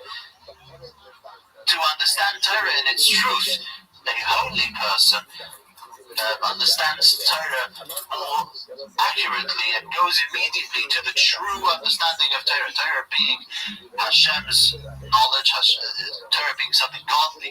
So the more godly the individual is, the more pure, pristine, and truthful their understanding of Torah is. And this is true throughout, but it's especially evident in commentary of the Talmud itself. You're sitting in front of a work which was written 200 to 300 years ago, or you're sitting in front of something which was written 700 or 800 years ago. There is a very big difference. A very big difference to how they're treated. Nobody could today is able, so to say, to argue with a Rishon. There's no arguing with a Rishon. A Rishon said something. If you could not understand it, you could say that other Rishonim didn't go down that road, and therefore we won't rule that say it down that road. But you can't.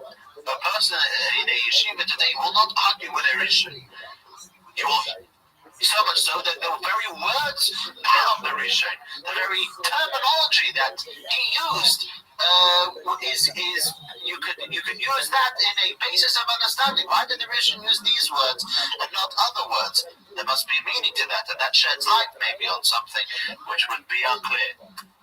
So those are the two important terms, Rishonim and Acharonim. The line where the Rishonim and the Acharonim begin is sort of vague, but we could say that the time of the Rishonim definitely had ended about 500 years ago with the compilation of the Shulchan Aruch. We can definitely say that maybe the era of the Shulchan Aruch was a sort of in between those, whatever, that time, that era was a sort of in between line between the Rishonim and Acharonim, but that we'll get to later on.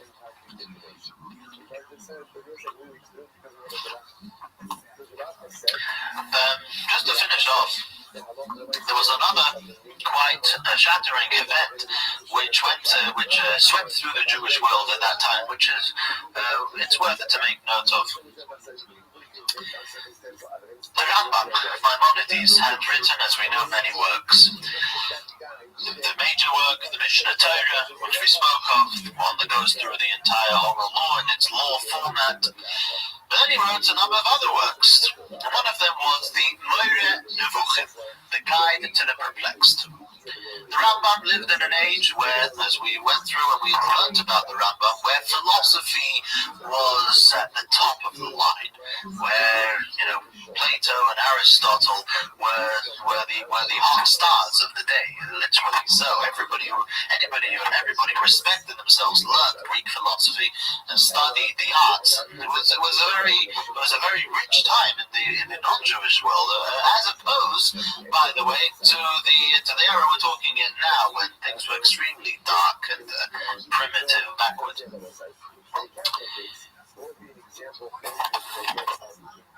The era and also the place in the world. You see, the Rambam lived in the Islamic countries, so the Christian countries were in direct contrast at that time to the Islamic countries, who were very, very much forward-thinking, so to say. The Rambam and the Baalei HaTosfos, their era is sort of the same. The Rambam living he lived in Egypt and so on, and this being Europe, this being France and Germany. The Rambam is actually quoted in Tosfos once. The entire Tosfos, they do quote the Rambam. Rabbi Moshe ben Maimon is quoted once. There wasn't that much of letters and going back and forth. That was very difficult to do. However, shortly before the Rambam's passing himself, his book, the Moire Nevuchim, his book, The Guide to the Perplexed, made it to France. Now, this was actually the south of France, which was very, very different to the north of France. The south of France was a place where you had, for various reasons, a very different climate. I think the Jews lived very peacefully over there. They were educated. They were part of the society. Some of them held very good and important positions in society, especially in the positions of being a doctor, a physician. Jews taught and learned in the universities, Montpellier, I believe, in the south of France, and so on. So you had that going on in the south of France, and very different to the north.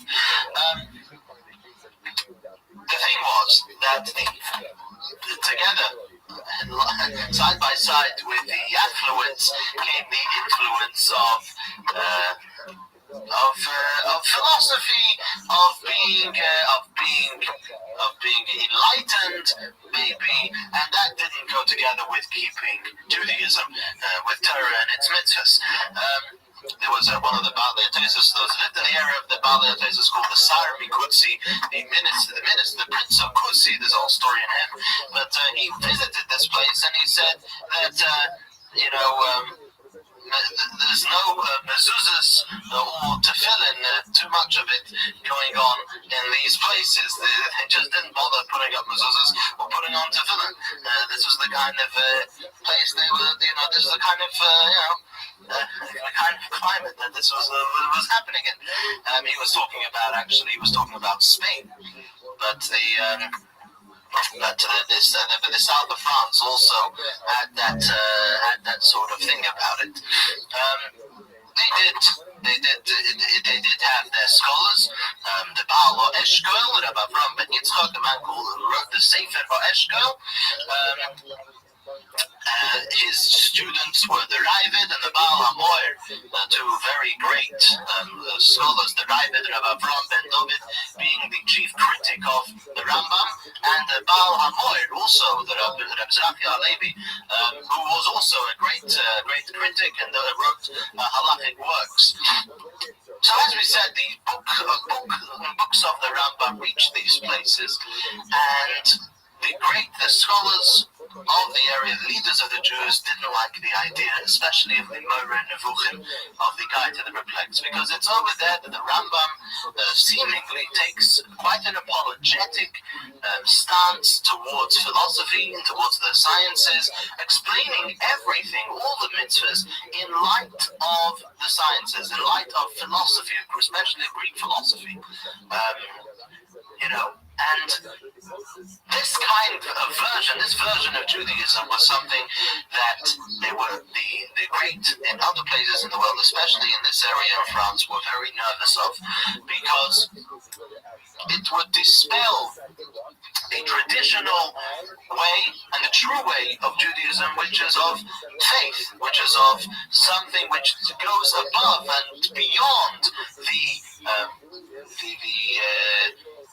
limitations of the mind, of what the mind dictates. We all know that what the mind dictates is quite limited as far as human experience is concerned. We don't function because of mathematics. There's something deeper in the human being which drives them to do so, to be faithful. And a Judaism which is purely as a product of intellect is not Judaism at all. And therefore, there became a controversy over the works of the Rambam, and not the works of the Rambam necessarily, but such an approach which the Rambam takes in these books. The Jews there loved it. They couldn't get enough of the work. It was all translated from Arabic into different languages, and they loved this. The Rambam was extremely great to them, especially in Spain. But as we said, in Spain, we'll get to what Spain looked like in the next few lessons, but in Spain there was a very similar climate, very similar atmosphere. The Jews had rights, and some of them were very rich and very influential, very powerful, and it was on a intellectual level, it was also that way, and the Jews were great philosophers and great doctors, and this is they had already slipped down from observance, because all this doesn't really go with observance. All this, material affluence and being open-minded and enlightened doesn't go together with being frum, as they say, with being religious, with being pious, not pious, but with being devout. And so a great movement ensued against the Rambam, and this was something that swept through the entire Jewish world. Known then was the pro-Rambam people, the pro-Rambamists, Maimonideists, and the anti-Rambamists. Tremendous, with a great tool of usage then was the cherem, the excommunication tool. If someone did something very, very evil and very wrong, he was excommunicated.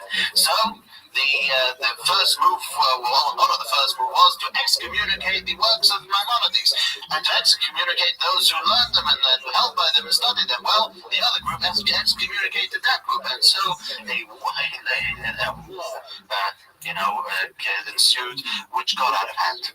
it got so much out of hand is that it reached the church, and it so much so that somebody sort of informed on this to the church, and the church jumped on the opportunity. Oh, amazing! We have an inside controversy within the Jews themselves. Well, let's jump on it. And in the end, what happened is that the books of the Rambam himself were burned by the church.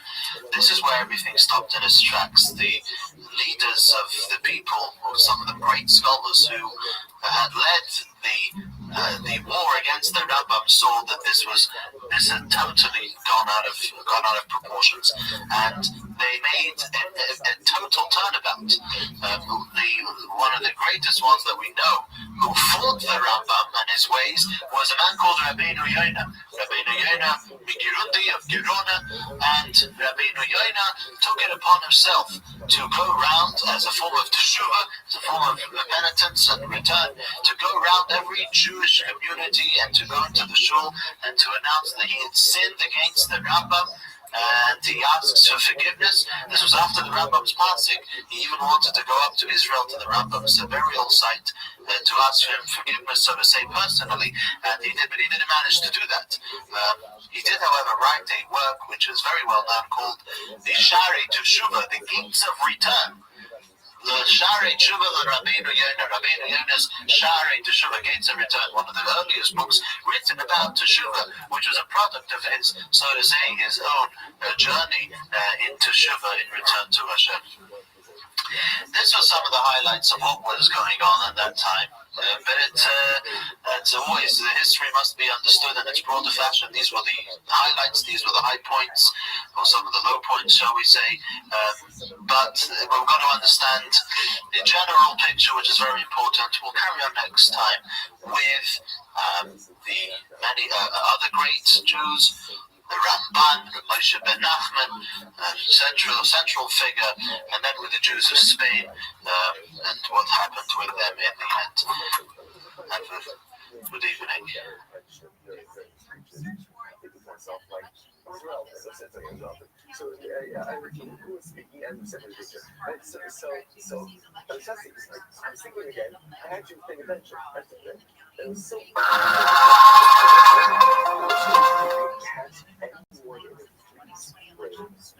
something or looking a certain way. Good evening, everyone.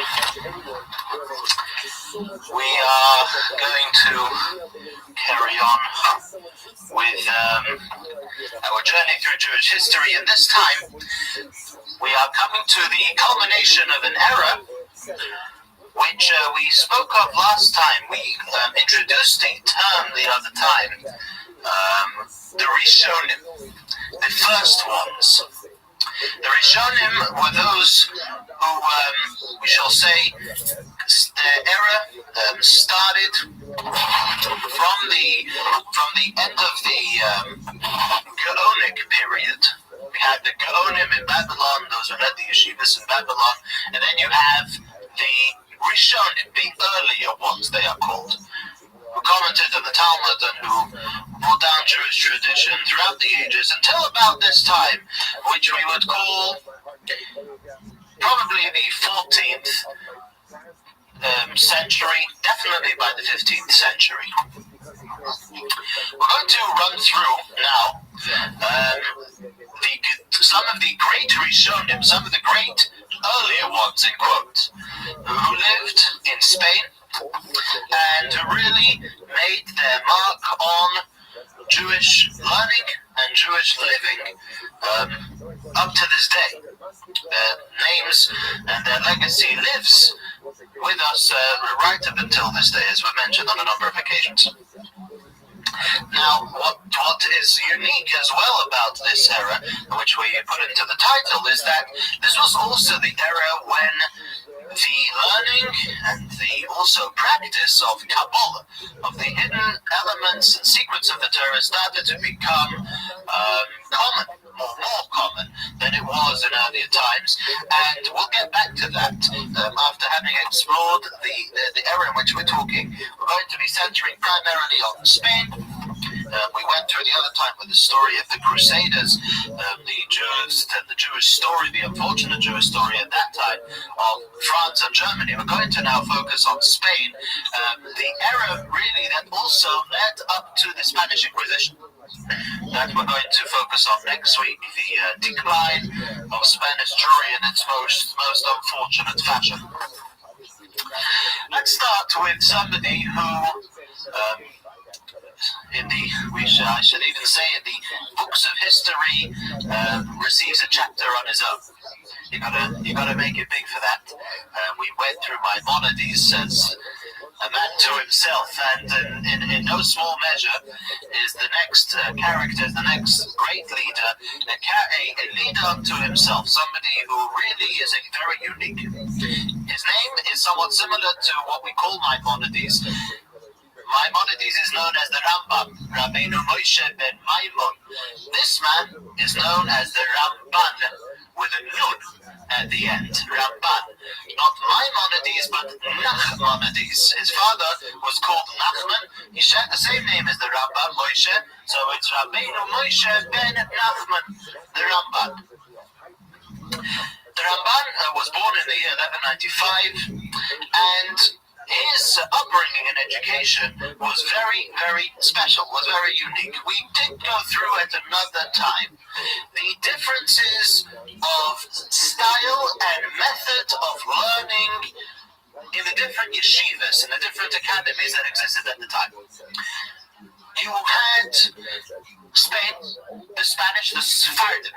Sephora, the Spain, the Sephardic way of learning, which focused primarily on the getting to the bottom line, of getting down to the halacha, which is personified by the two major works, the Rif, the Alfasi, which we've been through, which he wrote. He was the first one who sort of codified the Talmud, deleting all the backwards and forwards and focusing on the actual law. He was the first Jewish law book per se, or major work that collected the halacha. And then Rambam the Sephardi. He was a Sephardi, the one who did that tremendous work of collecting halacha. That was the style of learning in the Sephardic yeshivas. Then you had France and Germany, who that way of learning was personified by Rashi and the Baalei HaTosfos, those who made the additions, the Tosafists, who we went through, we studied them last week. They focused primarily or greatly on the meaning of the Talmud. Peshat, it's called. What does the Gemara, the Talmud mean in this passage? How are we to understand this? Not necessarily having to do with actual law. This is obviously not to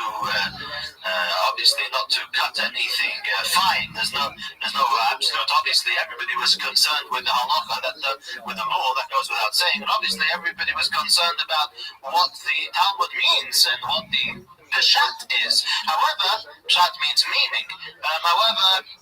We're talking about primary concern here. Then there was the south of France. The south of France, we again went through on the previous occasion, were very occupied with philosophy. They were very occupied with the Rambam's Moira Nevuchim, the Guide to the Perplexed, and very busy with trying to unite and connect philosophy and Torah. This was something they were very into. The Ramban, Nachmanides, studied at all three academies.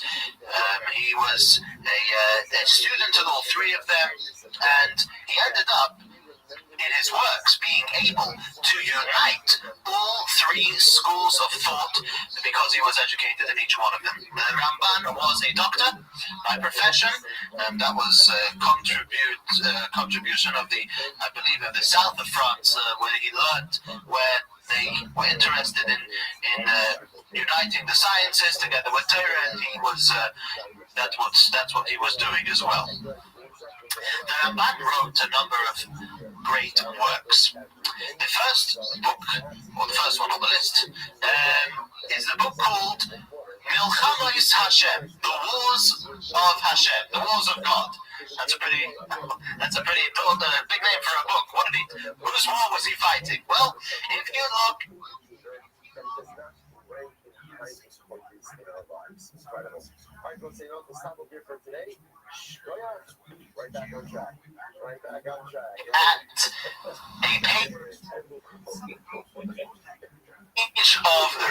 A page of the Alfasi, it is very exciting.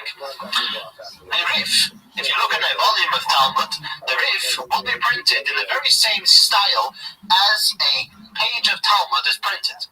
The Rif will be in the middle. It's quite small, his column, because it's only the law. Around the Rif, there are many commentaries. The Rif did something very bold. The Rif decided, he sifted through the Talmud, decided what the law would be according to the rules that he understood to be correct, and put down the rules that he found in the Talmud. Not always the Talmud so clear as to what the ruling is. You have to use principles, and sometimes a lot of it is to use genius to know where the Talmud is going on a certain law. But this is what the Rif did. Obviously, not everybody would agree with everything he said. There was his chief two critics was a man called, we went through them last week, the Baal HaMoed. Rabbi Halevi wrote a book called the Moed, the Luminary, and the Ravid, Rabbi Avraham ben David. The Ravid was also the critic of the Rambam. The Ravid obviously wasn't so quick in allowing anybody to make a book saying that he has fully figured out or decided Jewish law. So they are the chief critics of the Rif, and they are printed right on the page that the Rif is printed. The Ramban made it his mission to defend the Rif from his critics, from the Baal HaMoed and from the Ravid.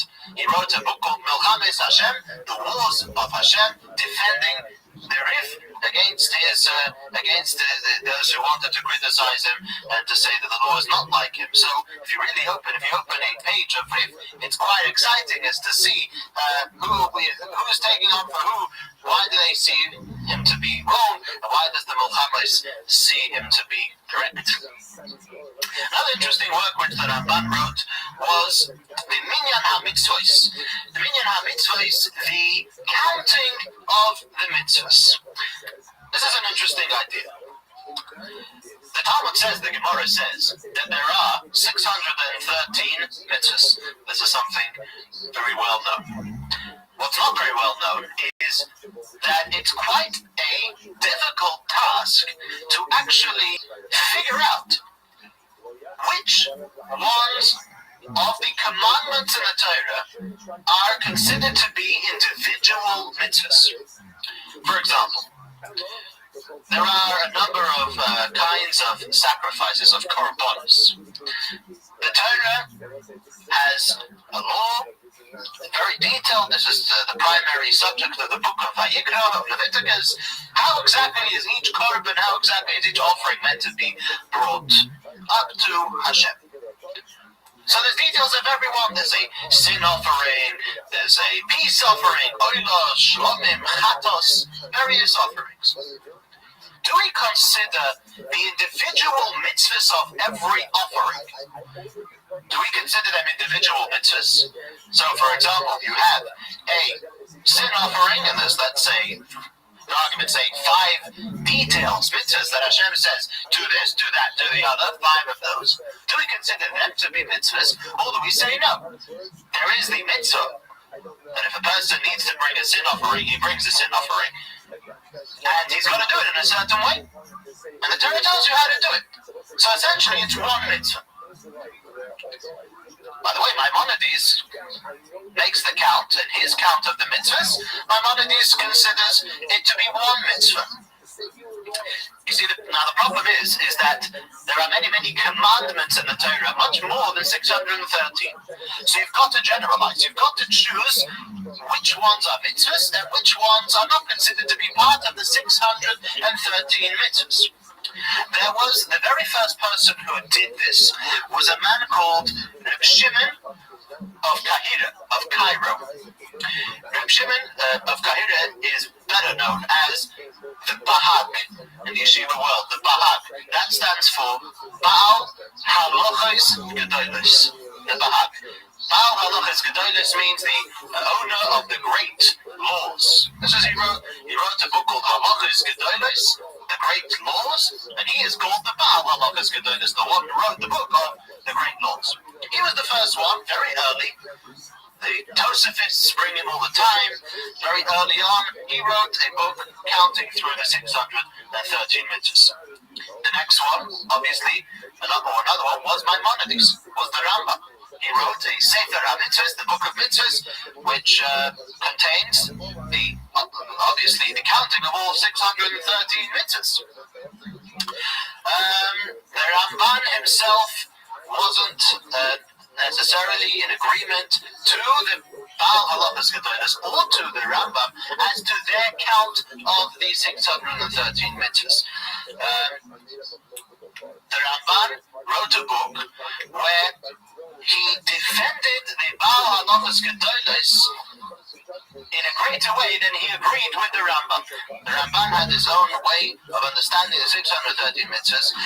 He took the Rambam that differed from the Baal Halachos Gedolos, and he defended the Baal Halachos Gedolos on many aspects. So there's a book of mitzvahs of the Ramban. Another book he wrote on, which is called Torah Sodom, the book of man, that the Ramban wrote, that's to do with laws of mourning. And at the end of a person passing away, the laws of mourning, and at the end of that book, there's something very fascinating called Sha'ar HaGemul.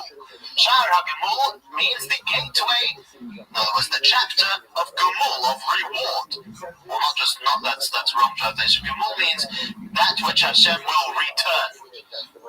He will return, either reward or punish. Hashem will give back. And that's actually a primary source that we have of what people call the afterlife. What will be when we pass away, or what will be, better said, happily more said, when Mashiach comes. What is the reward? What is the destiny of the human being? What's the destiny of the world at large? Which is very beautifully dealt with in the Sha'ar HaGemul. However, with having said all that and those works of the Ramban, the greatest work that the Ramban probably wrote and what he's most well known for is his commentary on the Torah. He wrote a commentary, Pirush HaRamban, the commentary of the Ramban on the Torah, where he is one of the most early and major works that many concepts of Kabbalah, of the secret parts of the Torah, filter through his commentary on the Torah. There aren't too many before him who wrote things of Kabbalah, but we'll get there a little later. In his life, the Ramban, Nachmanides, became the leader of the Jewish people in Spain, and throughout Spain, and not just Spain itself, but throughout the entire region. He was the man to whom all the Jewish people looked up to. There was a number of great episodes in his life. One we went through the other time, where he tried to make peace on a massive Jewish argument as to the credibility of the Rambam, of Maimonides, and his books. And he actually didn't manage to do that. The argument had gotten way too much out of hand for him to make peace upon. Another thing that happened in his lifetime was an unfortunate thing in those days is that often Jews were called up to debate the Christian clergy. And that was always unfortunate because it was never a fair debate. Things were predestined, pre-decided. It was never something that any Jew would ever look forward to, because it always ended in riots and pogroms and that kind of thing coming from the Christian population. There was an apostate, somebody who had willingly betrayed Judaism, who was called Pablo Cristiani. Cristiani, if I'm pronouncing them correctly. And this Pablo, he approached the king, and the king was James I of Aragon, and the king invited or ordered the Ramban to come to a debate where he would debate this apostate. The debate drew for 4 days. It was a very long-winded debate, and the Jews were terrified. They begged the Ramban to stop, to call the debate short.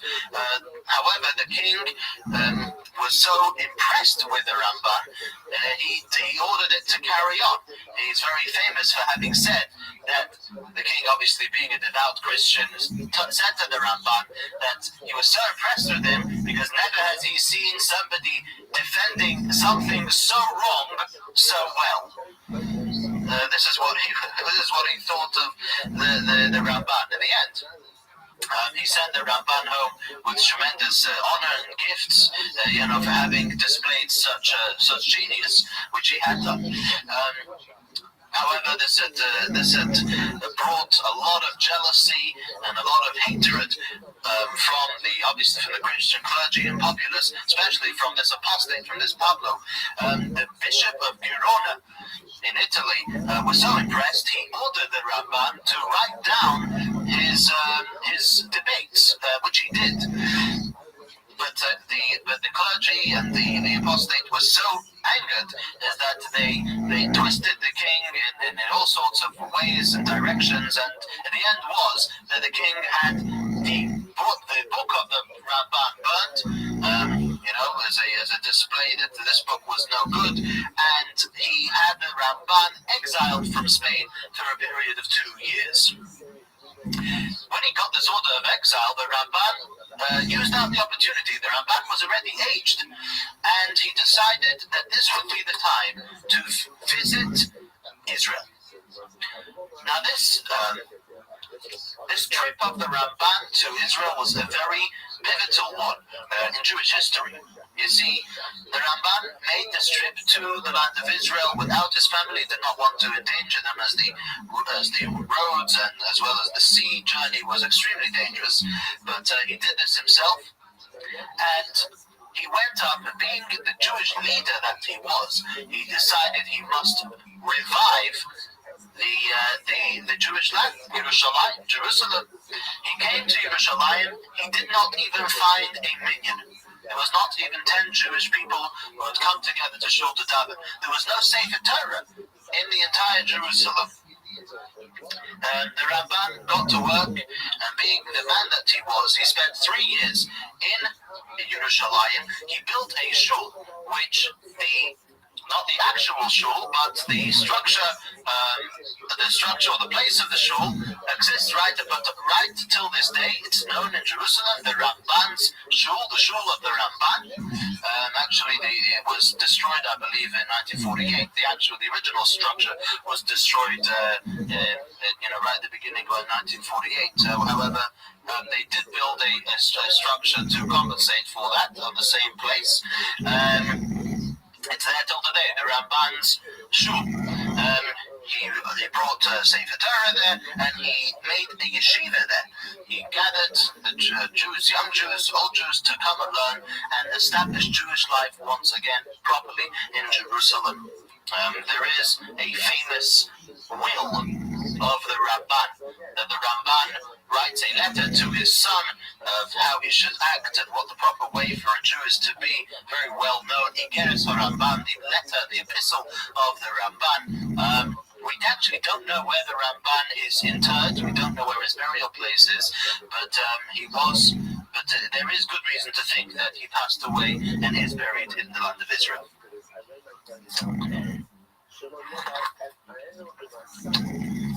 The next great Jewish leader of Spanish Jewry was a man who was known as the Rashba. Rashba stands for Rabbeinu Shlomo ben Aderes. Rabbi Shlomo, the son of Aderes.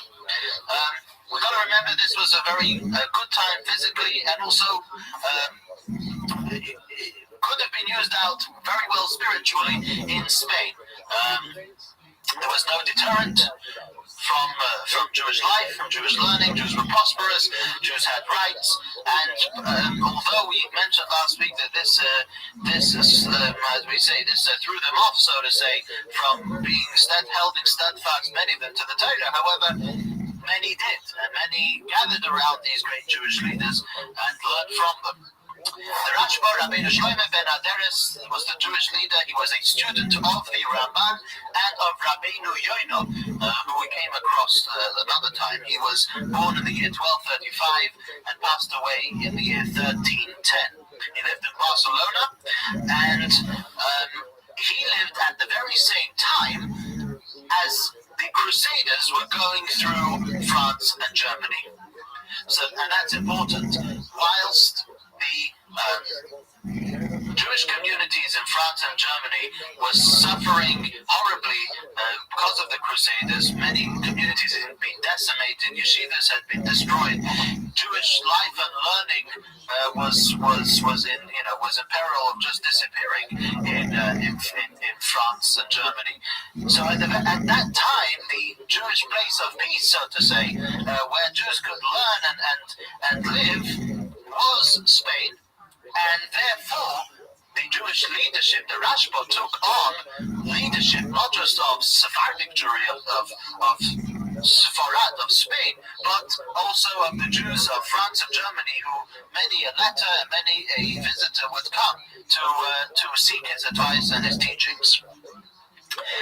The Rashba wrote also very key books. The Ramban's books are learnt until today in every yeshiva and every house has the books, many houses have the books of the Ramban. The Rashba, the same thing. There are Chidushei HaRashba, the novelties of the Rashba. He wrote commentary on the Talmud, as well as Teshuvos HaRashba, Responsa. That the Rashba wrote one of the very early books of responsa, letters that were sent to him with halachic questions or with questions of advice, and his answers to them.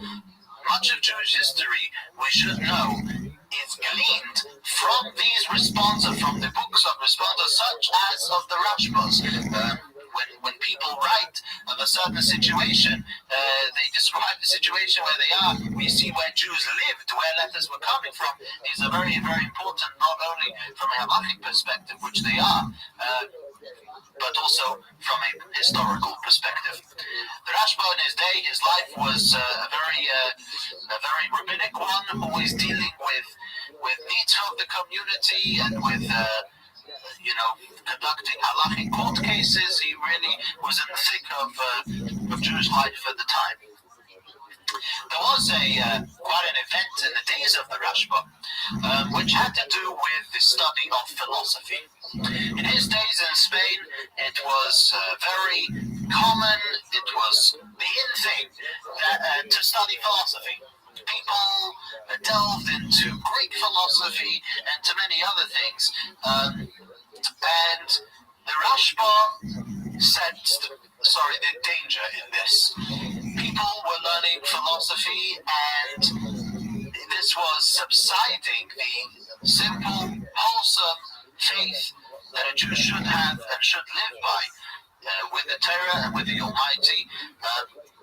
As we said many times, this does not mean at all that there is no philosophical logic to Torah. God forbid.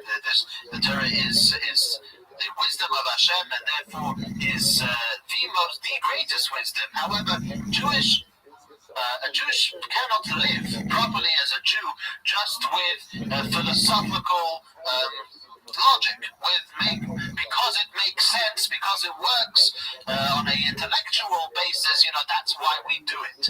A Jew has to live with his neshama, with his soul, which connects to Hashem, and do the mitzvahs out of love and fear and so on. And people were sort of drifting into a different direction. The Rashba sensed this, and being of the position that he was, he made a ban. He made a decree that nobody should study philosophy until they are 25 years of age, which would make sure that they had studied properly in the yeshiva or with the rabbi, and only then, when they have filled themselves with the knowledge of Torah, would they be able or be allowed to delve into other wisdoms. He made this decree only for 50 years. It wasn't something that he sought to be an everlasting thing. For his day, for his age, he made this decree.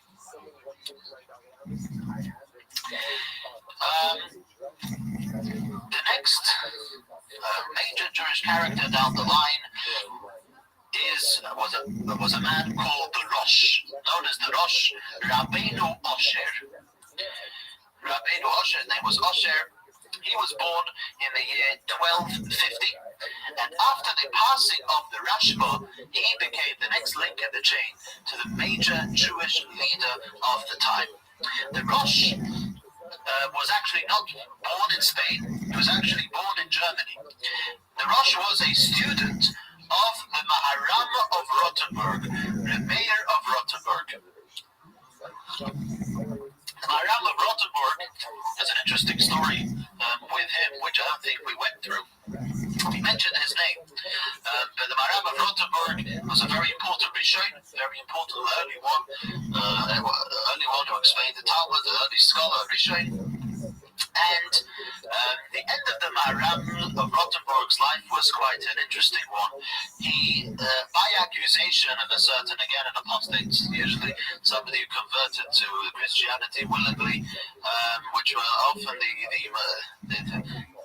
some of the greatest tragedies of Jews came from such people, unfortunately, and he was accused of there was treason or whatever, something like that, and a plot was made against him, and he ended up in jail. Those times when they ended up, when the men of great men who ended up in jail, it was for ransom.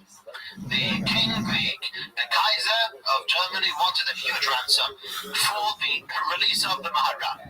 The Jewish community, the Maharam was one of their greatest leaders, made a major appeal, collection, and actually collected together the ransom that the Kaiser wanted. When the Maharam, who was sitting in jail, got wind of the fact that they wanted to do this, he said he was not going to accept it. He did not allow them to give the ransom. He said, because there's a source in the Talmud, that this would be the regular thing. The authorities, the rulers, the kings would learn that this is sort of a very worthwhile investment. You set up a great Jewish leader, you put him in jail, you ask for ransom, easy money to come, and the Maharam would not have it.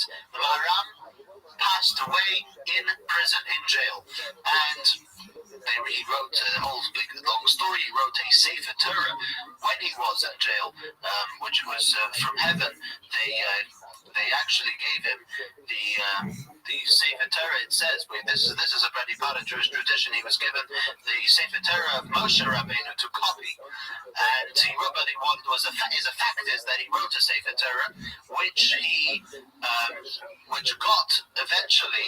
There's a whole story behind that. How he put it on the Rhine River, and it floated all the way to Worms, and it ended up in the shore in Worms, I believe probably up until the Second World War. The previous Lubavitcher Rebbe has known that he saw the Sefer Torah, and it probably, however, got destroyed in the Holocaust. He wasn't allowed, even after he passed away, he wasn't allowed to be buried. Until many years later, an individual called Rabbi Alexander Wimpfen, very rich and an influential Jew, gave the money to the authorities to have his body taken out, huge sum of money, and to be buried. This Rabbi Alexander Wimpfen is buried. You can see the tombs today is buried right next to the Maharam. This was, I guess, his payment for having given out that kind of money to release his body. Anyhow, this was the Maharam of Rothenburg. the Rosh, who we began talking about, the Rosh was Rabbeinu Osher was a student of the Rabbeinu Meir of Rothenburg. Before the Maharam, by the way, stands for Moreinu Harav Rebbe Meir, our teacher, the Rabbi Reb Meir. That's what Maharam stands for, because that's how he's known. Before the Maharam of Rothenburg passed away, he told his student Rabbeinu Osher to get away from Germany. This wasn't the place for a Jewish boy, and to go to Spain. And this is what he did when the Rosh, Rabbi Rothschild, was already a tremendously accomplished scholar and leader, made his way to Spain. He was received with great honor. And he already, even in the lifetime of the Rashba, of his predecessor, he was appointed as a dayan, as a halachic judge, and we must understand that at that time in Spain, the Jewish community was so strong that it had authority on its own. The leaders, and this is true as far as the Rosh is concerned, especially after the Rashba passed away and he assumed great power, that the Rosh was given total authority of rulership of his court, of his based in, of rulership in Spain, to the degree that he had the authority, as far as the king was concerned, to administer capital punishment. That was a rarity, probably never existed. Never existed afterwards, I don't think, in Jewish history. That such authority was granted. I think it did exist before in Babylon. Definitely, the Reish Galusa had great authority. I'm not sure if it was capital punishment, but he definitely had great authority. But the Rosh was given this authority, an unprecedented thing, and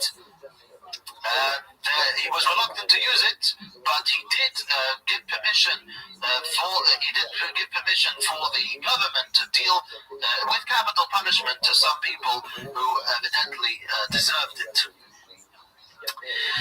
The Rosh who took over the leadership of the Jews in Spain at his time, the Rosh is today extremely famous for making a commentary, not really a commentary on the Talmud, but a book of Jewish law similar to the Rif, similar to Rabbi Yitzchak Alfasi. He took the Talmud, took away the discussion, and made the law. The thing was that he has come now, the Rosh has come after the Rif, he has come after the Rambam, Maimonides, so he's quite late in the game, and therefore he saw all their works, including the Rashba, including the Ramban, and whatever everybody had to say before him, the Rosh knew and took into account and ruled accordingly. This is a very important element in Jewish law.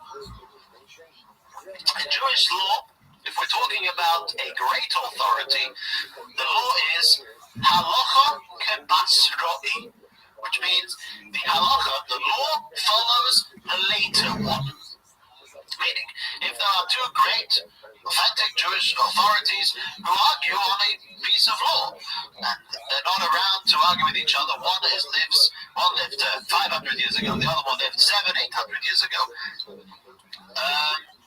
there will be leaning towards ruling like the one who is later. Obviously, if he is an authentic authority, this is not an absolute rule. If the majority is against him, then there's different rulings. The ruling halacha is not a black and white game. But this is one of the ideas. If he came later, then we give him more credibility. Why? Because he saw the rulings of everybody that came before him, and nevertheless decided one way or the other. So that's something we do take into account. So he did something similar to the Rif, but with everybody else's opinion inside. He passed away, the Rosh passed away in the year 1327. The Rosh, Rabbeinu Osher, had a son who was called Rabbeinu Yaakov. He is known as Rabbeinu Yaakov Baal Haturim. Baal Haturim means literally the owner of the lines, of the columns. This is the reason for this is as follows. The son of the Rosh, the Baal HaTurim, put together Jewish law in his own style and made a style which governs Jewish law up until today. He was the one who invented this, and this is how basically every major work of Jewish law works from then on. Many of the halachos, many of the laws in Jewish law are not applicable right till today, until Mashiach comes. The laws of the temple, many of the laws of purity and impurity, tumah and tahara, don't apply today. And what the Torah did is similar to Maimonides. He deviated from the order of the Talmud in his book and made his own order. He did not follow the order of Maimonides, because Maimonides has a 14-volume book, and Maimonides has all the laws of the Torah, applicable today or not applicable today. The Torah, however, differed from this, and he made an arrangement which is today is the fundamental of Jewish law, of navigating, bookwise, of navigating Jewish law. He made a 4-volume set. Now, if you buy the actual set, it's about 10 volumes. It depends which kind you buy, but it's in 4 parts. The first part is called Orach Chaim. Orach Chaim means the way of life. That part of this Jewish law book deals with the regular cycle of the day, of the week, and of the year of a Jew. So, Orach Chaim begins with the laws, waking up in the morning, how one should get dressed. This is what we're learning after this year. We're learning a bit of Shulchan Aruch, and this is how it starts. Laws of tefillin, laws of mezuzah, laws of davening, blessing over food, grace after meals, and so on and so forth. Then goes the laws of Shabbat. Good evening. Good evening. Meanwhile, we have 4 people because of the snow, but you made it through the snow, Kenny. You're a champion. Okay. Have a hot drink. It's cold out. Want a tea, coffee, whatever you'd like.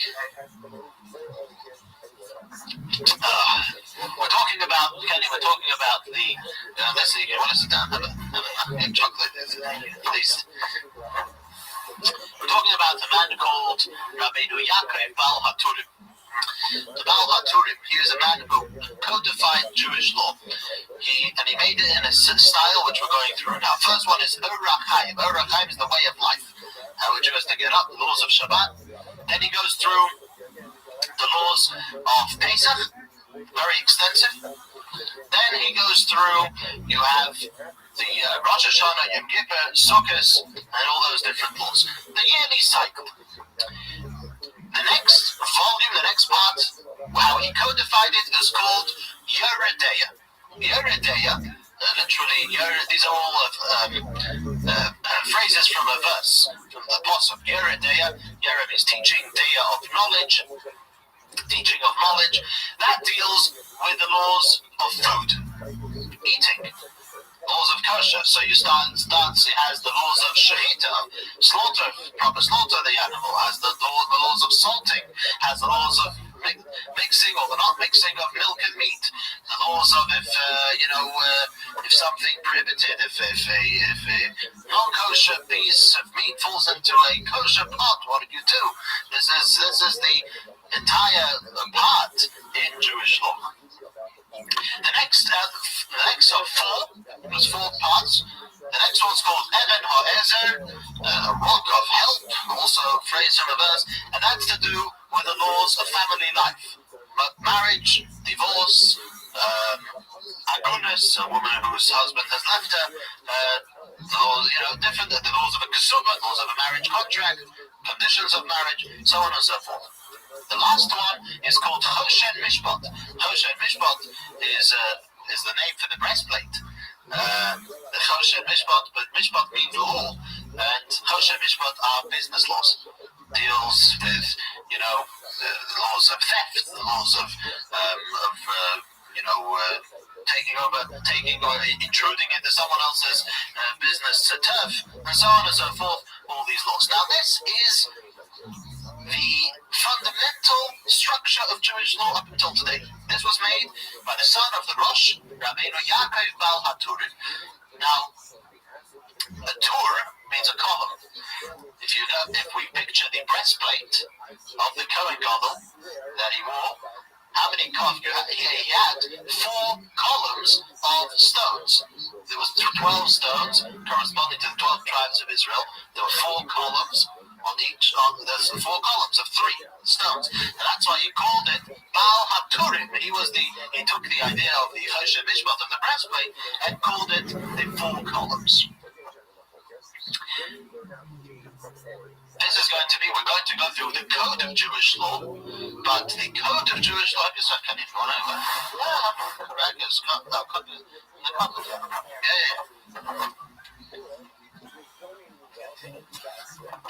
you've got to understand that the code of Jewish law, you've got it on the left hand side. You can take that down, I'll put it back up.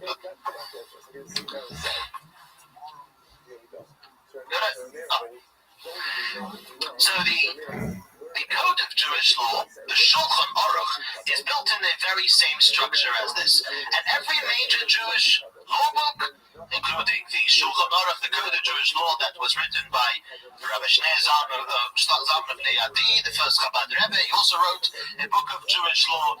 Many other Jewish law books are all pretty much built on this idea. Each of these 4 parts has chapters. Each of these chapters, which are called simonim, each of these simonim later on in the Shulchan Aruch will have seifim, will have paragraphs. This is the structure. The Baal HaTurim also wrote a pirush, a commentary on the Torah, a very fascinating commentary where he uses gematria, uses numerology, the philosophy of numbers, of how the Torah alludes to various things using the numerical value of letters and words. The Baal HaTurim was quite a humble character, did not take on major Jewish roles at the time. He devoted his life to learning, and the major Jewish leader for the next 50 years in Spain was a man who's known as the Ran. All these men are known with abbreviations. This is how they're known. They live today with their abbreviations. His name was Rabbi Nissim, the Ran. But if you want to talk the lingo, if you want to talk the vernacular, you don't talk about Rabbi Nissim, you talk about the Ran. Now the Ran took over the Rosh in Spain for the next 50 years, which that was the time when Spanish Jewry started to experience difficulty. The days of the Ran were already, we're talking the days after the 1320s. These were the days already leading up to the all-powerfulness of the church and their ability to do anything, sadly culminating in the Spanish Inquisition, the infamous Inquisition, which we're going to talk about next week. So this was the Ran had to act as a leader at the beginning of such a time. The Ran wrote a famous commentary on the tractate of Nedorim, of vows in the Talmud, a beautiful commentary he wrote. He had a golden pen. Anybody if you learn the Ran on Nedorim, on this tractate of the Talmud, I'll tell you how beautiful the commentary is. He wrote a book on the Rif, the Alfasi, the one who first codifier. He wrote a commentary on him, very lengthy, and also wrote a book of his droshes, of his sermons. He was a prolific speaker. And there is Droshes Haran, the droshes, the sermons of the Ran. Now, we mentioned, and this was the title of this evening, how it was in this era, in this place in the world, in Spain, by the Sephardim, where the study of Kabbalah started to grow. let's go. This is what we'll talk about a little bit now. The history of Kabbalah and how it all started to become a knowledge and a subject which really took heads and took a tremendous lead in Jewish life in the last few hundred years. The word Kabbalah or Kabbalah means tradition, accepting.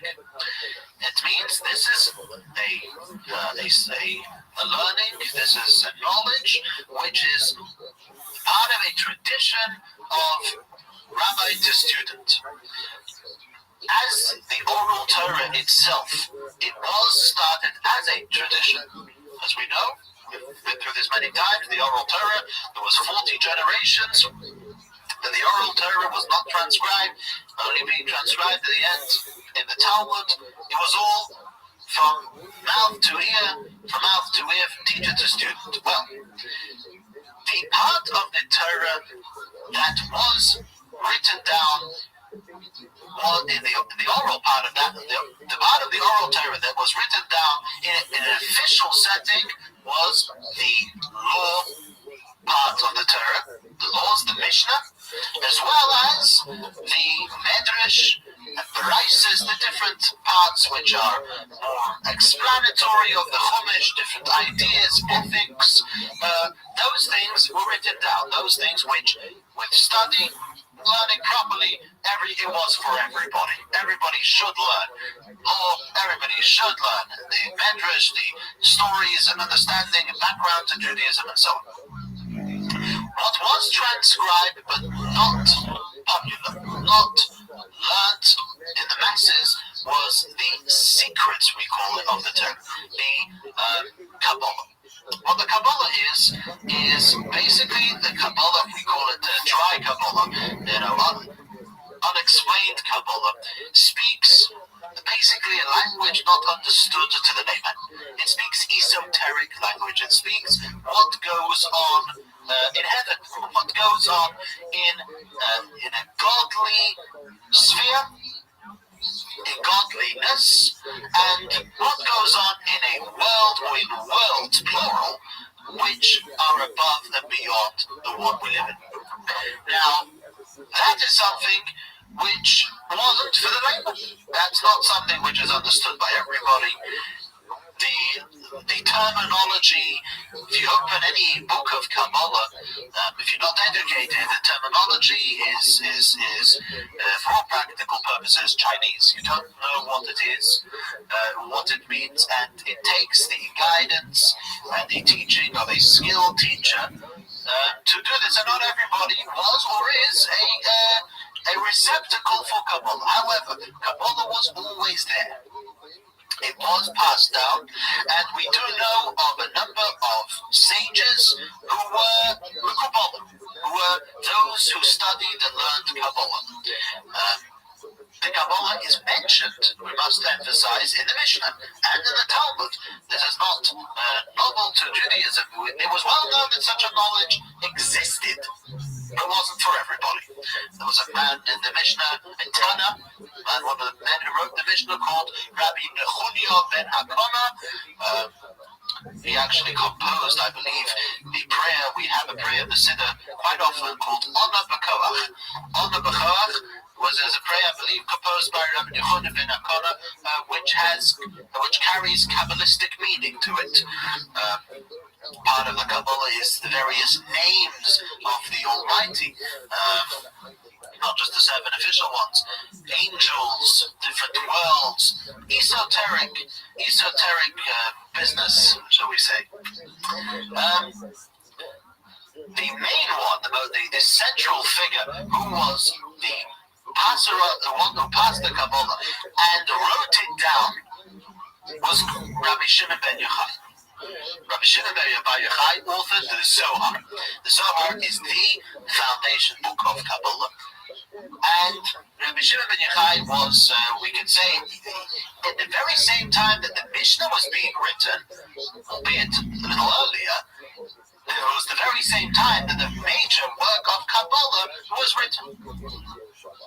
There was also a book which is actually the Zohar has been translated into English. There is also another book called Sefer Yetzirah. Sefer Yetzirah is the book of creation. A very interesting book, not readily understood by a regular person. Speaks in very cryptic terms, but it's a foundation book in Kabbalah. Sefer Yetzirah, the book of creation. The idea of it is the inner dynamics of creation. What is it? What is at the core of existence? That's Sefer Yetzirah. Those two books were very early and were available to a few.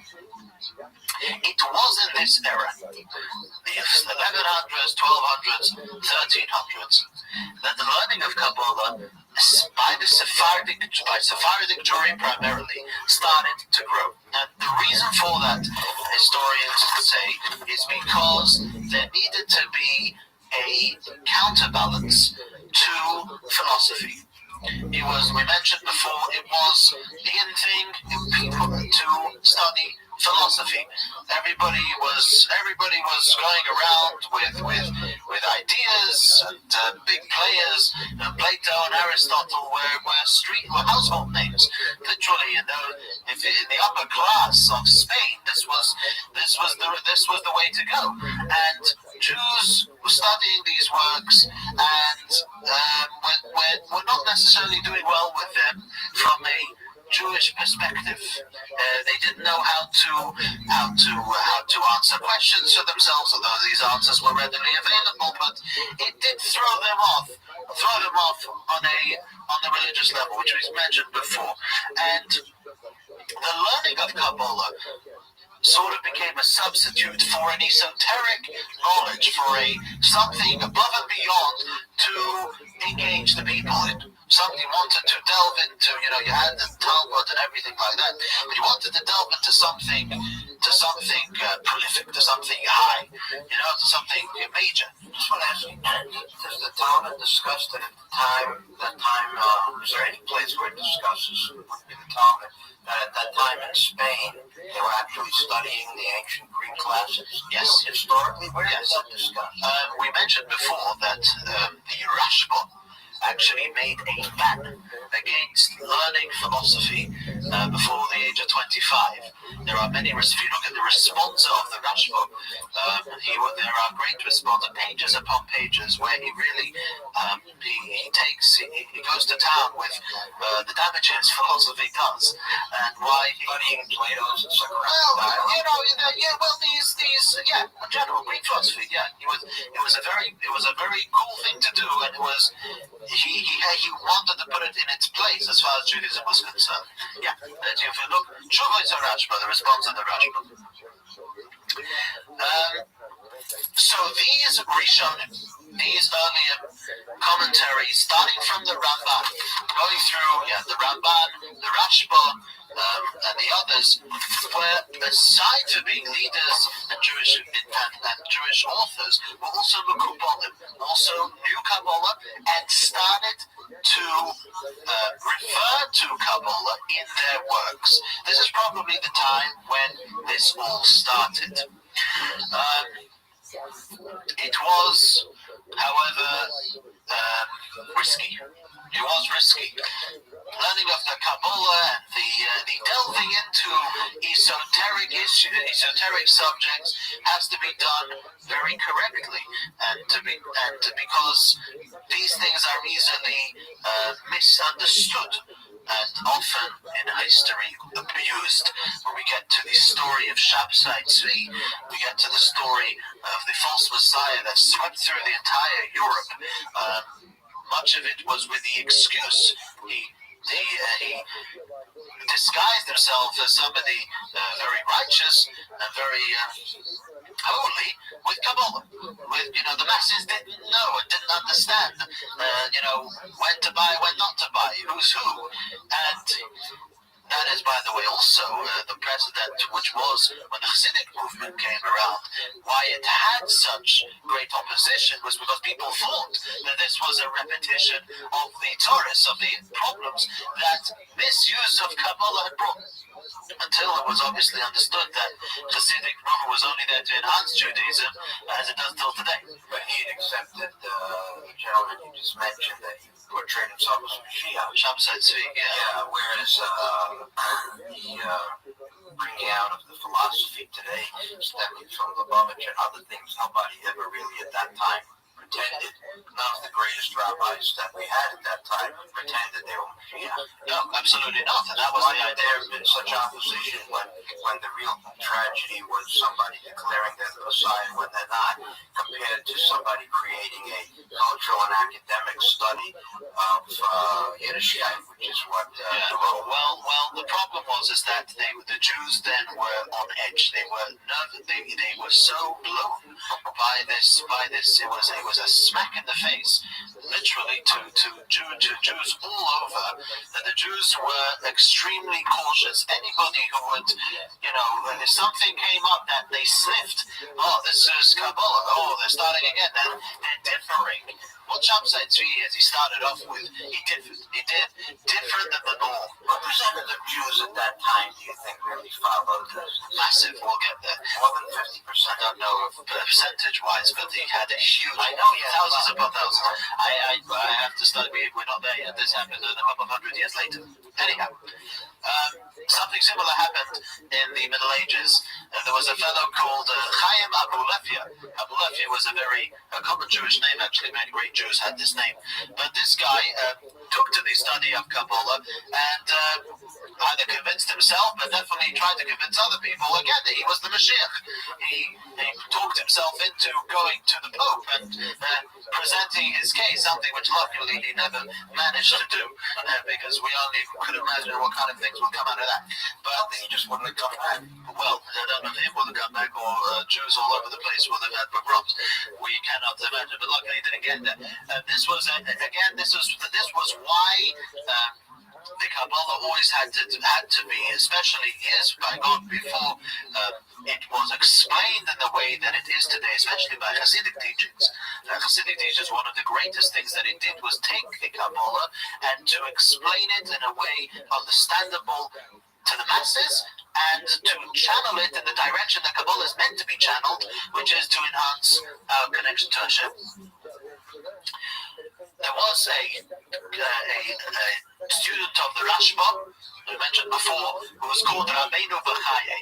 Rabbeinu Bechaye, he wrote a commentary on the Chumash according to Kabbalah, and successfully, it's a beautiful commentary, Rabbeinu Bechaye, where he successfully introduces many ideas of Kabbalah to the Talmudic scholar who is ignorant of these ideas, and takes them into the world of Kabbalah in terms and in explanations understood to somebody who has not yet been introduced to it. However, the chief man who was responsible for the dissemination of Kabbalah on a greater scale at that time was a man called Moshe ben Shem Tov de Leon. His name was Moshe, his father was called Shem Tov, family name was de Leon. Maybe stemming from Lyon in France, I don't know. But he was a great Kabbalist, and he devoted his life to copying and transcribing Kabbalistic works. You see, the library of then was a question of how much you devoted your life to it. You had to travel, and you had to collect bits and pieces, scrolls, books, or whatever, transcribe everything. And there were many books of Kabbalah around and available from different Jewish scholars from bygone years, talking here, I believe, the 1300s. And Rabbi Moshe ben Shem Tov devoted his life to doing this.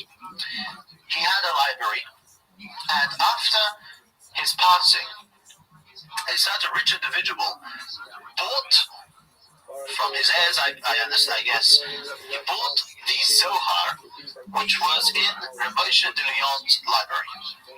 Now, before that, the Zohar was not a book which was available. Rabbi Moshe de Leon got it, copied it from the scarce copies that there were, and handed it to his library. This rich man bought it, and that was the time that history marks the beginning of the dissemination and learning of the Zohar. Zohar being the book of foundation of Kabbalah. It escalated from there. We'll go through, if not sure next week, week after, the next few weeks, how in the 14th and 15th century the study of Kabbalah began to boom. Went throughout the Jewish people, and chiefly the Arizal, Rabbi Yitzchok Luria Ashkenazi, who lived in Sfas after the Spanish Inquisition. He was the one who announced, who said, "Mitzvah lagalos zois hachachma." It is a mitzvah to reveal the wisdom of Kabbalah.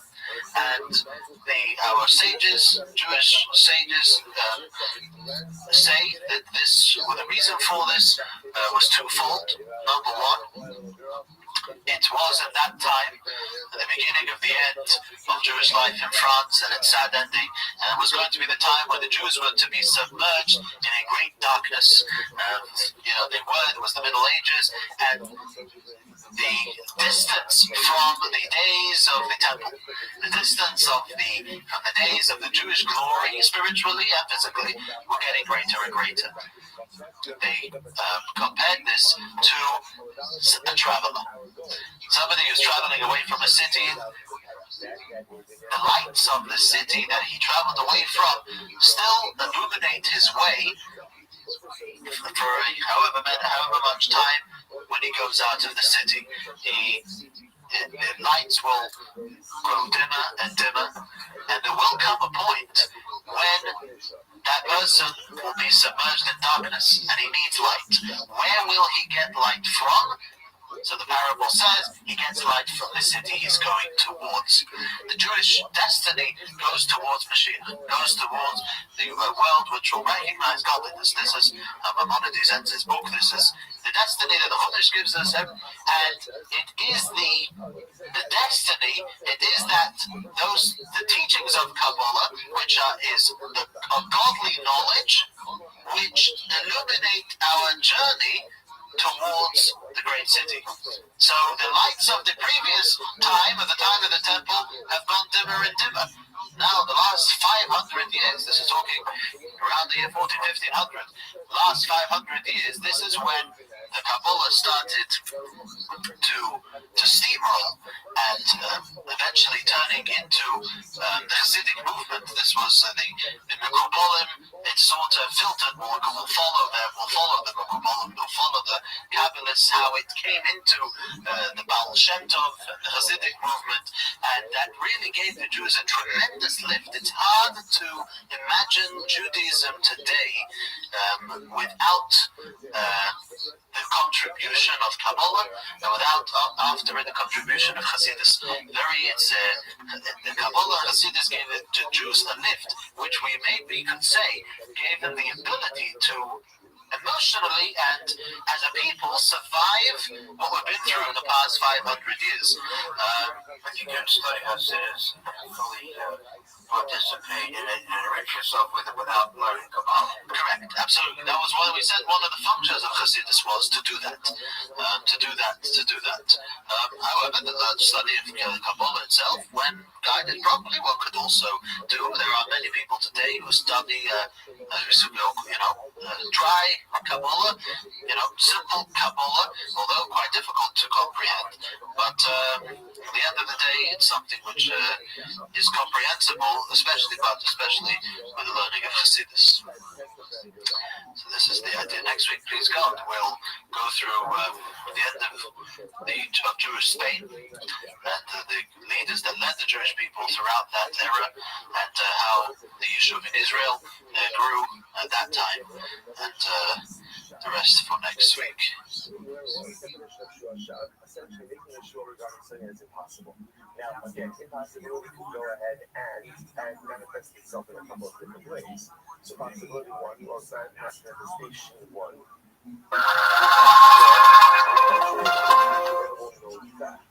Possibility impossible short. Number two, it's that halacha again. We'll start. where we sort of left off last week, where we left out something quite important. Before we get to the decline of Spanish Jewry, which we're going to speak about tonight, we did miss something important, very important actually, which transpired in the other side of Europe, in France and Germany. The famous Black Death that swept through almost the entire Europe and spread like crazy. One of the greatest deaths in history, killing a third of the entire population. If I remember correctly, it was about 25 million people. That was a time as well, but among all the other things that happened to the Jews, this is one of the greatest calamities, probably because due to all the dogma and fanatical beliefs that prevailed at the time, it was the Jews who became the scapegoat for all this. A sort of rumor or accusation was prevalent that the Jews had poisoned the wells, the drinking wells, in order to get rid nicely of the Christians. And because everybody, in normal time, people were not, their horizons were not so broad, shall we say, very backwards, very primitive, and very fanatical, all induced by the priests and the church at the time. Besides that, the people were totally wound up and strung up because of the events of the time. So that's all you needed was something little to ignite some terrible pogroms and killings that happened in the time, in the era of the Black Death. As a total, this was transcribed at the time, there were 60 large Jewish communities and 150 smaller town communities that were wiped out during that time. They were just used as the scapegoat and pogromed and killed. Thousands more lost everything they had. It was a terrible time for the Jews. The Jews suffered least because with the Black Death. That's why they were blamed, because they were blamed because the truth of the matter is that many say the reason is because Judaism demands a very high level of cleanliness, not necessarily because of cleanliness per se, but the whole idea of mikveh, washing hands in the morning, washing the hands before we eat bread, we wash our hands before when we go out to the bathroom. This is what we've been doing since the beginning of the Torah, if not before. And this was a level of cleanliness that just was, the Torah has rules as far as we learn them, as far as keeping away from uncleanly things. Bathrooms have to be at a distance and a whole list of things. And this was not the game of the time. Pestilence and the Black Death was started, as we know, with rats coming through from in ships, but therefore they say the Jews suffered the least, and that's why they were blamed. And henceforth, it was a terrible, terrible time for the Jewish people then in that area. Now, all these things, all these occurrences, the Crusaders and the aftermath of them, and the various things we've been talking about in the past few lessons, did not have a direct effect, if not any effect at all, on Spanish Jewry. They were living in security and in affluence. They were educated, they had freedom of choice and will, they were able to really live a good life for many hundreds of years, the golden era of Spain. And they produced some of the greatest terror leaders. It was really a great time. But that all came to an end in the year 1391. In that time, the Jews had very big positions in the government. Many of them were very rich and very powerful, and therefore it aroused some great jealousy. The climate rose with hatred towards the Jews, which was only incited by the church and the the climate was ready for a revolt against the Jewish hierarchy, which happened. It started in Sevilla in Spain. That's what's called today. Seville, yeah, Sevilla. Pardon? Seville, without the E at the end. The Spanish, it's more articulate. It's more articulated, yeah. There was a bishop, a cardinal called Ferran Martinez. We're not saying it in the proper Spanish dialect, but that's how it's little anglicized all these names. He was an avid Jew hater who incited the crowd for the best term of today, a jihad, a holy war against the Jews. And that was it.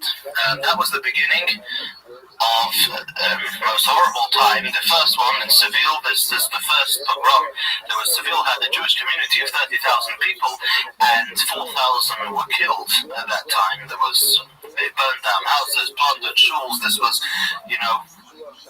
and that was the beginning of a series of pogroms, which swept through 80 Jewish communities in Spain.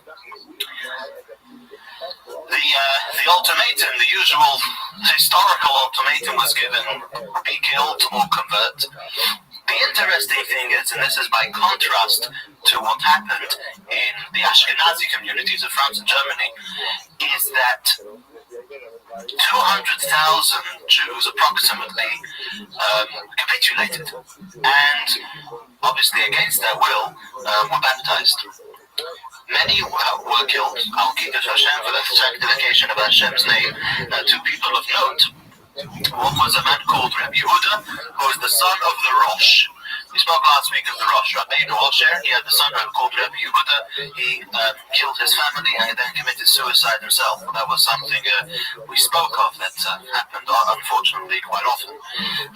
Another man who actually was not killed but managed to flee was a man called Rabbi Shimon ben Tzemach, who is better known as the Rashbatz. The Rashbatz wrote a number of books. He fled to Algeria, and over there he carried on leading the people over there. He was a great physician as well as being very well versed in Catholicism. He knew it brilliantly and wrote books from there, obviously from a Muslim country, rebutting everything that the Christians had to say against Judaism, obviously being safe over there. So those were two people who lived in the time, but that's what we're saying. Interestingly enough, that 200,000 of these Jews didn't have the strength in them to face death. There was a man called Rabbi Yosef Yavitz. Rabbi Yosef Yavitz was a scholar of the time, and he writes quite interestingly that since Spanish Jewry was so affluent, and since they did reach such high positions, there were yeshivas. However, the prevalence of philosophy, of learning, of conducting life in a lavish way, shall we say, both materially and spiritually, they weren't as committed as they should be. It started from the way their approach to Judaism. It wasn't one of simple faith. It wasn't a climate. It wasn't an environment that nurtured awesomeness, that nurtured self-sacrifice. Judaism was correct, was beautiful, was good. It was especially personified by the Maimonides in his book, The Guide to Perplexed. That's what sort of, we spoke of such an idea last time, that's what sort of, that was the move of the time. Philosophy was of ultimate importance, and therefore that got all that material affluence and spiritual decline because of it caused things not to be as the people not to be as committed as they maybe should have been. And this is how this Rabbi Yosef Yavitz analyzes the time. There was laxity in basic mitzvahs by many. We're talking about mezuzahs and tefillin and tzitzis and these things, which weren't being done by many. And that's maybe an explanation of why so many buckled under the pressure. There were a number of great people, again, that lived at this time, besides the two that we spoke of. And these two men wrote books of Jewish philosophy. One was called Rabbi Yosef Albo. Rabbi Yosef Albo wrote a book called the Ikrim. The Ikar means the fundamentals. And then there was a man called Rabbi Chistoi Kreskes, who wrote a book called Or Hashem, the Light of Hashem. Both of these scholars, philosophers, Jewish leaders, pushed the other direction. They saw the direction that people were going in, and especially in the Ikrim, in the book of fundamentals, which was actually a product of many disputations, many arguments, which Rabbi Yosef Albo had to have forcibly with Christians. And over there, that's why in the book of Ikrim he put together the fundamentals of Judaism. He actually, interestingly enough, classified the Rambam. Maimonides makes 13 principles of faith. He bunches them into 3. The belief in God, the divinity of the Torah, and reward and punishment. So interesting groupings. But over there in the book of Ikrim, the fundamentals, he's really on the agenda of explaining to people how the real way of serving the Almighty, of conducting oneself according to the Torah, is the way of simple faith, of tradition, not of logical pursuit, not keeping the Torah because logically it all makes sense, but rather keeping the Torah because of the truth of the tradition, because it is true. We see that in the climate of the time. The main great Jewish leader at this time for Spanish Jewry was somebody we're going to be following now all the way through, was a man called Don Yitzchok Abarbanel. The Abarbanel is known as Don is like Sir in Spanish. Don Yitzchok, Sir Yitzchok Abarbanel. He was a very important person, born to an illustrious family from the House of David. He could trace his lineage to David. King David was born in Lisbon, in Portugal. His father was called Rabbi Yehuda, who was the finance minister for the King of Portugal. And he also, the Abarbanel, eventually took over his father's role, and for 16 years was the finance minister for the King of Portugal. Not yet 1492, not yet, probably the 1400, yeah.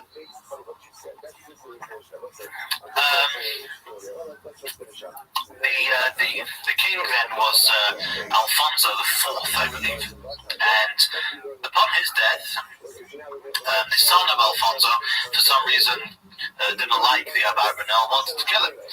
Rabbi Yitzchok Abarbanel fled to Spain, leaving behind everything, which actually, they say, he actually rathered to do. He was very rich over there, as we can understand, but his work in the royal palace was perturbed him. He was not able to learn and to write as he would have wanted to. And when he was in Spain, he lived there in poverty, but at least he was able to devote his life to what he really wanted to do, was to disseminate Torah, which he did. The Abarbanel wrote a monumental pirush, explanation on the entire Tanakh, as well as many other works. One of them, by the name of Yeshua's Mashiach, the salvation of his Mashiach, which he speaks a book about the coming of Mashiach. This was all very popular, arguing with Christians. But this was living in Christian environment. This was something very, very important. But as his luck would have had it, soon after he reached Spain, he actually writes this, I believe. He made the explanation for the first book, Shoftim, the first book of the after the Torah, of the Nevi'im, of the prophet Shoftim, book of Judges, sorry, the book of Joshua, the book of Judges, and then he was at the beginning of his explanation to the Sefer Malachim, to the book of Kings, when he was called up by the king. I think he writes even by the king Ferdinand to be his finance minister. Ferdinand obviously understood where this fellow was coming from and how successful he actually was, and decided to call him up. Not that he had any choice, I don't think, but this is what it was. Ferdinand was on a very big campaign. He was a guy who nothing could really stop him when something got into him, and he was interested in making a united Spain. He wanted to unify Spain under his crown, and wanted or used the Catholic religion as a base for the United Spain. This was his ultimate plan. He was a very devout Catholic, totally under the spell of the bishops and so on, and a ruthless guy at that. And we'll see how he implemented all this. In 1475, we have now he married Isabella, who was of similar character to him, if not greater or / worse. In that time in Spain, you had three kinds of Jews. You had Jews, plain Jews, who in a very difficult climate from 1391, from the time of the very first that first sweep of harassment, pogroms, that all shot down the Jewish situation off the pedestal. That was it. Jews were second-class citizens then, and were looked down upon. And constantly, as we said, we look at the greater events. So when we have a situation as such, we have to understand that there was constant harassment, if not worse, for the Jews living in such a situation. So there were Jews who kept to the Torah, and that was that. Then there was a group of people called conversos. Conversos, those who converted. And those are the ones who were either descendants from the converts, from that mass conversion that happened 100 years earlier. Those 200,000 Jews, either their descendants or people themselves decided willingly to turn their backs on the Jews, on their people, and to go over the bridge. Now, many of those wanting to prove their faithfulness did a lot of damage to the Jews, and a lot of them, would purposefully go and persecute Jews, to very great degrees. Of those, you had Marranos, what they were called. Marrano means a swine, and there are two explanations they give. One is just a simple name of hatred, and the other one is because these people would purposefully eat swine in front of others to give the impression that they had gone away from Judaism anyway. But they were the ones, as we know, the Marranos, the famous idea that they were the ones who secretly held steadfast to their Judaism in some of the most difficult conditions. If they were found, even before the Inquisition, which was with Cain, which we'll speak about soon, if they were found doing what they were doing, they were to be immediately put to death, if not tortured as well. It was an amazing network and infrastructure of how they functioned. I believe so. There were certain things which, for example, one interesting thing was one thing they had the self-sacrifice for was only marrying between themselves. They couldn't marry any Jews, obviously. They were not going to marry any Christians. And that was one of the most dangerous things, because they had to secretly find out the identity of another family. They kept Yom Kippur, they kept Jewish festivals, they had with sellers, and all these there's many stories and many also novels built on these goings on. Some are very heroic stories. But this was the thing. Again, their roots were too deeply in Spain. They couldn't, for whatever reason, bring themselves to leave the lavish life that they had, and they rather, I guess, to stay there and conduct such a life, hoping maybe for some better future to come. Unfortunately, that did not come. There was then in Spain a tremendous hatred and a tremendous hatred to the conversos, to those who converted. Obviously, they didn't know who was a Marrano or not. But anybody who wasn't from real Christian blood, there was a constant animosity being built up towards them because they were pushing to the top. They were better Christians than the Christians, as usually happens. And those who have to go over to another, they had to prove their allegiance, their faithfulness, and the regular Christian masses didn't like it. And for that reason, interestingly enough, in Cordoba, there was at one point some form of a demonstration, some form of march, and rumor got to the people there that some girl of the conversos or Marranos, whatever, desecrated some Christian holy object, and that was it. That was enough to send the masses on a slaughter. And they slaughtered lots of it 3 days only because there wasn't anything more to do. They killed out, and plundered all these Jews, all these people. They had it with them. And such was the environment growing in different places as well.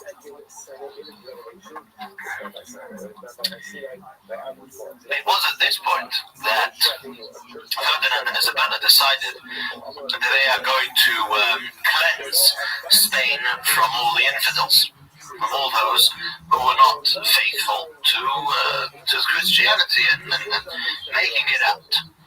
For two reasons. First of all, they were very devout. They were, as we said, they were under the influence of very much under the influence of the church. And again, also because of the country. They wanted, eventually they had the plan even then that they were going to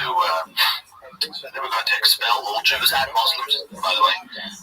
And then they wanted that within the community that they were going to live in Spain, that they're going to have faithful citizens, not those who are faking it out, not those who are hiding, behind the Christian mask. So they're going to, for the state of the country, that's what they were going to do. That was their plan. To carry this out, they called in what is known as the Inquisition. The Inquisition was something which started actually in 1233 through the Pope Gregory VI, I think. And his idea with the Inquisition was to cleanse Germany. It was started in Germany. He wanted to cleanse Germany from the heretics, from those who wanted to change or reform Catholicism. You got to remember, this is before Lutheran, this is before everybody. And there were those still, there were winds started to blow of change, of reform, of, different groups saying this is wrong and this is right and so on and so forth. And he wouldn't have it. And he created a body of Dominican and Franciscan monks, some of the ruthless and most cruel ones, who were going to conduct this cleansing. They were known for the cruelty and barbarism. They were barbaric at the bottom of the line. And they were appointed to clean out first Germany from these kind kind of people. They were pretty successful. It could have been the smallest thing that they would notice that masses were drafted to be as service spies for the Inquisition, and it could have been anything, and they utilize some of the most horrific tortures to draw a confession out of people. And then the interesting thing was they didn't kill them themselves, or they didn't sentence them themselves, or whatever they did. They gave it over to the government. I believe this was prevalent even before it came to Spain. Not sure, but I think so. They gave it over to the government. The church wouldn't do anything. They'd stop there. But that way, that was a clever thing to do, because it was in that way that they joined the government in their doings. And it was for everybody's benefit, because the money and the assets of anybody who was sentenced by the Inquisition was seized by the church and by the government. So everybody was happy. And the government, therefore, was very enthusiastic in partnership with the Inquisition. So what better way of dealing with the Marranos was there than inviting the Inquisition? It's interesting, they had a hard time. The Pope wasn't all that enthusiastic about sending his Inquisition to Spain, mainly because he wanted the Inquisition to be under him. He didn't want it to go too far out. It did spread a bit to Italy and to other places, but he didn't want it to get too much under control, because everything at the end of the day he wanted to be in control of. Through talks and deliberation backwards and forwards, in the end it was agreed upon.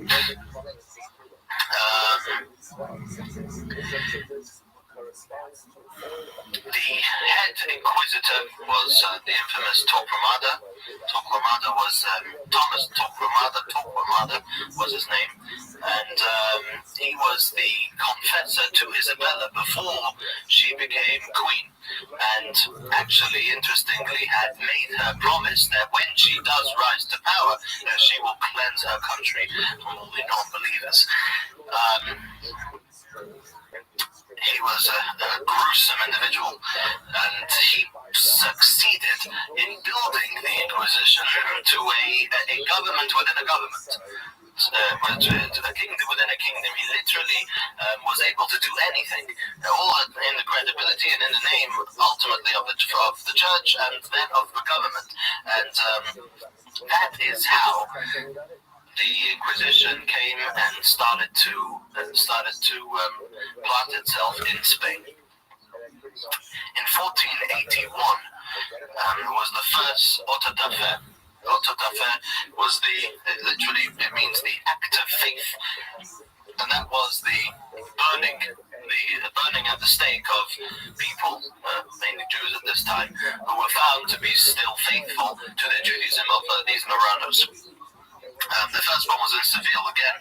It was 6 men and 6 women who, after horrible torture, confessed to be faithful to their Judaism and were burned at the stake. This auto da fe was always with great ceremony. There was a whole march of priests and so on, and then behind them were these unfortunate people, and the masses were gathered, and everybody should take the example.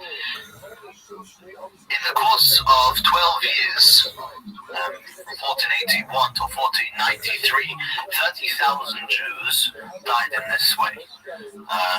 Many more were tortured and sentenced to different things. They had their possessions seized. But this was what was going on during this time. Now, all the while, Ferdinand and Isabella were carrying on their pursuits of being, of gaining power over the entire Spain, and the final battle was in Malaga. Malaga was still controlled by Muslims, and they marched in there and won. And with that, they became the undisputed rulers of the entire Spanish peninsula. when that happened, they went to the next stage of the plan, which was, as we said before, once they conquered Spain, they've got to now get rid of everybody who is going to be different, who's going to make it Uterine. They've got to make it not just Uterine, but everything else besides the Catholic, the devout, the faithful Catholic, got to go. And so they did. Right away, almost. I think it was even from Malaga. They made an edict of the infamous Spanish expulsion. The choice of either expulsion or baptism was given. In the course of 4 months, the Jews had to either baptize or to leave. They had to leave anything of worth, gold, silver, precious stones had to stay, and as well as real estate had to all stay. And obviously, who was going to buy who's going to buy it for a normal price? It's told that the Jews sold mansions for a donkey, or they wouldn't get anything more for it. It's interesting. The Abarbanel, who was the finance minister, wanted to tried everything he could to abolish this decree, and he tried in the famous way of bribery. He brought into the palace chests full of money. It's told that as he was negotiating over there with Ferdinand, who his greed for money was greater than his religious devoutness, and was about to work with the Abarbanel, the Torquemada burst into the room and threw down his cross and said, well, Judas sold his religion for money, and now you're going to be the second one. Here you go, here it is, sell it. And so Ferdinand, he held off, and that thing didn't work. The Abarbanel himself was given the choice to stay. He didn't need the Jews, Ferdinand didn't. Although we'll see later that other countries thought he was a total idiot for doing it, because he just threw out tremendous talent from his country, but apparently he had enough money and had a different kind of plan and didn't need the Jews even for the economy. But the Abarbanel he needed. It was his finance minister. It said that the Abarbanel, he told the Abarbanel he was able to stay, he was going to give him a minion, and was going to give him a mikveh. He said, you can have whatever you want, but you can but stay. The Abarbanel refused, and he said he's going to go out together with his people, obviously leaving everything behind.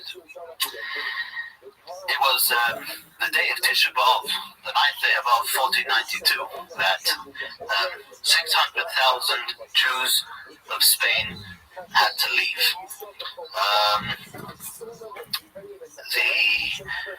Half of them went on ships. They went to the port. Again, the tradition has it that the Abarbanel allowed for musical instruments to be played. The Jews marched out of Spain, proud to not betray their faith, and they went. And although it was Tisha B'Av, when we're obviously not allowed to listen to music, the Abarbanel allowed it just for that time, because to raise the morale somewhat, or as much possible, of the people. Half of them went on ships to anywhere that may welcome them, which wasn't that many. In fact, the unfortunate thing was that most of the Jews that boarded those ships didn't survive. They were the captains of the ships themselves, treated them horribly, often tossing them overboard or whatever. There were pirates, there was starvation, there was all sorts of things that led to the demise of most of these Jews. Those who were lucky enough to make it, they were welcomed by the Ottoman dominions, by anywhere that was ruled by the Sultan, were actually welcomed with open arms. The Sultan made an edict that they should be taken, accepted, and anybody who wouldn't would die. The Sultan thought that he gloated over the idiocy of Ferdinand for throwing out such valuable people from his country. He saw in them great potential, and they were welcomed into many places. Holland was one of them, Amsterdam. You had Jerusalem, the community in Jerusalem started to grow again under Ottoman Empire. So Jews went into, they did go into various places, those who made it. The other half, that was 300,000, the other half, another approximately 300,000, went to Portugal. They just, crossed the border, went into Portugal. And the Inquisition had not yet reached Portugal, and they settled there. That didn't last long. The king of Portugal was called Manuel. He wanted to marry the daughter of Ferdinand and Isabella, who was also called Isabella. And a condition before he married her was that he should rid his country of all the Jews. He wasn't so excited about doing that. The king of Portugal. So what he did is he made a series of decrees that would bring to the eventual conversion or baptism of all the Jews. First of all, he said a certain Pesach, 1497. Where he made a decree that all Jews all children from the age of 4 to 14 will be snatched or be taken by hook or by crook from their parents and baptized. Some horrific scenes of self-sacrifice again were seen then. The parents slaughtered their children and then killed themselves so that their children would not fall into these people. You had different other scenes, such as in one town, it was thought that the decree was that everybody has to baptize. I guess the message didn't come through clear, and they got everybody into a certain place, a certain area, and they all committed suicide, the whole town. Officially, the Jews were able to leave, but he didn't want them to leave. Officially, it was either convert or leave, but he didn't want them to leave. So what he did was he said, anybody who wants to leave has got to go through the capital. When they were in the capital, then the action started. Many of them brought them into a room and locked it and didn't give them any food or drink until they baptized. Others, they threw them into the water and they forcibly converted them. Many places was a mass suicide. Many places they got them they brought all the Jews into a shack and lit it, and that was it. Between all of this, this is how they either got rid or forcibly converted the 300,000 Jews that had gotten in there. Afterwards, they brought the Inquisition to deal with all those who weren't faithful. So this is how Portugal had a quick ending, only a few years after the Spanish expulsion. Barbanel himself ended up in Venice, in Italy, and lived out the rest of his life there, passed away in 1509. It's ironic that in the very same month as the edict came out for the expulsion of all the Jews, is in the very same month Columbus writes that this was the month where I was given the granted permission, given the instruction to sail to search out for the Indians. We do know for sure that there was one Jew or a number of forcibly converted Jews on Columbus's ship. One of them we know for clear was forcibly converted the day of the voyage because he was, I guess, falling off the end of the world wasn't as scary as maybe staying in Spain itself with nothing to lose. So it's interesting that was exactly the same time, the very same time that the doors of two countries so brutally closed on the Jews. It was at the very same time that a land was found by the known world then that would eventually be the haven for Jews so many years later. So this is where they were going. This is what was happening. Again, as we said, the Jews went into various places, various areas. They built communities, those that were left, those that were able to get out. A trickle of Jews constantly were making their way secretly out of Portugal. Constant trickle of people who ended up in all sorts of places, and slowly communities were built. The Sephardic Jewry started to build itself up again. These were all Sephardic people of Spain. Many went to Israel, and we're going to see next week or the week after about those who ended up in Israel, in Safas. A lot of them ended up, and some of the greatest of all Jewish time lived in Safas in Israel and were refugees themselves or children of the Spanish refugees. So, great place was Amsterdam, Holland, and so on. And the style of Sephardic communities for many years afterwards took on the way of a way quite different to Ashkenazi communities. You had the rabbi wasn't called a Rav, he was called the Chacham. The Chacham was very often, well versed in other knowledges other than Talmudic knowledge. That was the style. That's what they came out from, and they formed communities. But the yeshivas were not as great, whether it was because of the persecution or because they didn't build themselves up properly again, or whatever it was. But the Jewish education for the Sephardim wasn't as good as it was for the Ashkenazim. They more set up communities which were held together. Ritual and religious beliefs were very serious business. You had no monkey business when it came to trying to deviate from halacha, from traditional Judaism as they saw it. The Sephardim were always brilliant at this, and until today, quite much better at it than the Ashkenazic communities. The eventual winds of reform and enlightenment or whatever it was didn't hit the Sephardim. They held very strongly to halacha, to Jewish law, and to obedience, and treated anybody who didn't go down that line very harshly. There was this is much later in history, but two examples of that, which maybe was a little bit overused.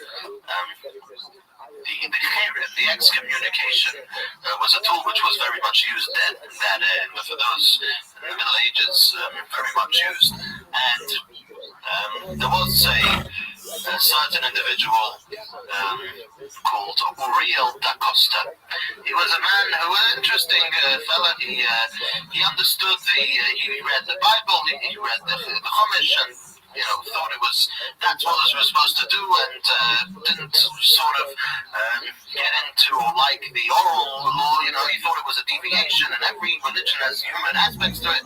Anyway, he wanted to kind of introduce this to the Sephardic community. He was exactly where he was. He was in Holland, and they wouldn't have it. And he was a sort of a weak character. They warned him again. They admonished him, warned him again and again, and then excommunicated him. And then what happened was it backfired. And unfortunately, he was a very weak character. He couldn't handle. It was very faithful to what he believed in, and wanted everybody else to go down the same way. He may have meant well, but he couldn't handle the harshness of what he was dealt with, and unfortunately committed suicide. And what happened is that built up into, he was posthumously made into a hero by many other people in the community who didn't like the way he was dealt with and sort of believed in his ideals. And this drummed up a wave of deviance, although not a lasting one, but a problem within the community.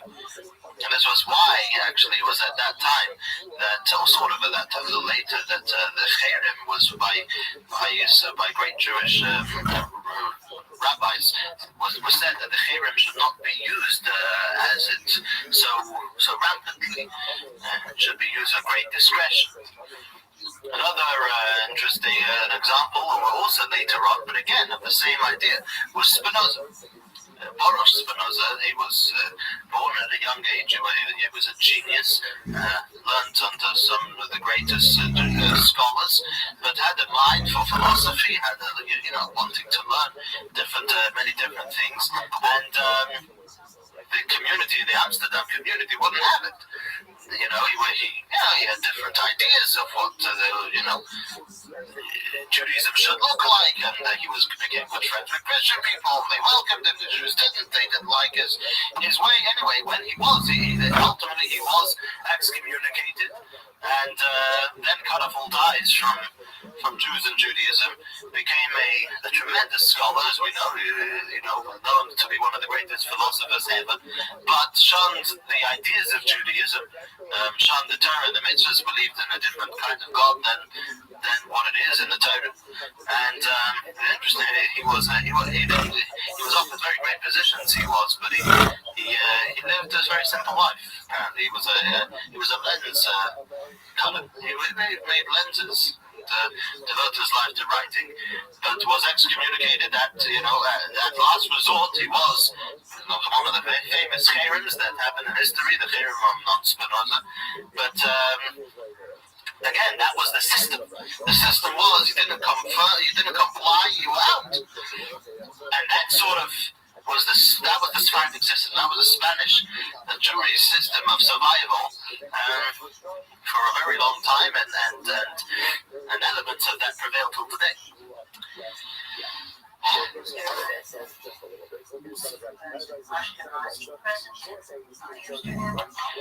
I believe so. Have to check up. Not sure. The Amsterdam community, though, I believe we'll learn about them. We're coming up to a man called Menashe Ben Yisrael. We'll learn about the Amsterdam community. Yeah. Another interesting thing that sort of started at that time was because of the Torahs, because of the problems that were going on, there was a great yearning for Mashiach. That's why Abarbanel wrote a book on Mashiach, and it was a great. And many times, as we can say, even as usual in such a time, as somebody crept up as being a potential, or more than a potential Mashiach.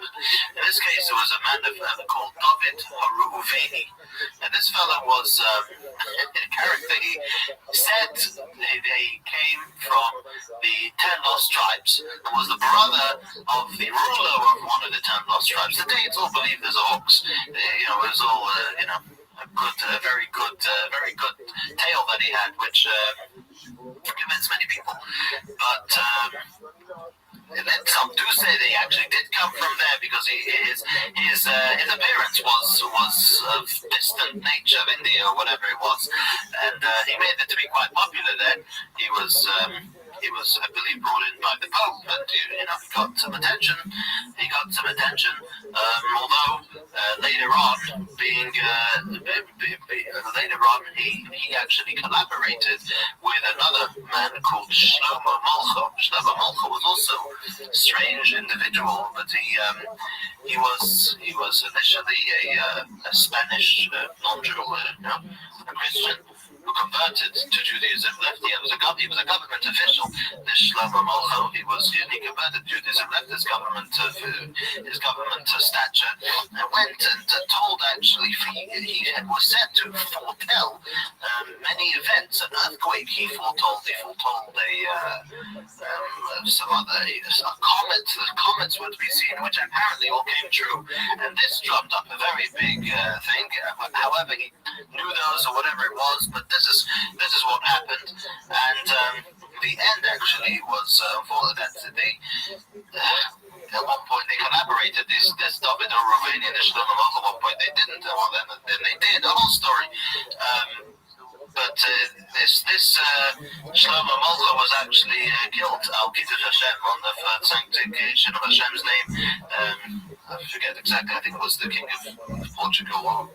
whichever king who put him in chains and had him burned for having in his writings heretical beliefs to Christians. So that was the end of that. Actually, the author of the Shulchan Aruch, the Rabbi Yosef Karo, transcribed this idea. He said that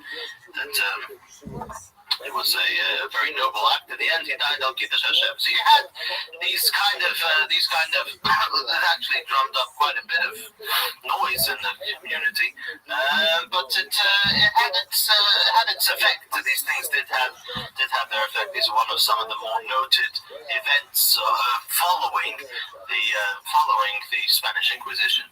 So the Kabbalists are still in Germany or wherever. The Kabbalists that we spoke of, well, many of them were Sephardim as well. Many of them were Sephardim. Whoever was in Spain was in Spain. Whoever was not wasn't. They lived in these times. So however many survived from Spain. It's interesting. The father of the author of the Code of Jewish Law. The author of the Code of Jewish Law was written by Rabbi Yosef Karo. His father was called Rabbi Ephraim Karo, who was a great rabbi who was one of those who were expelled from Spain. Rabbi Yosef Karo was 5 years old at the Spanish expulsion. So he ended up in Sfaz, in Israel. You had Kabbalists who were all over the place. Who was exactly at that time? I'm not exactly sure, but later on you had just right after that, you had the Arizal, Rabbi Yitzchak Luria. He was actually called Rabbi Yitzchak Luria Ashkenazi. Ashkenaz is Germany, so I don't know if he but then again, so he was part of that. You had his main student, who called Reb Chaim Vital, we'll speak about next week or 2 weeks' time, was from Damascus, was from Syria. So you had various people cropping up. There wasn't a stronghold, shall we say. This was the place where the Kabbalists. You had those people who knew Kabbalah, which were dotted around many places. Obviously not now, not in Spain, in different places. Talk about how the wealthy Spanish were not observant or whatever. Yeah, that was the one. Yeah. They weren't impacted by the Kabbalists. No, yeah, evidently, yeah.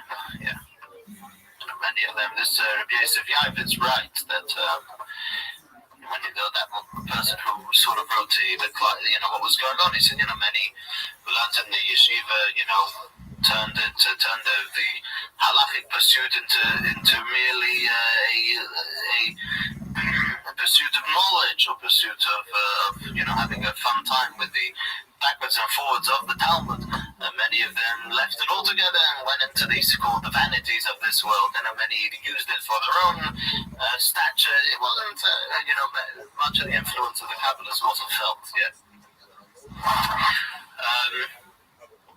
Next time we'll speak of, we'll get to what was going on in Israel. Tzfaz. That was probably the next major stop. It wasn't a stop, but that's interestingly enough, at that time was an era when Tzfaz and many other places in Israel suddenly blossomed with some of the tremendously great Jewish people. We'll speak of the Renaissance that came more or less after this, with the Middle Ages behind us, more or less now. Well, this is probably the big bash of the Middle Ages in this point. But then of the Renaissance, when Jews who had been expelled from other places were let back, the humanists, suddenly when the world was turning a little more, shall we say, sane after this kind of era, eventually the Jews getting to Eastern Europe. And that was, this was actually probably about the year 1500 was when the Jews a lot because of the Spanish expulsion when they ended up in Eastern Europe, made their way all the way up the sea and ended up in Poland and then Russia. And that's about when it started. And we'll see the first Jewish communities that arose in Eastern Europe and in Israel and various other places, and the history that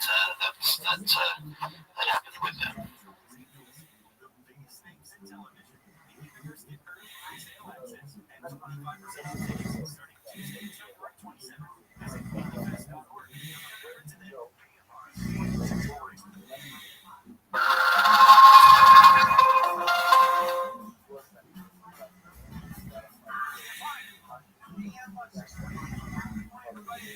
Last week we spoke about the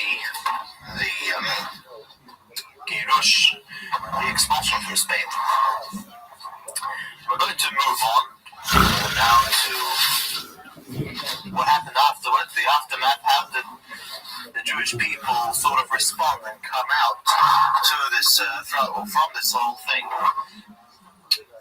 We must also first, however, note that the expulsion from Spain was not the only expulsion.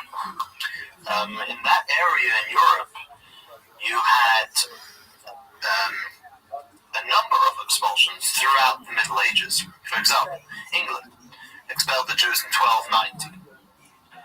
That was the aftermath of Richard the Lionhearted, of the Crusaders, so the story of York, where Jews were, committed suicide in the Clifford's Tower in York. In 1394, France expelled the Jews. 1394.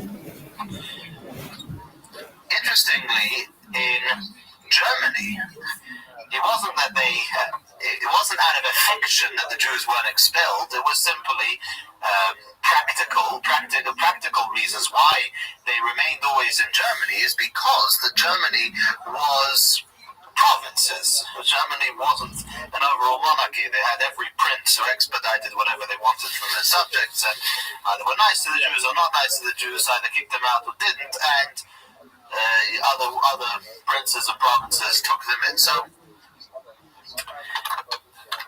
after all these expulsions, and chiefly with the expulsion from Spain, we're talking over 100, 200 years, but just looking at it from a little bird's eye view, the Jews moved eastward. If we have the map in our heads a little bit, the Jews moved east. So this is when Jewish communities started to propagate and to grow in these places, in Holland, mainly in Amsterdam. In Germany, actually, the community of Hamburg became quite big.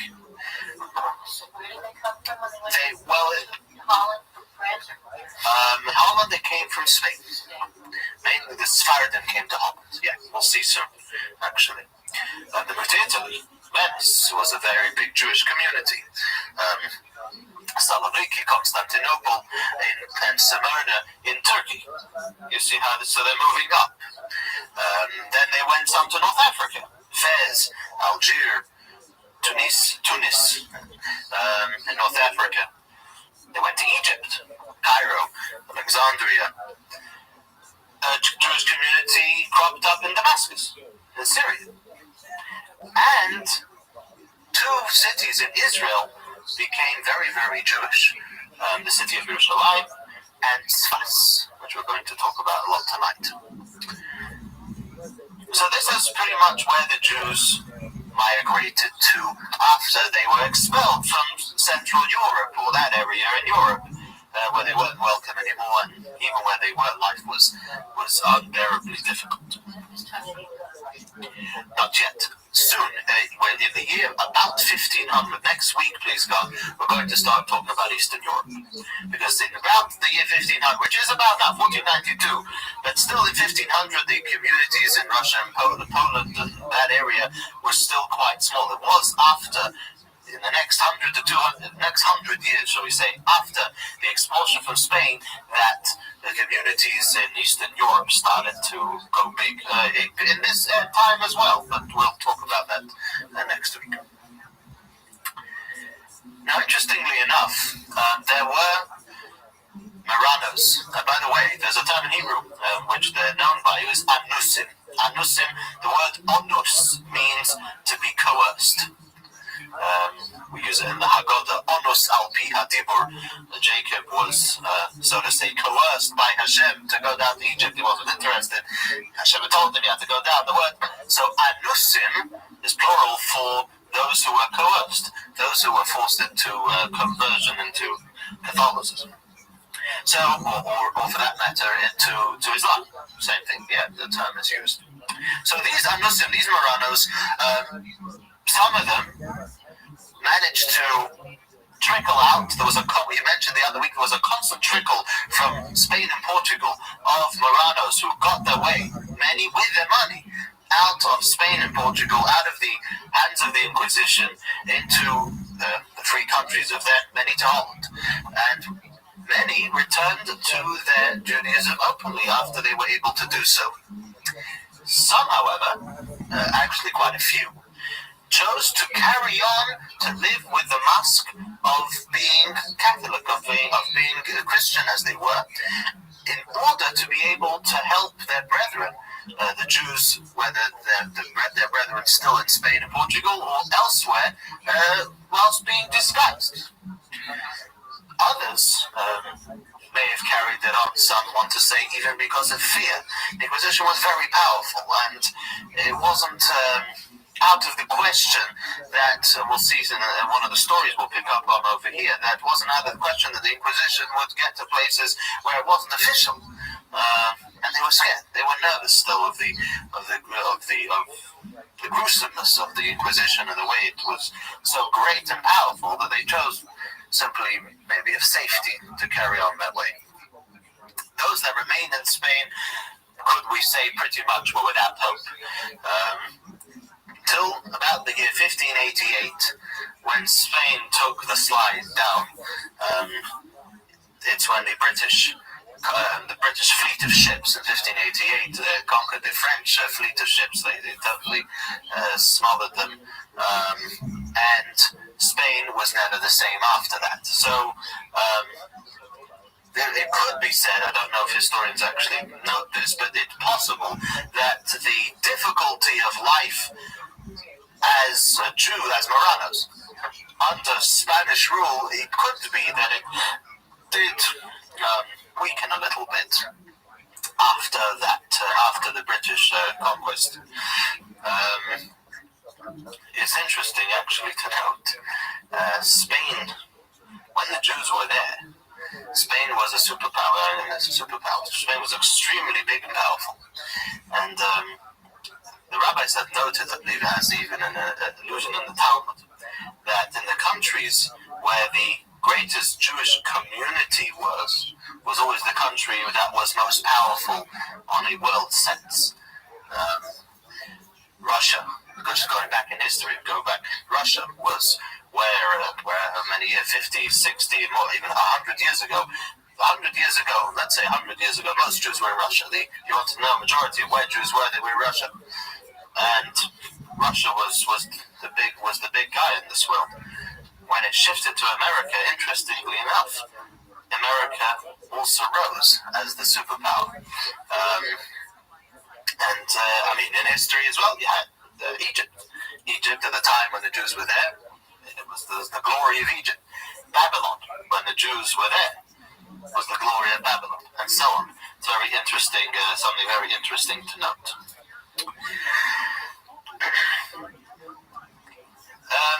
There is one event or one series of events which sort of gives us a little glimpse of this kind of idea, this kind of life outside of the Inquisition. What Spanish Jews had to get used to, or what they did. Actually, the story of a woman, famous Sephardic woman. There was a family called Mendes.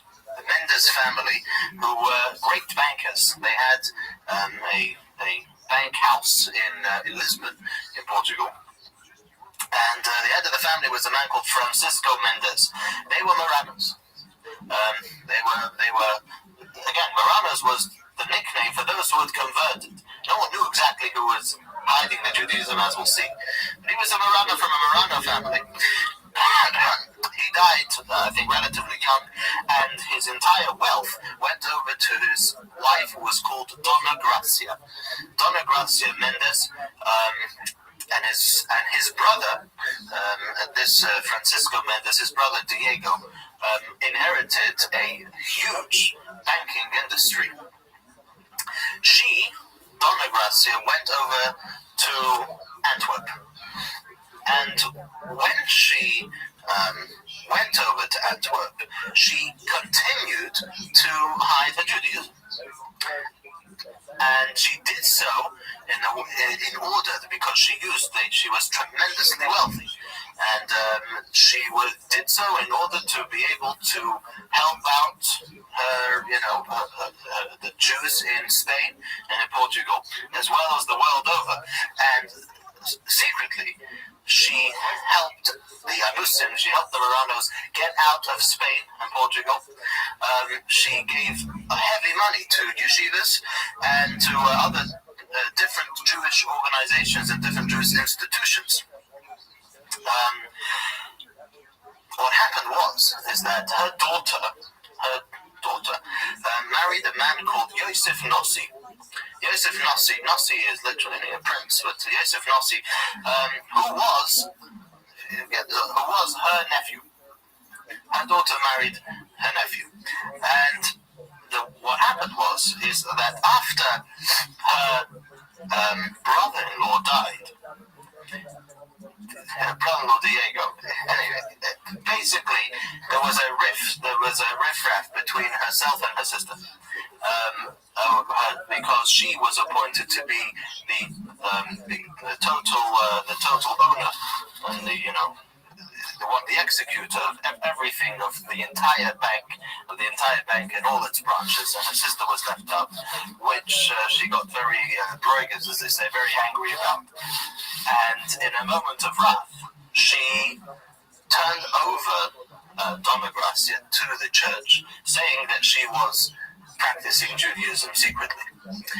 Now, the Inquisition wasn't in Antwerp at the time, in Belgium, but the church was extremely powerful still, and the church put her into jail, and this was something they were extremely thrilled about, because that meant that eventually, through playing things right, the money would go over to them. There would be also her daughters were also put into a nunnery, and that would be the way that they played it cleverly. It wasn't they weren't going to do it to 1 to 3, but eventually that would happen. Now, the funny thing is that her sister also had got the same thing. Her sister, who was the one who turned her over, they said, well, she's Jewish, and her sister the same thing. And she also got into jail with the church. Anyway, Yosef Nossi, who was her son-in-law, was a advisor to the crown prince of the Sultan at that time. He was called Selim. He was the crown prince of Turkey. And this Yosef Nossi was her advisor. Again, a very powerful man and a very rich man. So, the Sultan, who was we know, the Ottoman Empire then, was a big deal. And he put on a lot of pressure onto the church and onto the government in Belgium, whoever was controlling Belgium at the time, that Dona Gracia should be able to move to Turkey, should move to the Ottoman Empire, and let her get out of here and not be in your way, so to say. Not because he was a big lover of the Jews, because he was a big lover of the money. Yosef Nossi, Nossi is the inspired of Yosef Nossi, explained to him that this was a one-time deal where they'd be able to get the power of all these banks in his country. And he succeeded. Rather interesting time when the Christian world forwent a lot of economic resource, just for religious reasons. So, the expulsion of the Jews from Spain was something we mentioned the other week, but the Sultan was extremely pleased with that. He welcomed every Jew into his empire, and the Jews built it up. So this was one sort of idea like that. Now, she carried on when she was in the Ottoman Empire. She openly, obviously now she was known to be Jewish, and she openly supported huge Jewish causes. There were many poems that we still have which were written about her, and one of the, I believe when she passed away, they said, the one I forget who exactly said, the verse in Ashes Chayil, it says, Rabbi Spomis Asuchayil, many daughters have done great, but you have risen above all of them. He mentioned her name was Hannah, I believe, in the Hebrew name. So she's till today. There's a place in Israel which they dedicated for her. Yeah, there's a website. I don't know. It could be possible. Yeah. Now, this Yosef Nasi, when he was in Turkey, he, as any good Jew who would be powerful in the annals of power, of the kingdom, of the monarchy, he did a lot for his Jewish brethren. One thing that he did was, interestingly enough, he convinced the Sultan to pressure France. France kicked out all the Jews, and as was the custom when he kicked out the Jews, he took everything they had. He took the property, he took everything valuable. So that he pressured, this Yosef Nasi pressured the Sultan to pressure France to give back the Jews what they stole, what they took. And was pretty much successful to the degree that when France didn't come up with everything that was owed, so to say, every ship that came to Turkey and to the Ottoman Empire that came from France, immediately a third of the cargo was confiscated for this purpose. Every French ship. So he did some very great things for the Jews then. He also, I believe, bought for 1,000 ducatim, 1,000 gold pieces. He bought from the Sultan the city of Tiberias, of Tiberia. The Sultan gave that to him. He wanted to buy Yerushalayim, but the Sultan wouldn't allow it. He gave him Tiberia and a lot of the Galil, and he wanted to build it up. He wanted to import, the Jews should be able to live there and be able to do a livelihood. He wasn't so successful, unfortunately. A lot of the ships that he sent there with the Jews were hijacked by pirates, and the business didn't take off as he wanted to, but he did push for it, and he did have that great idea. So that was a big story of the Mendes family, the Nazi family. It gives us a sort of picture of the colors that were going back and forth at the time. They were from the family of Marano. Marano to the Spanish, somebody who had taken on Christianity officially and then denounced it, or was denouncing it as they officially were.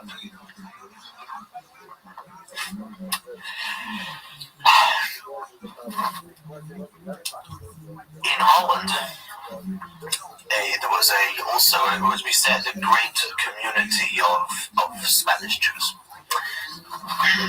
Now, many leaders were produced by these communities. One great man, who was the rabbi of pretty much the rabbi looked up to by the Jews of Amsterdam and all over Holland and beyond, was a man called Rabbi Menashe ben Yisrael. Menashe ben Yisrael, he was born in 1604, he died in 1657. He was one of the refugees from Portugal, and his family moved to Amsterdam.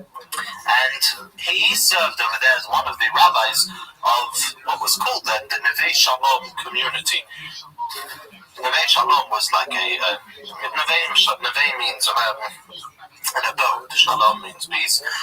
And there was like a conglomerate of three communities that had sort of joined bulls, that pulled together, and they had 4 rabbinic leaders. He was one of them. He was a genius of a man. They very soon, at a young age, they saw, he was a rising star. He knew many languages. He published books in Latin, Portuguese, and Spanish, and English, and other languages like that. He was a prolific speaker, a man who was extremely educated, both in Torah and in the sciences. And he actually had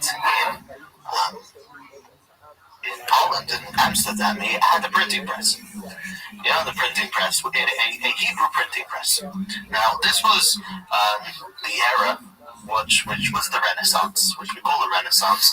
I mean, there's a lot of history to talk about in the non-Jewish world, what was going on in that time, the reform of Christianity, the Crusaders in general, people started seeing other people. They started, the Central Europe world started to get their eyes open to different cultures and wanted to know. The printing press, we can even say, was the greatest revolution in the way that it started to educate people.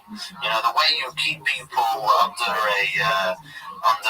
under a spell of dictatorship is with not allowing them to be educated. That's what you do. You take away all education. You forbid, you channel everything they know, so they don't know anymore. When the printing press was invented and when books started to become cheap and accessible, then the world opened up. Couldn't convince everybody everything. There was the new translation of the Bible. That was the first thing that was printed, and so you had the world was changing in a very great way. Again, the reformation of the church, the Lutheran, and the other people who did a lot of revolutionizing, who actually, interestingly enough, many of them started off as friends to the Jews, and then some, like the original Christians, saw that they weren't getting anywhere and turned around hating them because they thought, this was going to be, in the new Christianity where everybody is going to be welcome. Well, it didn't turn out that the Jews would welcome that idea. A lot of the talk in that time was also centered around Mashiach, both in the Jewish world and Lavdil in the Christian in the non-Jewish, in the wider world. The world was waking up, Renaissance. The world was turning around to a new era, and many people were looking at this new entry as a new phase and maybe a messianic phase. Rabbi Menashe ben Yisrael wrote a lot about Mashiach. And that was he wrote out the books addressing the issues that non-Jews had taken up with the Bible, with the Christians had taken up with the Bible. But one of the things he was very big on was Mashiach. What he's quite well known for, Menashe ben Yisrael, was his effort to get the Jews to be able to be back in Britain, to be back in England. This was the time, again, in England, where things also changed around. This was the era of Oliver Cromwell, where he was the big man in England, and the original monarchy had toppled, and he was in control pretty much. And Menashe ben Yisrael, interestingly enough, there are those that say that he used this argument. There are others that say he actually believed in it. You have to check in his works. But there was this idea that the Jewish people needed to be able, from a messianic point of view, needed to be able to be in every single place in the world. Their scattering needed to be scattered all over. Whatever the case was, England was a place where the Jews, they needed to be there. It was useful for them to be there. It would be another place as a haven. It would be a place for them to live. So Menashe ben Yisrael was sent, actually he was summoned by the British government of then to represent the Jewish case. He wrote an essay, a book, on the argument for the Jews. Until today, it's one of a very great work, which presents, he gives the argument of why the Jews will be useful for England if you let them back in. There was great opposition within England itself. Many of the clergy and many of the business people who didn't want Jewish craftsmanship and Jewish business to come in and take over, or to come in and be as a competition, and they weren't interested. It's not something they wanted.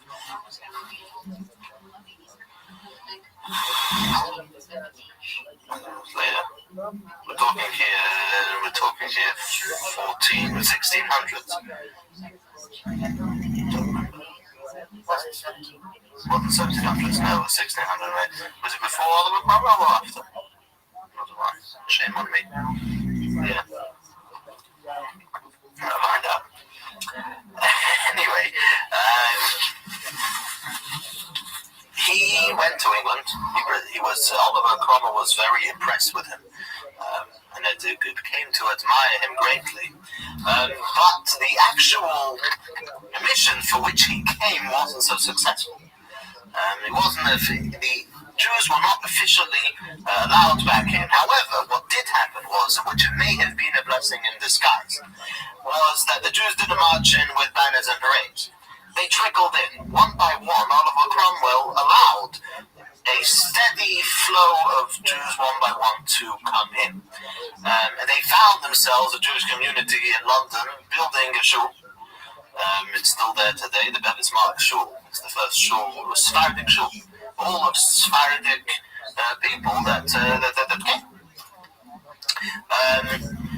He spent 2 years, I believe, in England. Menashe ben Yisrael, he had an only son, unfortunately, which passed away, and he was very broken after that. And he made it back. He didn't actually make it back to Amsterdam. He passed away on his en route, and is buried somewhere en route back to Amsterdam. But that was his achievement. What he did, and he's marked down in history for that. Now, going to Eretz Yisrael, going to Israel, and this is what we'll focus on. Again, before the Jews were expelled from Spain in 1488, just before the expulsion, the poll was that there were just about 70 Jewish families in the entire Israel. However, after the expulsion, after the expulsions, in other words, when the Jews, when life was terrible in these other places, the Jews were simply looking where to go. Well, an obvious option for many, or for those who were able, was Israel, if you were able to get there. Most didn't. But in 1521, as opposed to 1488, 1521, we already find 500 Jewish families in Israel. The first one in that era who really established this Jewish spiritual life in Israel is a man who was called from Italy, who was called Rabbeinu Ovadia Bartenura. The Bartenura is a wine, and it's an Italian wine, and it has the name. It's a little province, apparently, or a little town in Italy. Now, he is very famous, extremely famous, and the reason for that is because he made an explanation similar to what Rashi did, or somewhat to what Rashi did on the Talmud. He made an explanation to the Mishnah. He took the Mishnah and he said, okay, if somebody wants to learn Mishnah and he doesn't know what's going on, who's going to explain it to him? So the Mishnah is very short and very concise, and you've got to pull it apart a bit. So he wrote, it's known as the Bartenura, and pretty much every single edition of the Mishnah, original edition, has the Mishnah, and right beside it has the Bartenura. And he referred to it as the Rav, Reish Ayin Beis, Rabbeinu Ovadia Bartenura. And every kid, even before they learn Talmud, when they learn Mishnah, usually the order of study is Chumash. When they get a bit older, it's the Mishnah. When they get a bit older, it's the Gemara, the Talmud. When they learn Mishnah, almost right away, when they're capable of it, they'll learn the Rav, they'll learn the Bartenura. And that is often a great background to get, just to welcome the student into the Talmudic world. Because he gleans from the Talmud different bits and pieces that you need to know the understanding of the Mishnah. So this is, but till today, there's many people that will learn on a steady course the Mishnah with the Baratanura. This escalated, this carried on. By about 1600, we will find that in Tzfas, in the city of Tzfas, again the Jews settled in Yerushalayim, and in Tzfas was the big one, I think. And in Tzfas, we will find already in 1600, there were 18 yeshivas and 21 synagogues. So this was the kind of growth that Eretz Yisrael was experiencing as a result of all these Jews migrating and having to move away.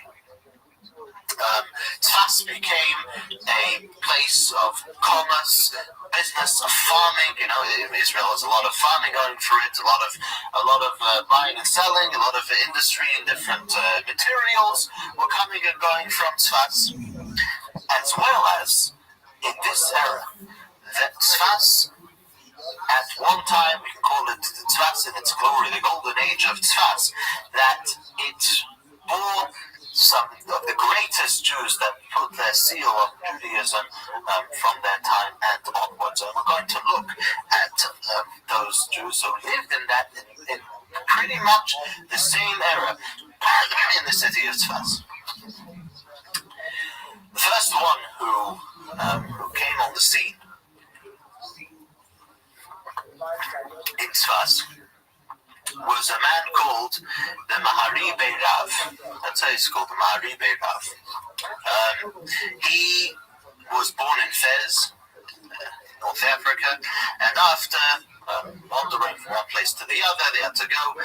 He came to Tzfas when he was already 60 years old. Because of his talent, because of his stature, he almost immediately became the Jewish leader of Tzfas, the leader of the rabbinate. There's a responser, Chuvais Mahari Rav, a responser that he wrote back and forth for his questions and answers. He was born in 1474. He passed away in 1541. Now, an interesting thing happened in the life of the Mahari Rav, which he wanted to. For this, he's famous. He's famous for this. There is something called smicha. Smicha literally means to lean, but it's used as the term for ordaining, for giving the ability to a student who's learned enough to rule, to be a rabbi, to rule, give halachic rulings. Now, the smicha we have today is, we can call and say that it's not the authentic smicha. Today's smicha is that somebody, a senior rabbi, has tested you and gives you permission to rule, gives you permission, in other words, that you are erudite enough, you are capable enough of examining the law on your own, or maybe even knowing it offhand, and you have the tools with which to rule Jewish law. So that's smicha today. Smicha, however, in its real sense, was that you were ordained and you were given the ability to rule in a chain starting from Moshe Rabbeinu. We went through this in the days of David HaMelech, that you were ish mipi ish, you were a man from a man. You were musmach, you got smicha from your teacher, who got smicha from his teacher, until Moshe. Now, that smicha, the Romans knew very well in their time that was keeping the Jews going, and therefore they abolished the smicha, they banned the smicha under death penalty. They knew that this was important. It says David HaMelech saw also that the smicha needed strengthening. He gave smicha to many thousands of people in one day. David HaMelech did, but it was lost throughout the exiles, pretty much, I believe, in Babylonia already. It fizzled out. Now, Maimonides, the Rambam, writes, obviously taken from the Talmud, that it's possible to reinstate the smicha. And that is if all the rabbonim, all the rabbis in Israel at the time, at any given time, will agree to, will convene, and will unanimously reinstate the smicha. That smicha, that means that it's been reinstated, and you can start the smicha from that point and onwards. The Rabbi Rav wanted to do this. Now there was a community in Israel. He wanted to start off the smicha. Now, what the greatness of that is that by doing that, you are setting the ground for reinstating the Sanhedrin. And I believe he did have this idea that for all that time, for the last 1,500 years since the destruction of the Second Temple, just before it, there had not been a Sanhedrin. And meaning there had not been a central area of law for the Jews with everything that goes along with that. And he wanted to reinstate that. Anyway, he was the rabbi in Sfas.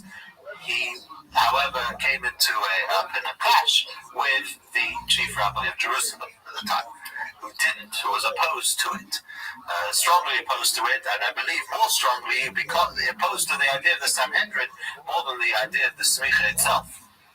For various reasons, but it was a huge, it got very heated, backwards and forwards, and in the end the thing did not come into fruition, this plan of the smicha, but he wanted to do it. That was an interesting event in his life.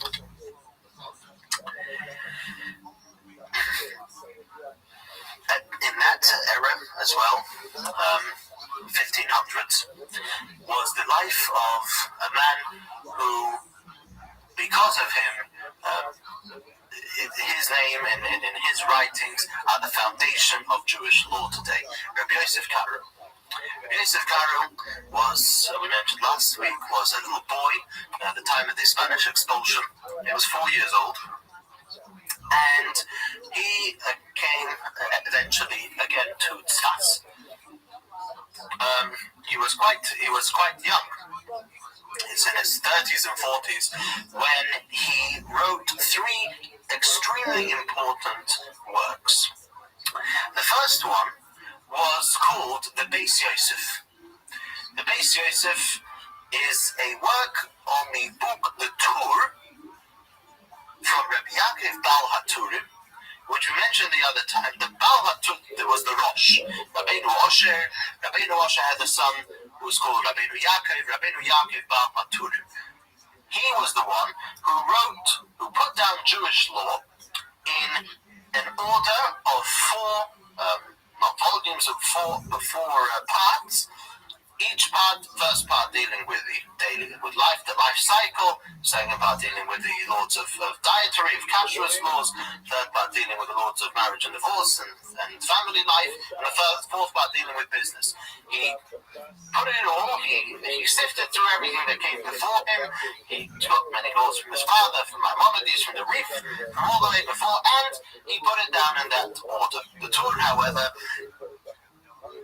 doesn't usually quote the source for where he's getting from. A lot of times he does, but a lot of times he doesn't. And also, it's not elaborated on. He's quite the Beis Yosef. Rabbi Yosef Karo wrote a very big and important work on the Torah, which is learned until today, of all the sources for where these laws are coming from, and then takes everything and filters it through on his own. A lot of times the Torah just quotes different opinions without really, ruling himself. The Beis Yosef will go and rule. Beis Yosef will take it all and chew it over, and a lot of the outcomes, a lot of the results will be very clear when you learn the Beis Yosef. So it's a work, an all-encompassing work. The sources, the questioning, the analysis, and then the rulings. And that today is learned in the yeshivas. If you're learning Jewish law per se, in other words, not the Talmud, learning Talmud, you're learning the concept, not necessarily you're learning the law. Probably not. Many times you're looking out to understand the Talmud itself. Oblivious, at least at that time, to the law itself. You're learning halacha, you're learning Jewish law. The best place to start is learning the Torah, where you get at least the shorter ideas of the consensus of who said what, and about this subject, and maybe what the Torah will rule, and the Beis Yosef to get the background, to get the clean, the different bits of Talmud that contributed to the making of this law, to the analysis. The Beis Yosef, he's known, by the Rabbi Yosef Karo is known with two other terms. One is known as the Beis Yosef. Someone says the Beis Yosef, he means Rabbi Yosef Karo. The other one he's plainly referred to as the Machaber, the author. If you say the Machaber, the author, you mean Rabbi Yosef Karo. He saw that the Beis Yosef was a massive work, which is not necessarily going to be readily accessible for somebody who just wanted the bottom line. So he wrote a work called the Shulchan Aruch. The Shulchan Aruch, the very first Shulchan Aruch, means the main table. And over there he put the bottom line, the result, the outcome, the law of everything that he went through in the Beis Yosef and put it down in short form. In fact, just the book Shulchan Aruch itself can probably be fit in 1 or 2 volumes, small ones. And the old Shulchan Aruchs were printed without any glosses, without any commentary, and it was, you also see they have the old print, very old prints, 400 years ago, but very old editions of the Shulchan Aruch had in it marked the day of every month, and the Jew was sort of expected to go through the Shulchan Aruch on a monthly basis. It was however many pages per day, and that was it. That was the bottom line. You had to know. You had to the Shulchan Aruch. It's hard to say that the Rabbi Yosef Karo envisioned the revolution of his work. This became the be-all and end-all of Jewish law. Albeit that it was Rabbi Yosef Karo was a Sephardi. He came out of Sfarad of Spain, and it was his contemporary about whom we'll talk about next week, the Rabbi Moshe Isserlich, who lived in Krakow. Again, now there's the rise of Eastern Europe. Then he lived in Krakow, and it was Rabbi Moshe Isserlich that made the glosses on the Shulchan Aruch, giving it his commentary that it should be apt for the Ashkenazi world as well. But that was the Shulchan Aruch and the Ramah.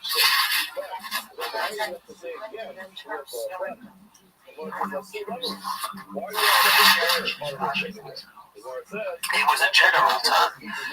Yeah, we had the Sephardim, the Spanish Jews, and then you had the Ashkenazim. Ashkenazim was a term for Spain. For Germany, for France. Then you had the North African Jews. Today it's all been crammed into 2, Sephardim and Ashkenazim. You have Yemenite Jews, but I think North Africa had more of a link with Spain. Geographically, why it works that way, I think. So we'll talk about this soon. Yeah, this is the place. Tzfaz was the place where everything melted in one. So that was the Shulchan Aruch. Shulchan Aruch means a laid table, and he put out Jewish law as a laid table. It's ready to eat. It's accessible, fully accessible. Every major Jewish work attracts commentary. You cannot, even if it's many Jewish books were actually written with the plan. The author, the Shulchan Aruch himself, writes in the beginning that this is the Shulchan Aruch. This is not to be built upon a scholarly work. Well, before you know it, the next 200 years, you buy a set of Shulchan Aruch. You're buying today a set of 20 volumes. At least the newer editions, you'll be buying 50 volumes, literally, because the pile-up of commentary and criticism and backwards and forwards on the Shulchan Aruch was extremely great.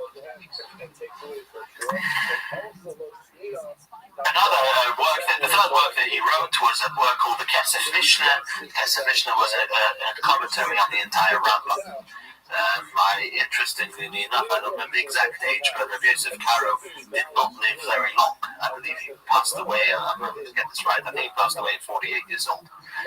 So he managed to revolutionize in the halachic sense to revolutionize the Jewish world forever and ever. And he is always, every bit of Jewish law today, from him and on, is based on the Shulchan Aruch. What does the Shulchan Aruch say? What do the glosses of Rabbi Rothschild of the Ramah say? Then you get to the commentaries of the Shulchan Aruch, and you work your way outwards. If you want to talk on a historic sense, you work your way down.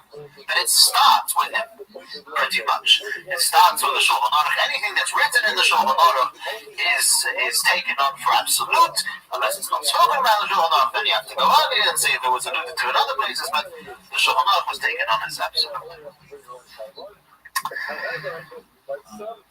So that was as far as the rabbinic world. Rabbi Yosef Karo's shul today still exists in Tzfat, and one can visit it. In the very same time, in the very same city, you had also some of the greatest poets and Kabbalists that the Jewish people ever saw. There was a man called Rabbi Yisrael Najara. Rabbi Yisrael Najara was a friend of Rabbi Yosef Karo, and he wrote a number of poems and liturgy, which again stayed with the Jewish people till today. There's a famous song, Kori Bon Olam, which many people sing on Friday night, which he composed. He was a Kabbalist. Now, by the way, I forgot to mention, besides for Rabbi Yosef Karo being the genius and the great scholar that he was in the revealed parts of the Torah, he was also the friend of Rabbi Yisrael Najara and his contemporary when it came to learning the secrets of the Torah, the Kabbalah. Actually, he was very aware of the Kabbalah, even in writing his scholarly works.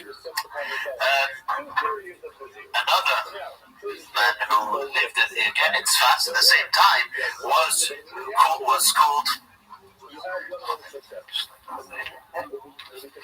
Shlomo Alkabetz. Yeah, Shlomo Alkabetz. How do I know from here? Shlomo Alkabetz was a poet, again a great Kabbalist, and he was the author of the Machadodi.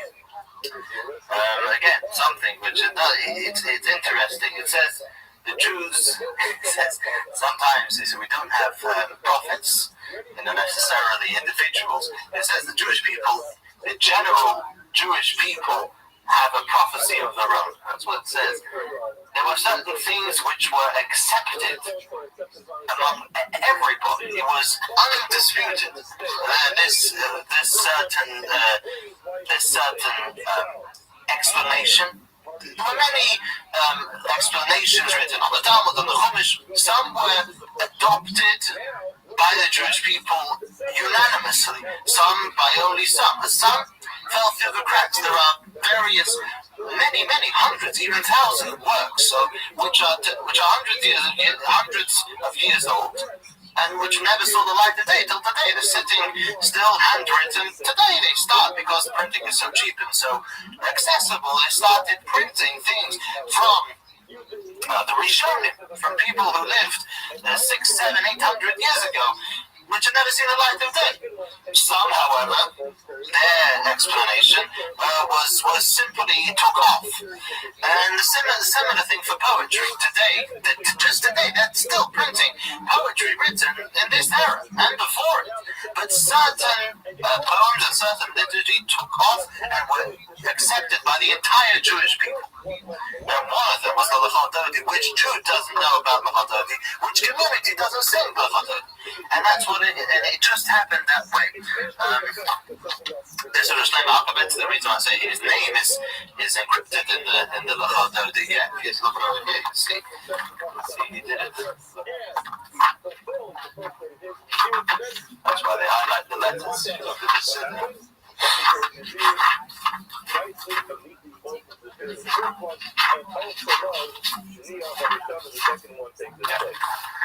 Starts off Lachadodi, that's the chorus, and then you look at the letters, go down, you see Shin, Lamed, Mem, Hey, Shlomo, Halevi, Shlomo Halevi. We've got to remember as well that these people were of holy stature. They weren't Kabbalists, people, they were holy people. In fact, Rabbi Yosef Karo wrote himself that it was on a certain Shavuos night when they weren't yet in Israel. He and Shlomo Alkabetz were learning together, and Elijah the prophet came to them and instructed them to go to Israel. You know, these are the kind of people we're talking about. So it wasn't.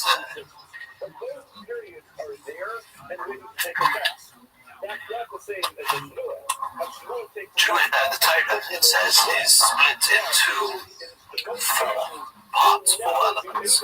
And indeed, in this time in Sfas, it was a glorious time in every one of these four elements.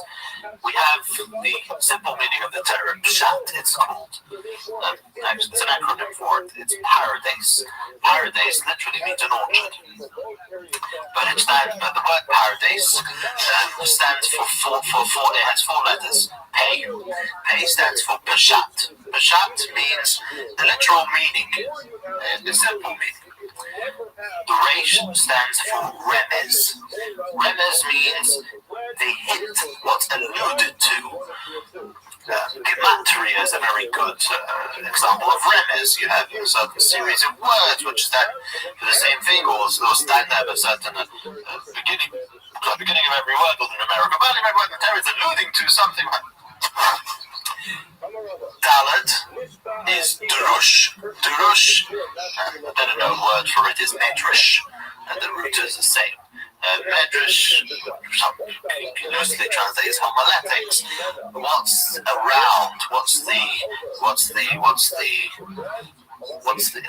richness of it? What's going on behind the whole thing? How we take, based on a verse, that we take it further, usually in the direction of the character of the person, lessons that we learn. And the Samach is Soid, paradise. Samach is Soid. Soid is the secret. Soid is the deeper part of the Torah. So in Peshat, in the law element of the Torah, you had Rabbi Yosef Karo. He was the Rav. The Kabbalists, so far we've had a few, but these were the Soid, the secret. Another individual who lived at the time, who was the master of Remez and Drush. A lot of times they would go together. For the middle part of the drosha, of the explanation, the exposition of the Torah, expounding on it, was a man who lived in Sfas at the time, who was called Rabbi Rothschild. The Alshich is known as the Alshich, and he was the Darshan. He was the one. The Darshan literally means the preacher, and the one who would give the drosha on Shabbos. Well, a drosha in any good Jewish community was talking to people who knew what was going on in the simple meaning of the verse, and knew what was going on also in all this in Rashi and the rest. What was the darshan? The darshan was, well, you had rabbis, you had like Rabbi Nasha ben Yisrael. He was a sought-after speaker. He was able to speak and to expound on the verses. You can have the Alshich, if you pick it up, he has a set, it's called Teres Moshe, I believe. Yes, it is translated into English. And he could have 50, 60 questions on a paragraph in the Torah, and with one explanation, the whole thing, he's a genius. Not just questions on meaning. A lot of times the questions will be on simple meaning, and with one look, which will take it, looking at the verses in a little different way, from another angle, bringing in a new perspective, everything suddenly glows with a new light. It's an unbelievable. It was a God-oriented thing. He was a holy person, and this was his. So he was the darshan. In Sfas, he was the one who was giving the droshes. He was actually, his books were composed out of his droshes on Shabbos. He would talk about the Seder, and this was the final person that it was in Sfas at the time was what we can call, he was his name. He's known by Jews as the Arizal. The Ari literally means a lion. What it does stand for is Aleph Reish Yud, Adonenu Rabbeinu Yitzchak, our master, Rabbi Yitzchak, Zal stands for Zichrono Livrocha, may his memory be for blessing. We don't give that title for too many people immediately after their name to say may his memory be for blessing. But we do to the Arizal. The Arizal, even on a historical scale, was of the holiest men the Jews ever saw, and of the greatest Kabbalist ever. The Arizal. He was born, the Ari was born in Yerushalayim, in Jerusalem, in 1534. His father passed away actually when he was 2 years old, and he was brought up by his uncle in Cairo. He had to go to Egypt. He was taught by a man called the Betzalel Ashkenazi, also quite an important figure. The Betzalel Ashkenazi was a man who wrote a book called Shita Mekubetzes. Shita Mekubetzes means the ingathering of all the opinions. The Shita Mekubetzes takes the Rishonim. He was from the, we're talking the line between the Rishonim and the Acharonim, the early ones, the later ones, we mentioned the other time. This was sort of the line in between. The Shita Mekubetzes is used on a daily basis today in every yeshiva, and all, if you want to learn a piece of Talmud properly, you take the Shita Mekubetzes, not on all the tractates, many tractates, and he was the one who connected all the Rishonim, a phenomenal job, because many of them we don't have today. Alright, he quotes them. He says, well, the Ramban said as follows, and the Rashba said as follows, but these two different with him, whoever it is, it said another thing. He just quotes them verbatim, and it's a brilliant, piece of work. He was the teacher of the Arizal as far as the revealed elements in the Torah is concerned, but the Arizal, everybody realized, was a lofty soul, one that didn't come often down to this world. The Arizal spent about 6 years in seclusion. He had a little hut on the Nile. He would come home only for Shabbos, and he was there that he studied the Zohar, studied the Kabbalah, until he, which was something which we knew, and he testified to himself that he was taught by Elijah the prophet, the secrets of the Torah.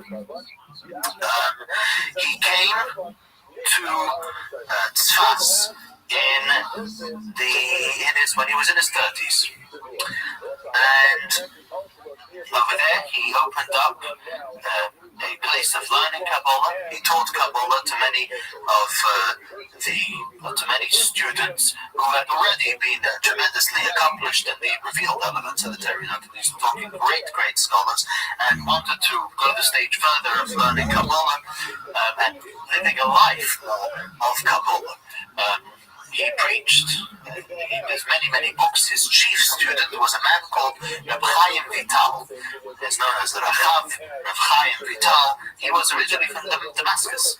He came to Eretz Yisrael, and he was the one who transcribed much of the teachings of the Arizal. But today, the teachings of the Arizal come in a 15-volume set. The books Eitz Chaim, there's Eitz Chaim, Shara Kavona is the entry to different intentions, what the Kabbalistic meaning of what the davening is. Shara Gilgulim is a book which speaks about reincarnation, whose soul belonged to who. Again, this was a man of the Arizal who wasn't just he saw this. It wasn't just Kabbalah is something that you're there. For example, another interesting thing the Arizal did. We must remember the Arizal passed away at 38 years old. This was achieved when he was a young man. The Arizal was responsible for revealing many of the holy sites that we have today in Israel. The burial places. He was up in the Galil, and we mentioned on the previous occasion that at a certain time, because of the havoc and chaos that was going on in Jerusalem, being that was the place of Herod and that era, so much of the Torah learning and the greats of the Jews moved north, and many of them were buried in the Galil, and many of them were lost. Again, with that few Jews in Israel, and with whoever else, which just had free entry into all these places, many of these places were lost, and it was the Arizal who went to replace the place and just said that this was where it was. And today we have it marked. Hundreds of sites of different Goyim, even the Jewish kings, going back all the way.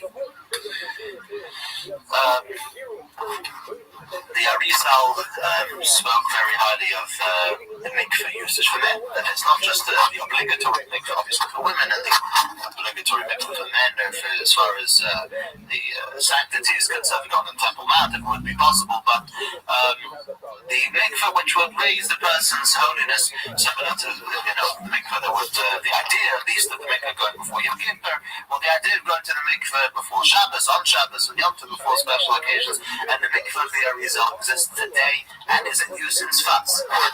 It's a stream. It's a stream, very cold, and people use it on a steady basis. It's considered a great merit to go at least once to the Arizal's mikveh. Another important thing the Arizal did, besides teaching Kabbalah and disseminating Kabbalah, was the was the text of the davening. The text of the davening is not just a decision of what sounds nice. The text of the davening, it's basically the right words to say, meaning it's the right buttons to push of what's going on high.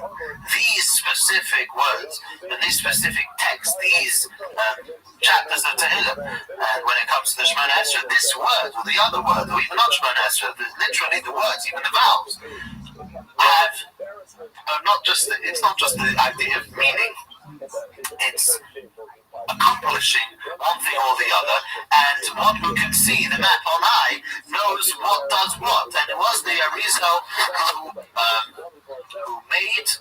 not made from scratch, but who cleansed a siddur and made a siddur to be true, not only as far as grammar and everything else is concerned, but as far as Kabbalah is concerned, that everything should be. And what we have over here from the Chabad siddur, you have at least a couple of nice new ones, but it should say in the beginning of every there you go. Siddur Tehillas Hashem. This is a siddur called Tehillas Hashem. Al Pi Nusach HaArizal. According to the text of the Arizal, it was the Alter Rebbe Reb Shneur Zalman V'Yadi who took the book of the siddur of the Arizal and redid that again. But that was done by. But the Arizal, so many people pray today with a siddur of the Arizal, with the text of his davening. But his chief mission was the dissemination of Kabbalah. He coined the phrase that in today's day, mitzvah legalois zois hachokma. It is a mitzvah to reveal this wisdom of Kabbalah that was hidden and was stored away for those hundreds of years since the giving of the Torah and since man himself. That wisdom was to be taught, obviously in the right way, the right fashion, carefully, which it was. The Arizal is known as the Ari. The Ari is known as the word means a lion. It's an acronym, but the word Ari means a lion. And his students were called the Gurei Arizal, the cubs of the Ari. Okay, so he taught it to the lions. But it was something which, when one was ready, when one was able, it was a mitzvah to delve into this wisdom. And again, the idea was that as the exile was going deeper and further away from the temple, times where godliness was apparent, and physically even the Jews it was difficult and getting only more difficult. They needed a way of a lift, needed a way of connection to Hashem, which would be deeper than the conventional, deeper than the regular. And this was given to them by Kabbalah, and it was really from the Arizal. The Arizal is considered the father of Kabbalah, the one that everything pretty much originates from. There are others. For example, there was a man called the Ramak, Moshe Cordovero, who came a little before the Arizal. The Arizal argued with him on certain aspects of Kabbalah, but the Arizal is considered, again, everything pretty much dates back. What does the Arizal have to say? And people until today, the question is, if this person is a Kabbalist, it means that he's well versed in the writings of the Arizal. Again, the Arizal passed away at 38, very young. It was only 2 years that he taught Rabbi Vital. Everything was in the course of 2 years that he accomplished over there.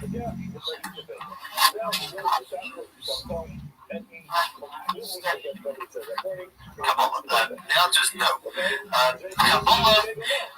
Kabbalah is very difficult to understand. The reason is Kabbalah speaks.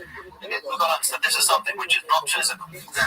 So Kabbalah speaks, however, in humane terms. It will speak about the forehead, the feet, the eyes, of the supernal body. If you don't know what you're talking about, it can be heresy. It's dangerous. In other words, if you don't know how to take it and how to divest it for what it means. And also, it's esoteric and it's holy in a way that the regular person is not the regular even today, and even the way it used to be. You had to be, you still need to be of a stature enough of knowledge and Torah to enter into Kabbalah. Can't study. They don't know. They will open it to be Chinese. I mean, unless they're very well versed. I mean, if you study yeshiva for enough time, delve into, properly, then you'll be able to go into it. And there were people who still are people who know this. Who know it. It's not just there. It's like you have other books, many other books, but who know what's going on in it. But what many people will do is that what in a great way what Hasidus did is made those teachings much more accessible. You'll see that Hasidus often puts it as, you'll read the Tanya, often there's a few lines of Kabbalah, of Shia Kabbalah, and which, in other words, you've got to know what it's talking about, you have to know those principles, but if you're well versed in Hasidus and then you go back to Kabbalah, you have a much better sort of understanding of what's going on, or what you don't know. The analogy that they give for it is the Zohar, Shem Bayachai. So there's something one that was one Hasidic rabbi who once gave an analogy like this. And it's a good one, I think it's a good one. He said there was somebody who from a little town in the old country, little town where the people didn't know what was going on 100 miles outside the town. Everything was the town. They had one guy, he went on an expedition, he was the explorer. He went to the distant country anyway. And he's coming back and he tells the story, a train, a factory, this, that, the planes. Looking at him, what the guy's talking about. Everyone goes away, he must be talking about something very great, something very powerful, but what the guy's talking about. The second guy goes from the town, he gets off, he goes a stage further, he comes to town, he brings them back sketches, he brings them back, this is how it looks like that. And they start seeing, this is what the train is, this is what a machine looks like, this is what a car looks like, they sort of get it. The third guy goes, and he brings samples of the actual thing, a picture or a sample or whatever. He brings back the hard, the evidence with a hard example. And people already understand. Bring the thing itself. I said, if you read the Zohar, this is again, those who read it, the Zohar speaks in a way which, the Zohar speaks, it's not, if you don't know what the Zohar is talking about, then you don't know what the Zohar is talking about. Then those who taught Kabbalah mapped it out. That's when you read Kabbalah, you're basically, a lot of it is you're reading a mapping. You're reading an esoteric map, where, you'll talk, you have the 10 spheres, the 10 elements in Atzilus, in a different world, different details. Right, you mapped it out, good. Right. So now we know, now we can say it, you can say it over. So, but unless you're there, you're not there, you're not in the big city, so you're able to repeat the map, you're able to sketch out the map. But if you bring what Hasidus did in a great way was it used the physical experience, the physical body of the soul of the person to give, and it gave a lot of times physical examples and analogies, and brought one of the great achievements. There's other achievements, but one of the great achievements of Hasidus was to bring down that esoteric knowledge in a fashion that would be readily understood, would be able to relate to, and say, so at least in a certain sense, obviously, not in the actuality, for that you need to be there. You need people who lived there. That was their reason. They'll be able to tell you, because he saw it, because that's what he was. But for us, regular people, so that's what a great way what Hasidus did. The masters of Hasidus didn't trouble. They knew it all, but they were able to explain. They did explain to their people, which was a stage further. Masters of Hasidus always says that this was a stage further. There came the Arizal. Then you had the Baal Shem Tov and his students, which, because the darkness became more intense, and because the Jews needed more, darkness meaning the lack of spiritual sensitivity. You had the days of the Arizal at such a time they were greater, but then when the Jews dived into generations descended, the sensitivity became less. So they needed an extra lift. They needed a deeper element to it. The depth was, in a great way, that all would be carried down into understanding, into physical understanding. Study more intellectual pursuit, and that's why Kabbalah, changed the way that you look at We have to understand. Yes. There was a number of. The question is from what perspective you look at it. If you look at it from a perspective, what was going on in the Jewish world then? What was going on in the Jewish world then was that you had the scholars, and the scholars were the scholars, and you had the regular people that were. So that's from a perspective of demographic. In other words, the question of what was going on in the Baal Shem Tov Baal Shem Tov you have to understand there's two sides to Hasidus.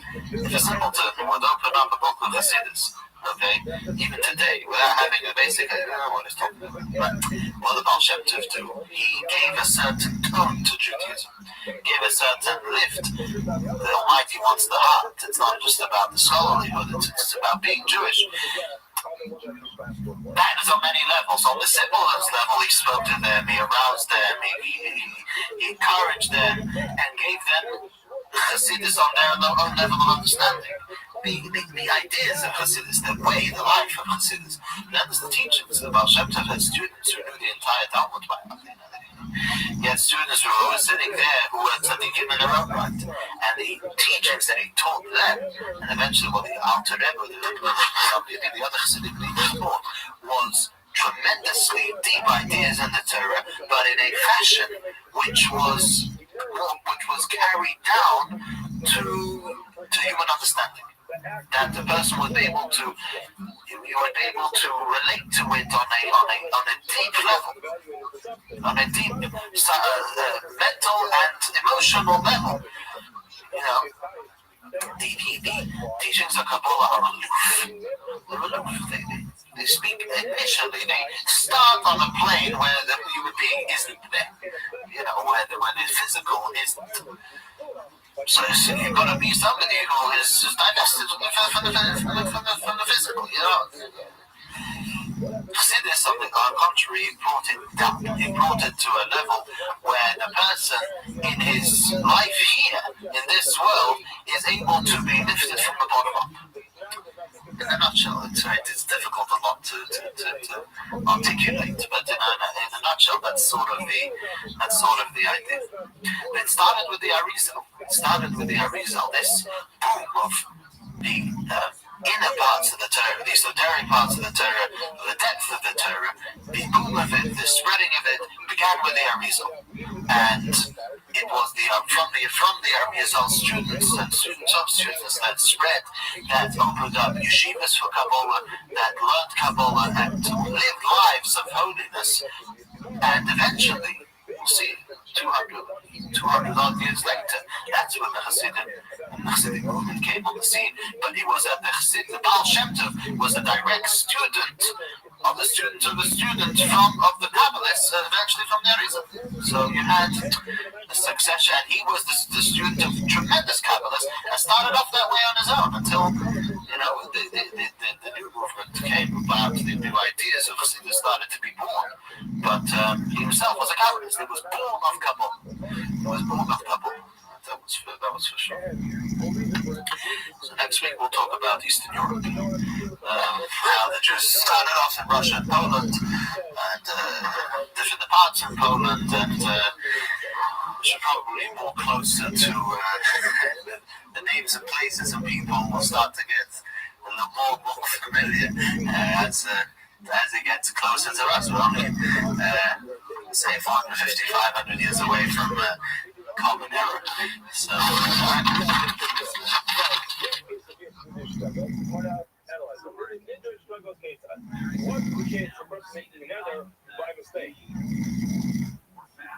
Where it says, first it says, Kodam, the following things they forbidden to me, is Machal with disease. If I ate or drank anything, so another key thing, he did not eat the it makes the nigger that something should be upside. And after the oh man, the discard to up of a truck sound. hi everyone, and welcome to the next installment of Jewish history. We're going to speak in this lesson about Eastern Europe, the beginnings of the Jewish settlement and Jewish life in Eastern Europe. There's quite a junction because living memory today of the shtetl is still very strong, and it's only very recent that strong, or the main part of the Jewish people, the strongest element of the Jewish people, it's only very recently that we know it has moved away. It tragically was taken away, was destroyed in Eastern Europe, but we all can, many of us, most of us, I think, could even traced our lineage and also heritage to the Jews of Eastern Europe, aside from those who are Sephardim, who have a different background. Many of today's Jews will remember or will have been educated by those who were raised in Eastern Europe. The beginnings of Jewish life in Eastern Europe was in Poland. Actually, the word for Poland in Yiddish is Polen, and it was said that the word Polen was to be divided into two. Polin. Polin in Hebrew means poi over here, lin lay down. Here rest. Here you should rest. The Jewish exile is likened to the night. The night when things are dangerous, when things are dark. And even in exile, though, we desired rest. We desired to be able to settle somewhere. And therefore, it was guided from heaven that Poi Lin, over here, you'll be able to find rest. Because for a while, for centuries, the Jews did find a haven in Poland.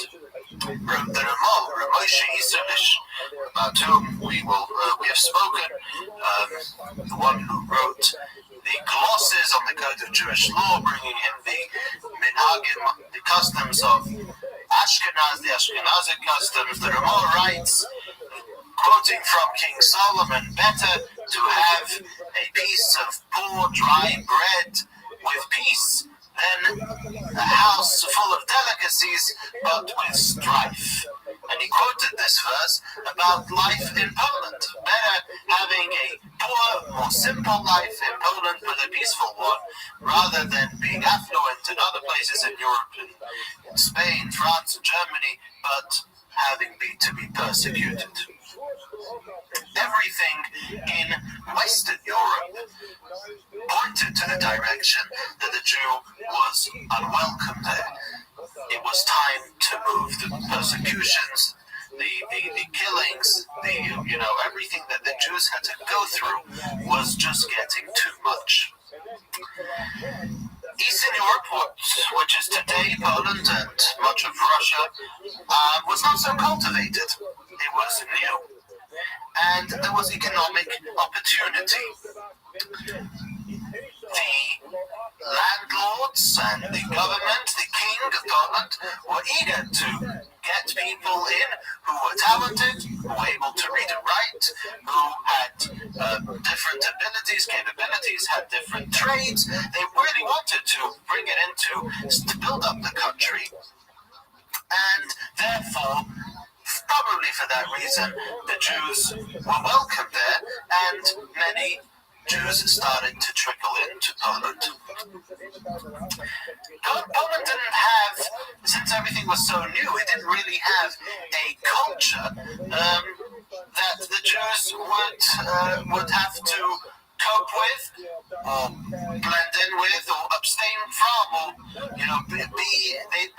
the Jews were not going to be distant from any particular culture because everything was new. So there was pretty much no common language between the Jews and the non-Jewish population. The Jews, the Ashkenazic Jews, the Jews from Germany, brought over their own sort of language, which was a cholent, a mix between German and the different other sorts of elements, and from this became Yiddish. There was a bit of Polish, a bit of Russian mixed in, but Yiddish still, the histories of Yiddish go back a little further than this. However, it is probably at the beginning, the time of when the Jews moved into Poland, that Yiddish became more and more developed and prevalent. Polish, well, they didn't really need to know Polish that much because, it wasn't necessary. They kept to themselves. They built their own communities. And so we find, slowly but surely, the Jews coming into Poland. For about 150 years, it was quite peaceful. For the first 150 years, we find that the Jewish population grew to about 500,000. But, things developed, and the old Europe started to creep into the developing Europe. Catholics came, and with them the priests, which were, age-old Jew haters, and it started again. Much of the persecution, or much of the hatred, much of the persecution. The persecution started again with, you had many accusations and many libels, and now and again you had the pogrom, you had many Jews, or a number of Jews being killed, but the government over here did intervene.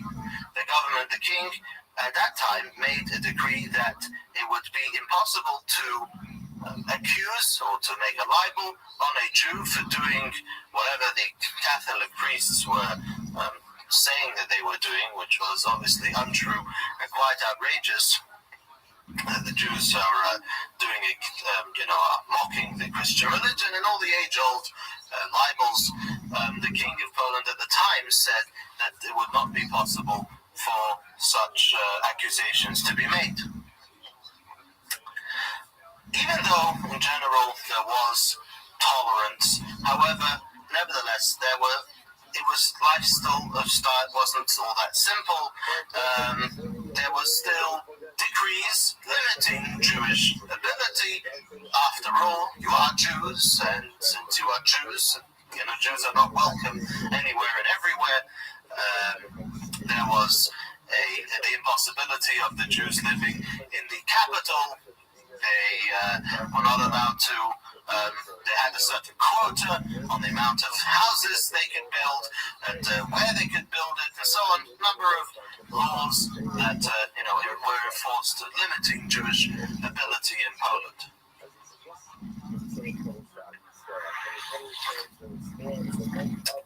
But with all the juggling, with all the building their own community, something which has been quite a privilege, something that they were not able to do as freely as in other places, together with having to cope and having to wade their way through the government side of things, the anti-Semitic side of things. From all this, there was born something quite unique. We're in the year 1551.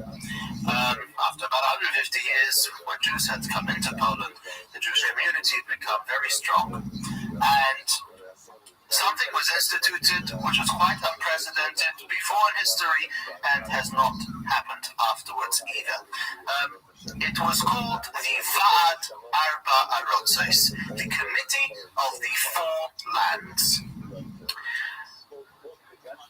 In August 1551, the king of Poland was a man called Sigismund Augustus, and what he did is he made a self-government, a self-governing committee, a self-governing body of the Jews. This was called the Committee of the Four Lands. There was the Four Lands. It was Poland, Lithuania, Russian Poland, and then also you had divided. It went backwards and forth. They ended up Greater Poland, Little Poland, Podolia, and Galicia. I believe those were the four countries, sub-countries, or states that the Vaad Arba Arotzes was, and they had the capability of electing a chief rabbi, somebody who would disobey a edict, a decree of the Vaad Arba Arotzes, had a month to repent, had a month to make it right, or else he would forfeit his entire property to the government. So everybody was sort of happy. The government was happy because that meant a little extra cash. The Vaad Arba Arotzes, that made them very powerful. People would not mess around with it, and they were able to get a lot of good things and a lot of solid institutions for the community. They were able to get that through with the power that they were given by the Polish government. As we said before, there were some changes backwards and forth. In the middle of the 1600s, it became three countries, not four. It became Poland, Lithuania, Russia, Poland. Lithuania afterwards made its own. And as we said, the Vaad Arba Arotzes were Greater Poland, Little Poland, Podolia, and Galicia. The Vaad Arba Arotzes would meet twice a year to decide on major moves and major things pertaining to the Jewish community. The smaller issues were taken care of by the Kehillah, the Kohol, the community council. Each town, each city had its community council that convened, and they would decide things for the local community with the backing of the Vaad Arba Arotzes. Again, if something got majorly out of hand, it would go to the greater committee who had control. There was the 2 times a year they would get together was a great fair. You had a lot of great Torah leaders and great community activists that would come together. And besides being a time where certain things were decided, there was also a tremendously uplifting time when people would share ideas and share Torah learning and so on and so forth. Part of the activities of the Vaad, of the committee, was to appoint a Shtadlon. Now, the Hebrew word Shtadlon means somebody who is going to intercede for the good of the community in the hierarchy, in the governmental hierarchy, in the rich and powerful, the hoicha fensters, as they say in Yiddish, in the high windows, and those are the movers and shakers. Basically, to schmear, to get through anything that was going on, they would keep a very, very close look, keep very good tabs on everything that was going on in the government, and if there was any new appointment, if it was something that they would see that wasn't going right, they immediately did something about it, and so on. The VAD also instituted the Cheder system, the Talmud Torah, the place where Jewish children would get a Jewish education, and Jewish life started to blossom. There was a way, and it was a method of how the Cheder system would work. You had the parents were able to pay, and they would get better service, they would get a rabbi, a teacher, a Rebbe who was able to teach their children well. Those who were not able to pay, very often the kohol, the local community would have a teacher there who was going to teach any child who wasn't able to pay, that they would go to that Talmud Torah. So there was the Cheder, there was the teachers who were able to teach for money, and then there was those who were paid by the Kehillah. What ended up being is that no Jewish child went without an education, a traditional, strong Jewish education. Again, there was no public school system in Poland in the 1500s or 1600s. So, the education, many of the peasants were illiterate. They didn't go to school. The Jews, for all eternity, were educating their children, and this was something the Jews in Poland at this time were extremely strong about, was education. When children go to the Cheder, they grow up, and yeshivas started to emerge. The greatest yeshiva in Poland was the yeshiva in Krakow, Krokę, and then also started the yeshiva in Lublin, in a place called Prisk, and also in other places as well.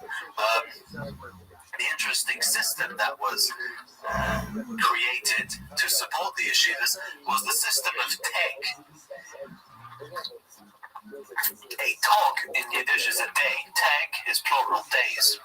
What that meant was, and this was a system which lasted almost up till the war, in many, many yeshivas, was that the boy would be sent to the yeshiva, and he was allotted a certain day to eat by a certain family. So family number one would take in a number of boys on a certain day and give them their meal. Then the boy had another house to go to for Monday, and so on and so forth until Shabbos. You had maybe somebody a little more affluent that was able to give a better meal with Shabbos, and then the boy would be assigned to them. Similar ideas with sleeping. Many of them had sleeping quarters. Each yeshiva had its own way of arranging things. Often there was the community provided certain places. Each yeshiva had its own way. But the idea was that it was the community that got together to support the yeshiva. So a system very beautiful, and shows of the value of that they held the learning of Torah, and such yeshivas again cropped up many, many places that it was very rare, non-existent at this time, to have a yeshiva with a dormitory, which in-house providing for everything. At that time, it was all the kohol, it was all the kehillah that was doing this.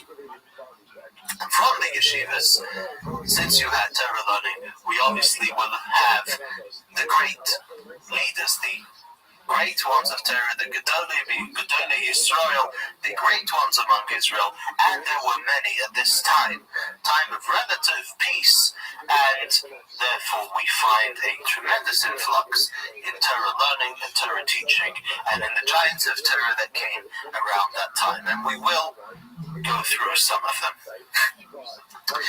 We mentioned before the Ramah, Ramosha Iserlish. Ramosha Iserlish was born in 1530, passed away 1572. His father was the community leader, the Parnas, the head of the community in Lublin. His name was Yisroel, and Ramosha, already at a young age, was appointed to be the chief rabbi of Krakow. His genius and his persona just got him that way, and he was, at a very young age, he was appointed for that job. The Ramah is known, Reb Moshe Iserlish is known in the Jewish world as the Ramah. He was in connection, and he had at least some form of letter writing backwards and forth, back and forth with Rabbi Yosef Karo, with the author of the Shulchan Aruch, of the Code of Jewish Law. We mentioned earlier that Rabbi Yosef Karo, the Code of Jewish Law, was written by a Sephardi. Rabbi Yosef Karo was a Sephardi. He himself was born in Spain and was part as a young boy, but was expelled from Spain with the Spanish expulsion and moved to Tzfaz. And over there he wrote the Code of Jewish Law. Well, he was going to write it then according to the rulings and according to the customs that were prevalent in Sephardic Jewry.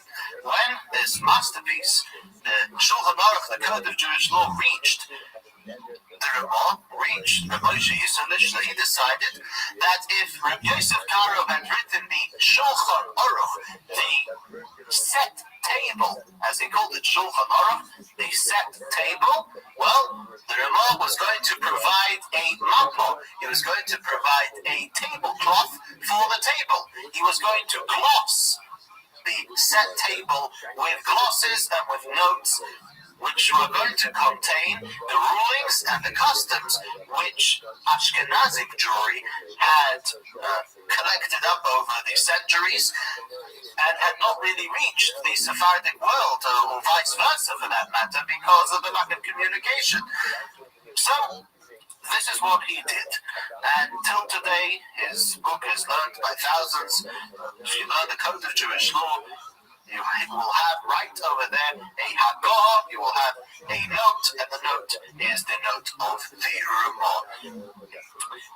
The Ramah, Moshe Iserlish, was a sofer. He was a scribe, to write a Sefer Torah. There was actually a Sefer Torah till the war that was written by him, that was kept in Krakow in his shul. His shul does still exist in Krakow. He passed away Lag BaOmer, the famous day of the Yortzeit of Rabbi Shimon Bar Yochai. He also passed away, Rabbi Moshe Iserlish, on Lag BaOmer, and his gravesite is right there in Krakow. If you go right outside the window of the Weiber Shul, of the women's section, literally right there, you have, till today, till this very day, is the gravesite, is the burial place of the Ramah.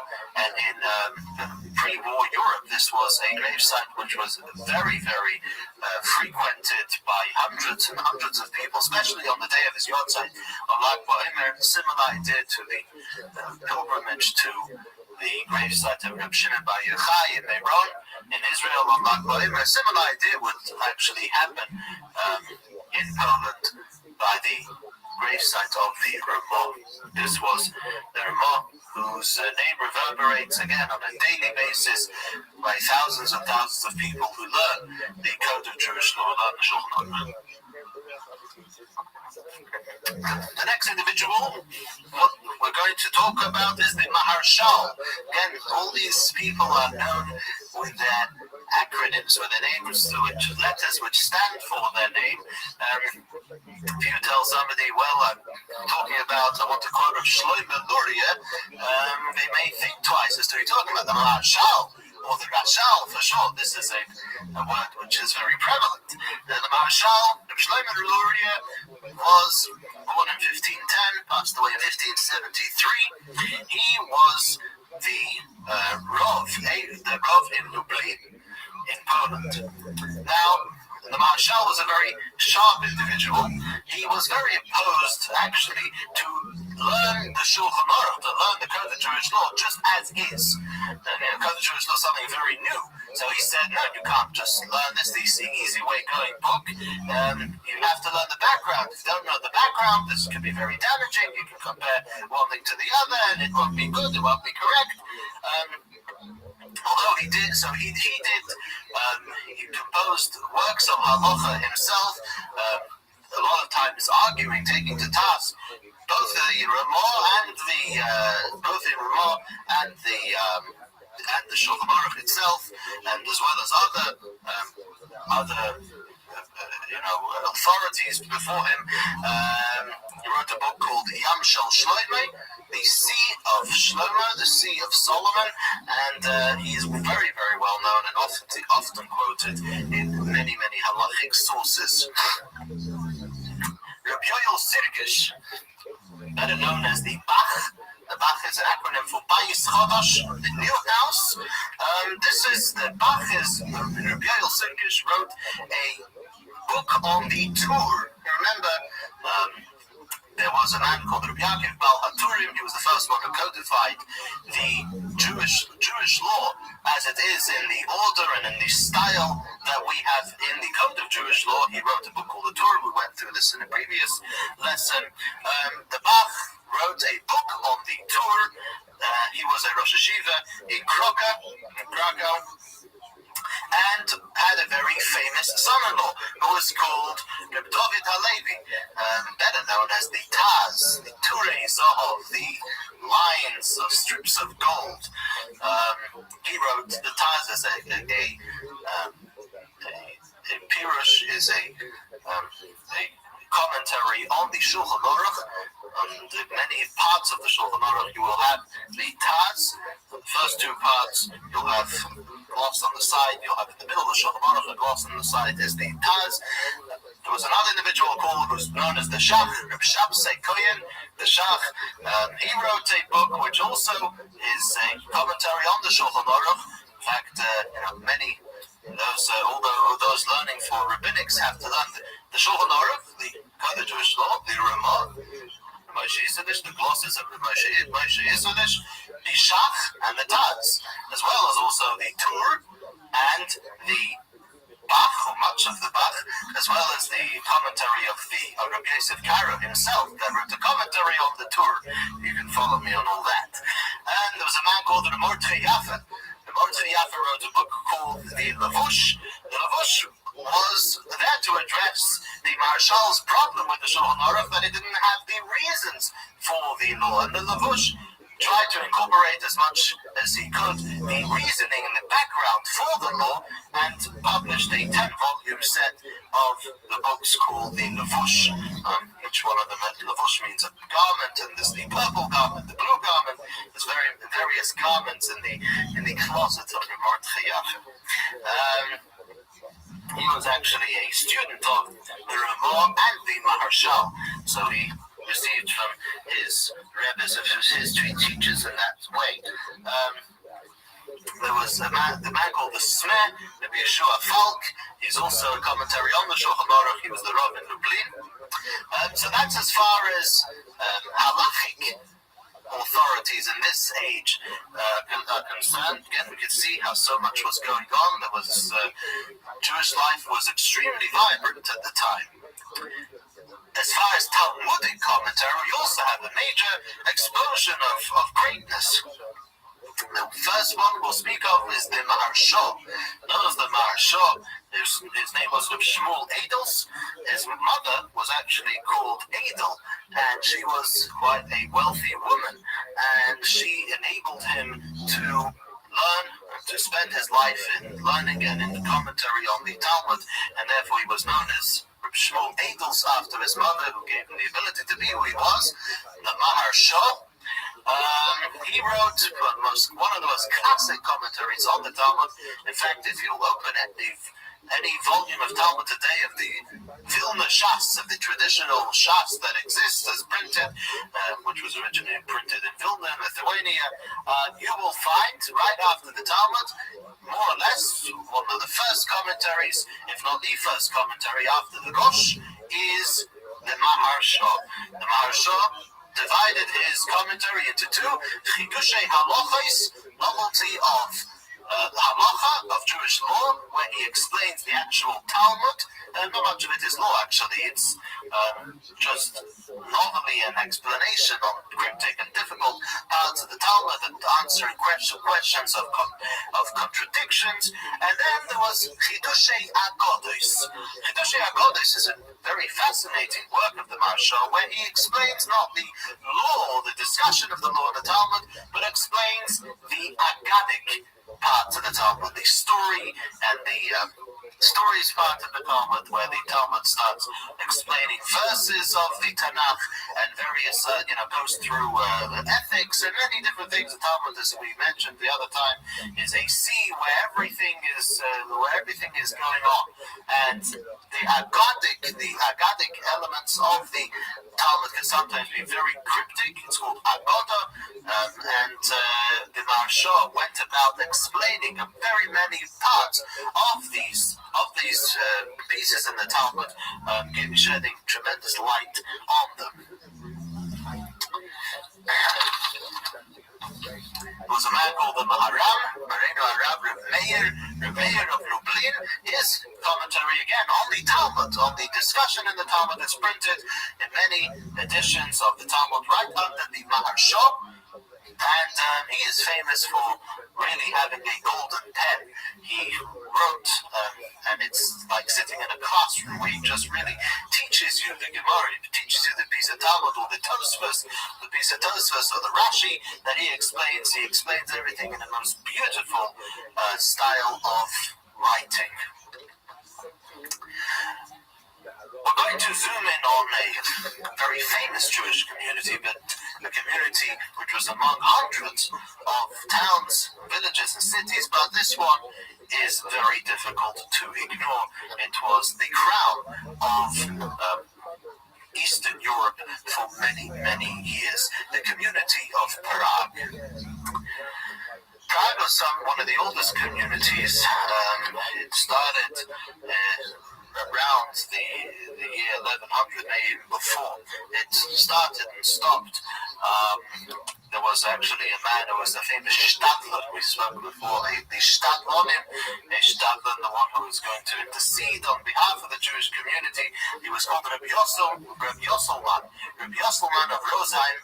He was a very famous Stadler of historic significance. And one of the things that he did was when the governor or whoever was in charge and control of Prague expelled the Jews, he was the one who enabled them with his expertise, got the government to re-admit the Jewish community. Probably the most famous individual who is associated with the city of Prague is a man, again, most well known by the acronym of his name, the Maharal of Prague.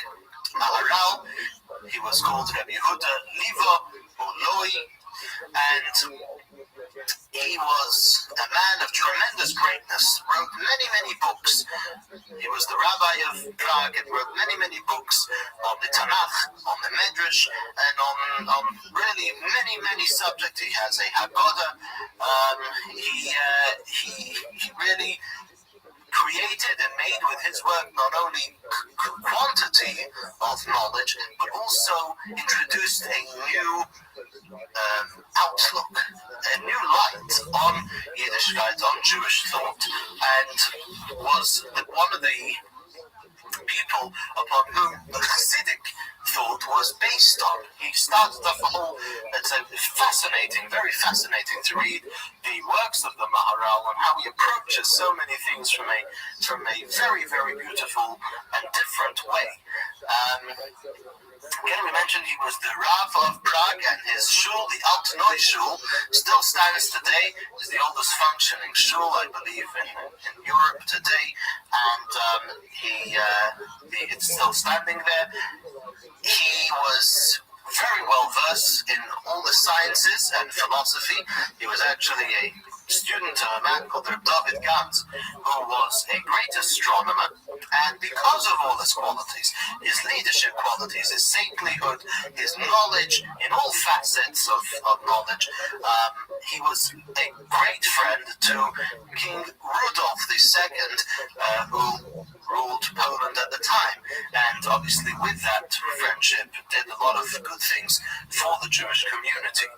Maharal is also well known in Jewish tradition as the one who created a golem. The golem of Prague. This was because in his time, unfortunately, the blood libel was getting very much out of hand. The libel that before Pesach, the Jews had to use Christian blood for the matzahs, a terrible libel, which was obviously as untrue as could be, but was constantly brought about upon the Jewish people, even in recent history.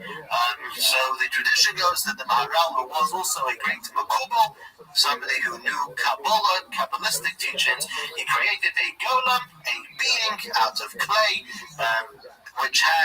which was sort of a robot, which was able to cast the fear of the Jewish community on those who wanted to destroy it with the blood libel.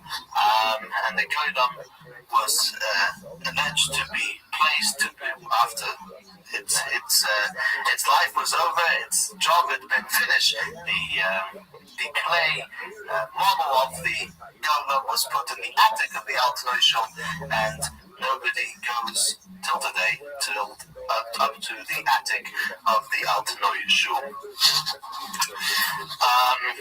Another individual who we'll focus on, again from Prague, was a man called Rabbi Yeshaya Hurwitz. Rabbi Yeshaya Hurwitz is better known in the Jewish world as the Shalom. Shin Lametei Shalom. Shalom stands for Shnei Luchos Habris, meaning the two tablets of the covenant. He wrote a book called Shnei Luchos Habris, the two tablets of the covenant. He is known as the Shalom HaKodesh, the Holy Shalom, or his book as well is known as the Shalom HaKodesh, a holy person, a holy saintly individual. He wrote this book is the Shalom is very much Kabbalistic in its nature, again illuminating in a very, very brilliant way many of the foundations of Judaism, and became also one of the pillars upon which Hasidic teachings, which made it an absolute revolution, was built on. He wrote other books in Kabbalah as well. He was in Prague and then went over to live in Israel and is buried in Israel. The last individual who was of Prague fame was a man called Rabbi Yontif Lippmann Heller. Rabbi Yontif Lippmann Heller is known as the Tosfos Yontif. Tosfos Yontif is a Pirush, is a commentary on the Mishnah, and it's printed in many, many editions of the Mishnayos, of the Mishnah today. You'll have on one side the commentary of the Vadi of Bartinoro of Italy, and then you'll have on the other side the Tosfos Yontif, the commentary from the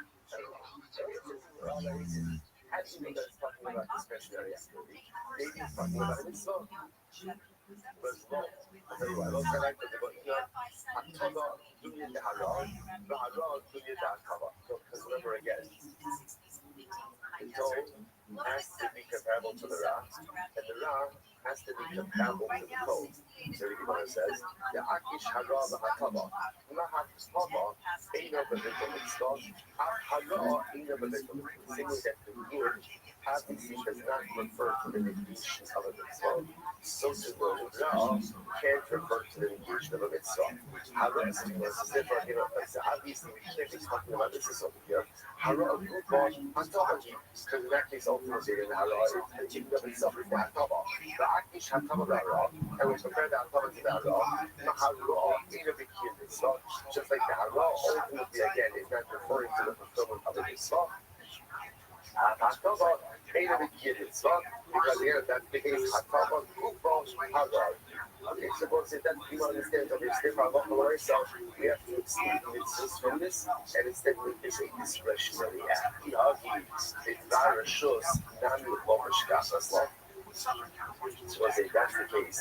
In halacha l'maisa, again, we can run into a situation even if you compare this, even if you want to make this about Rishus. In other words, the comparison between the Hakava and the Haras, which they would say, well, the history of all the Rabbos Hakava Zahirin, Shmamina, Rishus Sivim. So it's very interesting. But the fact that we were told to go ahead and include a case of doing good for others, that would seem to indicate they were talking only about discretionary activity. But inside that bar mitzvah tzivim, because if we would just be talking about a bar mitzvah, so as a hashta, haras acher misrabi, hakavas acher mikol. If we're including only again a case of haras acher, does there need to be any discussion about hakavas acher? Everyone says, high point, right? Okay, so that's separate. So bottom line, here's the takeaway. The takeaway is that all of this, remember again, let's just go through quick progression before we get to the next piece. Remember, all this comes down to the whole stuff. Why not go to the Seder? But even the Seder says, make a strong inquiry regarding his risk based on his Kavachomer as a style major conditional. Rabbanan say you cannot. What is the basis of the Rabbanan's drasha? Or what is the position of the drasha of ViralRabbi? That's it. ViralRabbi did only referring to discretionary activity. Bottom line, the Gemara just gave the whole drasha already. The Gemara just says the high O requires the chalitz. So ultimately, the high O requires the chalitz. Ultimately, using that ultimate identification, the chalitz looks on it from. I don't need to go for the why not? You want to say sometimes the chalitz looks on a crop. So when spinning by Yochanan, the next is like a Yochanan. A little bit of Shia, my Shia name, right? There's a little Shia, one of them, so what is talking about here? Desanya. Each actually color has covered the best people. The man will curse his mother and his father, or his father and his mother. In the Allah of the people, I know that the Bible gives the curse of both parents. Like the verse says, in the Allah of the people, of the people, Emo will not have the people. I know that the people curse of one parent, and that's the curse of the liability. And the Lord of the people, Kilo, of the Kilo, Kilo, Yoshia. So Yoshia says ultimately again, we can bring about the possible. Notice on the other side says, much came Catholic, but much more have a transport. Only will be again on one hand, the possible seems to indicate that there's liability for cursing both of them at once, and also liability for cursing one of them, but the only person independently. Until the Pasuk ultimately again tells you explicitly what the Jonas are saying like this. Even though it mentions father and mother together, if you understand these things, that you're liable for cursing together or independently. We find you have a harmony that should only carry for cursing together with the husband is explicit about that. So you want to feel okay at your show. It's still something in this competition with you. So it's again, so that might work best. That for you is not working. So whether you need to follow the colleague. So people came on your show. There's several from Yakiva. They got a shriek in this thing. So part of that reflects in your show. And you're the coming in Yakiva. That just video here yesterday's that. Like kids that they know from the Chicago. In other things, like Barry shows the sin, it's not even by mitzvah. So ultimately, again, if you assume that the process, ViralRabbi is telling that it's Barry shows, then ultimately, again, all the hated, if you always seem to exclude it by mitzvah. Now, if you have it by mitzvah, sin, but ultimately, again, if you assume that ViralRabbi hated, it doesn't like even in by mitzvah, then what? Then the word says he's not coming right, but ultimately, what is being excluded? Okay, let's say, bottom line, again, take away, we just did a tremendous amount of exposition on that drasha of ViralRabbi. But the bottom line takeaway is ViralRabbi teaches me only discretionary activity governed by Shua speaking. As such, Shua regarding a mitzvah, regarding a mitzvah is not going to be a binding Shua. That would be my result. I would do the say that my marriage is not saying that ever again. So we do that to say, what was his life? He made a couple of homer. What was his couple of homer? If ultimately again, if the shul works for a discretionary item that you do not have any previous obligation regarding, and the shul works to create a binding obligation, then Allah has come a shul to create a binding obligation upon something that you are already bound to, i.e., a mitzvah. A mitzvah. Now, ultimately, again, one of the Rabbanan is that Rabbanan say it doesn't work. Why? Because remember, when the Torah says Shavuos Mitzvah, what does the Torah say? Which means what? Which means what? Shavuos Mitzvah has to be able to be phrased both in the I will and won't do phraseology, positive and negative. And by a Rishus, by discretionary action, you can do that. By a mitzvah, you cannot. You cannot just say to Rabbanon, Shapir Kami de Rabbi Sera, Rabbanon is saying good. They're saying good back to Rabbi Sera. So we want to do the Sera. Rabbi Sera, onto our Kavas Achirin. Not Abadab, the very simple 12, how you want to Achirin. Maybe I'm saying that's not true. I'll tell you why it's not true. I will say, imagine the following case, right? I say, I'm going to go ahead and you can moving a loaf of bread. Imagine if I say the negative, I'm going to take from moving a loaf of bread. That doesn't work. So you can't necessarily phrase every single discretionary act in the negative as well. So again, again, it's not true. In other words, there are plenty of cases where you can't frame the discretionary act in the negative and be allowed to do that. So the Gemara says, Rabbi Nachman, yet nevertheless, the Torah says, so what Rabbi just pointing out is there are even cases of discretionary acts, but you can't frame it in the negative yet. The Shuas Mitzvah still works. Hakanami, Bikir Mitzvah, Abagab, let's say, the Bikul Mitzvah, Rabbi Nachman. Something that we're going to wants to say, something in the case of a mitzvah, even when you can't bring the mitzvah in the negative, the Shuas Mitzvah should still work. To which the Gemara says, but Rabbanon, it's not true. Hasam Kisei below Eitiv, Kisei below kind. It's not true. Rabbanon will say like this, every discretionary act, you can bring in the negative. Now again, while it's true, I can't say, sure, I'm going to give you a loaf of bread, and sure, I'm going to take you a loaf of bread, right? That won't work. But I can do what? I can say, sure, I will give you a loaf of bread, and what? And what's the negative? Sure, I won't give you a loaf of bread. That works. In other words, so not doing good. Every single Shavuos because I want to say can be phrased, but the positive action can be phrased in a permissible negative way. That is not true by mitzvahs. So whereas I technically I can say sure I will put on tefillin, I can't say sure I won't put on tefillin. That does not work. And because it does not work, everyone's like, therefore again, a number of concrete pieces of halacha rights. First, we have like the Rabbanon, and we'll see again that Shuas B'Tui cannot be made regarding mitzvahs. That's halacha rights number one. Now again, why is that? Really based on the drasha of the Rabbanon, that Shuas B'Tui is all anchored in one simple phrase, which represents what? Discretionary activity. Discretionary activity. And again, once again, be it just therefore outside asking, Shuas B'Tui regarding discretionary activity based on drasha of the Rabba hated. And again, we once again reinforce that in order for a Shuas B'Tui to be valid, what has to happen? You have to be able to phrase it both in the positive and the negative. Beautiful. Mishnah. Shor shlo hakikazu, shor shlo achlana, shor shlo achalna, lo'achla, eno kait arachas. So what's very important? We've actually seen this before. So what's here's what I do. I take 3 shuros regarding the same loaf of bread. Right? So I say shor shlo hakikazu, I swear I'm not going to eat this loaf of bread. That's number 1. Number 2, shor shlo achlana, I swear I'm not going to eat it. Number 3, shor shlo achalna, I swear I'm not going to eat it. 3 shuros, and I eat it. What's the halacha? Eno kai el acha. So what's that? Only kai of one. What's the logic behind that?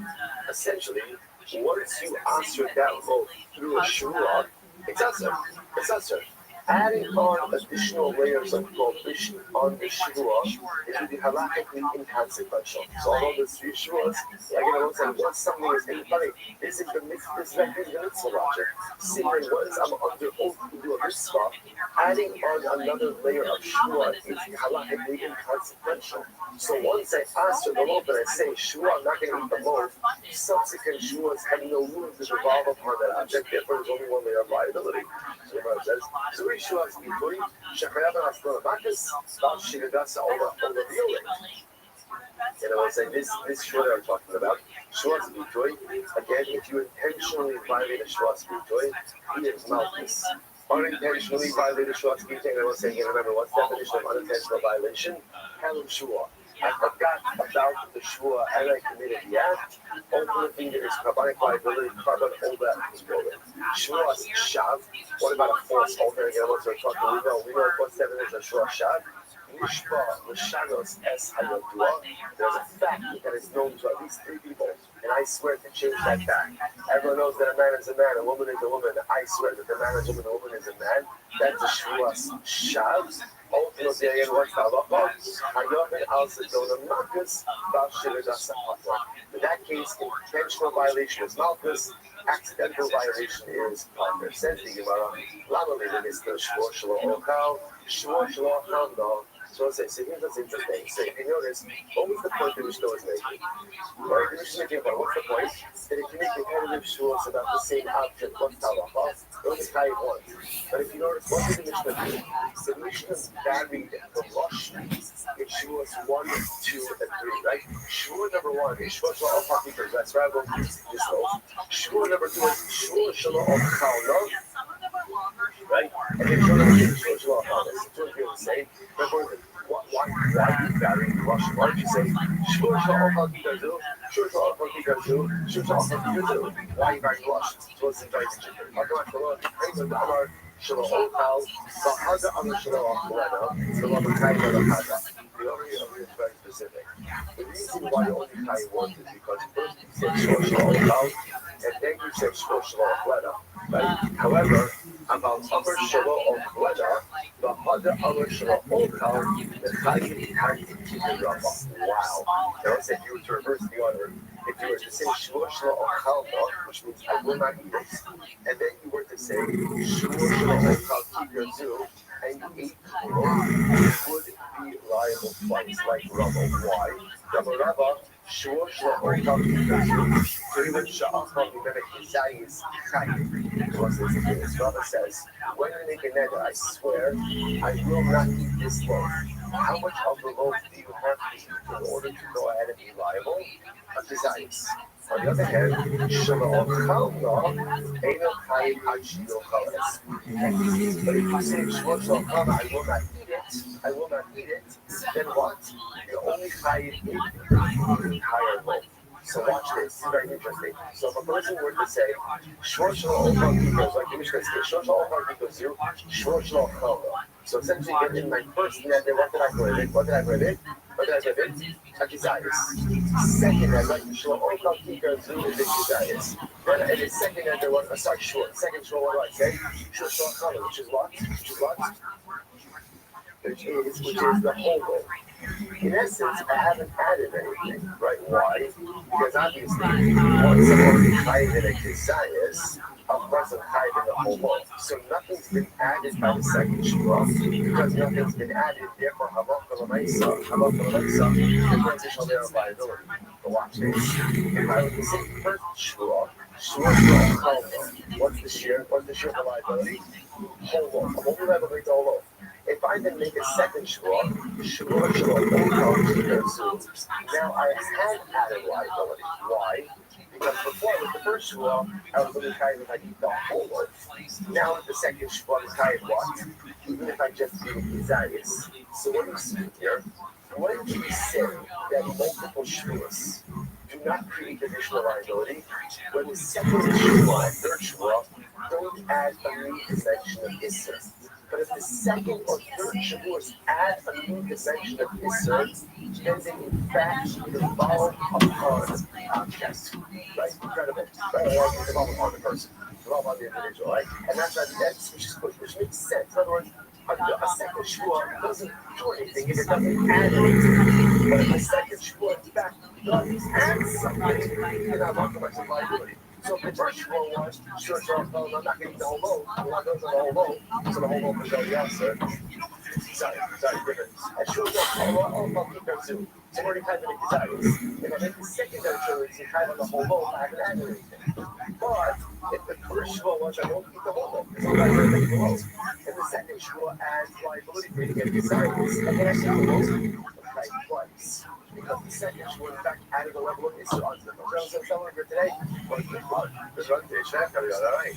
Still some much focus. No beginning. The thing that's driving that building, yeah, a good focus.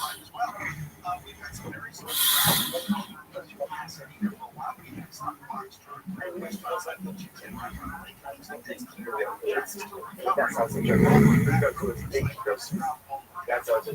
That's how it's done.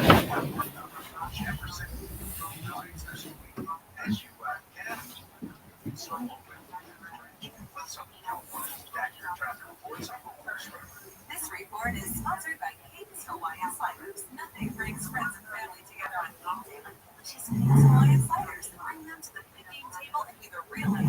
Pick some up this weekend in the bakery or deli section of your local store. Football and Kate's irresistible Hawaiian Sliders. All right, so it's like good morning, let us begin by thanking all of our sponsors for this morning's share today. Our annual Capital sponsor, the Pilsen Shvach Eretz Yisrael. We're dedicating all the children's rushes this year as a support for the sons fellows for Am Yisrael. Our Capital sponsors for the work of ViralRabbi, the Rabbi Rothschild, the creation of the Yard the Shmuel's father, Litbar Daniel Hester Hakori, Zichron Yisrael. The course is always to dedicate our learning and express what has just happened to the Torah from there, Hashem. Bring them home with the shalom and the tolerance and the discourse of the success of our soldiers and the Torah will be successful, not to perform our city day. Once they wish a special month though, to wish that this weekend go on the occasion of the Chatzim of their daughter last week, Mazel Tov, Be'ez Hashem about the college result, the result of Ayis Ne'eman, the Yisrael, a whole bunch of Mazel Tov, Simchan Atzlocha, and that's what Shanim Tovos. Mazel Tov. Well, so that's another thing. There's a lot to be through about Hashem. I'm really interested in another daf again where we're going to highlight the number of fundamental principles which Eretz Hashem will help us along the journey ahead. Today's daf is Fatwa 26. We have to go to Eretz Hashem on the base 25b, first wide line. Rabbi says as follows: below the Rav agrees with the following scenario. Below the Rav, the Omer Lachadero, Shua Sheini Yodeh Lacha'edus. So we went to this, I went to this a little bit quickly at the end of yesterday's daf. So I want to point out that the Gemara kind of tangentially introduced us now to the second category of Shua, which again, the Gemara did not formally introduce, kind of just got brought up along the way of the journey. So remember, up until now, we have been hyper-focused on one type of Shua. Shua is victory, which is a declarative Shua. Like, I'm going to do something, I'm not going to do something again. Alright, so the two kinds of examples are future-oriented, I will eat the loaf of bread, I won't eat the loaf of bread. That's Shtayim, Shame, Arba, which are two more cases, same shmir, just in past tense. I did eat a loaf of bread, I didn't eat a loaf of bread. We're in the midst of, if I'm learning my focus of, does the shua have to be able to go ahead and be raised both in the future, and does it prospective and retrospective?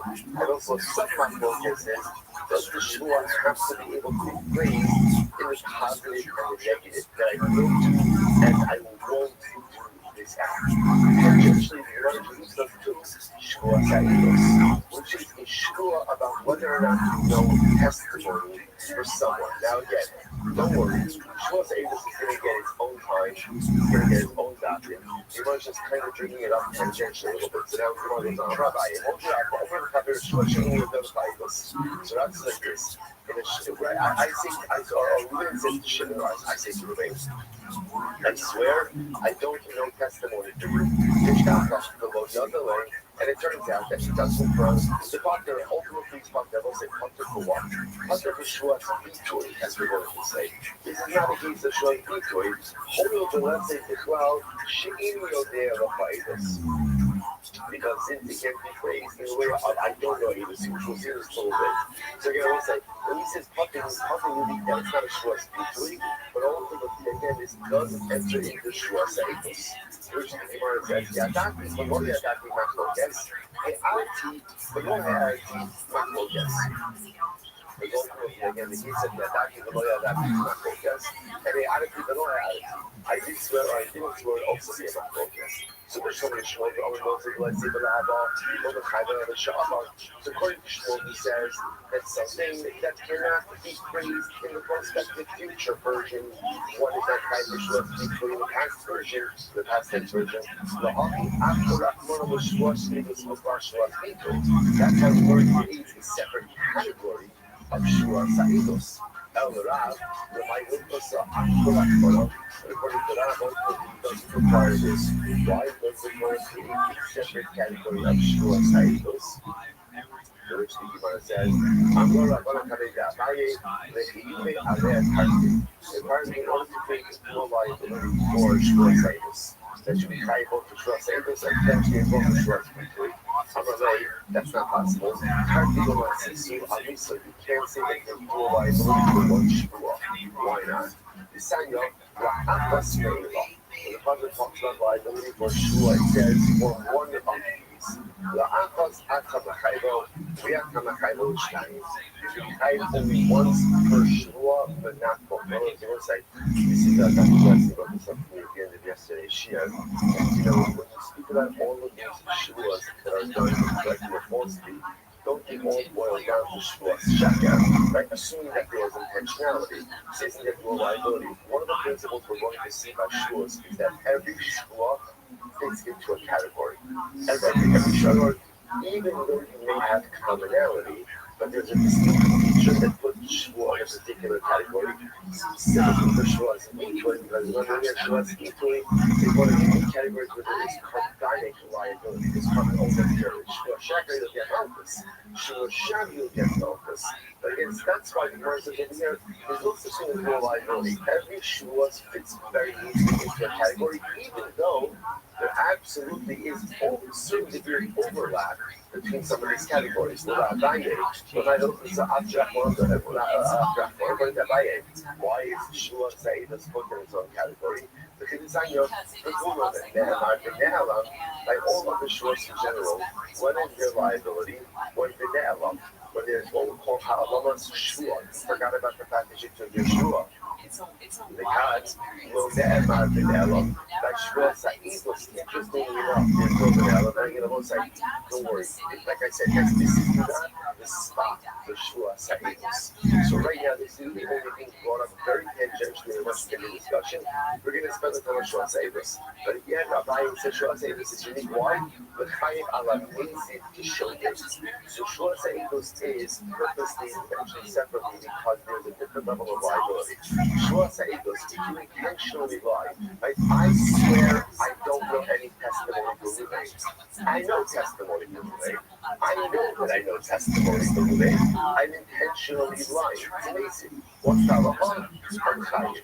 Now this is unique because remember again, generally, for example, Shua speak 24/7. Right? I swear I'm not going to go ahead and or better. I swear I didn't eat I swear I'm not going to eat the loaf of bread today. And I don't forget, I don't want to eat the loaf of bread today. I know about the shua, I know that. What's the halacha? What's the halacha? It isn't enough about this. Because remember again, the only time you kind of covered over the meal rate in a case of shua bitui is when there is hell of shua, not service on shua. But if there's intentionality, essentially it's treated like a shua shakar, right? A shua, like a false oath, and therefore there's malchus. The exception to this rule that you're chayiv complete liability even if you know about your shua, or even if you know the faultness of the shua, is shua sa'idos. Shua sa'idos is the one who's going to treat shugging and mazing the same way. I'm going to be like, everyone's mazing the chayiv, chayiv the shugging the chayiv. Maybe by shua sa'idos, if you do it, you find it in the mazing. Or you like to make the portion of amazing. You chayiv once, but the shugging chayiv twice. If the deposit is achos for one, achos atamakaibo, the atamakaibo shnai. It's only one level of liability. You're not chayiv two liabilities. Even amazing, meaning attacking it goes amazing, but if you two levels of liability, Rabbi Amar Mishum the Hamad never shed the notion as well. The Yatsa Lido and Dabar Hadash. Ein L'chamo Elet Yishod Bilhar. The Shavuos Eidos ultimately was something that was included in the general crowd of Shavuos. Now, ultimately, again, there's a Kiddush. What the Kiddush that Shechayis for Macy? All you have is the Kiddush. All you have is the Kiddush. In order to make that unikas, that Abaye Savar, Isa Shua B'Olam. The Abaye Savar, Isa Shua B'Olam. Now look at Rashi, we just go over Rashi. 3 lines up, all begins 4 lines up, into the 4th line of the bottom. Savar, Isa Shua B'Olam, Kilomar. Isa L'Shem Shua B'Toy. The Eini Yodea L'Cha Eidos. So what's interesting in all of this is that Abaye still seems to say that there's some element of Shavuos in this is of Shavuos Ha'egos. The Haidul of the Chayim Party, we show it in the Chayim Shamari Nashi. So the only reason why you're not Chayim twice, in the case of Shavuos Eidos, once for Shavuos Eidos, once for Shavuos B'Toy, is because of an exclusionary phrase. And not Domino, because he said the rest of the Eidos, the Old Eidos. Okay, Stephen will say Stephanie, where it says that phrase over here, the 12, the Abaye Savar Isa Shua B'Olam makes it the way that Rashi says the phrase is, sounds like according to Abaye, there is an element of Shavuos embedded in Shavuos Ha'eidos. Abaye, so yet Abaye agrees with that. But a person said, that's it, I swear I don't know any Eidos for you. And it turns out that he did not know. The Potter Hall, the race says the Eini Yodea L'Cha Eidos. So ultimately, again, because Allah it can't be phrased in the opposite way. Which the Gemara says, right, Abaye ultimately retracted his position. He writes in the other possibility, one of these statements wasn't made by Abaye, but instead one of these statements ultimately again was made by Rapapa. Okay, so we'll say, so that brings to the end, of this sugya. So again, we're going to do one more piece in this, and then we'll tie up the loose ends of Shmuel's piece. So let's go back to Shmuel over. Top of Chapman 26 there. Shmuel says as follows. Shmuel over. Ain't no Chayiv Ela Ela Asiba. Of course, it's never again. If we go back to our Mishnah, the fundamental approach which existed in our Mishnah was the Shmuel Rabbi Akiva. Namely, that Shmuel said that Shmuel only exists in a prospective future frame Shmuel. Rabbi Akiva says not true.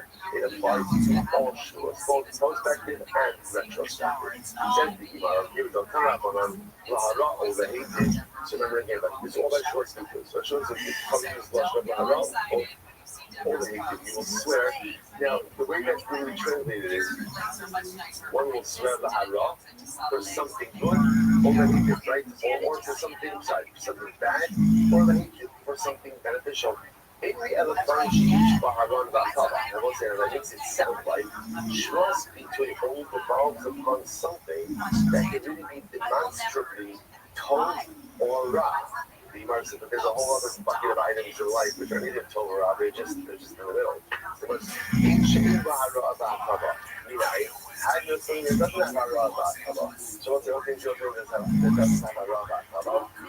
Certain bread. There's no objective good or bad in that. Right? As opposed to if you supposed to say, I swear I'm going to go ahead and give Ruvain. I swear I'm going to go ahead and give Ruvain a matana.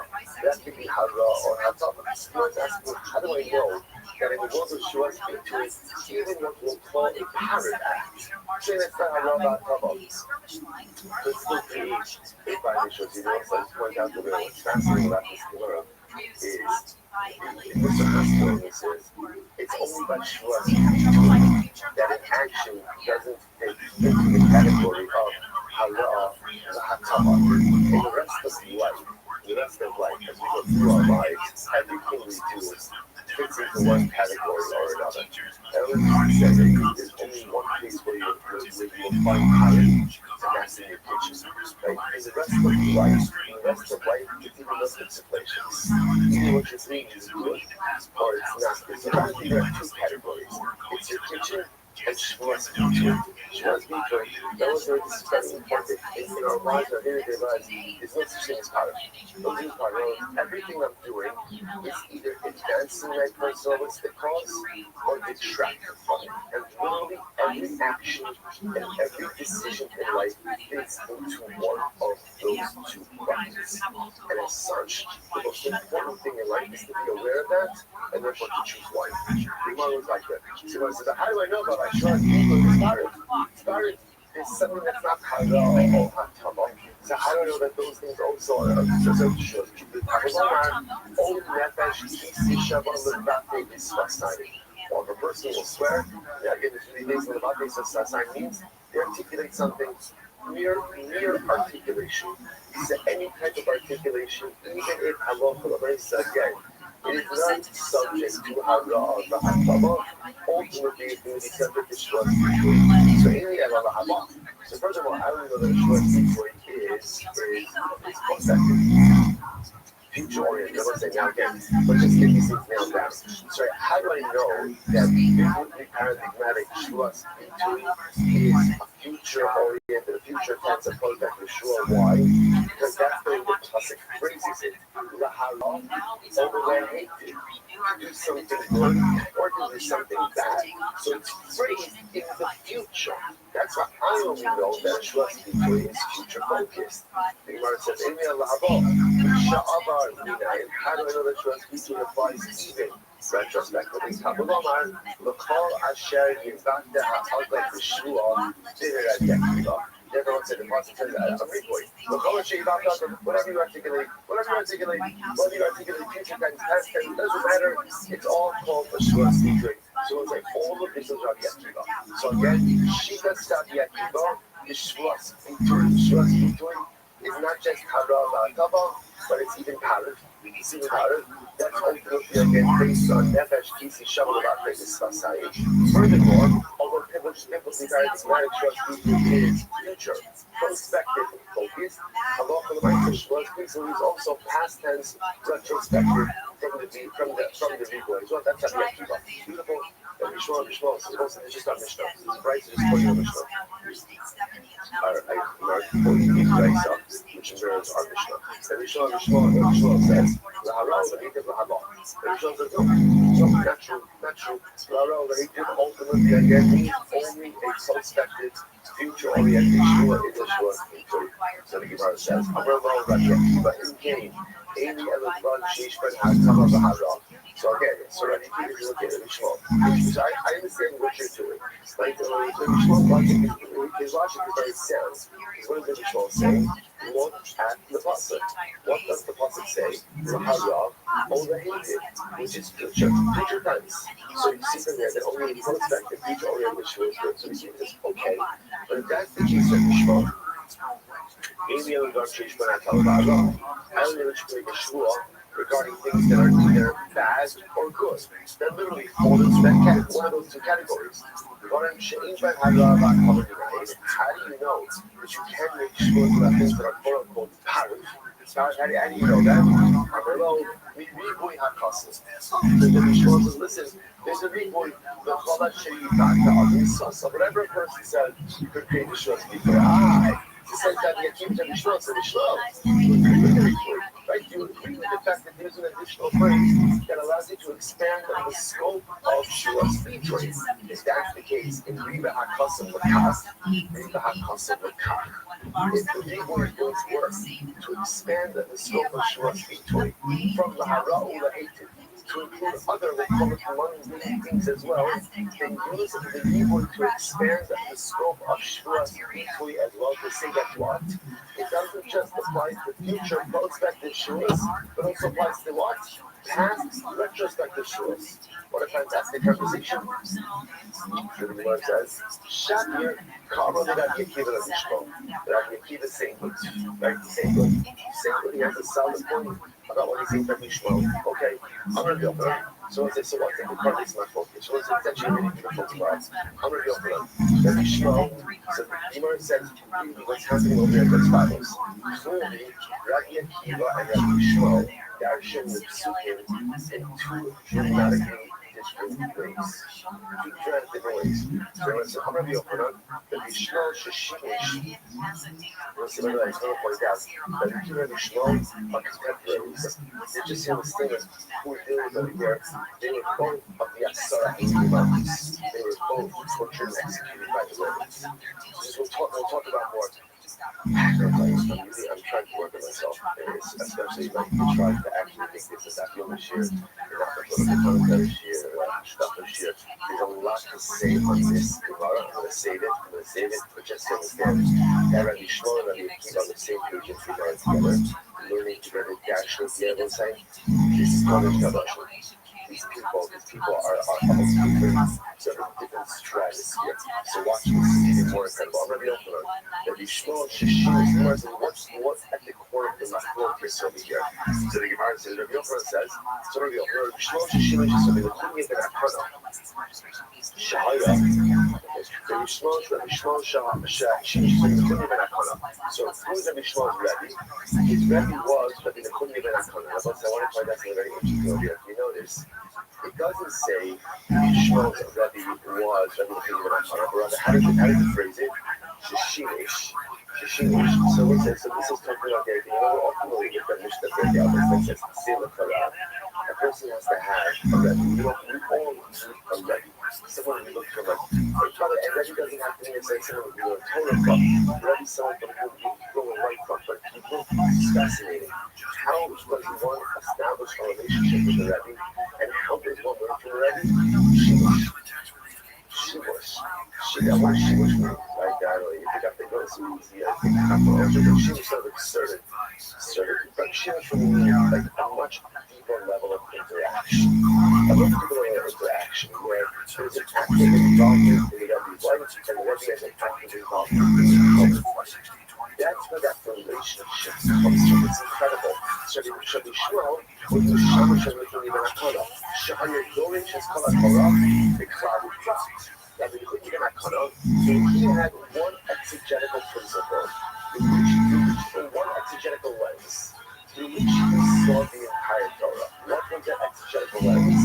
Well, I want to point out, remember, we know, we say this every single morning, that if people who knows, Shad Torah is not Shad Torah. There are 13 exegetical principles. And I just want to point out, you do not have to choose one principle for the entire Torah. In fact, both opinions use multiple exegetical principles for different places. It happens to be that Rabbi Nechumya ben Akana shows what he was, a cloud-depressed guy.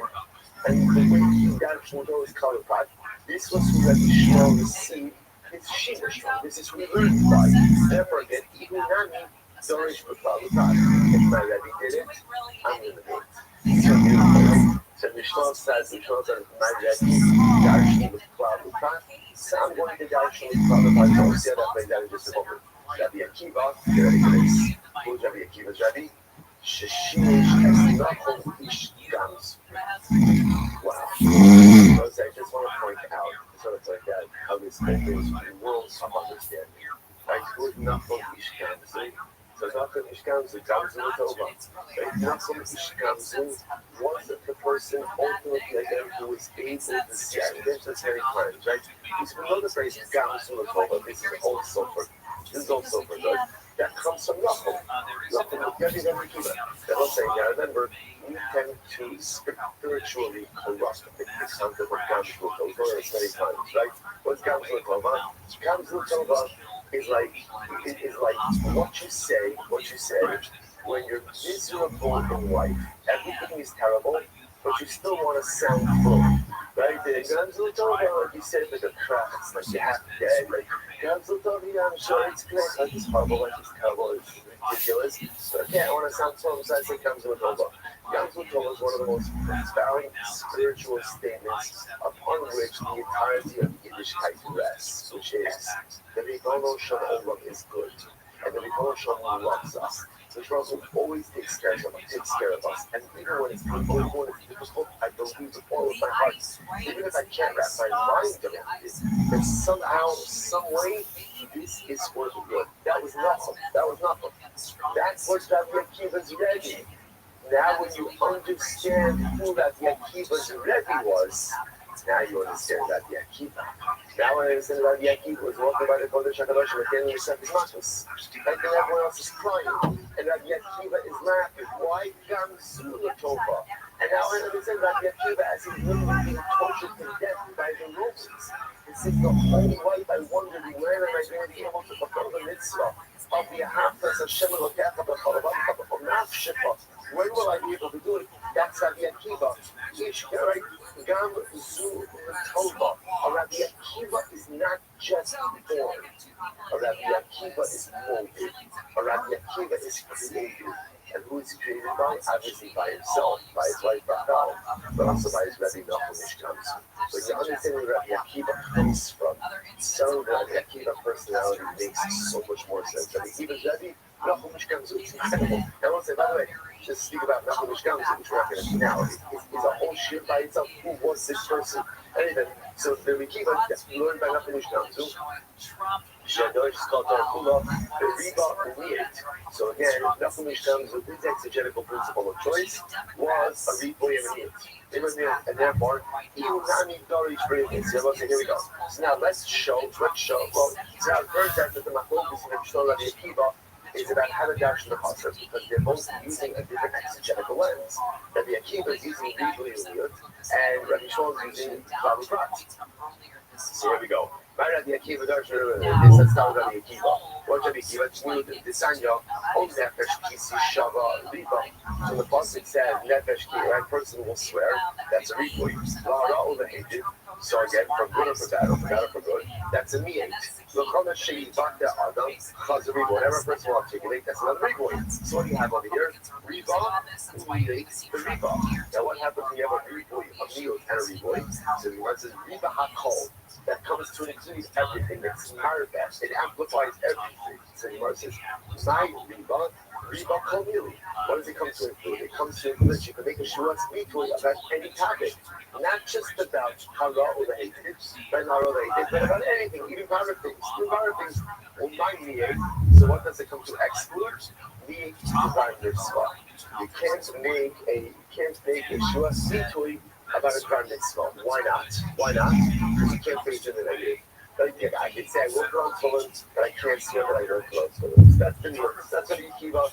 So you keep a Greek boy, you need to read boy, comes to include everything. Everything means any topic, even parables, and also to include what? Both future tense and past tense. What? The meat, it means the environment stuff. Good. That is well, Darsh Kalukat. Here we go. The person will go ahead, right? The person will articulate any shua, cloud. That's your cloud. Lahara hated. That's your craft. L'chol sheyiva. Anything you will articulate. L'chol sheyiva to Adam. Chazal so it's going to point out. If you notice what's happening over here, they're dashing the same words. It's fascinating. They're dashing the same exact word.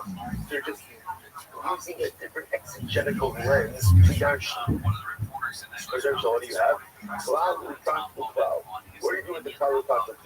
So you want to say the cloud. So ultimately, the cloud is modified by the prat. Modified the turash, the haba, called the haba. Just like the prat, the hara overhated is future prospective. So to shulat mitui is only future prospective. Incredible. So the word says, "Ahani klala la'asui afilu barim shein ban hara, v'hatav lahaba." But ultimately, again, even by the Yishmael, the cloud also comes to include other things, mundane things, even things that don't fall into the category of hara v'hatava. Ahani kranta. So the prat comes to go ahead and help them with the afilu barim shein ban hara, v'hatav l'shavar. And the prat comes to exclude even hara v'hatava matters. It phrased retrospectively. I did you want to so maybe we switch this around. But our mitzvah dunya de la hara overhated. So this doesn't make sense that everything resembles hara overhated, which tells me only things that are also because of Vayachal Baro. Depending on your word, Yotze Sozu, Shin Isuni Shun Vayachal Baro, Ela Mishum Dal Tishakru. Rashi says over here, Vayachal Baro. Rashi says, last part of Rashi, but Mashma Ela Kedavar She'eshel of its Hayim Shmo Asavayim Rabba. So again, in general, Vayachal Baro seems to be focused on future future-oriented things. Lo Tishakru ultimately is focused on past tense things. Rabbi Bar Abba, Amar Kra, Onefesh Kisi Shalom Avate Desvasayim. Nisha Shua, so these fucking words are like this. Nisha Shua, Kotemes Ledutui. That's only ultimately again where the Shua received the action. Bitui in this context means the action. Because the below shot Bitui, Kotemes the Shua. But not that the action received the Shua, which means what? Shua's Bitui only applies to things where the Shua precedes the action, which means what? Future prospective shuas, not to engage with the actions received the shua, which is retrospective shuas Bitui. Because in Yatza, Za'akalti, Velo Akalti, Shammai supposed to be shua. Okay, so he's deciding that he's shua, the shuas Bitui is only future, not past. That's incredible. Alright, so now the Gemara is going to go to Brisa, and now this Brisa ultimately again is going to go ahead and go more into depth to Shuas Bitui. So let's say before we go on, how do we possibly? Because this is killing us. Right? Well, I can't go anymore. Right? So what are we doing? What do we do with Rabbi Shmuel and Rabbi Akiva? Because this is bigger. Let's say this gets to the core of Shuas Bitui. So once again, now the beauty about Sivos is now I feel like we know everything about the Shmuel and Rabbi Akiva, right? So the Shmuel ultimately again is Darshnik Klal, Klal, and therefore what that yields is Shuas Bitui is only Lahabal, only future-oriented, no retrospective. That's Shuas Bitui. But ultimately again, the Revoy does come to say that it doesn't just include Hara, it also includes mundane stuff. Rabbi Akiva, that should Revoy yield. It comes to teach you that Shuas Bitui implies both future and past, and also agrees that it doesn't just include the Hara or Hated, it even includes mundane items. How do we pass it? Rambam says, Tukos Shuas, Perak Aleph, Halachas Beis, Shuas, the Aid Shuas Bitui, I guess here it is, Ella B'Tbarim She'af Shalom Ha'asotan, Be'la Haba, Be'la Shalom. That one has like Rabbi Akiva. So Shuas Bitui can be praised both, or I should say, in order for something to be a Shuas Bitui, it must have the ability to be praised both prospectively, future tense, and retrospectively. Now, the Rambam doesn't say it explicitly, but it's clear it also has to be able to be praised both in the positive and the negative. Shuas Bitui has to be something that I can phrase as I can do this, or I can't do this, or I will do this, or I won't do this. So again, you need two requirements. Number one, phrase in positive and negative. Number two, be able to be phrased both past and future tense. So there's more to say about that, but we're not actually getting specific yet. But first, let's go on. Let's go to the rest. So Allah Almighty just keep on the event. We pass like Rabbi Akiva. Incredible. Here we go. Send the Gemara. So here we go. So again, I was just really the part of my quoting. Because it's on Nefesh Kisi Shavan about things that I was not watching my Shuas Bitui.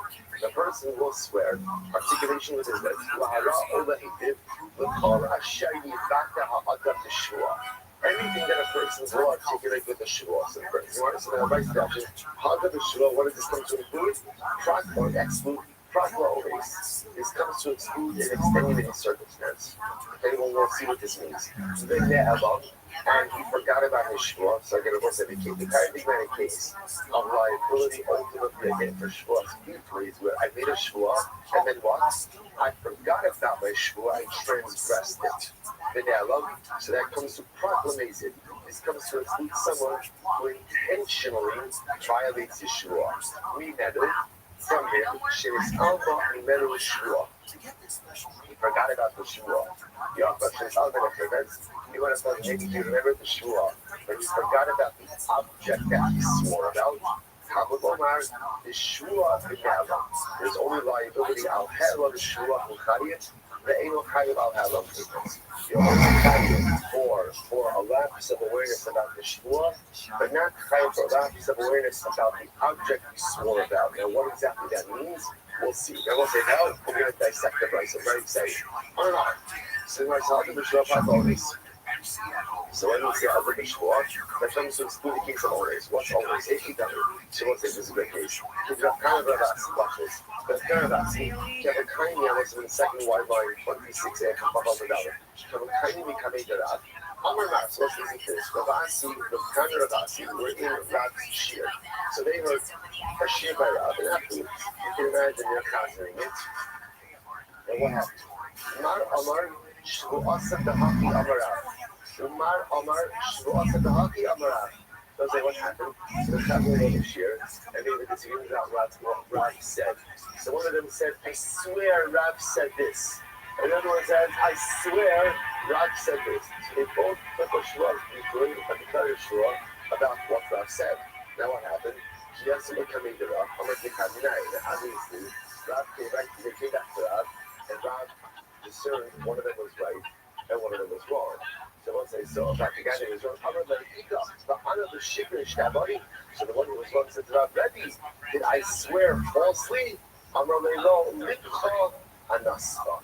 Your heart, literally again took advantage of you, right? Your heart put you in a compromised position.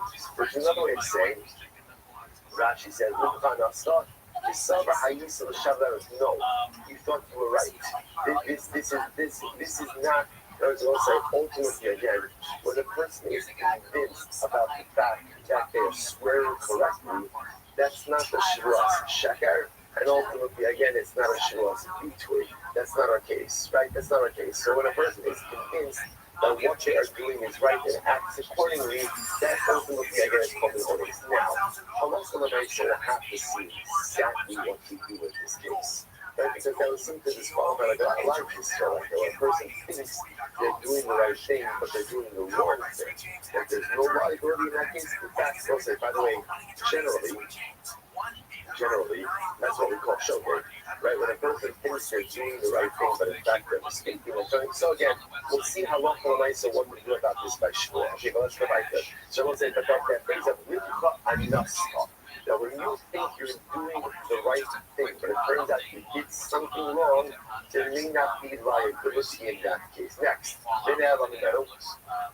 And again, so it says in the case of I made a shvua deeply, and then ultimately again I forgot about the shvua and transgressed it. So shenis only made a shvua. I forgot about the shvua, I transgressed it. That's when there will be liability. You want to know what about if I remember the shvua, but I forgot about the chaytas. Now, let's take a simple case. I swear I won't eat the loaf of bread. Okay, so in case of Helam shvua is obvious, right? I forgot that I made the shvua. I eat the loaf of bread.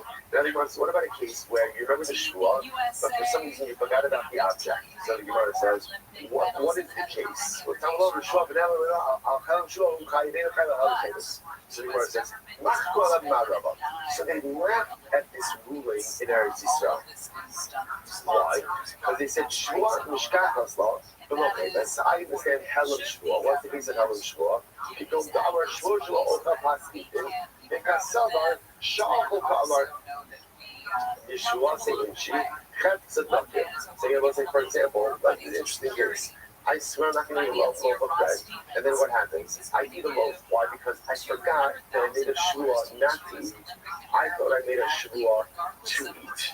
So that could be a case of Helam shvua. That's even more dramatic, right? Not only that I forgot my shvua, I forgot the shvua that I made, and I thought I made a different one. So again, I know that's the case of Helam shvua. Now, have you ever had a case of where you forget about the object, but you remember the shvua? So perhaps for example, maybe I swore I'm not going to eat fruit bread. So what happens? They got some shell soul in cover, right? And I thought that I made a neder about barley bread. Okay, so what it says, the shvua in that case, I remember the shvua, right? But I forgot about the object. Okay, but the chatzi in shilu, hayu Helam shvua. Understand? It's all called Helam shvua. That's an Eretz Yisrael. They mock this when you're talking about a distinction between Helam shvua and Helam chaytas. Where I forget about the shvua, I forget about the object. If you forget about the object, what are you effectively forgetting about? The shvua. There's no dependency between the object and the shvua. If, for example, again, I swore I wasn't going to eat wheat bread, and I thought I said barley bread, so I ended up eating wheat bread.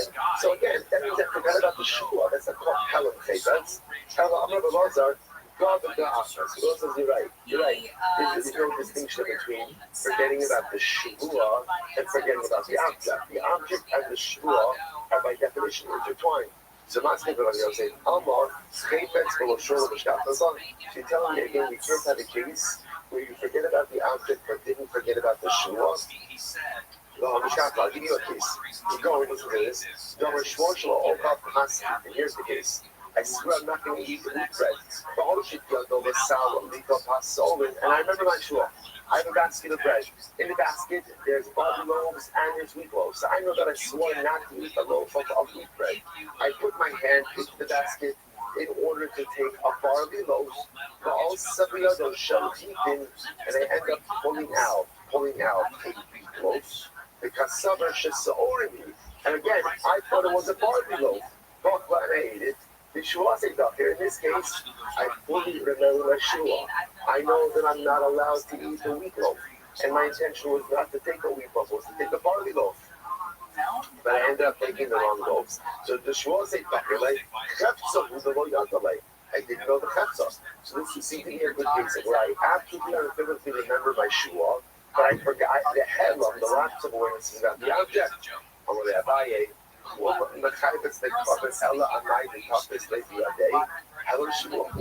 Abaye says, at the end of the day, what's driving copyright? What's driving that carbonic liability? What's driving it? A mistake about the shua. In other words, at the end of the day, it's not the thread that drives carbonic liability. It's the shua. Now, granted, the mistake I made over here is that I thought I was eating a barley loaf, but really I ate a wheat loaf. But one of the ramifications of eating a wheat loaf, I'm in violation of my shua. So in other words, this notion of splicing the object of the shua, it's a fallacy. It's a fallacy. It doesn't work.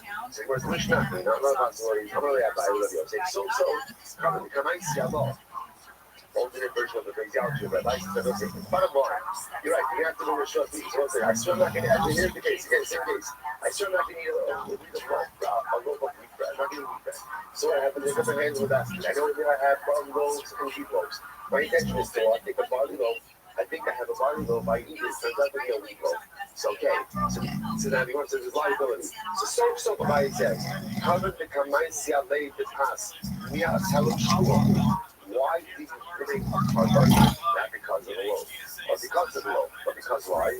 Because the loaf compromised the shua. At the end of the day, all roads lead back to lapse of awareness on shua. But Yosef, will say, even if the other way to be punished in way, Helen Kraken too. But Yosef will say, no, it's not called a lapse of awareness about the shua. Why? Because I remember my shua. The lapse over here is about the type of loaf. If someone would tell me, hey, Silver, put that down, that's a wheat loaf, I would say, oh, it's a wheat loaf. I put it down immediately, and again, I wouldn't eat it.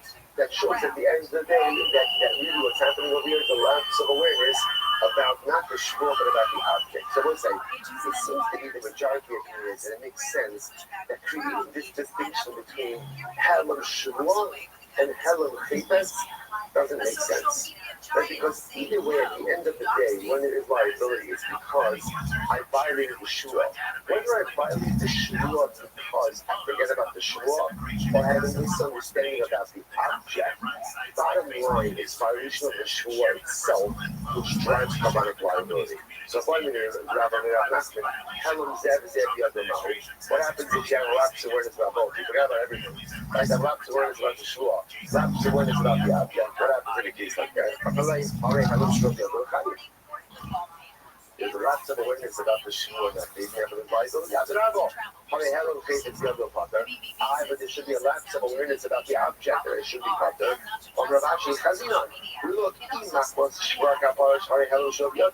If you be reminded that it's a shua and he would stop what he's doing, that's called a time of shua, therefore he's chayiv. But if he would stop as a result of being reminded about the nature of the object,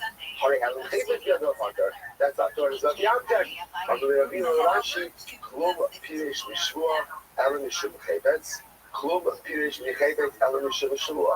Again, I will say in general, so what Rashi wants to suggest that to intertwine, someone will only stop because of the shua, right? It's reminded us about the shua. Once again, these objects are intertwined. To divide them seems to be a halachic friction. Shua, he wants shua, shua. That there is no distinction. You know, wants to suggest over here, again, this is according to the opinion. So, okay, well, let's take a step back from here. So, say, here's what we know. Everyone agrees that halacha l'maisa, if the lapse of awareness is about the shua, ultimately, again, there's carbonic liability. So I swear that I'm not going to eat this loaf of bread. And then I forget about the shua, and I eat the loaf of bread. Simple case. What about if you remember the shua, but there's what's called heron chayvitz? I forget about the object. How can I forget about the object? I know it's a loaf of bread. I thought it was barley. And it turns out that it was wheat and I consumed it. Is there carbonic liability in that case? Brisa says no. The Brisa says no.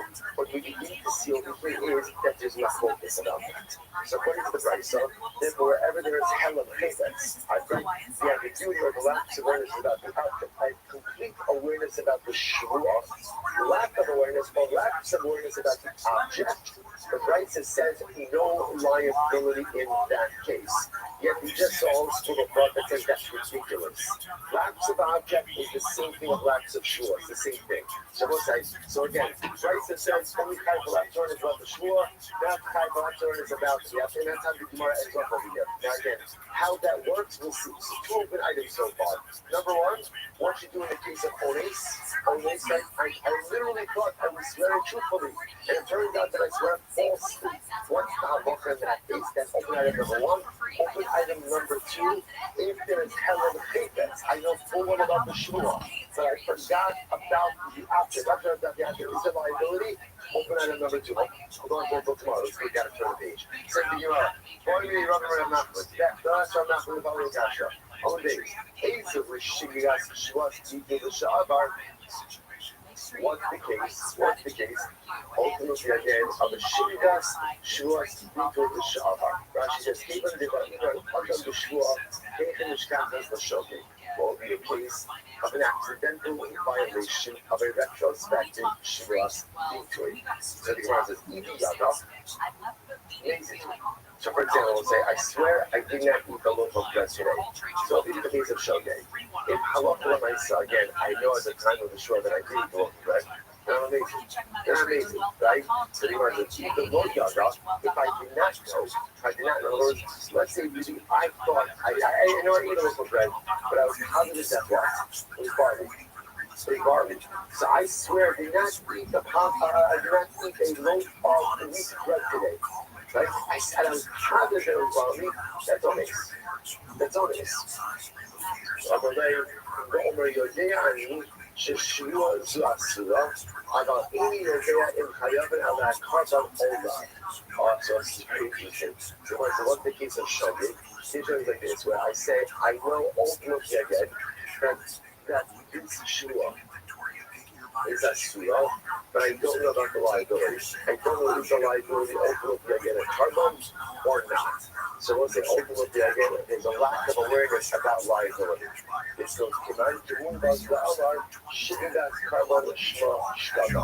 One of those is on the attainable side, because the only time something is considered to be invasive is not only if you know what you're doing, but also if you're going to know the liability for your act. But if you're unsure about liability, it's got to be relegated to the status of shogeg. Quite amazing. So the Gemara says,